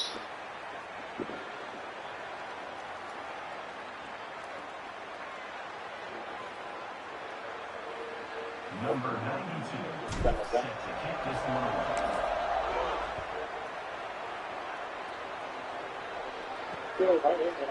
And it'll be a touchback. The ball will come out to the 25-yard line. Washington State has it back, and they'll send the offense onto the field.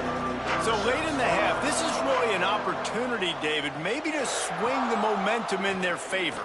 Dang right. There's no time to be concerned. If we're a little bit down, listen, I just think this is a point with the offense that they can prove. Like, we're here, we're going to create something now that we can build on in the second half. Coach said all week he wanted to be aggressive. This is a great opportunity to show that right now. At the end of the first half, try and generate some momentum, score some points before going into halftime. They've got it at the 37. It's 1st and 10. Press center down's going to the air. Good job to toss that ball out of bounds and avoid the loss.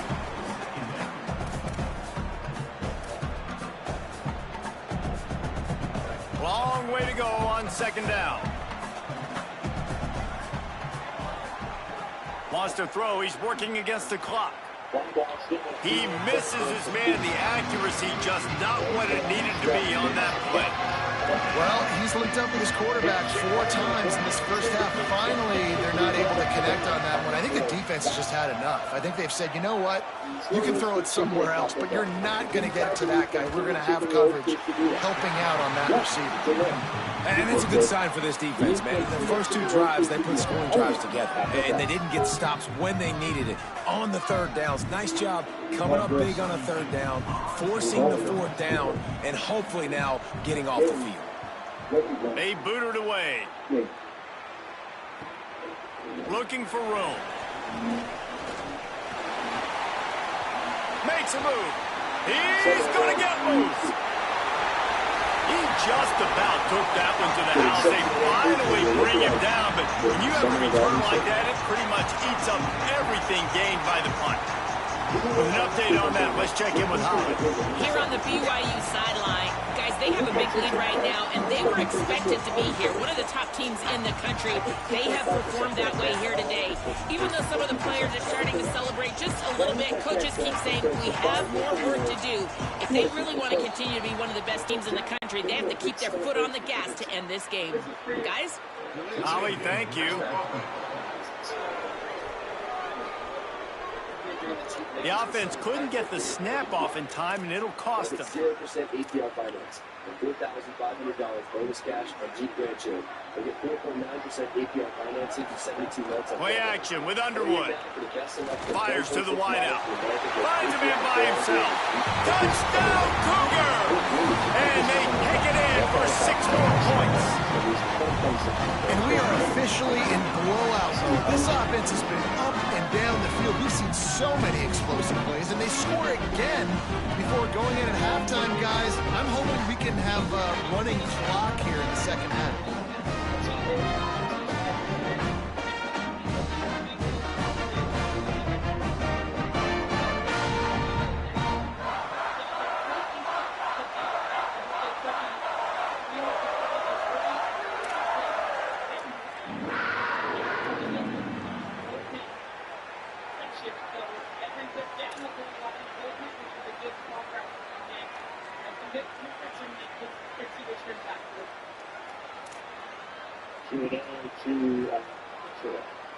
He'll try to tack on one more.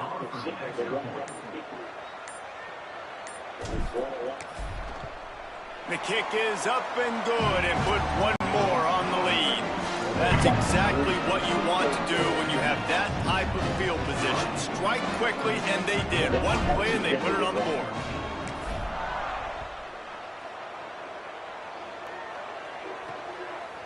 And he'll just take a knee, and this drive will start at the 25.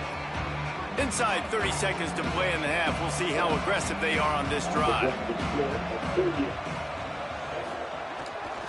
Here's James Peoples to begin the drive. He'll push his way forward for a few, and the clock will continue to run.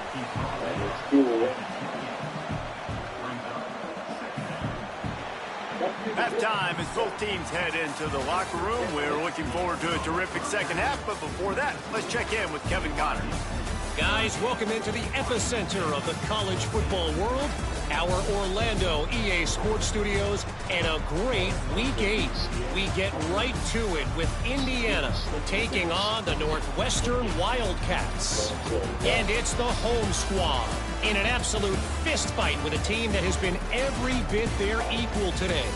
Both offenses putting up points. Feels like anything can happen in this second half. Here now, some other games you may have interest in, and social media has some sharp opinions about the state of things right now. And now back to your game in Provo. This team is on top right now thanks in large part to the play of that burner on the outside. It's like he has glue on his hands, catching every ball that comes his way, and he's helped build his halftime advantage. And with that, let's send it back to our broadcast team inside Lavelle Edwards Stadium. All right, Kevin, about ready to get things cranked back up here. Receiver at 93, they're just enough there.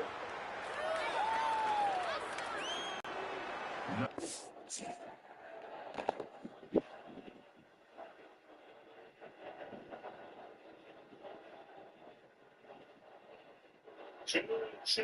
Jones base is empty.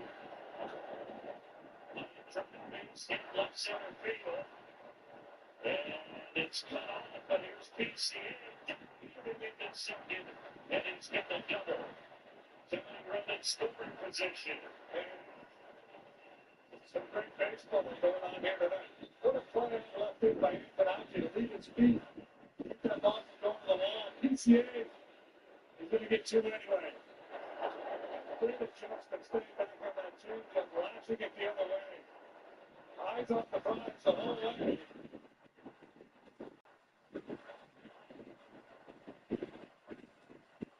Pitching change here, and Wrigley to Cubs with a tying run in scoring position and 2 outs.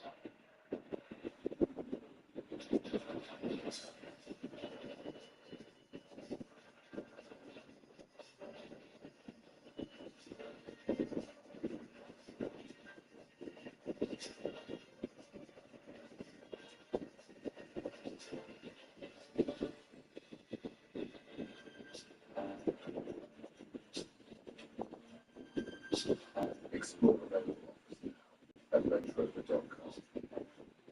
The human brain is truly incredible. It's a complex network of 100 billion neurons that create cognitive functions surpassing that of supercomputers. Our brain controls our thoughts, our emotions, and our movements. Gratitude is powered by algae corn, originally discovered in jellyfish, and is designed specifically for the brain to help keep it amazing, so that we can continue to live our best life. Try Prevagen for your brain today. Through security so fast. Agents alone. Your travel itineraries are so well written. You're on the best assignments. And you have access to languages that don't officially exist. That's why you graduate national. Skilled accountant. Choose and you're the one. Because travel is a competition. Except that it is. And you will be. Time for Infinity coming in. Bowman experienced their luxury SUVs today. At the ball game, first pitch of the game, PCA goes deep. And then here's the last. Suzuki goes over 40 feet. For a long run. Things looking pretty rosy. Two batters and a 2-0 lead for the Cubs. Often played long ball a couple of times. Cubs have some work to do to come back in this one. Big opportunity here for Sam. PCA out there at second base.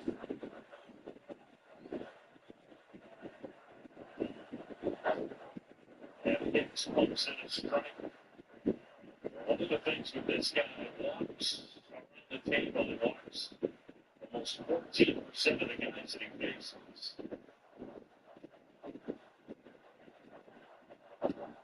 Hit hard and foul. And now he's in a 2-strike hole.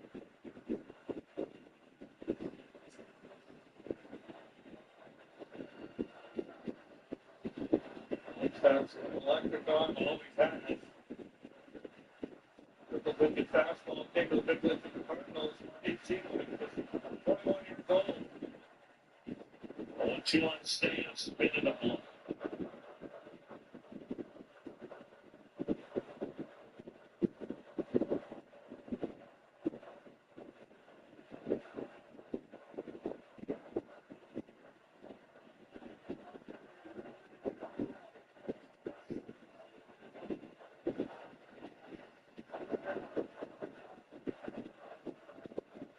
Time call and second hole. Just a 0-2 count. Next, get ready to get set to pitch. Make sure they know exactly what they want to try to do here. Young Suzuki.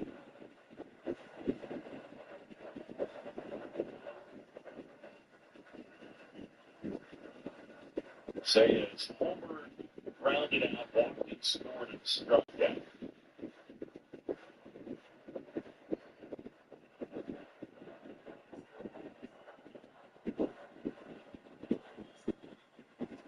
PCA in second, 2 down. 2. And go. And Gonzalez down there.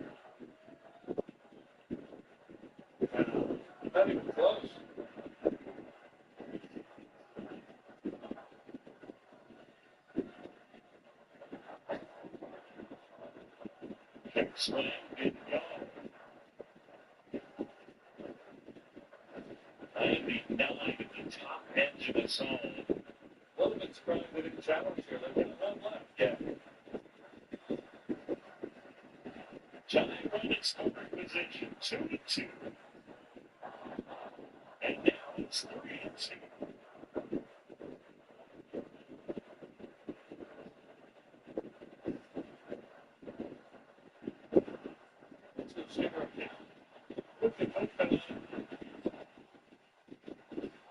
Listen to this one's for regular season affair. Say it back again. 3-2.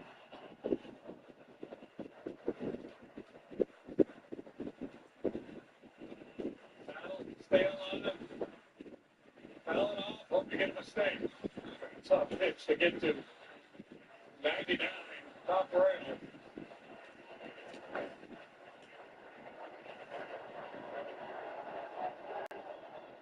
Here we go again, 3-2. Yes, Suzuki.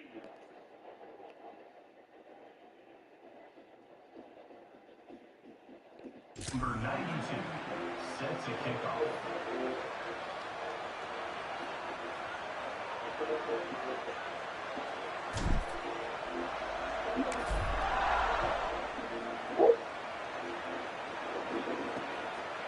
And it'll be a touchback. The ball will come out to the 25-yard line. The Cougars offense takes the field to start this drive. They come into this third quarter with a lot of work they need to get done. Yeah, and it starts with this possession. And I'm going piece by piece. I know this is coach speaking, very simple. I score, I get a stop, I score. I can get back in this game, but it's got to be one drive at a time. It's going to have to be, but I think the mindset offensively is we're probably going to have to score every time we get it because our defense has been struggling. They have not been getting a lot of stops, so this is a critical drive here for this offense. 8-yard pickup on first down leaves them with second and short. Peoples again.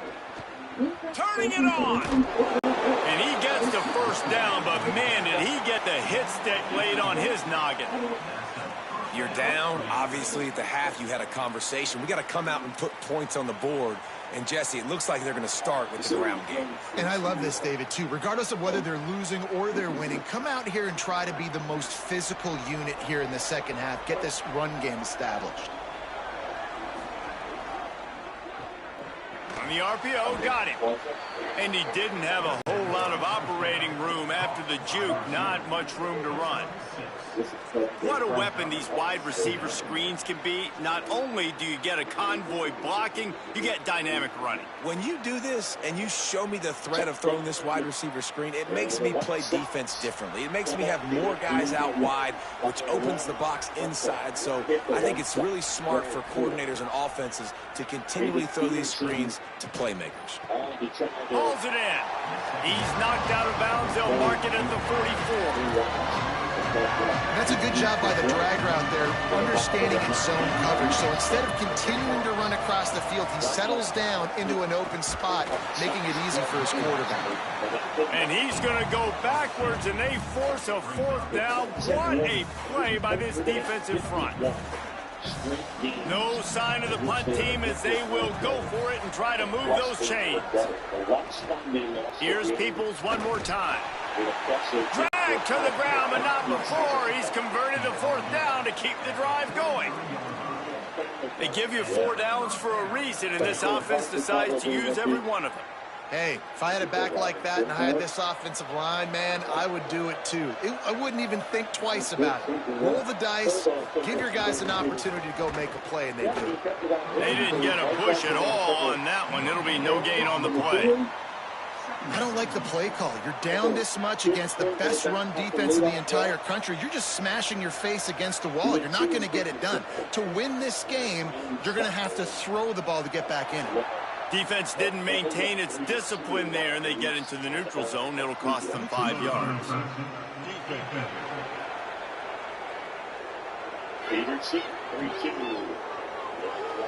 Defense way over eager there, and now the entire playbook just opens up before the eyes of this offensive coordinator. Defense really hurt itself with that penalty. Now it's 2nd and 5. Kept the last one on the ground, now they'll throw. He's got an open man. What a play there, and he rips off a big one all the way to the 16-yard line. Wazoo headed to the line with another first down.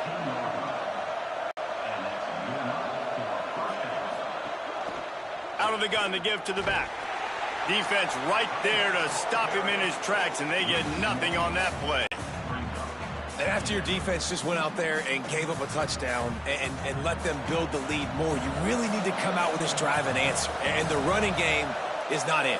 They were ready for that. Gonna have to create some explosive plays through the passing game. Way off target there. I love the decision by the quarterback. He found the open man, just don't love the throw. Got to be a little bit more accurate, make it easier on your target. They'll snap it for the 10th time on this drive, but they need a chunk on 3rd and long. From the gun, wants to pass. Looking for the score. Touchdown, Washington State. Snagged it in the end zone and put points on the board. Really nice job by the quarterback there of just letting the play develop. He had his eyes down the middle of the field, and I think when he saw that deep middle area vacated, he said to himself, I've got a guy running right into that area. I'm throwing this thing on time, and this is going to be a touchdown, and that's exactly what happened.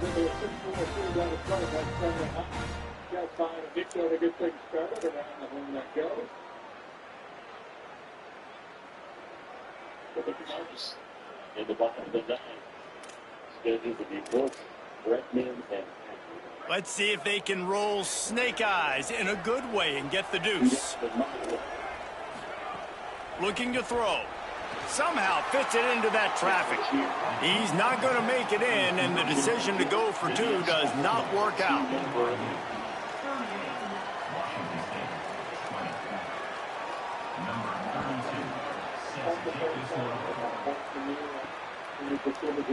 And he'll bring it out of the end zone. Stopped at the 17, and he's probably second-guessing that return. Ollie, what do you have? Hey, guys, checking in from the home team sidelines. Guys, they have a big lead right now, and they were expected to be here. One of the top teams in the country. They have performed that way here today. Even though some of the players are starting to celebrate just a little bit, coaches keep saying we have more work to do. If they really want to continue to be one of the best teams in the country, they have to keep their foot on the gas to end this game. Guys, back to you. We'll keep an eye on that, Holly.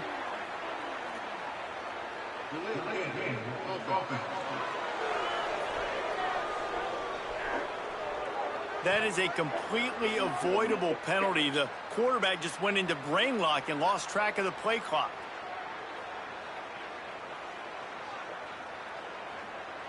Agency takes a block, big throw.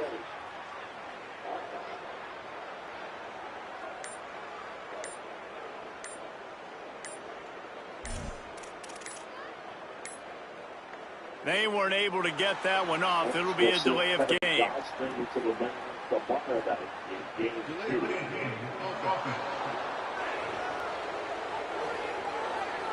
The quarterback just lost track of the play clock, didn't get the snap off quickly enough.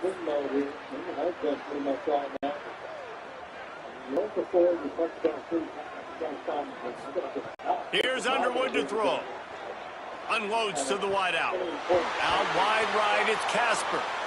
That'll be...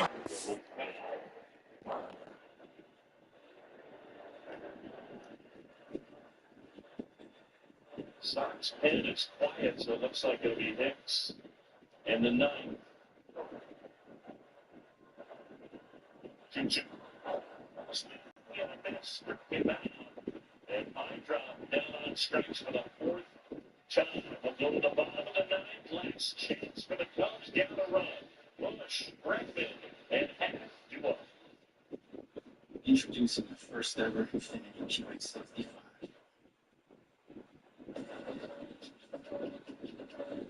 The world can stop, freeze, fall behind, but the Infinity GX65 is unstoppable.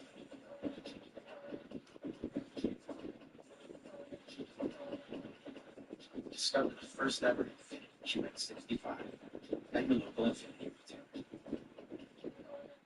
The biggest comment we've ever It's like, what's the guarantee? Still talking about it. It's time to put the rumors to rest. Showtime. $30 million. $30 million? $30 million? $30 That's $30 million guaranteed. 3 contests, multiple ways to win, no rate. Entry starting at $1,000. Nevada, they come anywhere. Mobile became an iconic brand by pioneering performance and innovative performance, earning the loyalty and trust of drivers of their generation. At Mobile, history isn't just remembered, it's rewarded. And now new users can earn $10 in points with the Exxon Mobil Rewards Plus app. 5 on your first fuel purchase and 5 on your second. Legendary. Mobile. First down, they'll mark it at the 30. To be honest, I think the quarterback was a little bit surprised himself at the play call that came in that time. You've got a 3-possession lead here in the third quarter of this game. You're probably expecting some short throws, some runs. And this play caller is still asking for shot plays. And listen, you're the quarterback. You're happy to oblige when you've got the playmakers you have offensively. Just keep chucking it. He gets those chains moving, gets it out to the 42-yard line. Man, they've been scoring a lot of points. When you've got the skill and you've got the speed outside at wide receiver, that's why. And here we are in the second half, and nothing's changing. If they can't cover us, we're going to keep taking shots, and that's what you got to do. This quarterback right now, he's in a beautiful rhythm. He's seeing the field. The game looks slow to him right now, and he's executing at an incredibly high level. And these receivers outside, man, they are winning each and every time. Great job to separate the ball from the receiver there. Well, the offense has had their way all game long up to this point. Finally, the defense is able to make a play. And I'll tell you, after that hit, that receiver, he's going to be thinking twice about running that route again.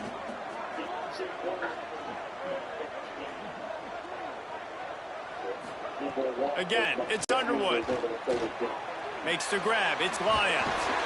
And he jukes the first guy, made him miss, and picked up a few before being brought down. Well, a nice completion there, finding the tight end. And what's so beautiful about that is while they didn't get the first, they were able to pick up enough yards now to make the third down manageable, really putting this offense in a good position. They go play action, Bryce Underwood. He's going to fire deep. Makes the catch at the 20. They get him stopped, but the big gain has him on the doorstep. Let's mark it at the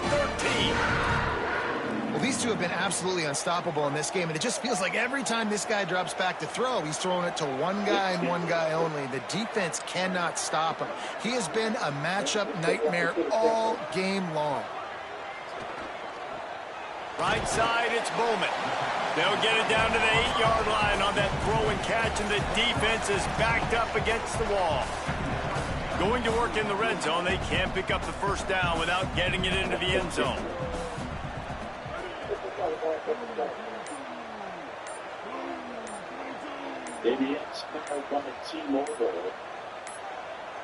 Looks as if they didn't get it off in time. It'll be a delay of game.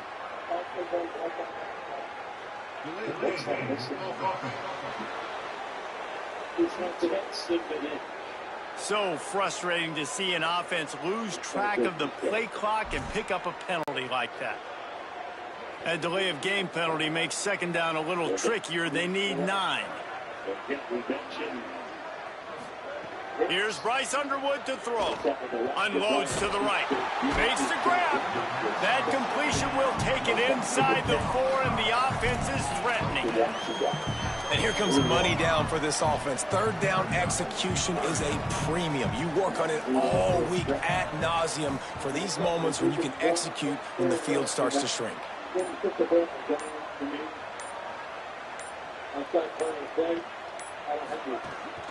Drives inside. He'll be stopped short. It'll bring up 4th down as his defense makes a play. You know, as a defense, you kind of want to force the give on the RPO. You want them to run the football, and you could tell maybe the quarterback wishes he pulled this. Small gain, but some information you gathered maybe for the next time you get to run an RPO. 2. One out base is empty. The give on 4th. Touchdown, Cougars. And the stomping has commenced. Have yourself a day, young fella. You know why they handed him the ball a lot? Because he did that. That's his 4th trip to pay dirt. This dude has shown you a little bit of everything. What a great back. And 4 touchdowns on the day.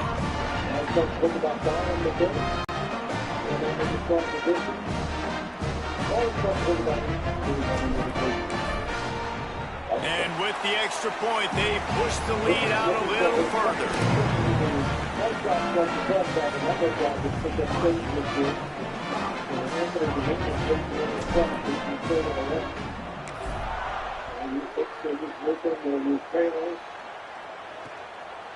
And he'll just take a knee, and this drive will start at the 25. Washington State ready to get things going now as the offense takes the field. They haven't had a whole lot of production, nor much to show for it on the scoreboard so far, and if they're going to get back in this game, it needs to start right now. That back had nowhere to go. The defensive line ate up the blocks, but how about the linebackers swarming in, coming in and making a great play on the ball carrier? They got nothing on the last play. It's 2nd and 10. Kept it on the ground. Now they'll throw. Trying to get rid of it. Just gets rid of it to avoid the sack.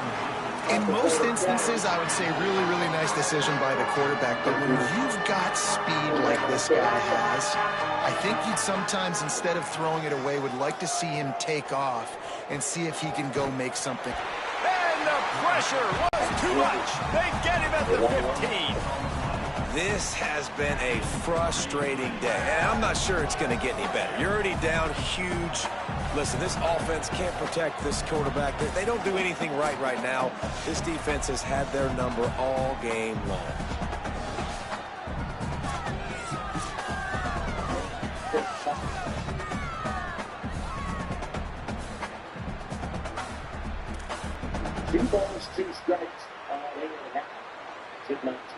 Washington State will have to boot it away. Doesn't say much for your drive when you're looking forward to the punt. Another punt on the way. Got to make sure those hammies and glutes all activated. Don't want any muscle pulls from overuse. And this one will be touched and downed at the 25. Let's go down to the sideline and Holly. Here on the Cougars sideline, this quarterback has been absolutely spectacular today. Over 400 yards passing, late in the game with this big lead. We're curious to see how long the coaches keep him out there, but from what I can see on the sideline, he wants to continue to play. There is so much momentum and chemistry down here. This offense continues to roll, and it is a blast to watch these guys interact down here on the field. Back to you. Okay, Holly.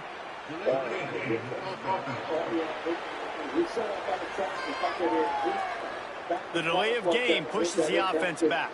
That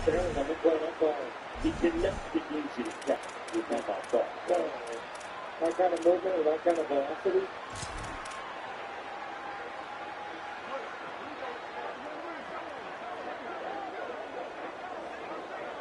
That's check for Eden. Underwood. Back's got it on the screen. Runs through a tackle. Breaks free, and he might be gone. They'll move the chains after he gets it to the 43-yard line. This defense is going to have to find a way to start mixing up their coverages. They're in a tough spot. They're down right.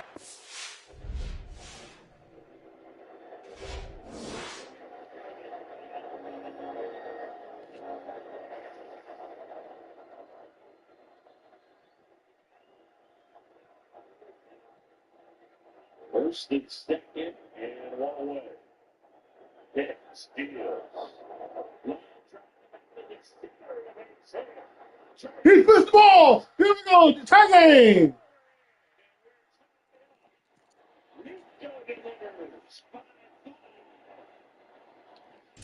Most people would think the opponent would be running the ball, but when you've had the success these guys have had throwing it, you're going to see more shot plays, and you better change your looks up to try and get a takeaway to get back in this game.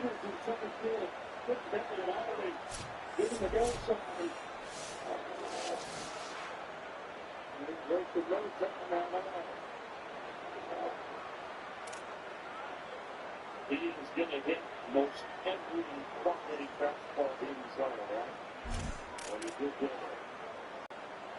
Open a drive like that, it opens a world of possibilities. First down from the 43. And that was Ramirez trying to be the hero of fastball. Throwing, Underwood. Fires to the wideout. Out wide left, it's Casper. They'll finally drag him down, but not before he gets it to the 40, and it's a first down.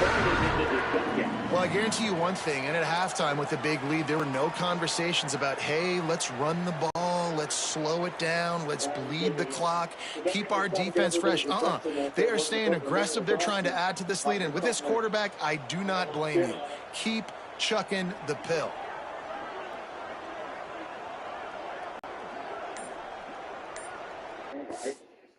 What are your thoughts on this?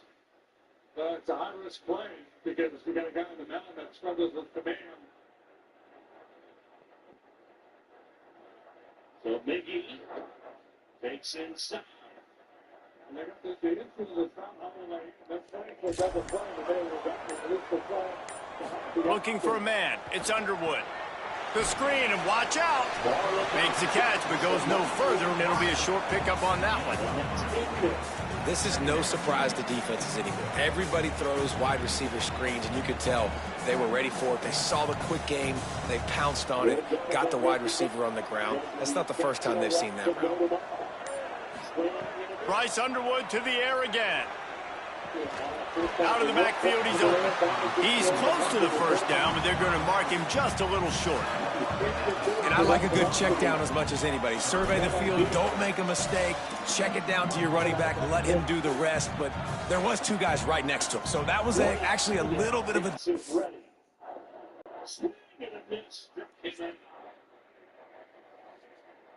And now it'll be up to Carson Kelly.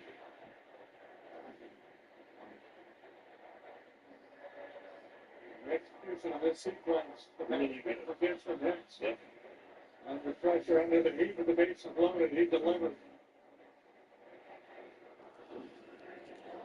Kelly 1 out of 4 with a single. At third, he's the winning run. Order at second, Ramirez at first.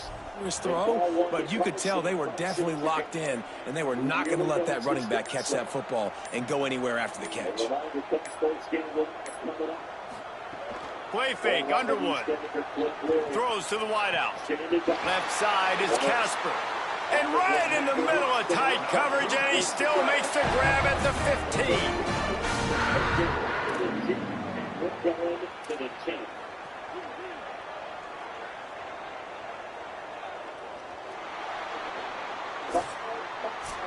This game all but decided. Let's take a minute here as we get later in the season to look at the Heisman Trophy race.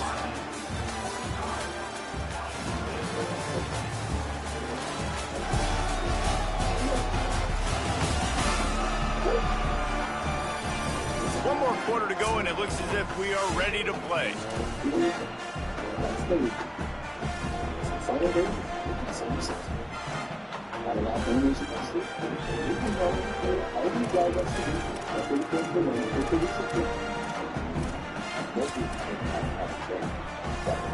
So first down, we'll open up the final period.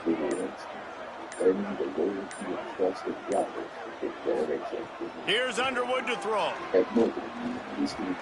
Boy, did that one have revolutions on it, but it's incomplete. I'm a little bit surprised they're still throwing the football here this late in the game with this kind of lead. They're on first down, taking a shot, falls incomplete, but obviously they're still seeing matchups that they want to take advantage of in the back end of this defense, so they're letting it fly. Again, it's Underwood. They'll run the screen. Got some room in under the goal line. Touchdown, Cougar! Nice catch and good work afterwards to get it into the end zone. They give themselves just a little more cushion as they close in on extending this winning run. Points, and more points. This offense has had their way. They just keep their foot on the gas, keep putting up points, keep putting up touchdowns. And you know what? This is one of those stats days. You look back and you're like, that guy had 12 touchdowns in the year. Well, 4 or 5 of them might have been in this game.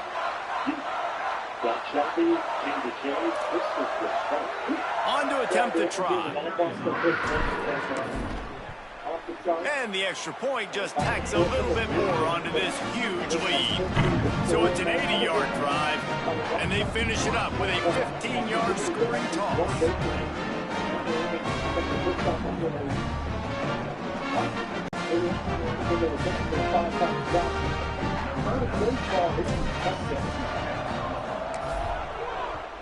Owen Miller into the game at second. And it'll be a touchback. The ball will come out to the 25-yard line. Here comes the Wazoo offense onto the field again. They really didn't move the ball at all the last time they had it, hoping for better fortune this time around. They'll start on the ground with people. Works ahead for a couple. They'll stop him at the 27. And the defense doing a great job committing to the run. When you commit to the run like this, obviously you can give up some plays in the passing game, but you got to stop the run first. Out wide right, it's Hayes. Great job on the containment and the tackling. They stop him for no gain. Man, what a really nice job by being disciplined by this defense. Like, understanding I'm trying to rush the passer, probably a passing situation type of a deal, but doing it with some discipline and trying to sneak the screen in. They were ready for it. Nice job by this defense. Fires to the right. Intercepted. Man, they just can't get anything going. Nice pickup on the return, but more important, they got the takeaway, and now they're in business.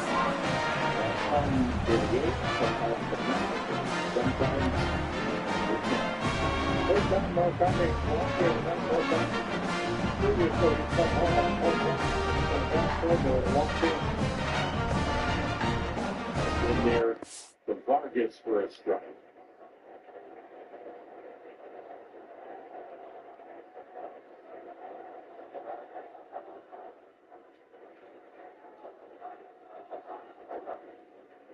Cubs are 10-6 in extra inning games. The White Sox are 7-9. So for each of them, their 17th extra inning game. That's tied for the most in the majors. The 1-1. Shot towards third, but foul.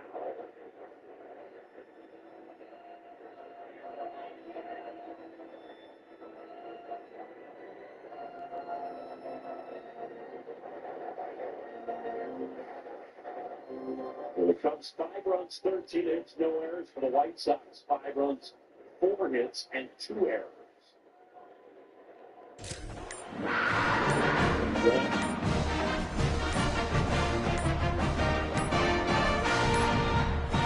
An unforced error there. They don't get the snap off in time.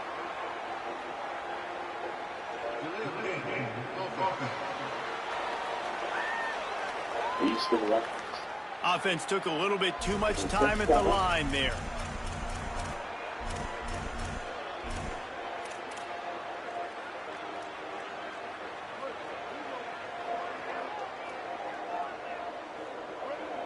We're good to go.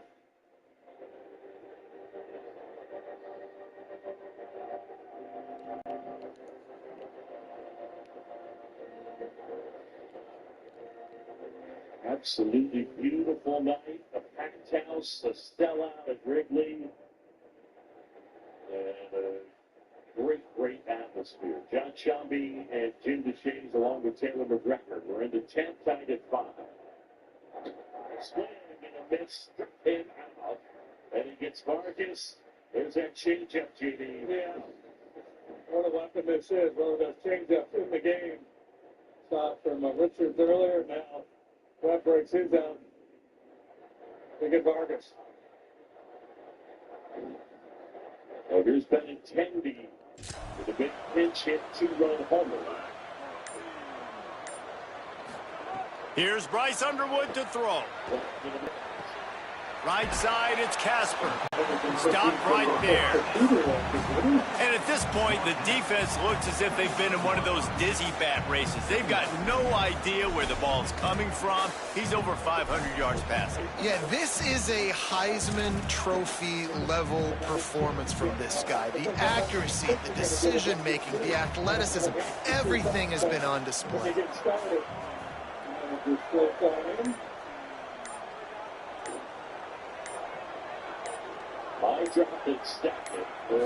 Back to pass, it's Underwood. Back's got it on the screen.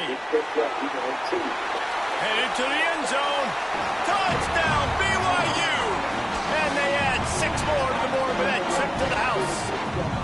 They are finishing the deal, building the lead here in the 4th, and they are going to go to 7-0. Well, it's just been that kind of day for this quarterback. You saw it right there. He is dialed in. He's finding his one-on-one matchups. He's making good decisions, and he's been so accurate. Now, 4 TD passes in this one, and that's why his team is way up here making it.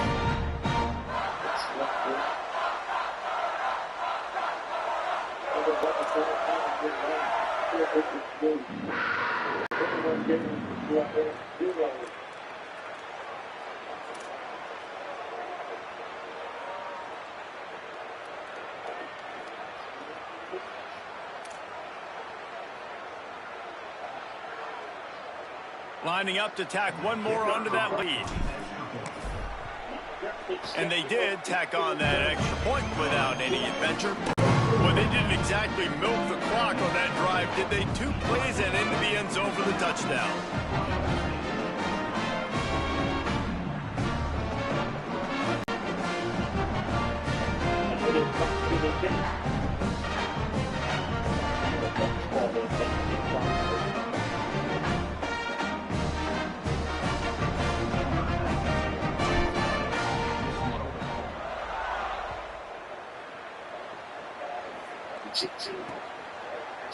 And he'll just take a knee, and this drive will start at the 25. Washington State has it back, and they'll send the offense onto the field. He threw a pick the last time they had it. Now they have to take care of the football. They'll run for it. It's People. These little gains can start to add up as he gets it up to the 34. We'd love to see this on offense. Early in drives, getting that kind of yardage keeps you ahead of the chains. After the 9-yard pickup on first down, here's 2nd and 1. Tight end now in motion. Peoples again. There he goes. And he was off to the races, and he gets it to the 45. He now has 85 yards on the ground, and he's been terrific all season, ranking in the top 10 in rushing. When you talk about creating big plays in the running game like this makes the game really easy. Actually, when you've got a guy like this that you can hand it to with this much speed and elusiveness, just hard to bring down in the open field, what a big gain for the offense. He'll run it. It's a fumble on the play. He picks it up, still on his feet. And those are so frustrating when you're in defense and you swarm to the football and you stick the quarterback and you make him cough it up just to have the other team recover it again and you don't get it. Still a good stick, still a good physical play. Keep hitting that quarterback. Washington State going back to work on first down. Quick give. It's Peoples. 7-yard pickup on that one. It's now 2nd and 3. You want to make play calling easy for an offensive coordinator? Run the ball like that every play. I mean, when you can run that on first down and set up a short yardage on 2nd down, it makes play calling easy. Every single call on that sheet is available here on 2nd down. Good spot after that 7-yard pickup on first down. It's 2nd and 3. This time they'll throw it. He's got him in the flat. The defense wouldn't let him loose, and even though it's a completion, they lost yardage.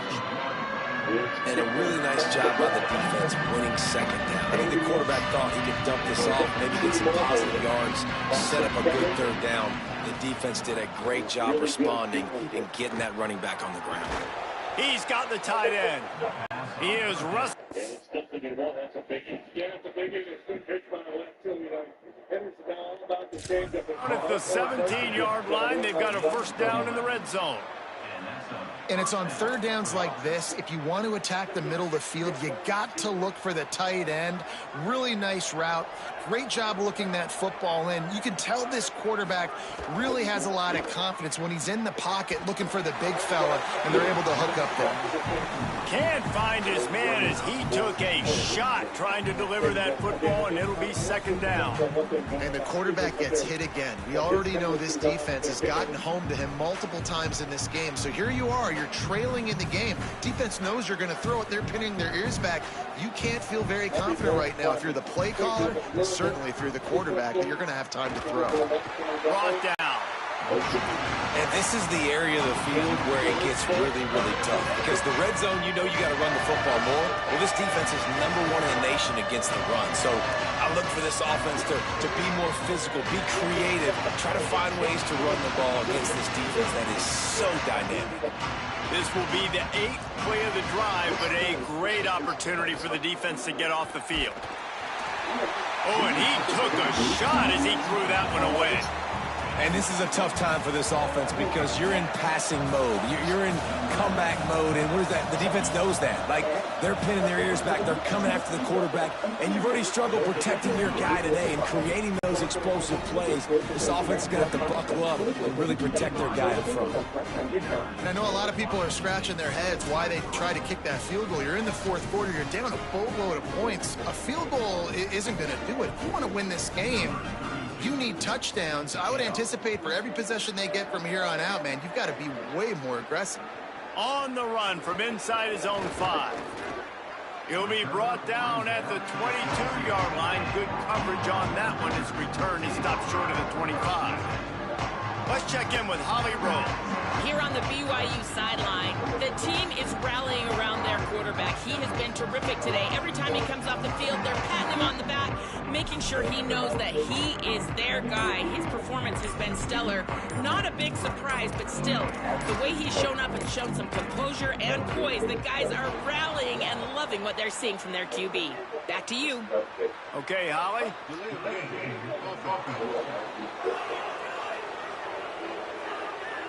The offense couldn't get the snap off in time, and it'll cost them.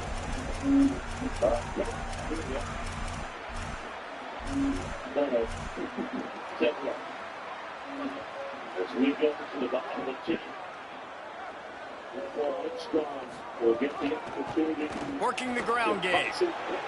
Get some work done there. Pick up a 4 to the 22. And here's the mindset if you're on offense. Fourth quarter, you've got a huge lead. Obviously, you're going to run the football, but just be aware of the clock. You don't want to snap it too quickly. You're probably just doing safe runs inside the tackles like you saw right there. You just got to execute. You got to be aware, but you've got this game in hand so long as you don't turn it over. And I'll tell you what, it's really nice at this point in the game if you can lean on your run game. When you have the lead, you've got the football late in the game, you can chew that clock and start to really make that defense have a little bit of panic.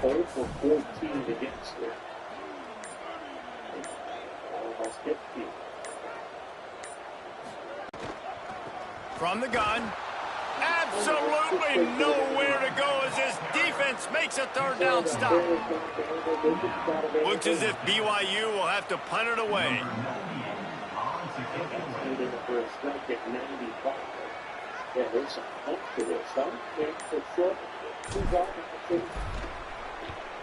My goodness, he unloads on that one. And the punt hits at the 8 and goes into the end zone for the touchback. The Cougars offense takes the field to start this drive. The defense got the stop. They could have used a few more of those earlier. Still a big deficit here late.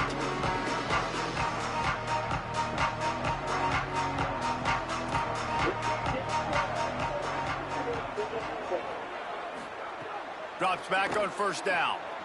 Intercepted, and the defense has set him up. And as a defensive lineman late in the game, man, when you know it's passed, you're pinning your ears back, trying to get to the quarterback, and DBs are trying to do this. Pad them stats, get the INT. Nice job by this D.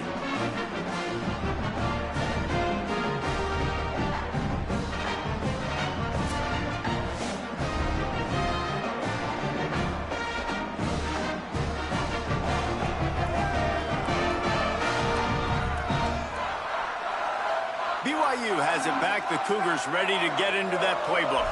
And after that interception, things quite comfortable. Big lead, clock winding down. They should be able to take care of business here. They've got the big fellas out there. A 3 tight end look on 1st and 10.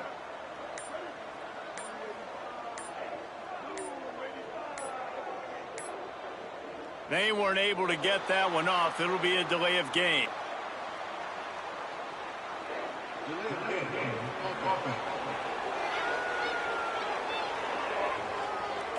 That is a completely avoidable penalty. The quarterback just went into brain lock and lost track of the play clock.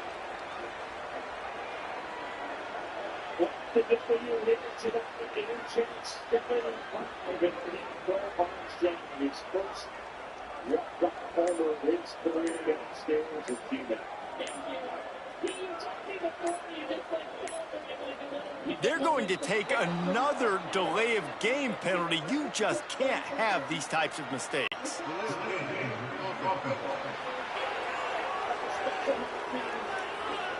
The quarterback just lost track of the play clock, didn't get the snap off quickly enough.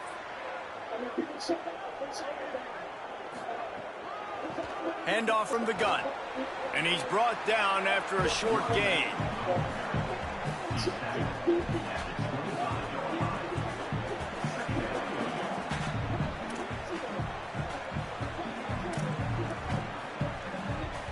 Offense gets set for 2nd down.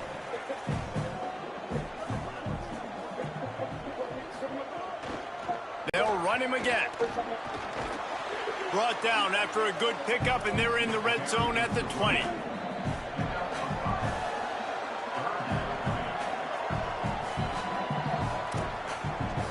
And the last thing they need is to squander this great field position facing a 3rd and long.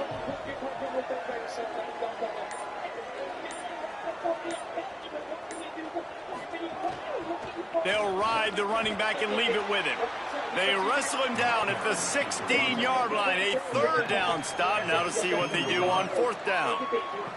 Here comes the field goal unit. The holder will put it down on the right hash. A 33-yard try. Right now, they do have to say your National League MVP. He loves being in the ball. Kick is good. The offense has 3 points to show for the drive. And that'll add 3 more to a lead that is already way out of hand. And they just tack on more points to this big lead. Listen, 4th quarter was sitting extremely pretty. All we got to do, not give up big plays, make them earn everything they get the rest this way, and we looking pretty good.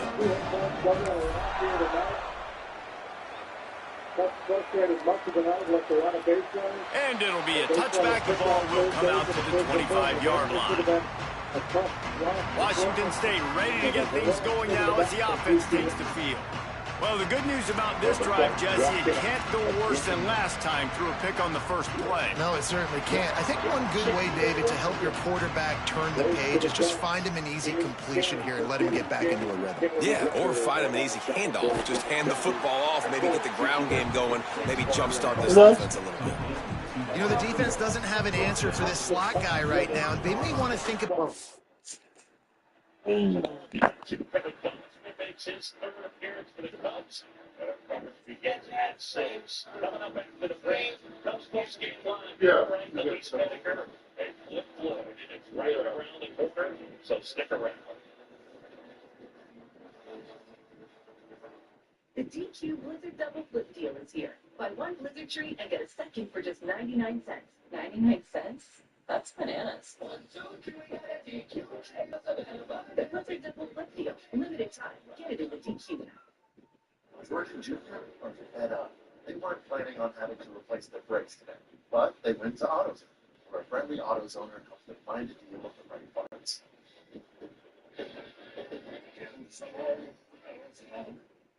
So I hammer the rudder, and we go perpendicular. Mark that away. That's nothing. I took the heavy dog and plus mine. They went vertical out of the gate. Then they got out maneuvers. We believe. Turn on sides. They could tell her his win is a go. With Bet365's early payout, I won the second they went up big. get paid out early with Bet365. Movie night. Movie night.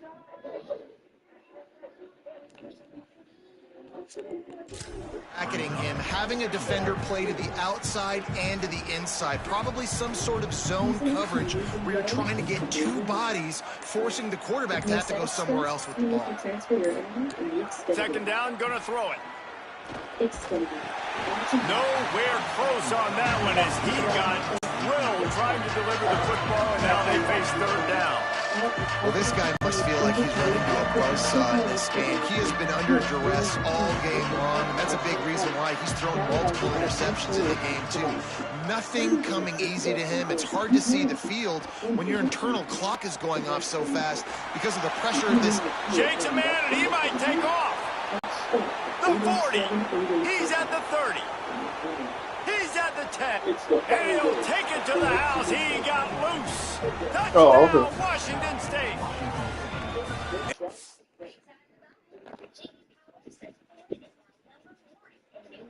What's that? Yeah. Sure, looks like fun. But the deal ends too. In a hurry. Get 0% APR for 36 months at $1,000 for your down payment on select Ford vehicles, plus $500 final day bonus cash. My dad worked in the mines in Kentucky. He's still on here. I eventually joined him. From him, I learned what hard work was. And saw the fair women like him in the backboard part of the area. Through my law practice, I've been fortunate enough to connect those in need. The food programs, holding toys for children, and educational support. Every day through the dialogue with my work about community. It has been a rough day for this offense, and finally, some good things to happen. Build some momentum maybe for the future. You know, that's the way the coaches spin it when you're getting beat up and you're getting destroyed. Like, listen, let's find something for the future. Let's keep fighting. Let's keep working. This team's done that, put some points on the board, so it's not all bad.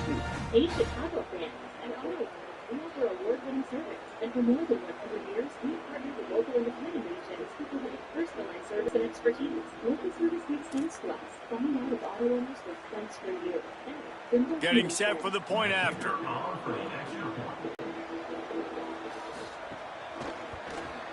Hit that one with some aggression for the point after. Quick strike offense on that three-play scoring drive. And the points come in a lightning strike, a 70-yard touchdown pass. Here he comes from inside his own 5. Just able to get out to the 18-yard line on the return before he stopped. So the BYU offense comes out to go on the attack. 3 tight ends in the formation on 1st and 10.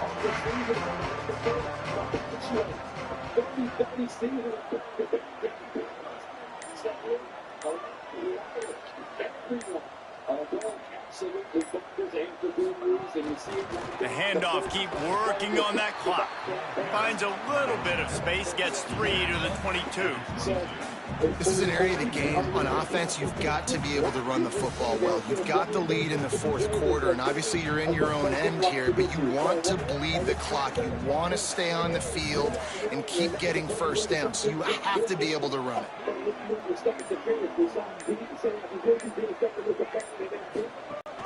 Might as well run him again. Several defenders there to get him on the ground. Man, it's really hard to control the running game if you don't control the line of scrimmage. And how about the defensive line doing a great job attacking those guys up front, not open up lanes to run through. Nice job just nullifying that run altogether. So what do they have for 3rd and short from their own 23? Looking for a physical attack from the gun. He'll be stopped after a pickup of 3. That won't be enough for the first down. 4th down coming, and we've reached the 2-minute timeout.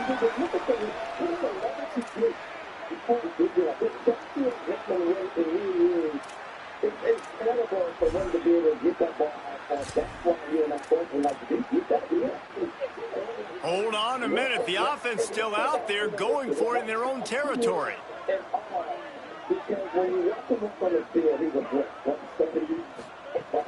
Has to have it on 4th down.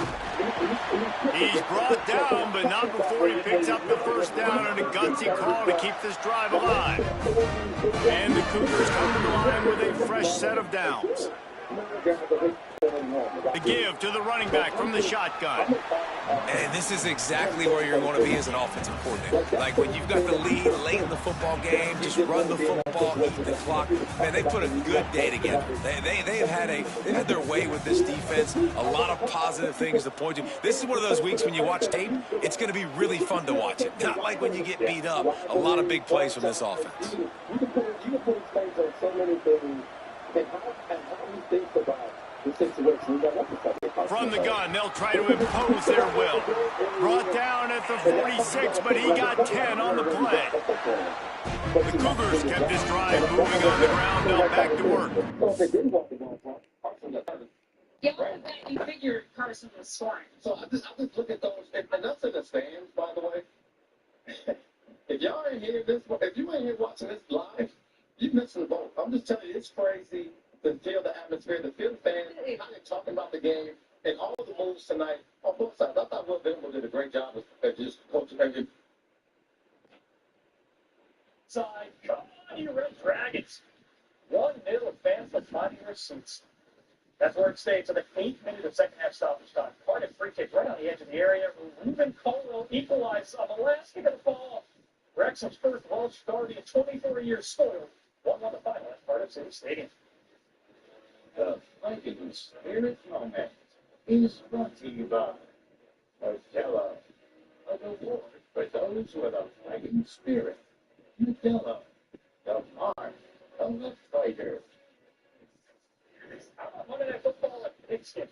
Cue the music. For 4 weeks exactly from Monday Night Football kicking off at Arrowhead, we take a look at some of the notable performances of Monday Night Football last year as SportsCenter rolls on. When Panera does better, they just slip better.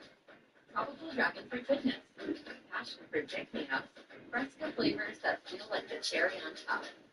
Real fruit, real good flavor, only at Panera. Opioid addiction gets between you and what you love.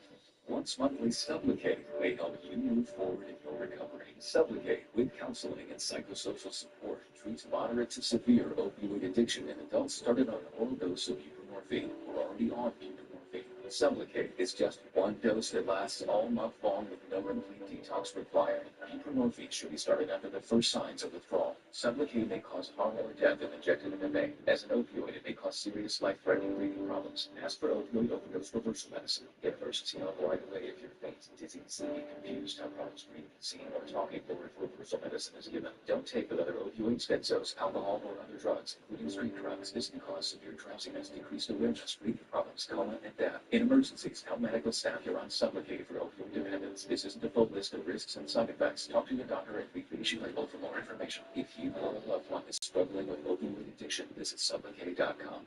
Modelo tastes good, but that first degree in the family, Modelo. That promotion, Modelo.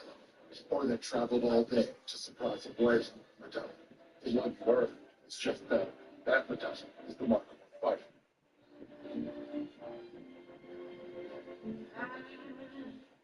You like Sunday dreaming, oh yeah, and all my Sunday scheming, every hour, every day.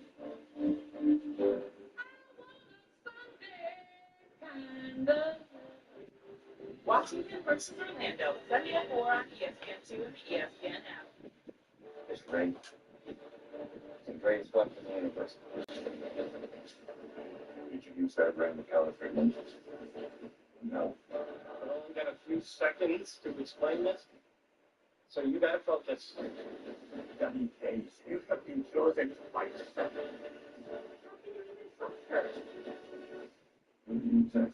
Hal Jordan, Green Lantern. Say HBO Max is your Xfinity voice remote. How do you like this, friend? That is a moment for him. Nothing who we are. He means big thing, not good. Without touch. Correct. That's good. And it's just a very big opportunity for us is the belief after all. A lot of real, Brian. Hand it to the back. Picked up maybe 3 on the play at 2nd and 7. You got to love the physicality up front by the defense there, allowing only a minimal gain. These are big bodies on the D-line. They eat up blocks, allow the linebackers to run free and make stops.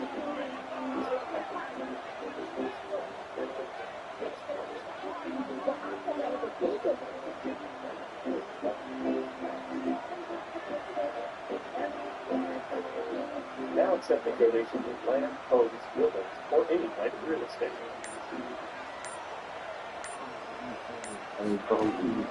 From the gun, the running back has it.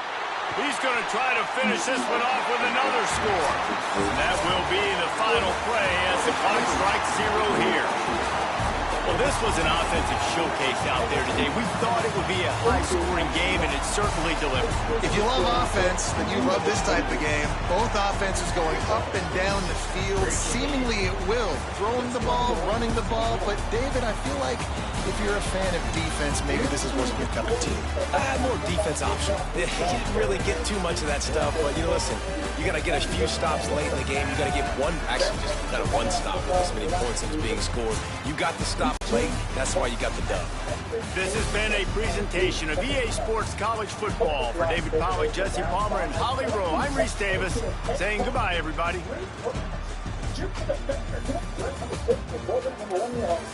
Thank you. Hang time, air time. He pops to his feet, keep that drive going. 100 minutes left, 2nd and 2. Just it off to Tampa Bay Bucky. Bucky Irvin taking a bucket. That's the defender fell down. Almost the Rich defense of Houston, but Tampa gets a fresh set of downs. Another 10 seconds left. 2nd and goal. Rashad White, folded knee, wide first. With seconds to go, Mayfield leads a game-winning drive. First start to be 6-2, and they're off the wagon there, but 20-19 winners in H-Town.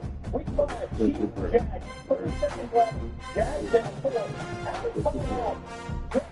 The Central District right now. Brooklyn, QB. Lofty puts over the end zone. Gets stiffed up by his own lineman. Kind of a microcosm of the early year in Jacksonville. Two bullets on that play. This payment, shooting on the ground. The pool under pressure was matters and goes to Washington away. Lawrence breaks the plane. Triple Bank Stadium, loving what they see. Jags up at the Chiefs, 31-28. Week 17, another upset. Rams Falcons. 2 minutes before halftime. Falcons up 14-0. Huh? At this point, the Rams are 3 scores playoffs, but Bijan Robinson, man, that dude's a little different. Offensive player of the year this year, 93-yard touchdown drop. Nobody's touched him. Atlanta up 21-0 at halftime. That would need some of Michael Seeger's stuff. Some third quarter at the 14-point Falcons lead. Here comes Jared Burks. Now basically employed by the Browns after about their series up for now. 76 yards. One field goal for touchdown. Uses to the sideline. Rams to make a touchdown. 3 minutes to play. Same score. In the red zone. Defensive score from Matt Stafford. What is absolutely love to be in the red zone. Rams got the game. But Falcons been sneaky hot for the end of the season. And nothing sneaky about these guys. That was that. That's what it is. But they're entering into the David Collins. Falcons get up to the end of the season, and that's the 3.5 about the NFC South. They upset the Rams in 2-9. Rams, the Falcons, but the Panthers all finished 8-9 in that division. So much drama on that kind of football. It will continue this year. Looking ahead to the slate 2026, all of these notable matchups voted on by our host. Sports Center teams. Week 1, I mentioned the AFC West banger. You got Bills, Rams, SoFi, Week 5. Maybe we'll have over Week 7, Cowboys, Eagles. ESPN.com/fan if you want to see the full schedule. That's what we saw. Cincinnati Williams, 1895. That's on that screen. Williams Balls. Saline, Phoenix Williams, back for the first time in 4 years competing with each other. First step there, down by 1. On the cockpit, take the story. Venus, first on the first hand there. This is wrong. Touchdown to the Spurs. The first set. This is 2. Second set, this is up 4-1. Venus, 3 push-ups. She's 26 years old. They highway. So we're not going to sell $45. Beautiful over there. So they took that and get what was in there. This is called Phoenix Survey. It ain't how long. Double fold exit. No different story. And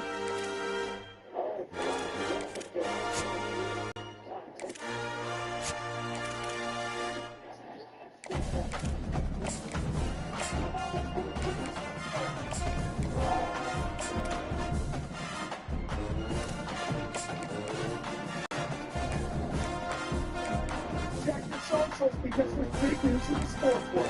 No one's going to walk up the trade or get signing. The draft news is now available nationwide. So if you're anywhere from Florida, Texas, California, you can get the game at the state.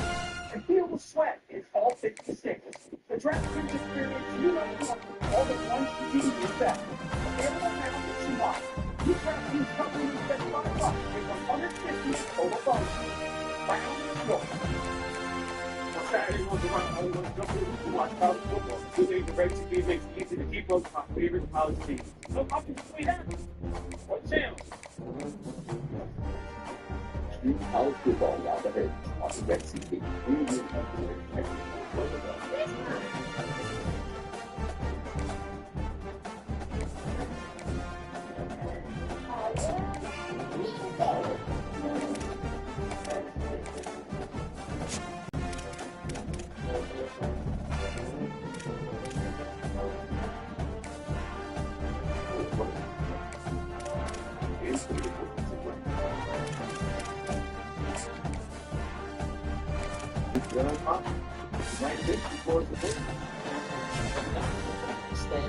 Driving these swivel columns for capability of speed and feel.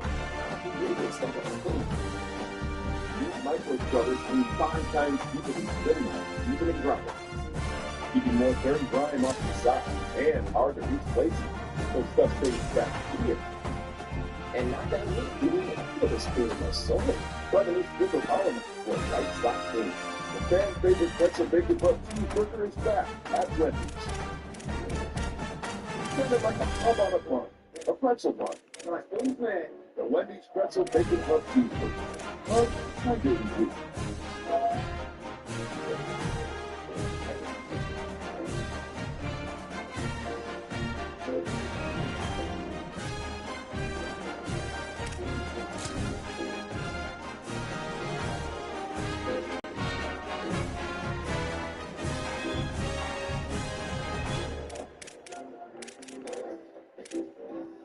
Get 1.9% APR finance or a $25 customer bonus on a transaction new 2026 day one. So what? I got it. Welcome to Hudson Stadium in Eugene. This is one of those benchmark opportunities for both teams, a mid-season top 10 showdown. It's the BYU Cougars and the Oregon Ducks. Along with David Pollack and Jesse Palmer, I'm Reese Davis. Holly Rowe is down on the sideline. I caught up with the Oregon head coach before the game. This could be one of their most important games of the year. With both teams undefeated, this game is a separator. As the college football playoff looms near, they have to separate and prove they are one of the best teams in the country. They have a chance to do that here today. Thanks. Thanks, Holly. Looking forward to see how this one goes.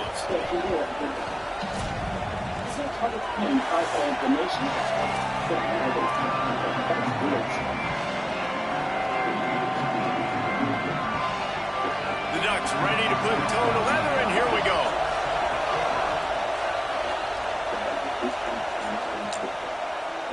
And he's going to try to return this one. Stopped at the 17, and he's probably second-guessing that return.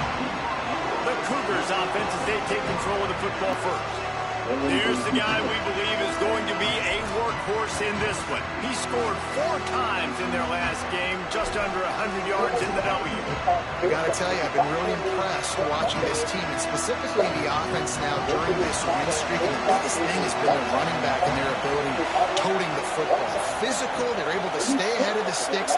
Defenses just get worn down because of this guy and his physical style running the football, and I expect to see a little bit of that again today. Stopped right at the line of scrimmage, and this crowd giving this defense some juice. This crowd bringing the energy and noise early.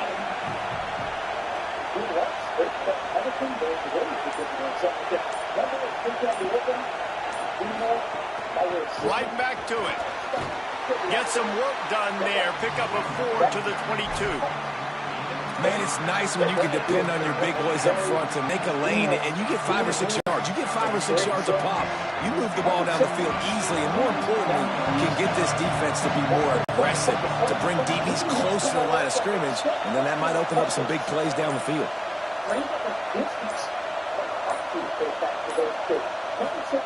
Underwood from the gun on 3rd down.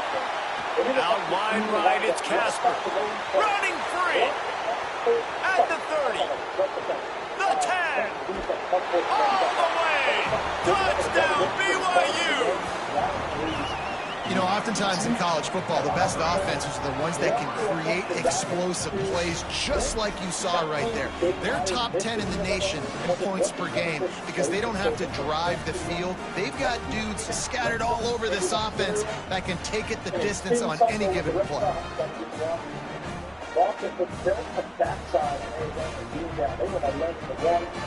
All my players got an on the line. Nobody struck out. Made good defense. Arizona did stand a chance. Number 3, that's the Padres next. But this time it's San Diego taking a play at the field. Slide. Getting set for the extra point after putting the scoreboard to work for the first time. And with the extra point, they get the first 7 of the game. Quick strike offense on that 3-play scoring drive. And they cap it off with a play that can build momentum, a 78-yard touchdown pass.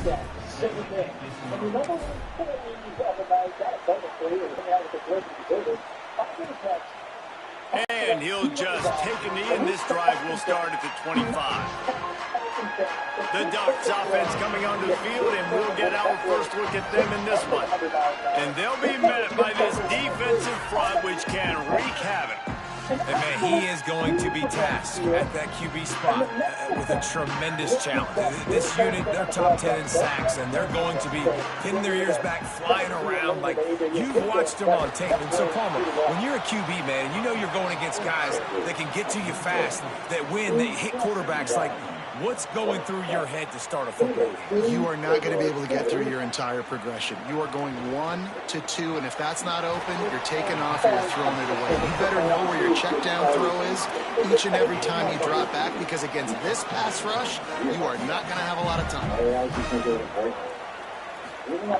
Smith wants to throw.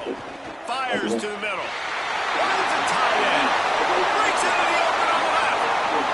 At the 20. They'll finally put the brakes on him at the 3. A big throw, catch and run on that one. Now on 1st and goal as they try to answer that opener with a touchdown of their own. Run in the red zone, it's Hill. No room to run, and he stopped right at the line of scrimmage. It'll be 2nd and goal. If at first you don't succeed, try again. I wouldn't be surprised if they just turn around and hand it off to him again here on 2nd.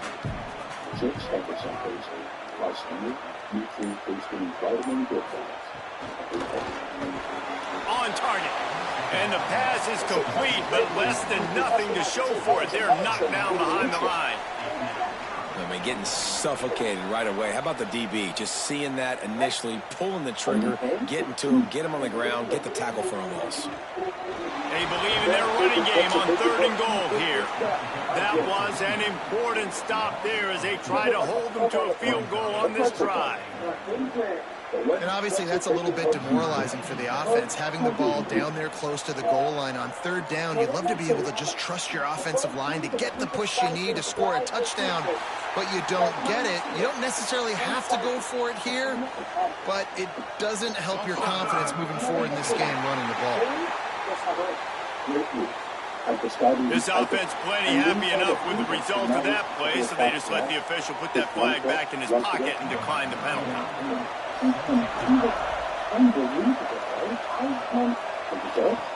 He'll bring it back from inside his 5. Nice job executing all of the assignments as they put a stop to that return at the 22. The BYU offense headed back out to go on the attack. Off to a good start here and back to work now with a 7-3 lead. Running backs on either side of the quarterback.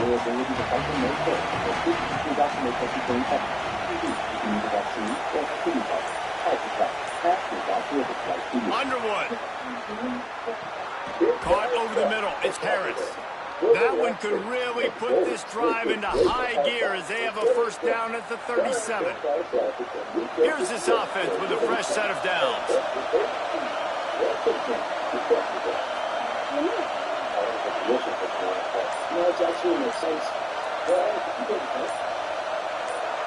Back to throw, it's Underwood.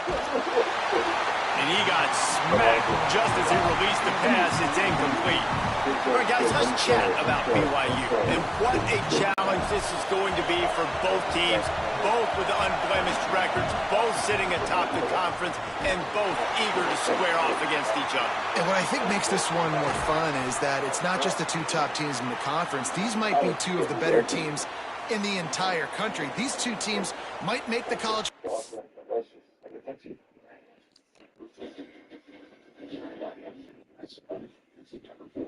Backstage, was me, Ozzy,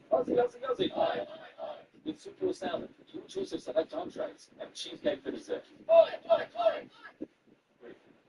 Three courses starting at $14.99 at Outback for a limited time. Tired? You might be dehydrated. Gatorade, with a clinically proven electrolyte, is engineered to improve hydration balance. Hydrates better than water. Is it in you? Sports Center, brought to you by One a day. Oh, one for you. Coming up on Tuesday, WNBA Countdown kicks off our coverage at 6:30 p.m. Eastern, followed by Pickens, Clark, and the Fever. This is the expansion to the tempo. Atlanta Dream and Vegas to take on MVP favorite Asia Wilson and the Aces at 9 Eastern. Playoff, lots of football out ahead. But this is a matchup, regardless of whether you're a fan of these teams, the conference of college football you've been waiting to see. And it's so nice that whoever wins this, you talk about putting yourself in a great position. You hand them a loss in the conference, move them down the standings, and you have the tiebreaker. A lot on the line today. As a head coach, you love it when your quarterback is locked in early. Opening drive, throws a touchdown pass, really nice throw on that last play. Here in the second drive, he's firing on all cylinders. You can tell this guy did his homework coming into this game, and right now it's paying off.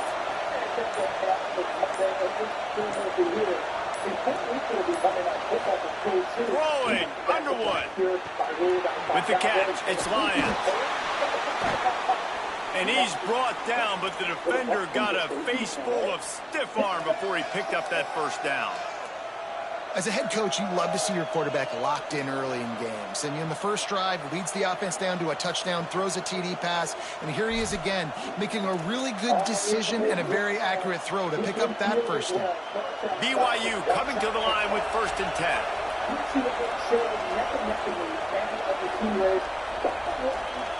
Motion from the wideout.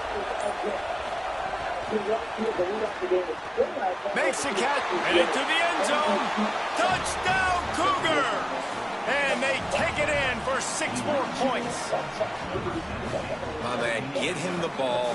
He will do the rest. Catches the football, walks into the end zone. Feed that man the rock.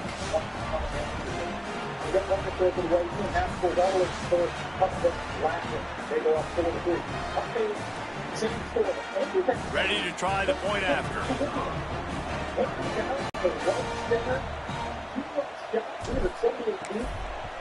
And the extra point will tack another one onto this lead. So that scoring drive took only 6 plays. And they closed the deal with a 16-yard throw for the touchdown.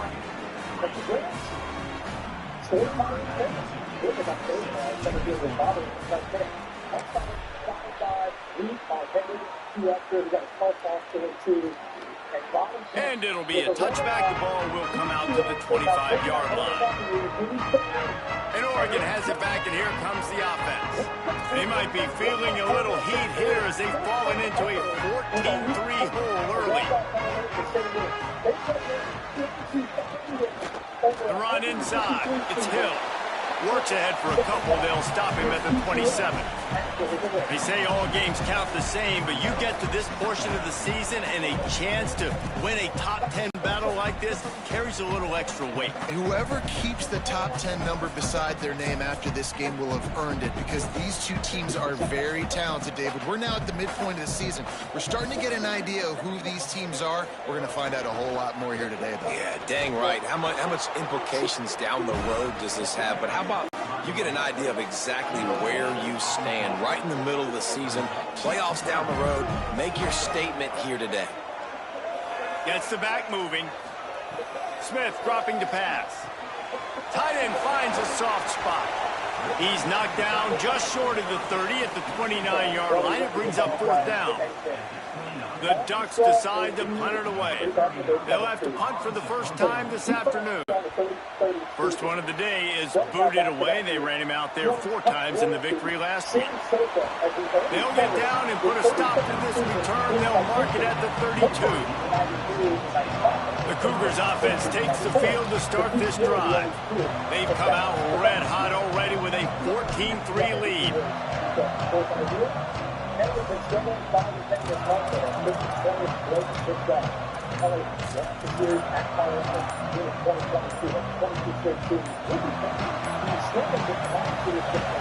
Looks as if they didn't get it off in time. It'll be a delay of game.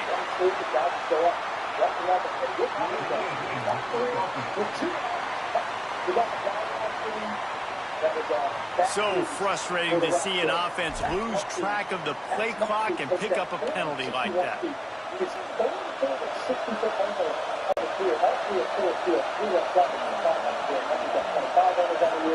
Here's Underwood to throw. Fires one high and deep. Upstairs to make the catch. He was off to the races and maybe another step or two and he would have scored, but they get him at the 21-yard line. After giving up that big shot defensively, how confident are you calling that coverage again? You're now on your own end of the field, and now your backs are against the wall. 11-5. They cut the runs and make them back. Currently left full field. This offense has to be feeling it after that last one, and they'll snap it 1st and 10 just outside the 20.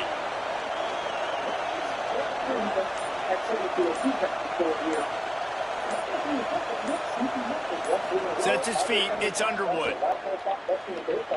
Finds his big tight end. Well, this tight end, he's got size and he's got some athleticism, and he's very difficult to cover one-on-one. Defense is going to have their hands full with him today. The Cougars with a 2nd and short to keep this drive moving.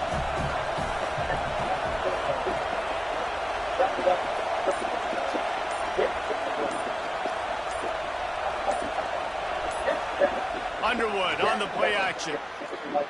Looking to the end zone. Pass is broken up, incomplete as they were trying to strike for 6. What a great job defending the comeback there by the defender, right? He was able to squat, transition, break on the ball, and knock it down. Could not have played that better. On play action. Unloads to the wideout. He's got it. They get him stopped at the 2, but it'll be 1st and goal. We asked earlier this week, who's your favorite receiver? And, of course, he said the open one, but we know who he really wants to go to on 3rd down.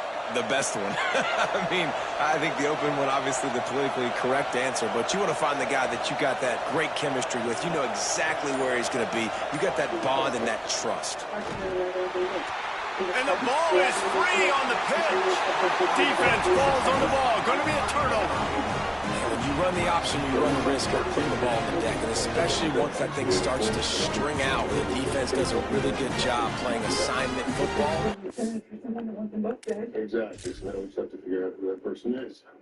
Malo. That's the ancient say. Who suffers? And we've sold the stolen goods to the owner, right? The idea of who was investigating it. Well, there's only only one criminal history search in the file. And the timestamp indicates that he Now we'll hang on here. The coach is called a timeout. He wants the officials to take another look. Thinks he's got a good shot at getting this one overturned. But we did the registered cell phone for him, checking location services and call the station. Right, focus on the morning time to move. He spun that wheel of fortune by challenging the call, and it does not go his way, and he loses the timeout. From the gun, it's Hill. Pushes forward for three out to the 13. I think there's a couple schools of thought in how you run the football and how you throw the football. Like some people say, I run the football to set up the throw, right? To get people aggressive. But this offense kind of took it the other direction, right? They came out throwing the football, now softened them up. Now let's see if they can start to get that ground game going. Looks as if the defense was a little too eager there, got into the neutral zone, and that'll be a 5-yard penalty.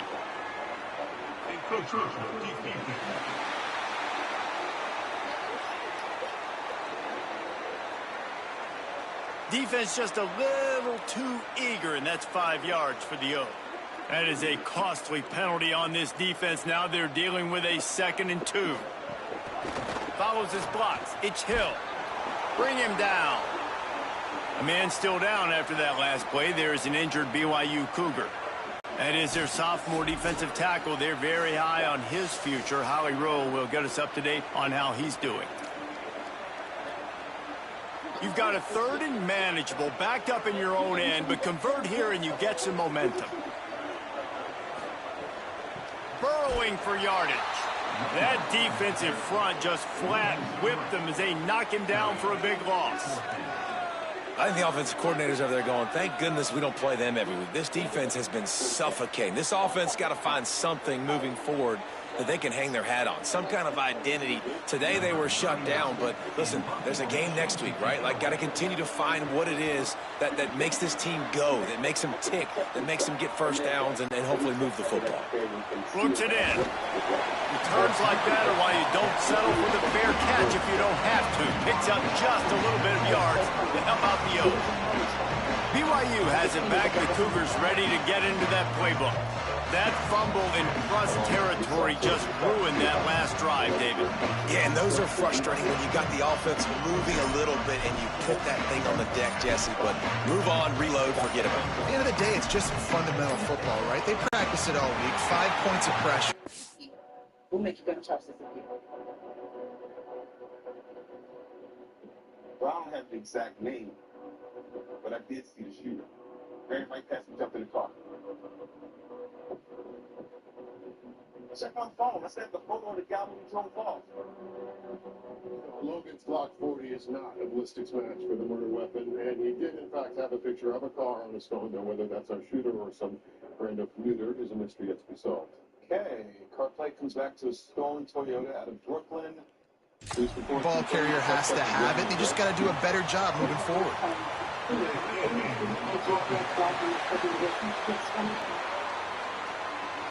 The delay of game pushes the offense back.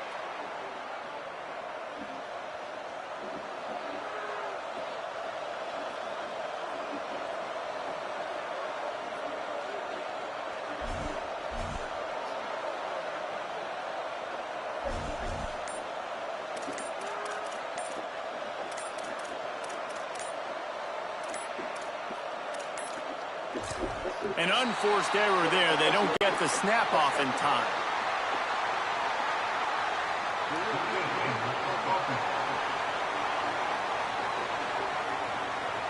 Offense took a little bit too much time at the line there.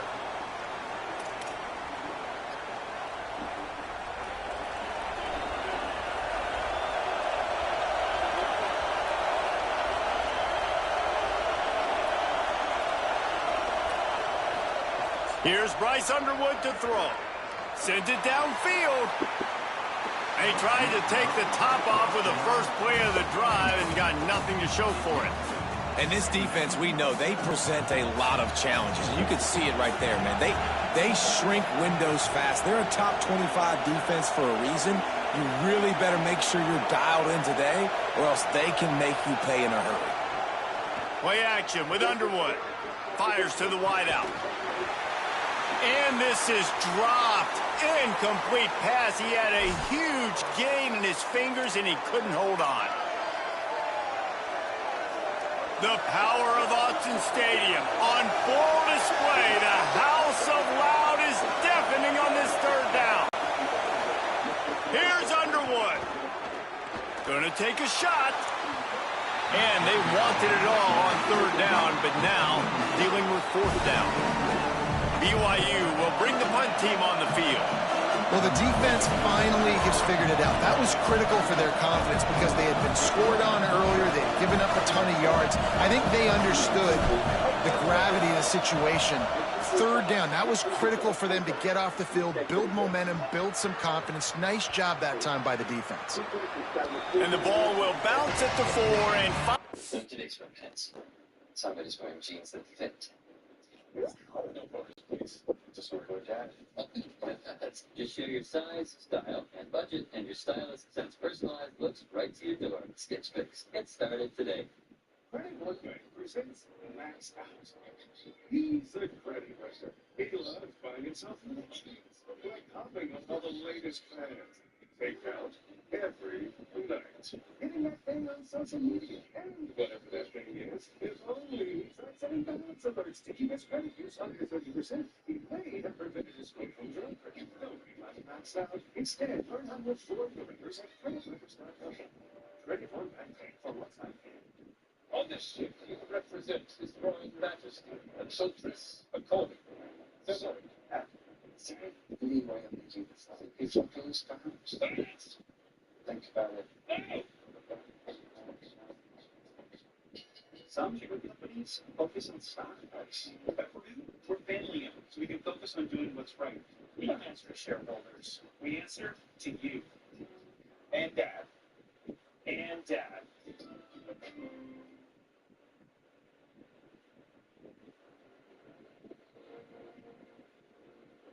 Movies make it fun to believe in things that are real, but when it's not a movie, it's obviously very different.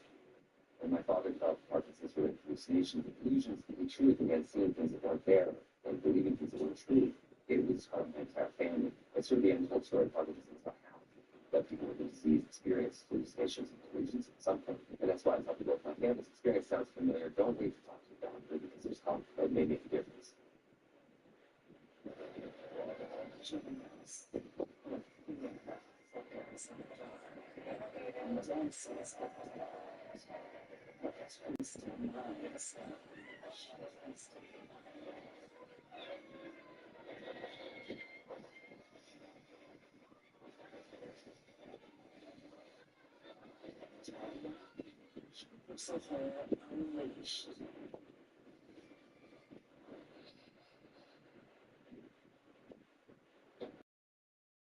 Next level dog people give their dogs next level protection. NexGard Plus.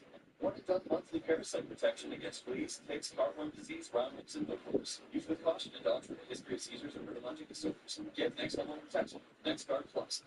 I looked in the mirror, and all I could see were these deep lines staring back at me. So that's when I thought about booking a Botox cosmetic consultation. Sometimes as a parent, you just put yourself on the back burner, and that's okay, but it's also okay to do something for you. So I carve out 15 minutes every 4 months for a treatment. Booking a consultation is a way to take time for you, and I'm confident about my results. Botox cosmetic effects may strike hours to weeks after injection, causing serious symptoms. Alert your doctor right away as difficulty swallowing, speaking, breathing, eye problems, or muscle weakness may be a sign of a life-threatening condition. Patients with these conditions are on highest risk. Don't receive Botox cosmetic if you have skin infection. Side effects may include allergic reactions, injection site pain, headache, eyebrow, eyelid drooping, or swelling. Tell your doctor your medical history, muscle or nerve conditions, and medications including botulinum toxins, as these may increase the risk of serious side effects. I'm the one and only Claire, and I got treated with the one and only Botox cosmetic. Find a licensed Botox cosmetic specialist at BotoxCosmetic.com. My husband Dean has always worried about his diabetes. He was afraid that once he reached retirement, he wouldn't be able to enjoy it. But getting Dexcom G7 has put Dean in control of his home. Wherever we go, he can easily manage his sugar levels and make sure he's staying in range. Dexcom G7 has given us confidence in the future, wherever it takes us. Here's 2 minutes. For pain in multiple spots like here, here, or here, Salon Boss patches stick firmly and release comfortably. Once your pain is gone, Salon Boss. It's good medicine. All right, so things are heating up. A murder suspect just hit another pawn shop, opened fire in the battered street, and put a civilian in the hospital. Where are we in containment? We have a perimeter yet. Now, you have multiple units checking traffic. What about street cams? Can we track his movements? Yep, just got a hit on 91st.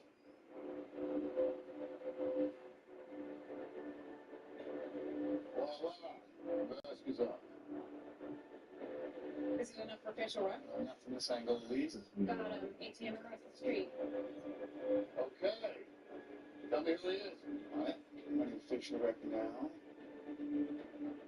Got a hit. The Jeep Camera 19.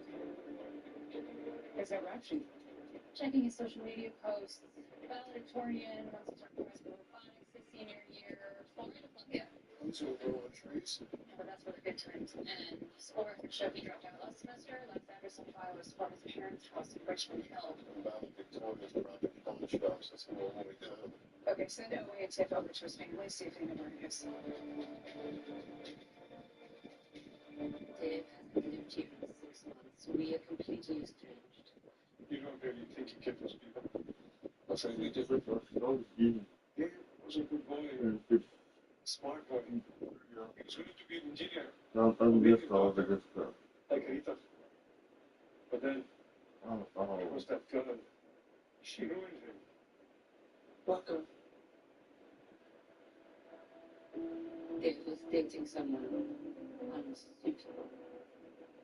As in? No, mistake. He cut his hair because of her. It wasn't. That was his choice, not hers. When was the last time you spoke with Dave? This morning, he called up from nowhere to ask for a loan. $40,000. Can you believe it? I hung up. Okay. Did he mention what he needed the money for? No, I didn't care. The cell phone number that he contacted you from? It was blocked. All I can say is, thank God we had it. Thank you. I need some air.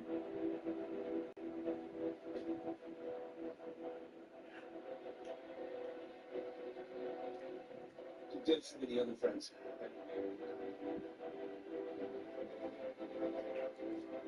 Hey? My brother's not a bad guy. I swear.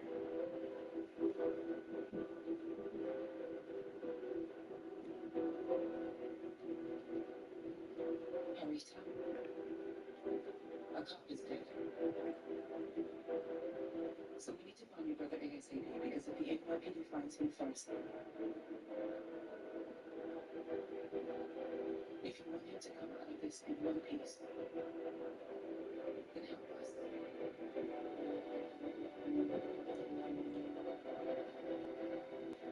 Dad rents an apartment on Cypress Hills.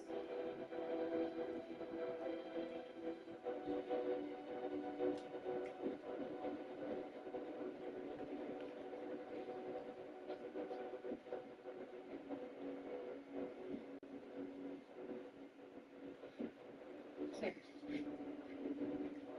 What do we got? Got some cash, jewelry, hammer for the clock. That's definitely our guy. Listen, I just wanted to check in what happened back in the alley. We almost got your headshot. Nina, I said I was fine. I just wanted to make sure that you were okay. Well, it was dangerous and irrational. Come look at this.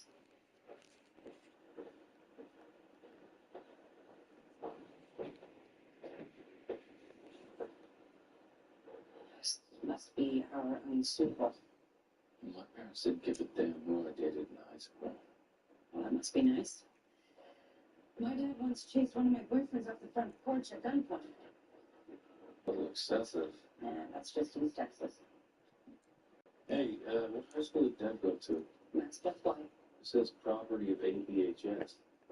Let's take a look. Skylar Smith, 12th grade. Might be a mystery girlfriend. Yeah. I'll call it in. There's a good chance she knows where Romeo is. What do you mean Skylar isn't in school? Well, her principal marked her absent today and none of her friends have seen her. Oh, God. Is she in trouble? Or in danger? We're not sure. We were hoping you could help us out. Her boyfriend, Deji Palmer. How well do you know? Sorry, who? Her boyfriend. Okay, do you know where your daughter is? Whether you can contact her or get a cell phone number? I only tried calling her a few hours ago. It shut off. I assumed it was because she was in class. Does she have a phone? No, but she took my counter today. Said she was running some errands before she went to school. It's blue. Does it have a GPS? You mean like navigation? Yes. Why?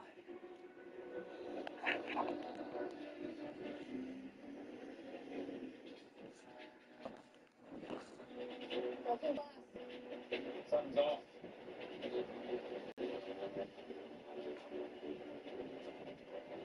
It's empty. What kind of teenager leaves behind her purse and cell phone? Hey, Nina?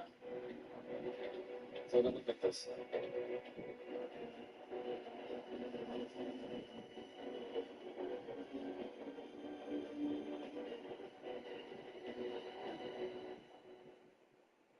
Coming CBS Premier Week. Guess who's back?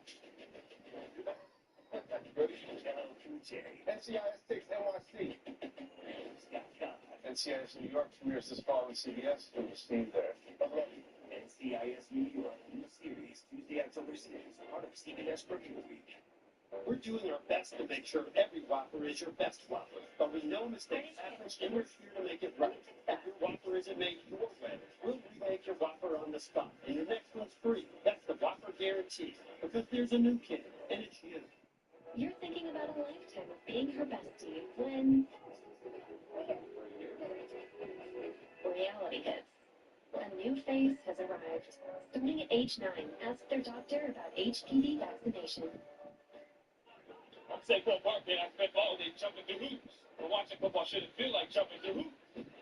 That's why I have DirecTV. It brings all my football into one place, so I can easily find and watch it. No jumping, no flipping, or hopping between apps, or channels. It's all my games, no matter where they are. Football's hard, but football with DirecTV, easy. Stream football without the hurdles on DirecTV. When a migraine strikes and I've taken a triptan, side effects like dizziness can throw me off. Migraine again. Ubrelvy works differently than triptans. Way into the end zone for a touchback. Here comes the Duck offense to get the drive started. A rather unproductive series last time, 3 and out, and they'll try to do better this time around. They'll snap it from the 20 for the opening play of this drive.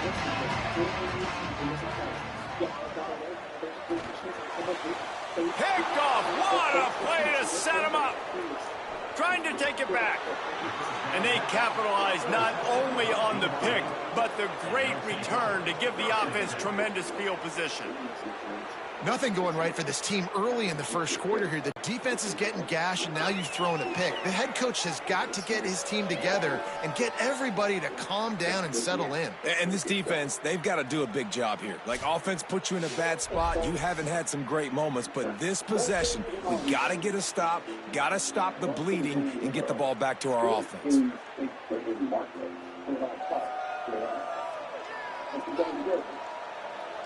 Let's go to the sideline in Holly Rowe. Here on the Cougars sideline, the quarterback has done a terrific job here today, guys. Over 150 yards passing, but they have yet to answer on the ground. They want to keep this defense guessing, not get predictable in their play call. That means they've got to get better on the line of scrimmage and get that run game alive here today. Back to you. Appreciate that, Holly.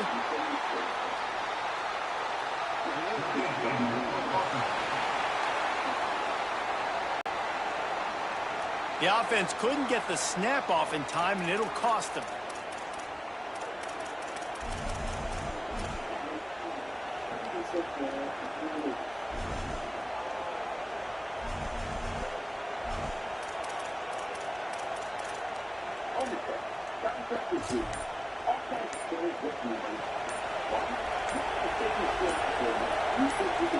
They'll move the wide receiver. And apparently oblivious to the concept of the play clock, it's another delay of game penalty.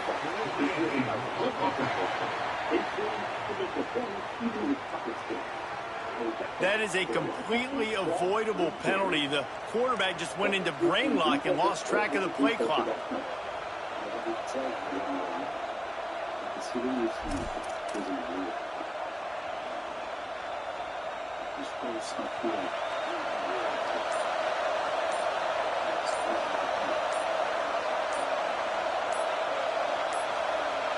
The flag and another delay of game penalty. They do know there's a play clock up, right?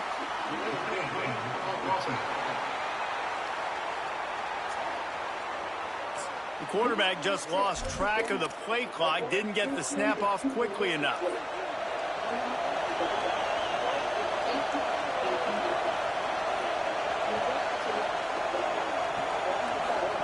Underwood.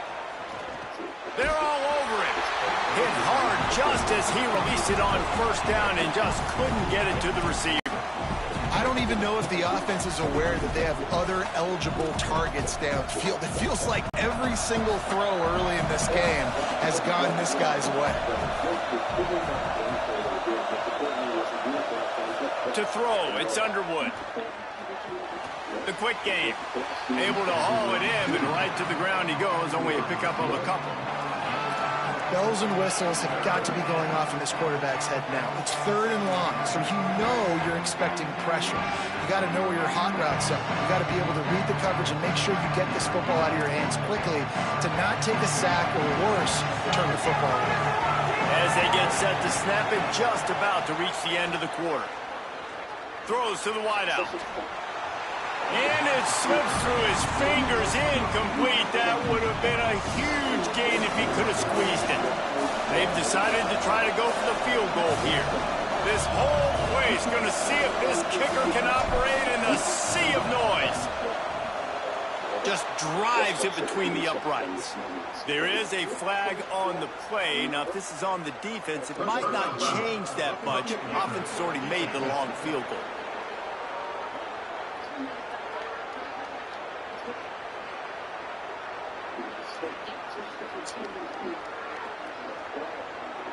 Hope the kicker is okay there. He's in a defenseless and vulnerable position, and you have to protect him.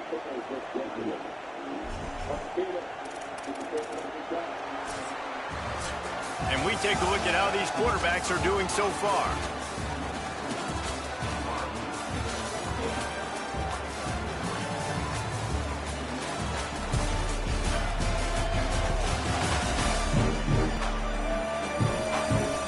Just about ready to get things started here in the second. We'll see if they continue to flex that muscle.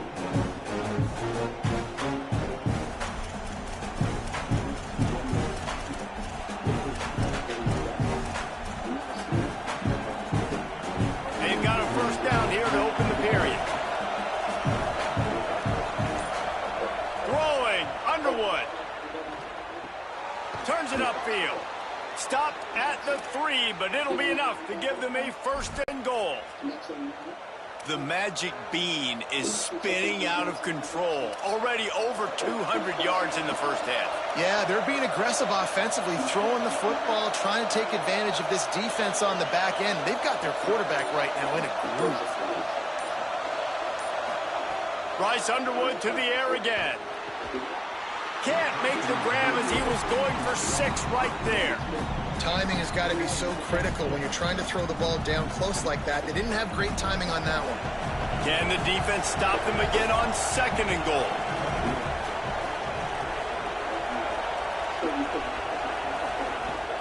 Trying to pound their way in. Nowhere to go. Same song, second verse, as this defense is ready for this guy. They'd love to make this short field pay off with a touchdown instead of a field goal, but it's 3rd and goal. Here's Underwood to throw. Looking to get it in. He stopped short of the goal line, couldn't find his way in, and it'll bring up 4th and goal. Well, I know this there's a lot of people out there thinking, hey, it's third down, you got to throw to the sticks here. But I like the call getting the drag, you get the catch, he advances it a little bit, doesn't quite pick it up, but now you've set up 4th and short. And you've got to think on offense, you've got to play somewhere that can go pick up this first down. The offense didn't even glance to the sidelines. They'll stay out there and go for it on 4th and goal from the 1. Barrels ahead. And he did not make it. The defense standing tall against the run. Now, what a great job by this defense. Never giving up, man. Gave up some yards, get inside their own 1 on 4th and goal. And what did they do a good job of? Getting pushed, man. The big boys getting in the backfield, getting penetration, not letting a hole even open up, and they get the big 4th down stop. And the Ducks will hustle to the line. The offense has a little bit of success on the ground, and they're up. Look at them. They're ready to go again. Back on the line of scrimmage, ready to run another play. Finds a man on the left. Hits the crease. He's inside the 40. The 20. Inside the touchdown. Ducks. He got loose, and it was lights out after that. And, man, what a game-changing type play. The offense throwing the football deep in their own end, and they're probably thinking to themselves, hey, let's just get some more space. Let's try to get a first down and give ourselves room to work with. What an individual effort by the receiver after he had the ball in his hand, taking it all the way, coast to coast on that touchdown.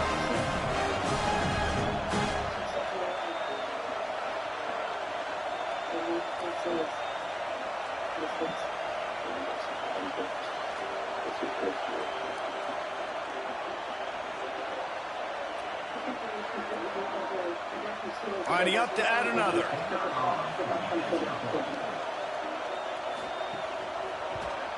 And with the extra point, they cut the lead to 14-10. Aggressive play calling on that drive. Just 2 plays, they get the long touchdown pass to pay it off.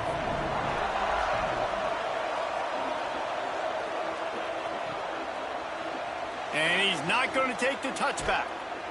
I imagine he's going to get an earful on the sideline after bringing it out of the end zone and being knocked down at the 11. So the BYU offense comes out to go on the attack.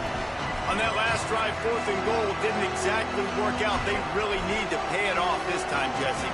They were so anxious and eager to get back on the field. They know they left points on the board. They let that one get away from them. They look like they are pumped up and ready to go here, Dave. And listen, it was a good drive, so you've got to remember that. But they got to realize, I got to get points. When I get in those areas, I got to capitalize. And they wanted a touchdown last time. This drive, they can go make it happen. So frustrating to see an offense lose track of the play clock and pick up a penalty like that.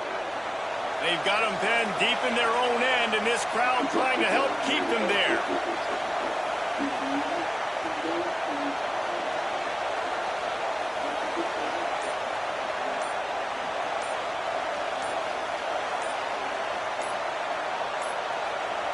Another delay of game penalty. This is just sloppy.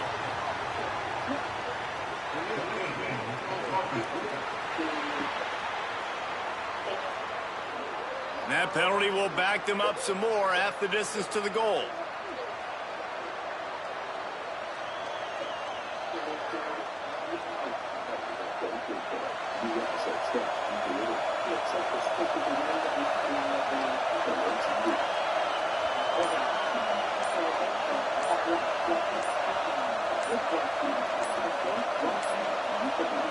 They're going to take another delay of game penalty. You just can't have these types of mistakes.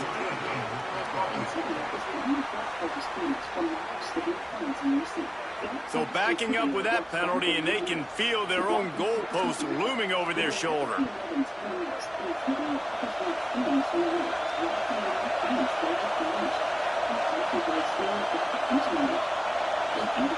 They go play action, Bryce Underwood. And that'll be incomplete. They tried to hit him with a big one on first down. And it's not a surprise who they're throwing the ball down the field to. I mean, he's already had a great day. They're going to feature him because he makes plays over and over again. And then trying to take another shot to him down the field. If I'm the defense, man, I'm focusing on that guy. He's made too many big plays today. Nowhere close on that one as he got drilled trying to deliver the football, and now they face third down. And picking up the first down will be nice here, but also important, get some cushion for the punt team. On the move, he fires. Well, that's another completion. This quarterback's on fire. I get it. He's thrown for over 200 yards in this game, but it's because he's got people helping him out. How about that incredible job diving out, stretching out, and hauling that? Look at this, guys. The offense appears to be going for it from their own side of the field.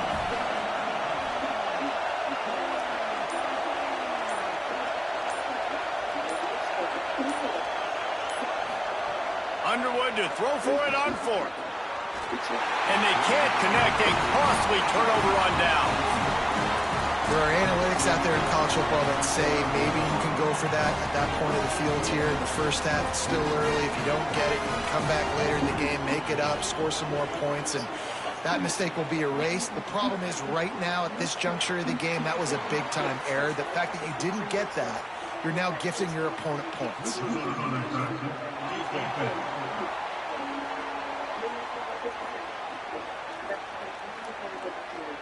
So the offense accepts the penalty, and they'll get a little farther away from their own end zone. After that encroachment penalty, it's now 1st and 5. Hits inside, it's Hill. Nowhere to go on that one. It'll bring up 2nd and 10. Well, this is very interesting because now down here in the red zone, you know it's not going to be easy throwing it because the windows are small. Can they run the ball against the best run defense in the entire nation? This is as big a challenge as you're going to find offensively. They are in danger of squandering this great field position unless they can convert this 3rd and 5. He gives them a fresh set of downs, and this one will be 1st and goal from the 6. Well, I know he was struggling to get going early in this game. That right there, though, was easily his best run so far. And this is one of the more talented running backs you're going to see in the entire nation. They need more runs like that to get this offense going if they're going to win this game. Falls incomplete, and he did everything perfectly except catch the football. 2nd down coming. Smith wants to throw. Can't hang on after the hit, and it'll bring up 3rd down. Well, this offense has gone his way early and often in this game. They've gotten into a nice rhythm. That time, though, the defense was expecting the throw going his way, and they put a really nice hit on him to force the incompletion. And the pressure was too much. They get him at the 15. That is how it's done. It's go time in the red zone, 3rd and goal. We need a sack, need a big play. That was a monster sack by the defense. Let's go.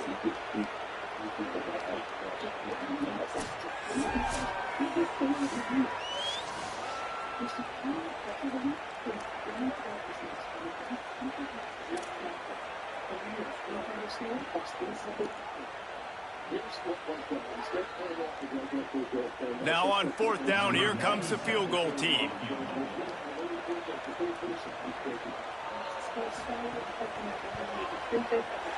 Splits the uprights. Good. It's now a 1-point game, 14-13. And you want a touchdown and you want to be aggressive, but man, right down the middle, that obviously gives me some confidence down the road that I can trust this guy.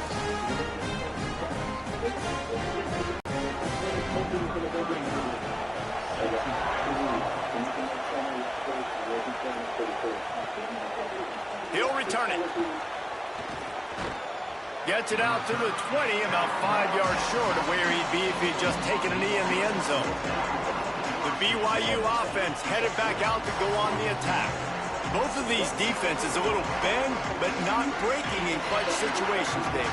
It's always exciting when you can go for it on 4th down and you know your defense will make a stand. They held them to a field goal, Jesse. It's a pretty good job by that defense. It is. So if I'm this coaching staff, don't deviate from the game plan here. Go back to doing what you want to do and get established in this game. Timeout taken by BYU at 2nd. They're down to 1 timeout left in the half.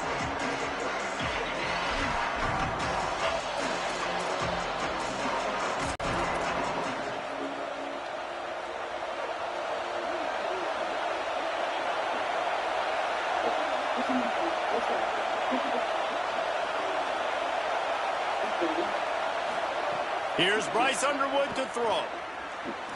Got the back over the middle. Getting behind those pads and behind a stiff arm to get it out to the 27. Let's talk just for a second about BYU. When you break into the top 5 halfway through the season, been flying under the radar, and that is no longer an option. We want to see if this team can stay focused with all the attention they're getting. And that's what's pretty cool about their season. Like, they're starting to get respect. They've started to earn that. I think we just got to realize, Palmer, halfway through the season, you don't get any trophies. That doesn't exist. You just got to keep doing what you're doing, right? It's been working to get to this point, to get that number beside your name, to get everybody's attention. Now's not the time to freeze up and start getting nervous because you've got the spotlight on you. You've got to keep playing the game the way you've been doing it the first half of the season. They'll snap this one from the 32. It's first down.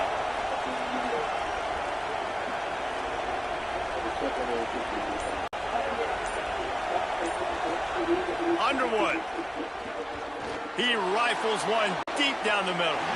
And incomplete on the deep ball. All right, guys, let's chat about BYU. Every team needs those big dudes up front, and, man, they got a mauler from the high school recruiting ranks. Big 4-star D lineman. David, what's his adjustment going to be like? Well, you see the excitement from the fan base and the reaction. It's all over the place, and you understand why. Because just being able to have that size at that position, play the defensive line, it's so important for these college teams. He'll fit right in. How can a stadium this size make so much noise? You can't hear yourself think on third down here in Autzen. Throws for the tight end. He's missed 3 in a row now with that last incompletion.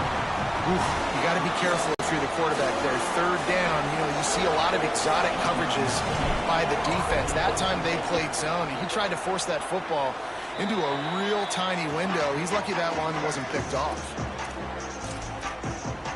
The Oregon offense is on the field to get this drive going.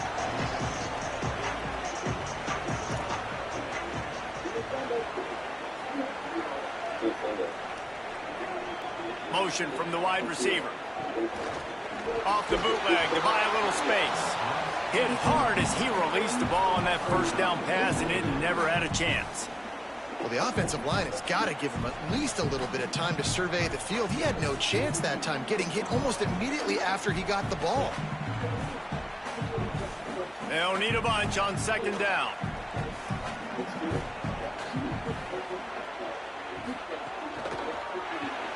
Right side, it's Robinson.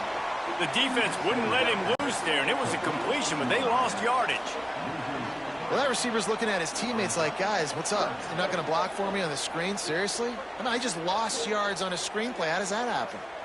They'll have to push the ball down the field here on 3rd and long.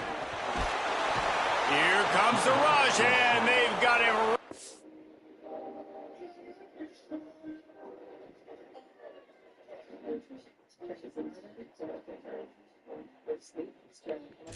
At the 28. You spread me out, I'm going to speed you up. Nice job. They go empty. Nobody in the backfield to help the quarterback block. The linebacker comes right up the gut, gets to the quarterback, gets him on the ground.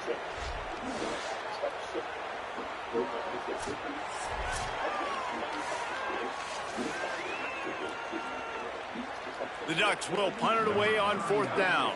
3 and out. They got stuck in reverse. They hope the punt can bail them out.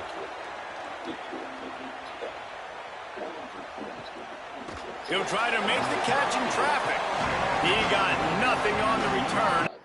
Top providers using ASAP. Download the app to get started. Allergens don't just float in the air. They settle all around your home. Introducing Clorox Pure Allergen Neutralizer, a daily spray for fabrics and soft surfaces that neutralize allergens like dust mite matter before they become allergies. This brand. There's an Army brand. A lot of things around here are beans, big friend, markups, what all costs of production. Like a bag of protein. It's just as good. 7 pennies for late disease. Tastes good. There's a lot of real say, come on. It's an ollie.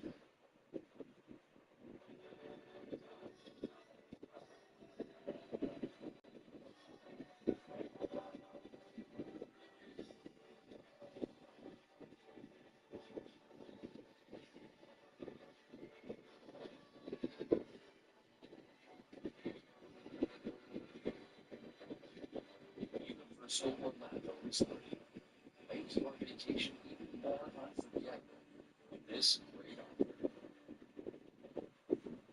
My natural hair color. I noticed my moderate to severe lines. I booked a Botox cosmetic consultation to temporarily make my frown, crusty, and forehead lines look better.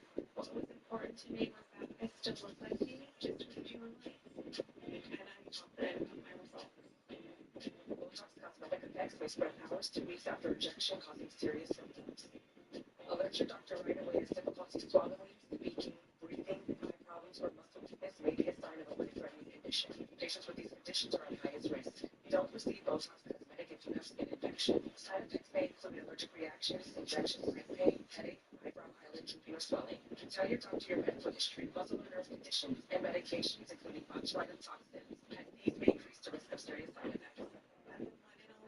And I got treated with the one and only Botox cosmetic. Find a licensed Botox cosmetic specialist at BotoxCosmetic.com. Next, we've got a high speed. Ending job there. The Cougars offense takes the field to start this drive. They missed an opportunity to extend this lead the last time they had it, Jesse.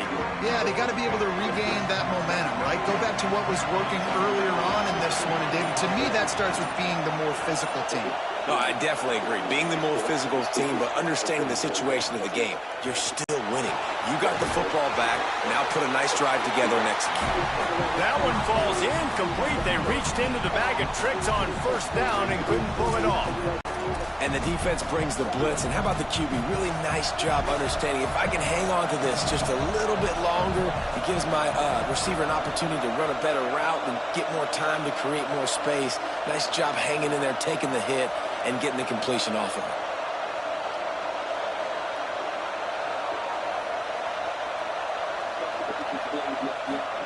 Play fake, Underwood. And they get to the quarterback and knock him down back at the 16. This is a good sign for this defense. The rate they were going, not touching the quarterback, him already having 2 touchdown passes in the first half, this was not going to be a fun football game to watch. Now they're turning the tide a little bit, getting a little bit of pressure, getting a sack. Off play action. And the defense gets loose, bringing the heat, and down he goes again. That's an interesting call going play action on 3rd and long because the defense is not worried about you handing the football off. That's not freezing anybody, especially these defensive ends. They're going right up the field. You saw that time the pocket collapse as they were able to get to the quarterback. Looks as if BYU will have to punt it away. 3 and out and not much choice but to get rid of the ball.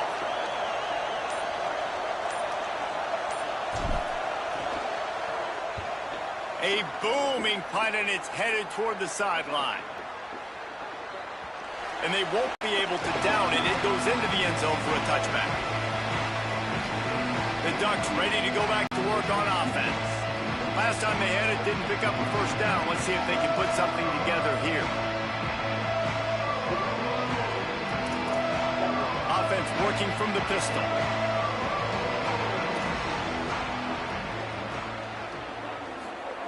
Smith dropping to pass. Finds the tight end. Makes the grab, down immediately. He picks up a few. That's a great example of the defense there tackling the catch. As soon as the big fella caught the ball, down he went, not picking up the first.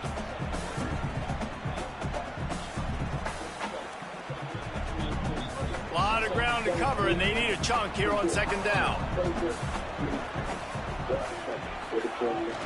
Running inside. It's Hill. That'll be enough for a fresh set of downs. He gets it to the 32. And finally, we see a little bit of that, which we talked about coming into this football game. Like, we highlighted him. He's a really good football player. They're going to feature him. He's going to make big plays. Today, the defense has absolutely shut him down. That was actually his longest carry of the day. They're going to need more of that from this offense. Breaks into the open. A huge play, and they get it all the way to the 45-yard line. The Ducks in the hurry-up. Well, the defense just had to chase that guy down, make a tackle after a long run, and no chance to substitute. They got to get the play call in because the offense is trying to go fast.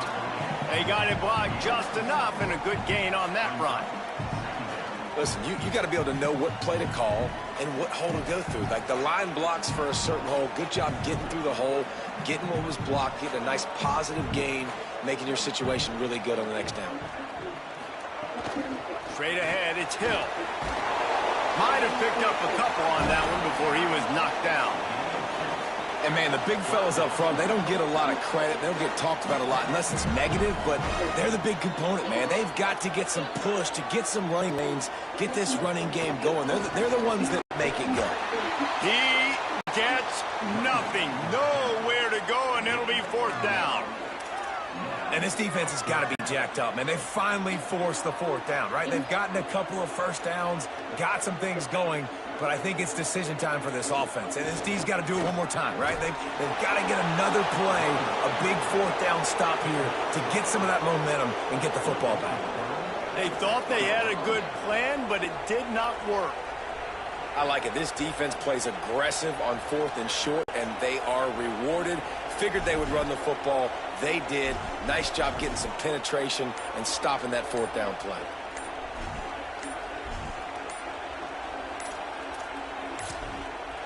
They weren't able to get that one off. It'll be a delay of game.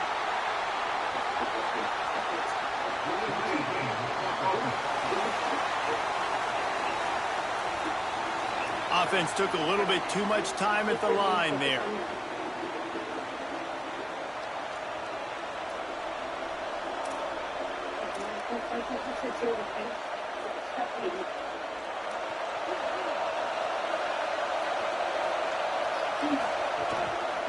They'll run it. Oh, he's got some space. They've got it to the 49-yard line, and they'll move the chains. They'll take this lead to the 2-minute timeout and see if they can tack on a little more before the break. It's so nice as an offense to know you can generate explosive plays by handing the football off to this guy. He has got incredible speed.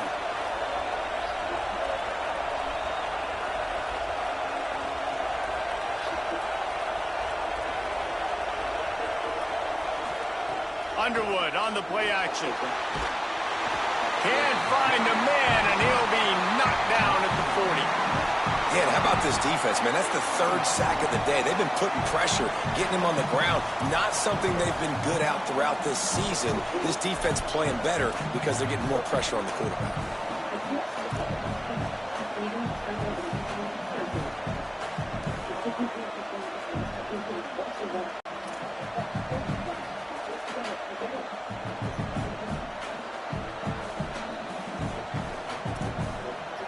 These guys are bringing serious heat. They are like sharks swarming and just getting after the passer.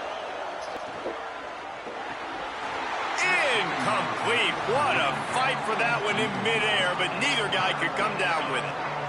This offense really is putting themselves behind the 8 ball right now in this drive. Sack 1st down. You've just thrown an incompletion, so 3rd in California. Defense knows you're probably going to throw it. What can you dial up here? On the option. He's not going to get there, and it's going to bring up a 4th down decision. The Ducks signal for their first timeout. Gives him a little time to dig deep in the play sheet and figure out what to do on 4th down. BYU will bring the punt team on the field. He's going to try to flip the field with this one. A high kick. Let's see if he can pin them back deep in their own end. And he'd hope to pin him deep. Instead, it will be a touchback. And Oregon has it back, and here comes the offense. That last drive was promising at times, but stalled out, and they turned it over on downs, Jesse. I think they got to do a better job here, just being better early in the downs, on first down finding positive plays. Yeah, and it's frustrating when you move the football and get stopped on the other side of the field and get no points. But they've had some success, and I like the aggressiveness. They just got to cash some of these drives in. They'll try to kick it into overdrive. Clock's running. Second down coming. Unloads to the wideout. Got there right as the ball did. Jarred it loose. It'll be third down. I think for the quarterback, he's going to have to be so good with his eyes in this game. You're going up against one of the best defenses in the country. You've got to look guys off, especially when you're trying to throw to your primary target like he was on that last one. Smith wants to throw. He's looking deep. Makes a grab for a big play. Now Oregon will call its second timeout. And they'll still have one in their pocket for what's left in this first half. And the Ducks will snap it on 1st and 10. Fresh set of downs going up top. He's got an open man. He's down at the 23-yard line. It's a first down, and they've got to show this urgency. Well, we see another catch by this guy. This defense is going to need to do a better job of tackling the catch. In coverage, I know they want to slap the ball away, but if you can't do it and force the incompletion, you've got to at least make sure you're able to drag him down to the ground as soon as he catches the ball. And a lot of times when you see running backs catch the football, man, they've got a little bit of space to operate. That's great coverage. Being right there when he catches the ball to deliver the hit, to make sure he doesn't secure the catch, elite coverage. They get it down to the 7 on that pass play, in prime position for a score. Excellent job using the clock. They get the timeout. 2 ticks remaining, and now they can put up points before going to the locker room. Good, right down the boulevard. And the field goal to end the half takes us to halftime.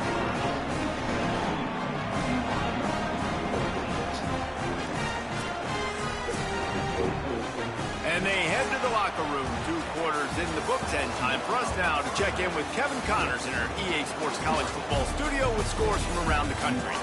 Guys, week 9, kind of a week where we separate the pretenders from the contenders here on the EA Sports College Football Update Show. We start with Tennessee taking on the number 4 team, the Georgia Bulldogs. And it's the Volunteers setting score records in multiple offensive categories in one of the highest scoring games I think I've ever seen. 2 teams who were very familiar with the end zone today. And that is a big late-season win over a team they may very well see again in the playoff. Here now some other games you may have interest in. Social media certainly does. Inside the Big 12. Now back to your game inside Autzen Stadium in Eugene. Let's just take a moment to process what we're seeing. 2 quarterbacks, both dropping dimes left and right, both on pace to have career days. I can't wait to see what they have in store here in this second half. And with that, let's send it back to the guys in Autzen Stadium.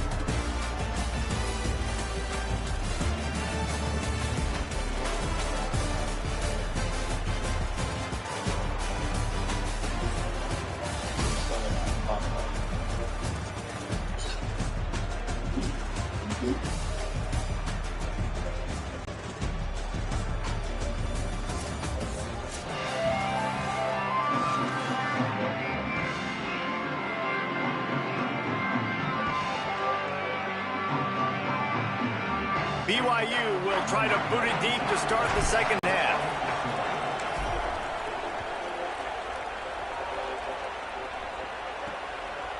And he'll just take a knee, and this drive will start at the 25. We check in with Holly Rowe. I caught up with the Oregon head coach coming out of the locker room. He absolutely knew this was going to be a dogfight here today. With both teams undefeated this late in the season, he understands the quality of this opponent. He told his guys in the locker room, we have to separate ourselves, and it starts now. I'll let you know how that develops here on the sidelines in the 3rd quarter. Back to you. Thanks, Holly. Didn't get much on first down. It's 2nd and 9. Out wide left, it's Bear. He's there to make the stop, and they threw it in reverse, losing yardage on that play. They come to the line, facing 3rd and long from the 25. Smith dropping to pass. He's got it. They finally get to him, but what a play there to pick up the first down. The Ducks are in the hurry-up. When you're a playmaker like this guy is, your coaches are going to dial up plays intended for you, especially on 3rd down. That's what you saw in that last play. There was no question where the quarterback was going with that football. All week long, they decided on the biggest downs of this game, we're going to target our best player, and we're going to make sure that he gets looks. It doesn't matter what the coverage is, and you saw it right there on that play. The Ducks have their offense in high gear.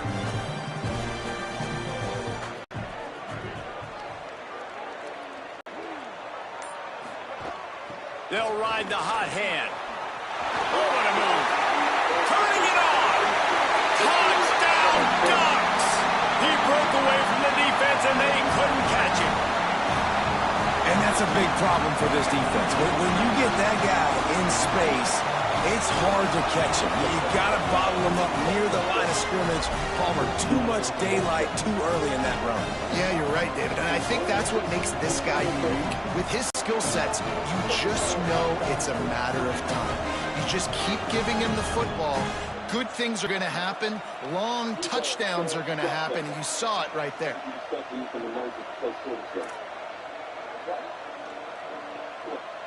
They'll try to add another to their lead.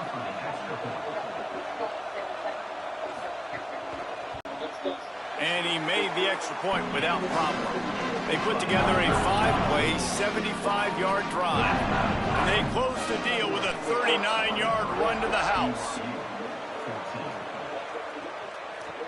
And he'll return it and try to get behind his blockers. He only needs a sliver of daylight. Got a little room. Can they catch him? They won't get him. It's a touchdown. He is a field-flipping machine. Take it on one end, return it to the other. And now you get to celebrate. What a beautiful job. We always talk about defense, we always talk about offense, but man, when your special teams come through for you and score, it is huge, and it provides such a boost for the crowd.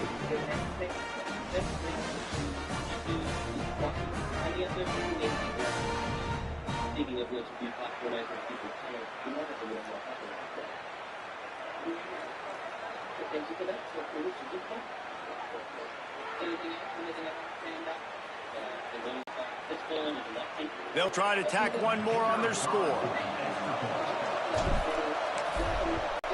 And with the extra point, every little bit counts as they get closer.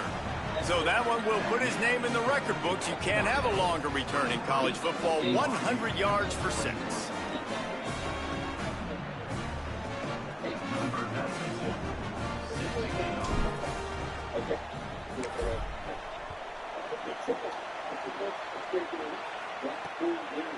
And it'll be a touchback. The ball will come out to the 25-yard line. Holly, what update do you have for us? Guys, here on the Ducks sideline, their tight end has been a brilliant target here today. Over 100 yards receiving already in this game, and I expect them to keep him in and keep going to this big target. As you know, the tight ends never get the glory, and this guy is on fire today. Let's see if they continue to feed him the rock. Guys? Holly, thank you. Snuffed out behind the line of scrimmage, and we have not seen much of that. What a day he's had so far. A negative play to open the drive. Let's see what they've got on 2nd and 14.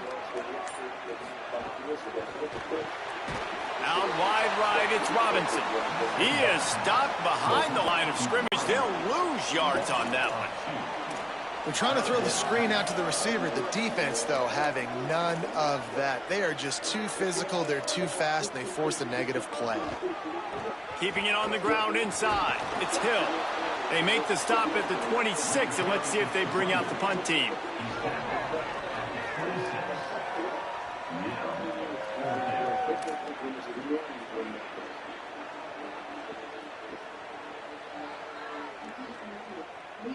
And the Ducks will send out the punt unit.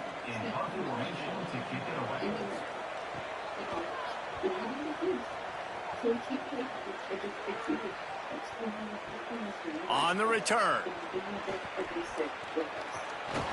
They'll get him down at the 21-yard line. The coverage team able to stop him right there. BYU has it back. The Cougars ready to get into that playbook. They've punted the last 3 times they've had it, and now really needing to put a score on the board on this possession.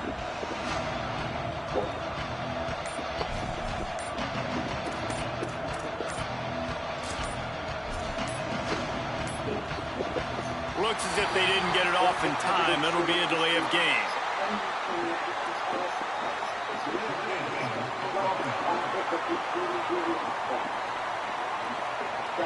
The offense couldn't get the snap off in time, and it'll cost them.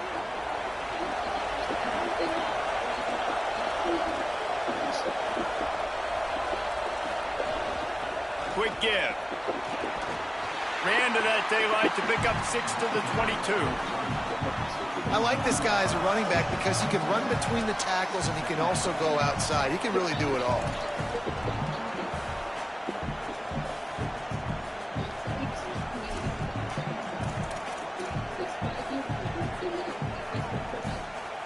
Second and long here.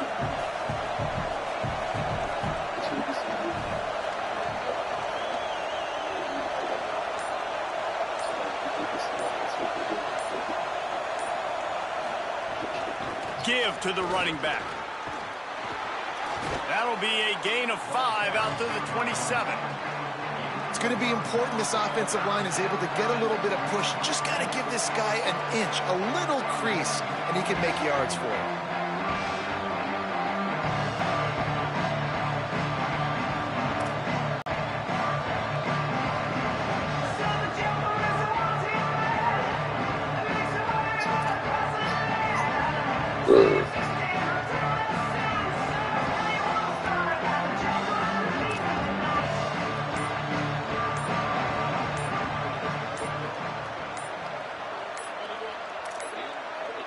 An unforced error there. They don't get the snap off in time.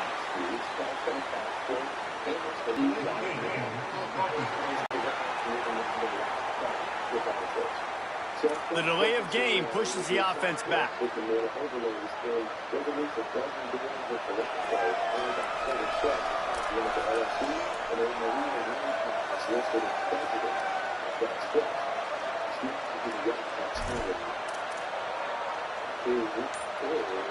Still third down. A major player.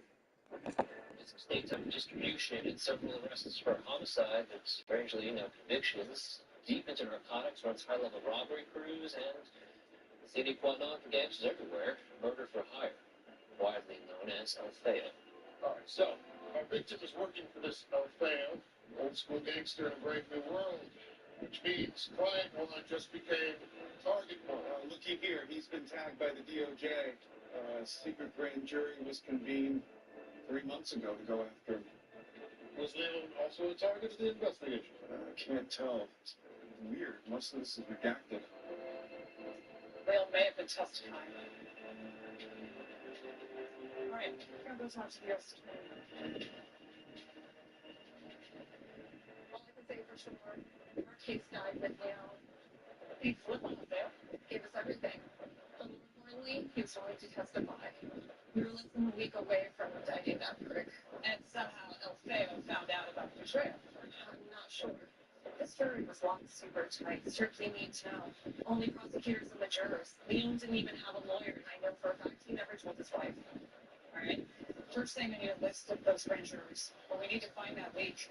Done. Izzy, Leon was a good guy. Just got himself stuck at the intersection of greed and stupidity. More ground to cover after the flag. Throwing, Underwood.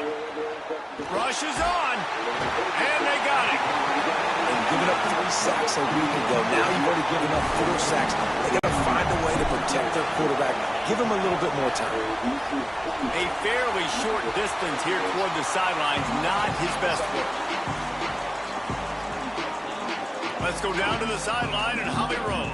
Checking in from the Oregon sideline. They are really hyping up their quarterback right now, guys. You know, they weren't exactly sure what to expect from this young player going into the game, but he has delivered over 200 yards passing. He has proven to be someone they can count on. The coaches keep telling him, poise, composure, keep it going. This young guy is showing what he's made of. Back to you. We'll keep an eye on that, Holly. Can't find his man as he took a shot trying to deliver that football, and it'll be second down.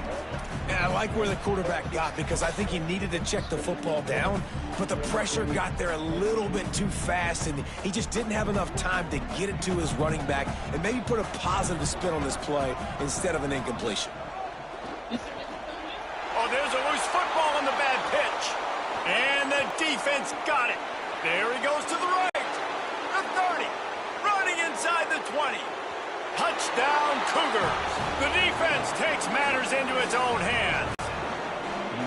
And that is a huge momentum-shifting play. This defense is always harping on getting turnovers, but David, they weren't satisfied with just getting the fumble recovery.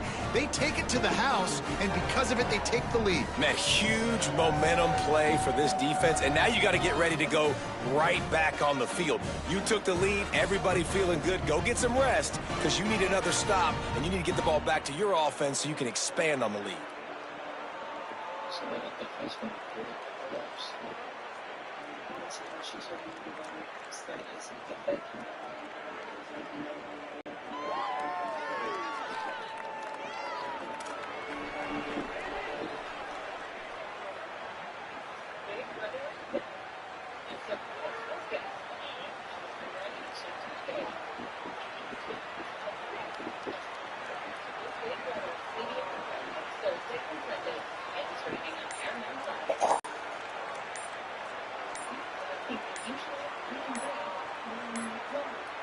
They weren't able to get that one off. It'll be a delay of game.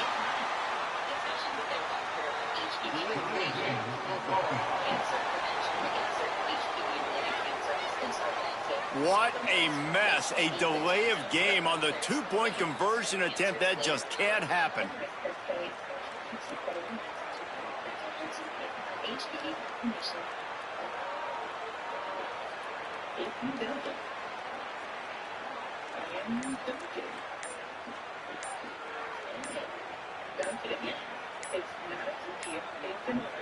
Looks as if they didn't get it off in time. It'll be a delay of game.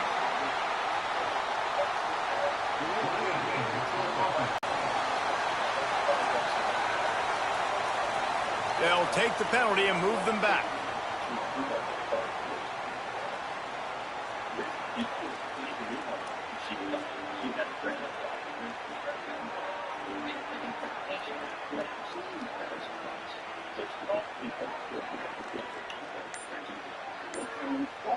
He'll try to tack on one more. And with the extra point, they're on top by 5. That is a defensive player's dream. Ball sitting there, chance to scoop it up, run with it, and they don't stop you until the band starts playing.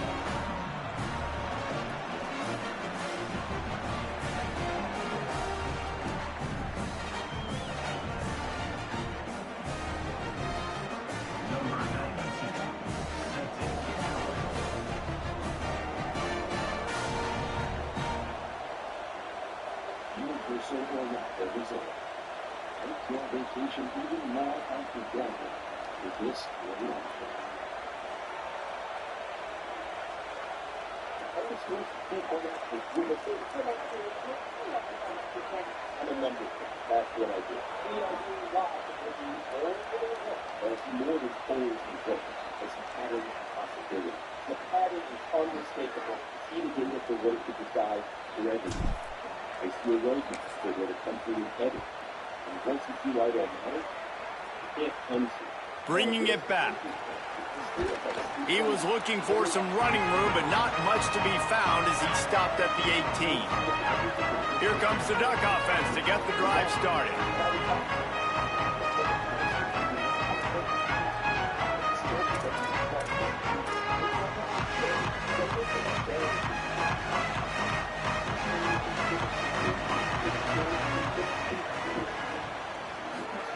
Smith wants to throw. And the pressure gets him back at the 8-yard line. I love the defensive effort there. They didn't get him right away. They stayed after him. He was scrambling, going backwards. They get the sack on the first play of the drive.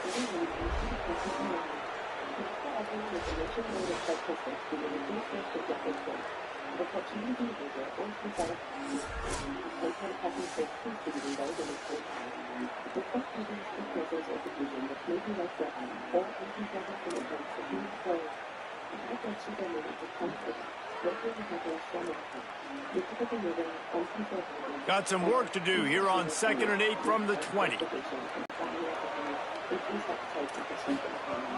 Selling the fake.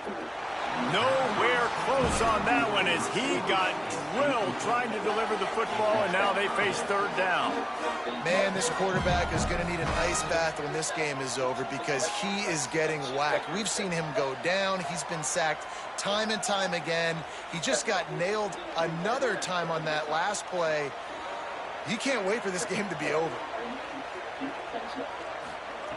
On 3rd and long, hoping to throw beyond the sticks. And that one's incomplete. They weren't just trying to move the chains. They were trying to move the scoreboard. Instead, it's 4th down. That's why it's so important for this defense to win 1st and 2nd down. You set up 3rd and longs like that. You can show your exotic looks. You can get the pass rush going. Everybody in the back end expecting throw. And that's how you force incompletions and force 4th downs. The Ducks will call on their punt team. Doesn't say much for your drive when you're looking forward to the punt.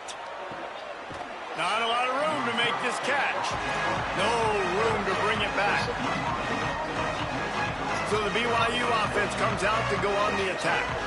After 3 consecutive punts, we'll see if they can dial up something that can get this offense moving forward.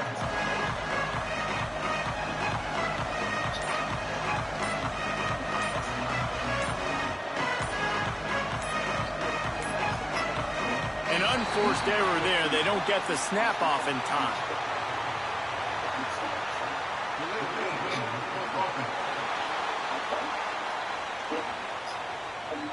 That is a completely avoidable penalty. The quarterback just went into brain lock and lost track of the play clock.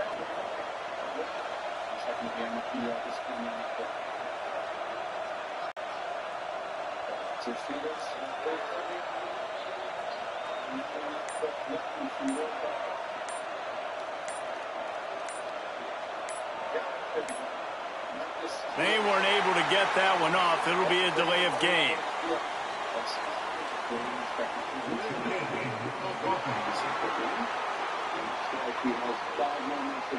The quarterback just lost track of the play clock, didn't get the snap off quickly enough.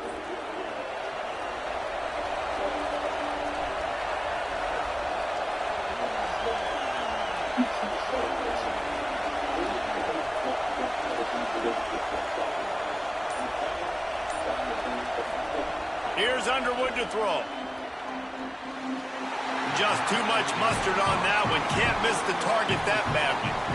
Man, the quarterback threw that ball hard, too. And I know sometimes when you're throwing an in-breaking route, you want to get it to your receiver quickly. But when you try to strain and throw it harder, oftentimes your accuracy is what suffers. And you saw it there on the incompletion.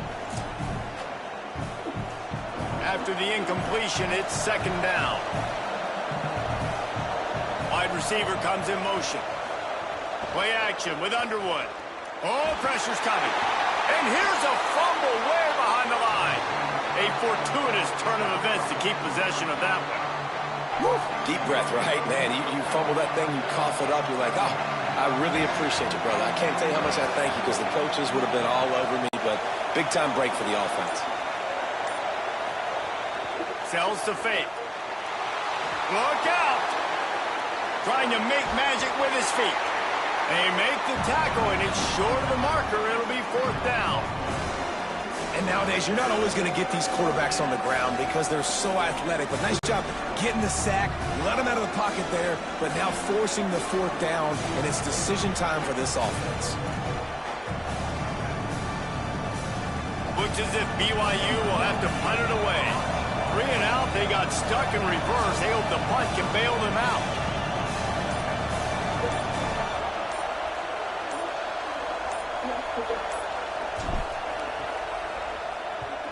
Trying to play a little field position with that high punt.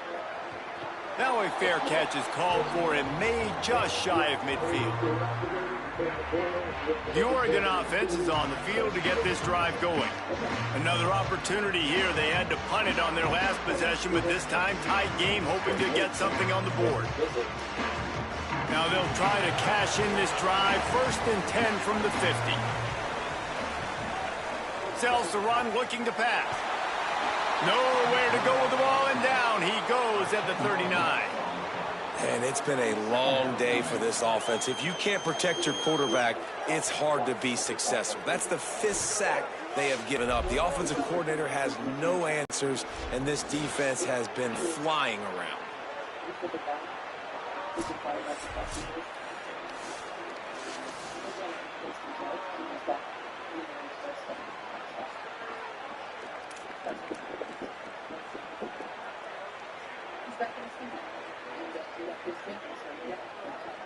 The Ducks now with a long way to go to pick up the 1st down. Quick give. It's Hill. Creating some space, getting just enough good blocking, and they've got it up to the 47-yard line. Keep pounding away at this defense and make them play the run. If you can get this many a chunk, they're going to have to commit more guys to the box, more guys to the run. Then you open it up for the passing game.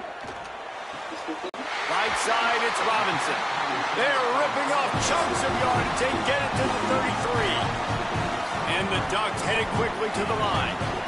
And after that long completion for the 1st down, did you see everybody sprinting to the line of scrimmage offensively? They want to go tempo right now. When you get man coverage, you definitely like taking advantage of the inside really quickly. Running a nice slant rack real quick, being physical, getting on the inside, quarterback putting it right on the money.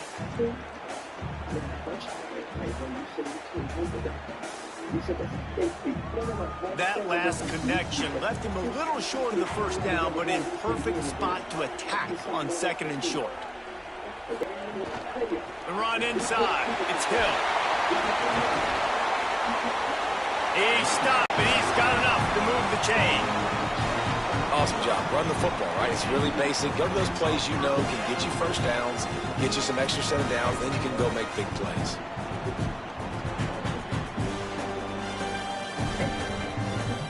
The Ducks will line it up on 1st and 10.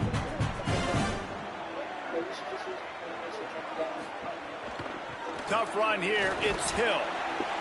Following that run, we have a player who is shaken up. That is their sophomore defensive tackle. They're very high on his future. Howie Rowe will get us up to date on how he's doing.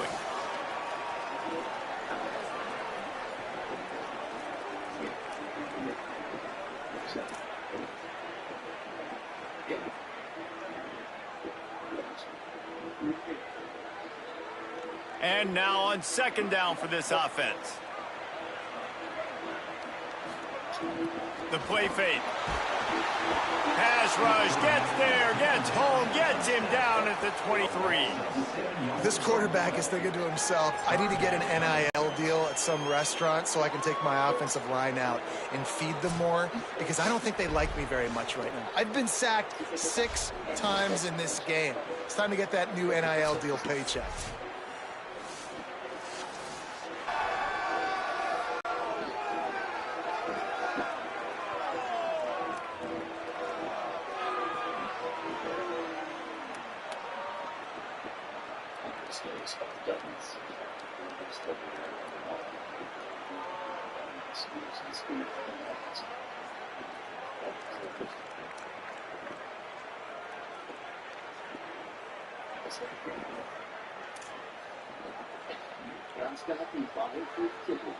Seventh play of the drive coming up, but a long way to go on 3rd down.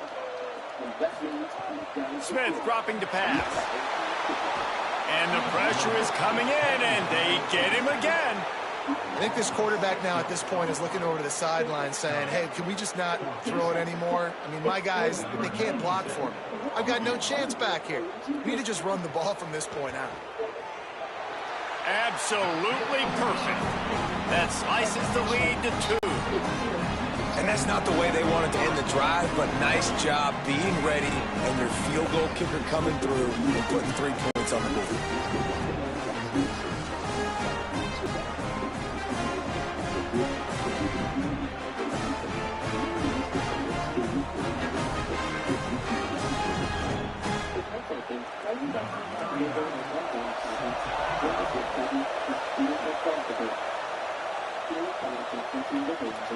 like he's going to bring it out. I imagine he's going to get an earful on the sideline after bringing it out of the end zone and being knocked down at the 11. The BYU offense headed back out to go on the attack. Their drive chart is starting to look a little monotonous. Punt, punt, punt, David. And their defense is starting to get a little frustrated, too. They just keep putting me back on the field, possession after possession. Jesse, this offense needs to get their heads out of their you-know-whats.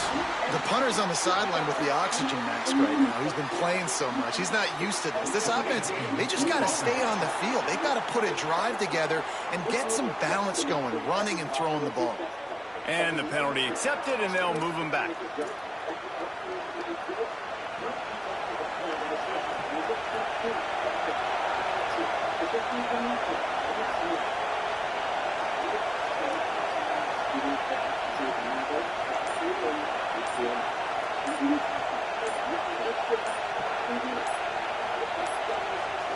And apparently oblivious to the concept of the...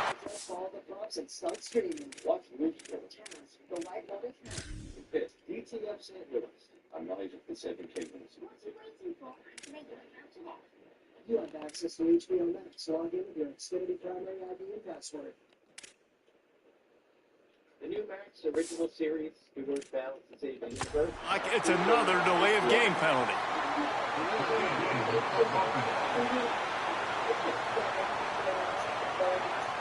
That penalty will back them up some more, half the distance to the goal.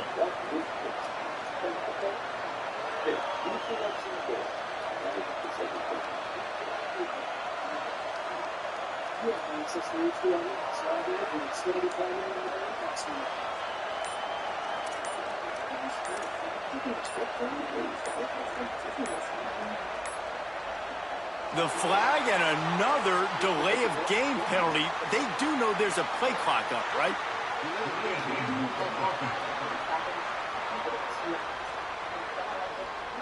So backing up with that penalty, and they can feel their own goalpost looming over their shoulders. The roar of the crowd trying to fuel this defense to keep them pinned in their own end. Underwood trying to cut through the noise. And he was hit just as he was releasing the pass, and it falls to the ground incomplete. And that defender was just smothering the quarterback on that screen attempt. You know, the QB's taught to hold on to it to the last possible second. He had no shot trying to negotiate that defender. This one's complete. He's down right there, short gain on the grab. This slot receiver gives defensive coordinators nightmares. You have got to double him virtually on every pass play. He better have safety help over top. Otherwise, this guy's a threat to score every time they throw the ball. Lined up in the gun on third down, Underwood. Finds his man. Finds a crease at the 20. And another big game for this offense. They are putting explosive pass after explosive pass up in this one. And that's a huge third down conversion by the offense there. It's third and long. You've got to lead, not by a lot. Quarterback, though, very poised. Reads the coverage, throws it in rhythm, and you stay on the field. BYU with the 1st and 10.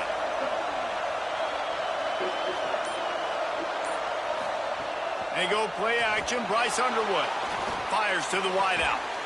Great job to separate the ball from the receiver there.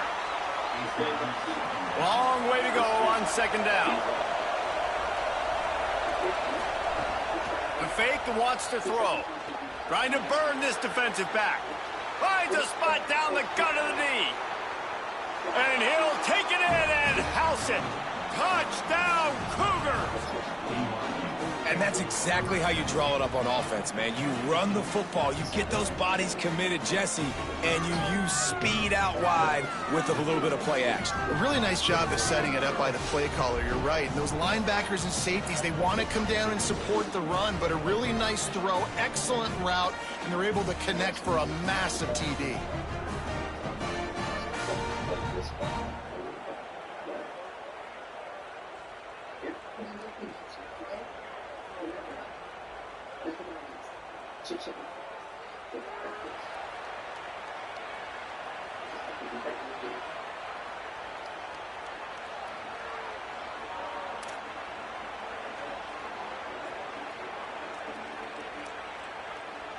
Lining up for the PAT.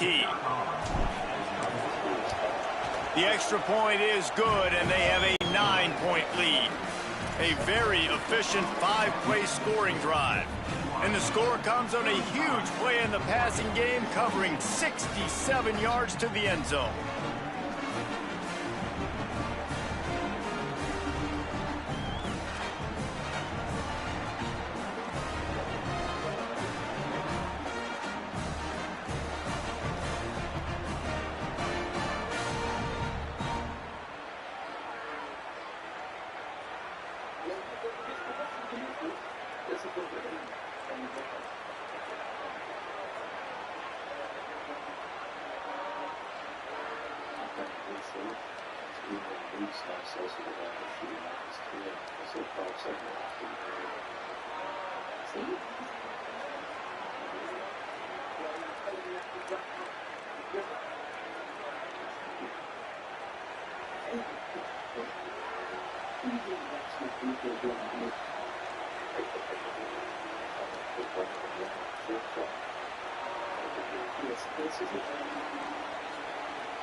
And he'll just take a knee, and this drive will start at the 25. The Ducks ready to go back to work on offense. Guys, that last trip a little disappointing having to take the 3. Yeah, and I think, Jesse, you see so many offenses talk about getting yards and the tempo and all the stuff they do. It was a nice job moving the football, but they got to get in the end zone this time. Yeah, and I think to do that, they just got to be more physical at the point of attack, get some push up front. They need to be the best running team in this game to win.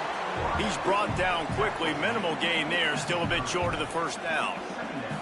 Well, this offense knew coming into this game they wanted to try to attack the middle of the field in the passing game, and they're able to execute the in route there. Picked up 5 on that last pass play. Now it's 2nd and 5.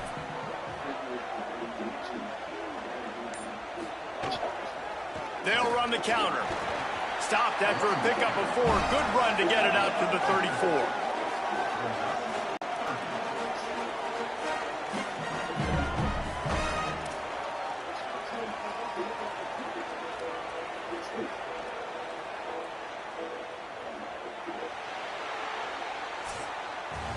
Midway point in the season, and games like this one can have a big impact on the rankings from week to week as we see upsets happen and favorites continuing to flex muscle.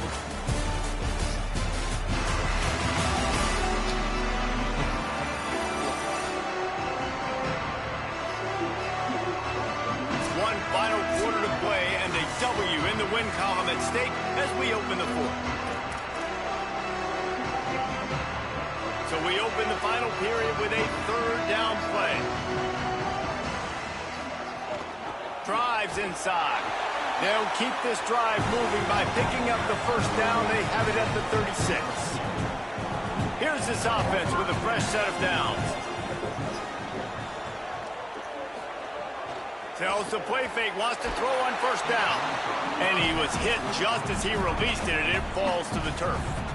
And this is why this team is losing this game right now. They cannot protect their quarterback. He's already been sacked a bunch of times, almost got sacked right there. This guy doesn't have a chance with the way this offensive line is playing. They'll need a bunch on 2nd down.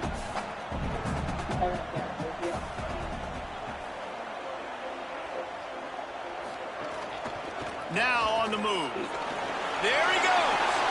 Might have gone into that slide a little early, and he'll be short of the first down. Man, that quarterback can go.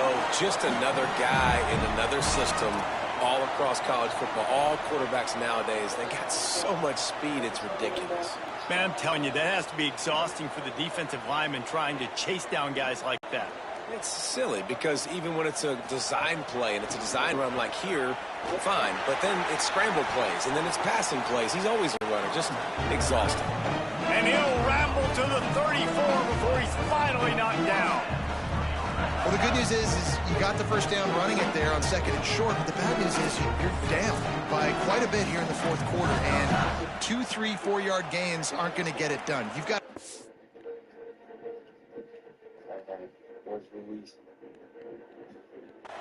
chucking this thing vertically to get back in the game.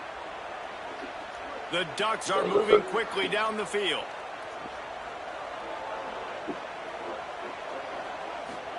Looking for the edge. And he's swallowed up immediately, stopped right at the line of scrimmage. This offense is perfectly fine with a little game because they're going to make you tackle this all game long. They're going to make you think all game long. So they'll keep running it ad nauseum and just wait for that one opportunity when you don't do your assignment. They got nothing on the last play. It's 2nd and 10. Oh, and they'll try to catch him with a pass. He's going to take off. It's just so nice to have a QB under center nowadays in football. You can trust these guys. You put so much on their plate, and you tell them, go get positive yards when it's there. And a lot of these guys are such great athletes, they do it with ease. They've been very good at moving the chains on 3rd down. 2 for 2 on this drive. This time they need 6. Smith wants to throw. Turns it upfield. And he's knocked down. They'll mark it at the 15. It's a 1st down in the red zone. They absolutely had to have that 3rd down to keep any glimmer of hope alive. And defensively, that's exactly what I want. Make you get the 3rd down. The clock is your enemy. Multiple possession lead. That is right where I want this offense. And the Ducks getting set on 1st and 10. They'll run it. It's Hill. Got some room, headed to the goal line. Touchdown, Oregon! And they add 6 more to the board with that trip to the house. So they get that score that they so desperately needed, and now they've got a chance to pull this one out. Defense has got to give them a chance. The defense needs to get the ball back to them quickly so they can march down the field and try and score and narrow the gap again. This offense, they have the playmakers to come back and win this football game. They're going to need some help from the defense.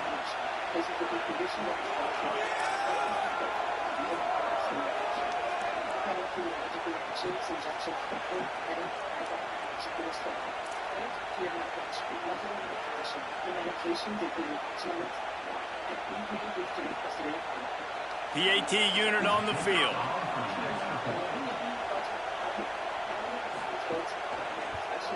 And it's up and good as they draw just a touch closer. So that was a 10-play, 75-yard drive. And they finished it with a beautiful 15-yard run for the score.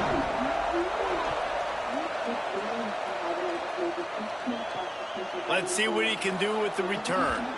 And the returner will be brought down. The Cougars offense takes the field to start this drive. That last touchdown drive tightened this one up, and we'll see what these guys can do coming down the stretch.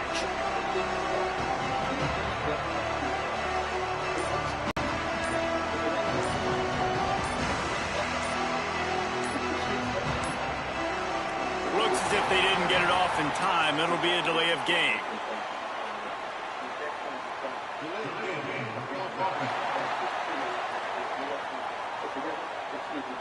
So frustrating to see an offense lose track of the play clock and pick up a penalty like that.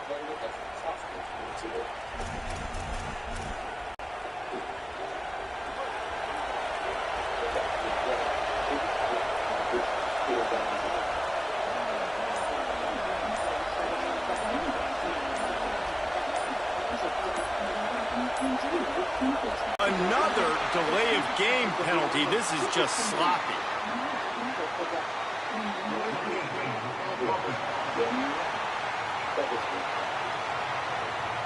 That penalty will back them up some more at the distance to the goal.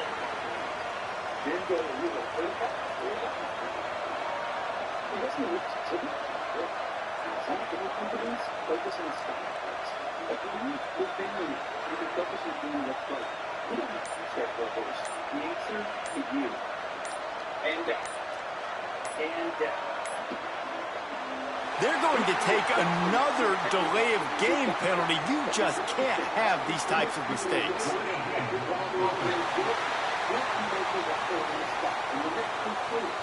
So backing up with that penalty, and they can feel their own goalpost looming over their shoulder.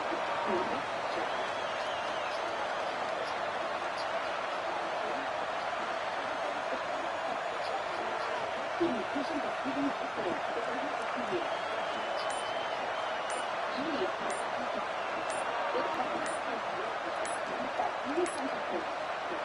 apparently oblivious to the concept of the play clock, it's another delay of game penalty.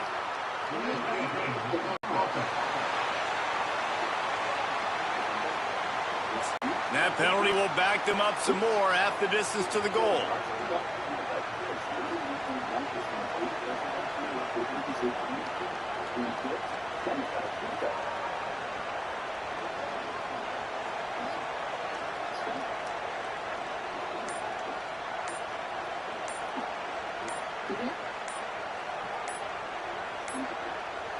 The flag and another delay of game penalty. They do know there's a play clock up, right?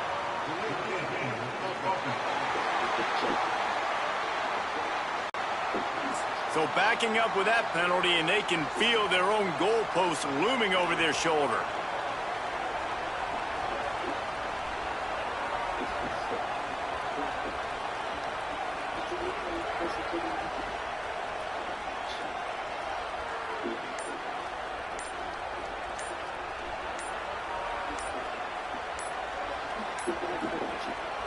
Another delay of game penalty. This is just sloppy.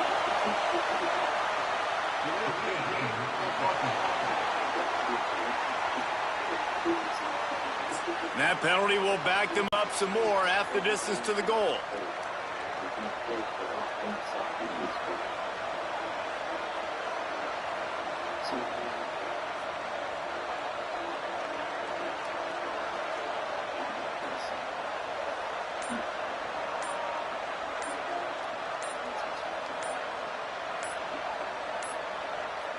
They're going to take another delay of game penalty. You just can't have these types of mistakes.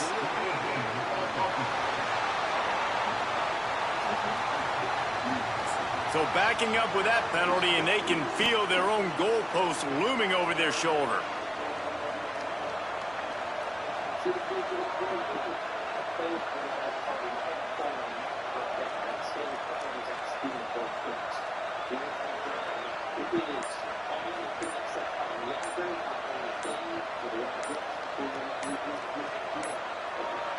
And apparently oblivious to the concept of the play clock, it's another delay of game penalty.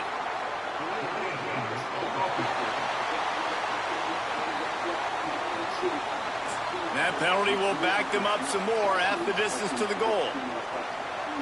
Listen to this crowd just shaking the girders of this place, trying to help their defense. Under pressure. That internal clock just didn't move fast enough, and they get in for a safety.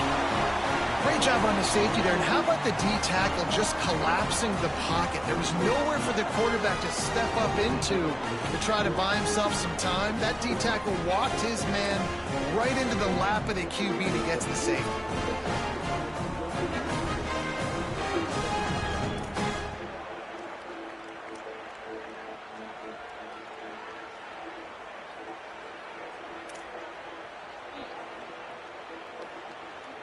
After getting caught for a safety, they're lined up and ready to kick it off.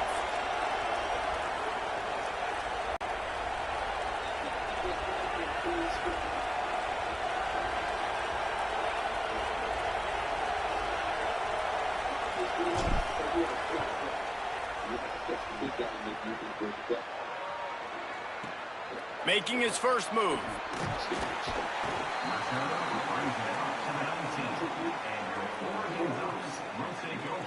And Oregon has it back, and here comes the offense. Tie game, fourth quarter, plenty of time to work with, exactly where you want to be in this one. Two running backs alongside the quarterback. Wide receiver going in motion. Could not make his way to the corner. And great recognition by the corner. That touch pass after he throws at the quarterback, it's a pass. He can't throw it forward again. Nice job understanding that, flying up, coming and making the big tackle in the open field. We'll see if they can dig one up. It goes forward this time on second down from the 18.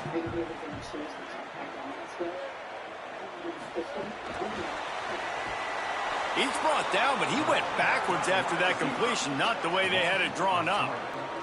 Well, I love the aggressive nature of the defense on that play. Everybody playing with eye discipline. They saw the pre-snap motion. They knew who had the football, and you saw guys play with excellent instinct, running downhill and making a tackle.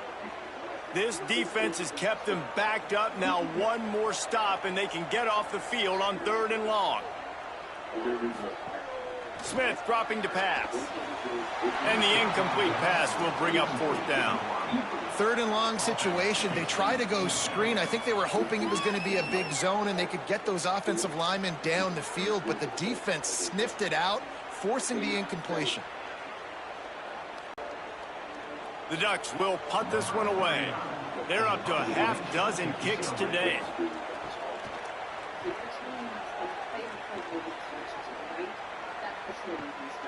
On the return. The solid return there offsets some of the punt yardage and really sets up this offense nicely. BYU has it back. The Cougars ready to get into that playbook. And the last time they had the ball, they wound up giving up a safety, Jesse. Yeah, that was ungood the last time they had the ball. So they got to do something here offensively to get into a rhythm, running and throwing the football. Try to find that consistency. And try to find something positive with this offense. Forget about the safety. Those don't happen very often. Try to get some first downs together. Get some good mojo going.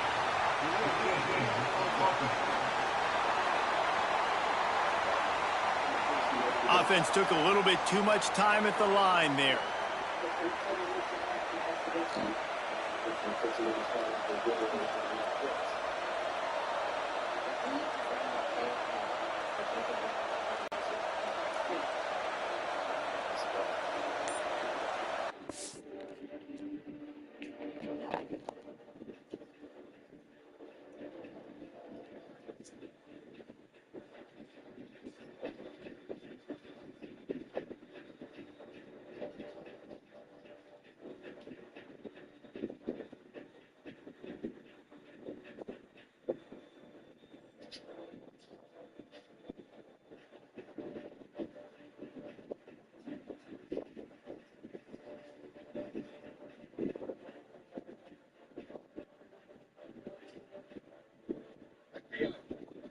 Hands up.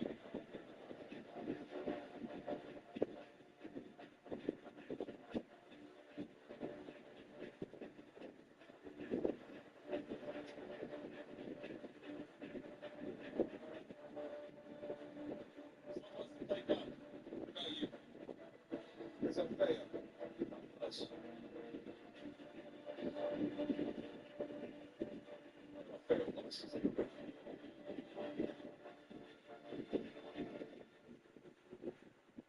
Hey, it's Wayne and Friend. The new season of Sheriff AJTRIP is coming your way. You won't want to miss the moment. At most Wally Parker stores, you'll find a magical hidden door that leads to something rather amazing. An eye exam, often overlooked beyond the rows of cleaning glasses, is a humble yet incredibly functional room houses some of the most advanced eye exam equipment around. Look at that digital retinal imaging. And behind every great exam is an expert-friendly eye doctor who will check your eyes and provide you a prescription. Also quite magical. Book your appointment today. Fran here. Had a problem. Yeah, that's what happens. You got to get water starts eating up the fluid. One better strap moisture. It can cause real damage. So Fred called Weight. We're America's #1 gutter protection system. We clean out, reinforce, and protect your gutters to keep them clog-free. Our surgical grade stainless steel micro mesh keeps debris out and water moving away from your home. Call 833-350-LEAD or visit GetMeFilter.com. Chicken companies worldwide use more than 8 million pounds of antibiotics in their feed. That's enough to fill this cargo ship. At Purdue, we raise healthy chickens, so they don't need them. Bring you the best tasting chicken. Not antibiotics, but a shit ton. We'll be able to get some shit done. But that is When we win, peppers. Red card.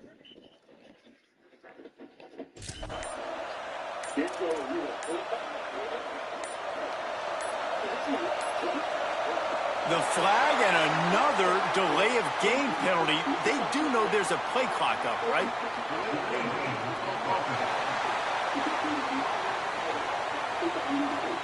The offense couldn't get the snap off in time, and it'll cost them.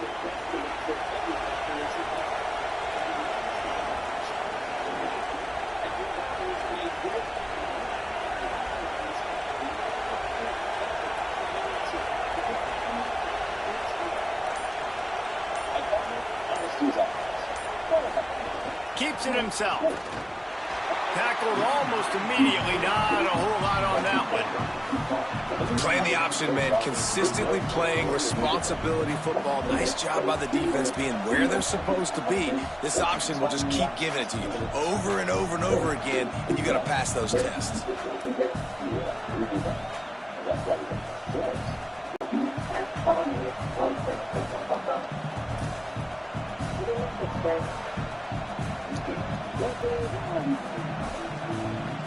Went to the running game on first down. Now here they come again.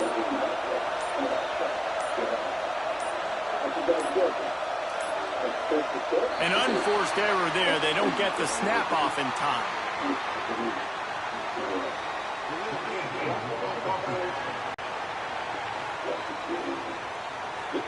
The delay of game pushes the offense back.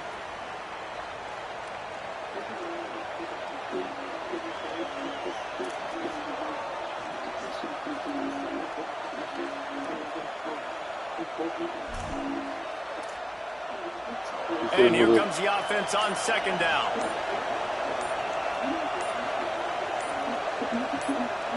Motion from the wideout. Another delay of game penalty. This is just sloppy.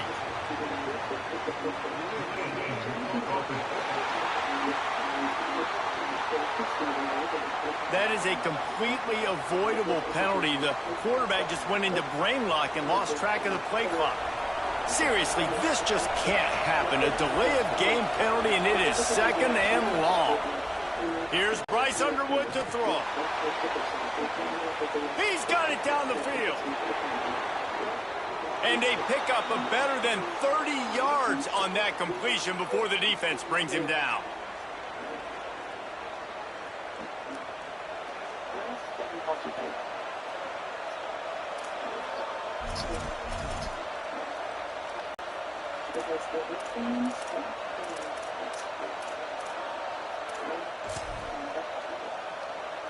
They just changed the dynamic of this possession in a heartbeat, and now it's 1st and 10 from inside the red zone.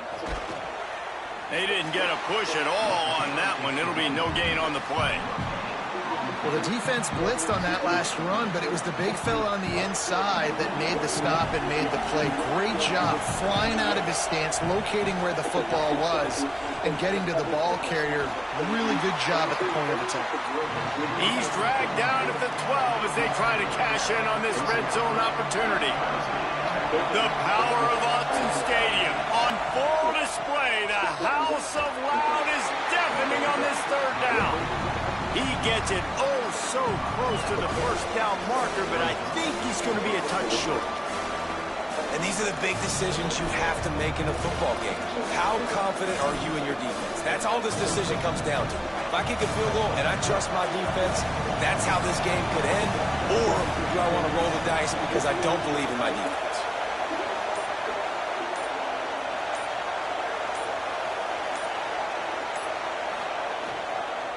They'll run it on 4th down. He's got enough, and they roll the dice on 4th down, and they keep the drive alive. And this offense can just about taste taking the lead in the 4th quarter, but you do want to be careful not to score too quickly. They weren't able to get that one off. It'll be a delay of game.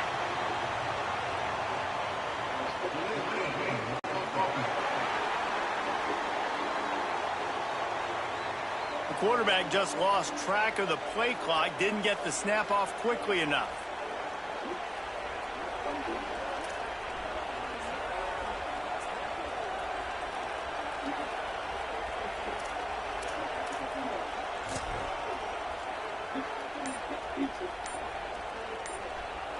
Well, that's just a foolish penalty. You can't lose track of the play clock that close to the goal line, but still 1st and goal. they're going to take another delay of game penalty. You just can't have these types of mistakes. So frustrating to see an offense lose track of the play clock and pick up a penalty like that.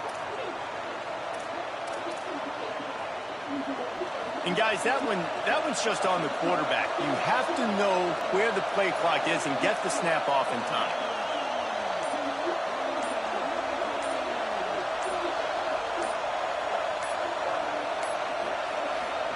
Trying to get the corner. Knocked down in the backfield, 2 yards behind the line. Phenomenal job by the defense that time, shutting down the option play. They knew they were going to see this in this game, and all week long in practice, they really focused on this. Assignment football, making sure the dive, the quarterback, the pitch, all taken away. Nowhere to go with the football that time offensively. The defense coming up with a huge negative play.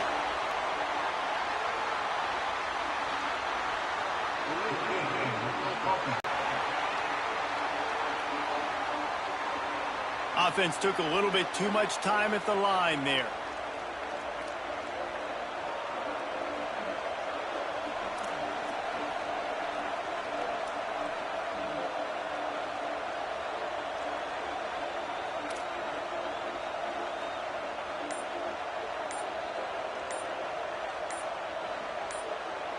And they'll try it again after the inexplicable delay of game penalty, 2nd and goal.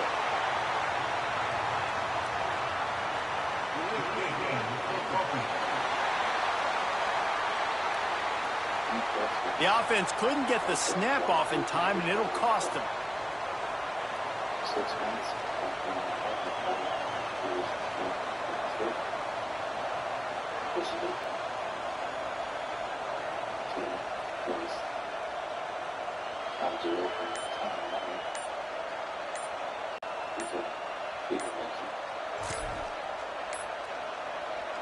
And apparently oblivious to the concept of the play clock, it's another delay of game penalty.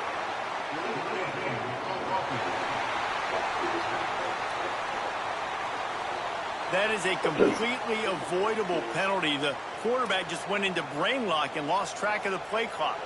And some penalties you just can't take. Delay of game, that's right at the top of the list. 2nd and goal. Looking for running room. No running room at all, and he barely makes it back to the line of scrimmage. It's 3rd and goal. This defense backed up, goal to go, and the crowd's giving them some juice.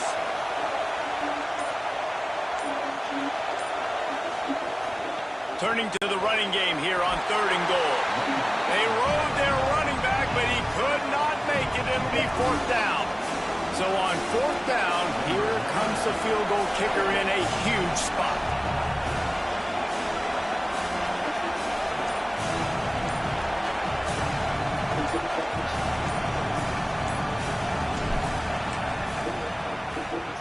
And he got it!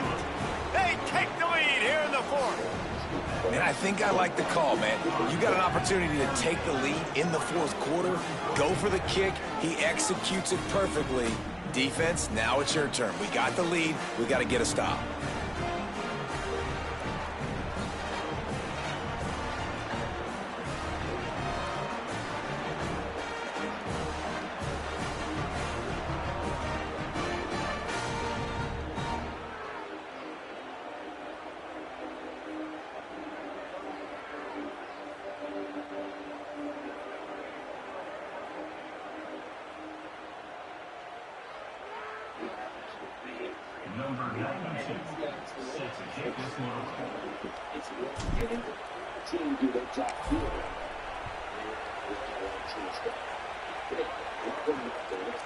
And it'll be a touchback. The ball will come out to the 25-yard line. Here comes the Duck offense to get the drive started. They're in a precarious spot here. That lofty perch in the rankings, hanging in the balance unless they can do something to save themselves here. Hit and brought down right at the line of scrimmage. I like the idea on offense. You want to get this guy the football in as many ways as possible. So you throw him the screen quickly to see if he can make somebody miss. Doesn't work there, but that should not be the last time you run that play. And guys, that completion might have helped the old confidence, but it didn't help the down and distance. 2nd and 10 here. Works ahead for a couple. They'll stop him at the 27.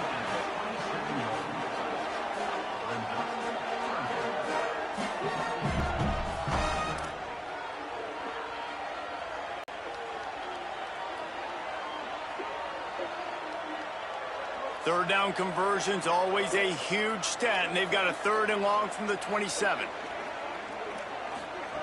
Smith wants to throw.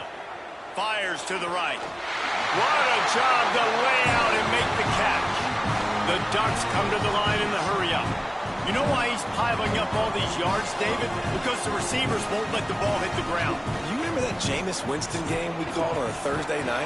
The ball didn't even hit the ground, did it? It did not. 2 incomplete passes caught out of bounds. The defense wins that one, and the offensive line was challenged by their coaching staff coming into this game to try and get push up front and establish the line of scrimmage. They're going to have to do a better job running than that if they're going to win this one. Didn't get much on 1st down. It's 2nd and 9. We've reached the 2-minute timeout, and time is of the essence for this offense to get things done. A lot of ground to cover, and they need a chunk here on 2nd down.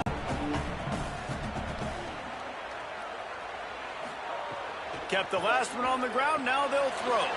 Setting up the screen. No siree. Not this time. The defense was there and ready for that one. Screen pass just not working there. You figure at this point of the game, trailing, you're going to have to be more aggressive and take some shots. You usually run screen passes when you think there's going to be a blitz, but because the defense has the lead, they're just sitting back and playing big zones. Oh, and he got drilled as he just got rid of the football. And the D chooses to bring pressure. A lot of times, big moments when you get in these fourth quarters regardless, like pull the trigger, be aggressive, bring the pressure to them. They do. Hit the QB as he's throwing it and force the incompletion. Throws to the wideout. Wide open downfield. And he's brought down, but he picks up the 1st down, and the gamble pays off. A fresh set of downs after that 4th down conversion, but still the up-tempo as they get to the line quickly. Just keep slinging it. He's got it. Just making a play, getting it to the 23-yard line. It'll be 1st down. Sprinting to the line to try to get this one off. Clock's running. You know, in a 2-minute situation like this, you've got to find your best players on the field. When you've got one of the best wide receivers in the game, that's the guy that you need to be thrown to as often as possible in a 2-minute situation late trailing. Nice catch by the big target. Those big tight ends, you can tell in football, are just becoming more and more of a weapon on every single team. They'll move the wide receiver. Smith dropping to pass. Lets it fly. Breaks into the open. And he'll get out of bounds. It's a 1st down there in plus territory, and now threatening to get the score. And if they want to take the lead, can't be thinking field goal here. They'll need a touchdown to go up in the 4th. They'll go to the air. Hit hard just as he released it on 1st.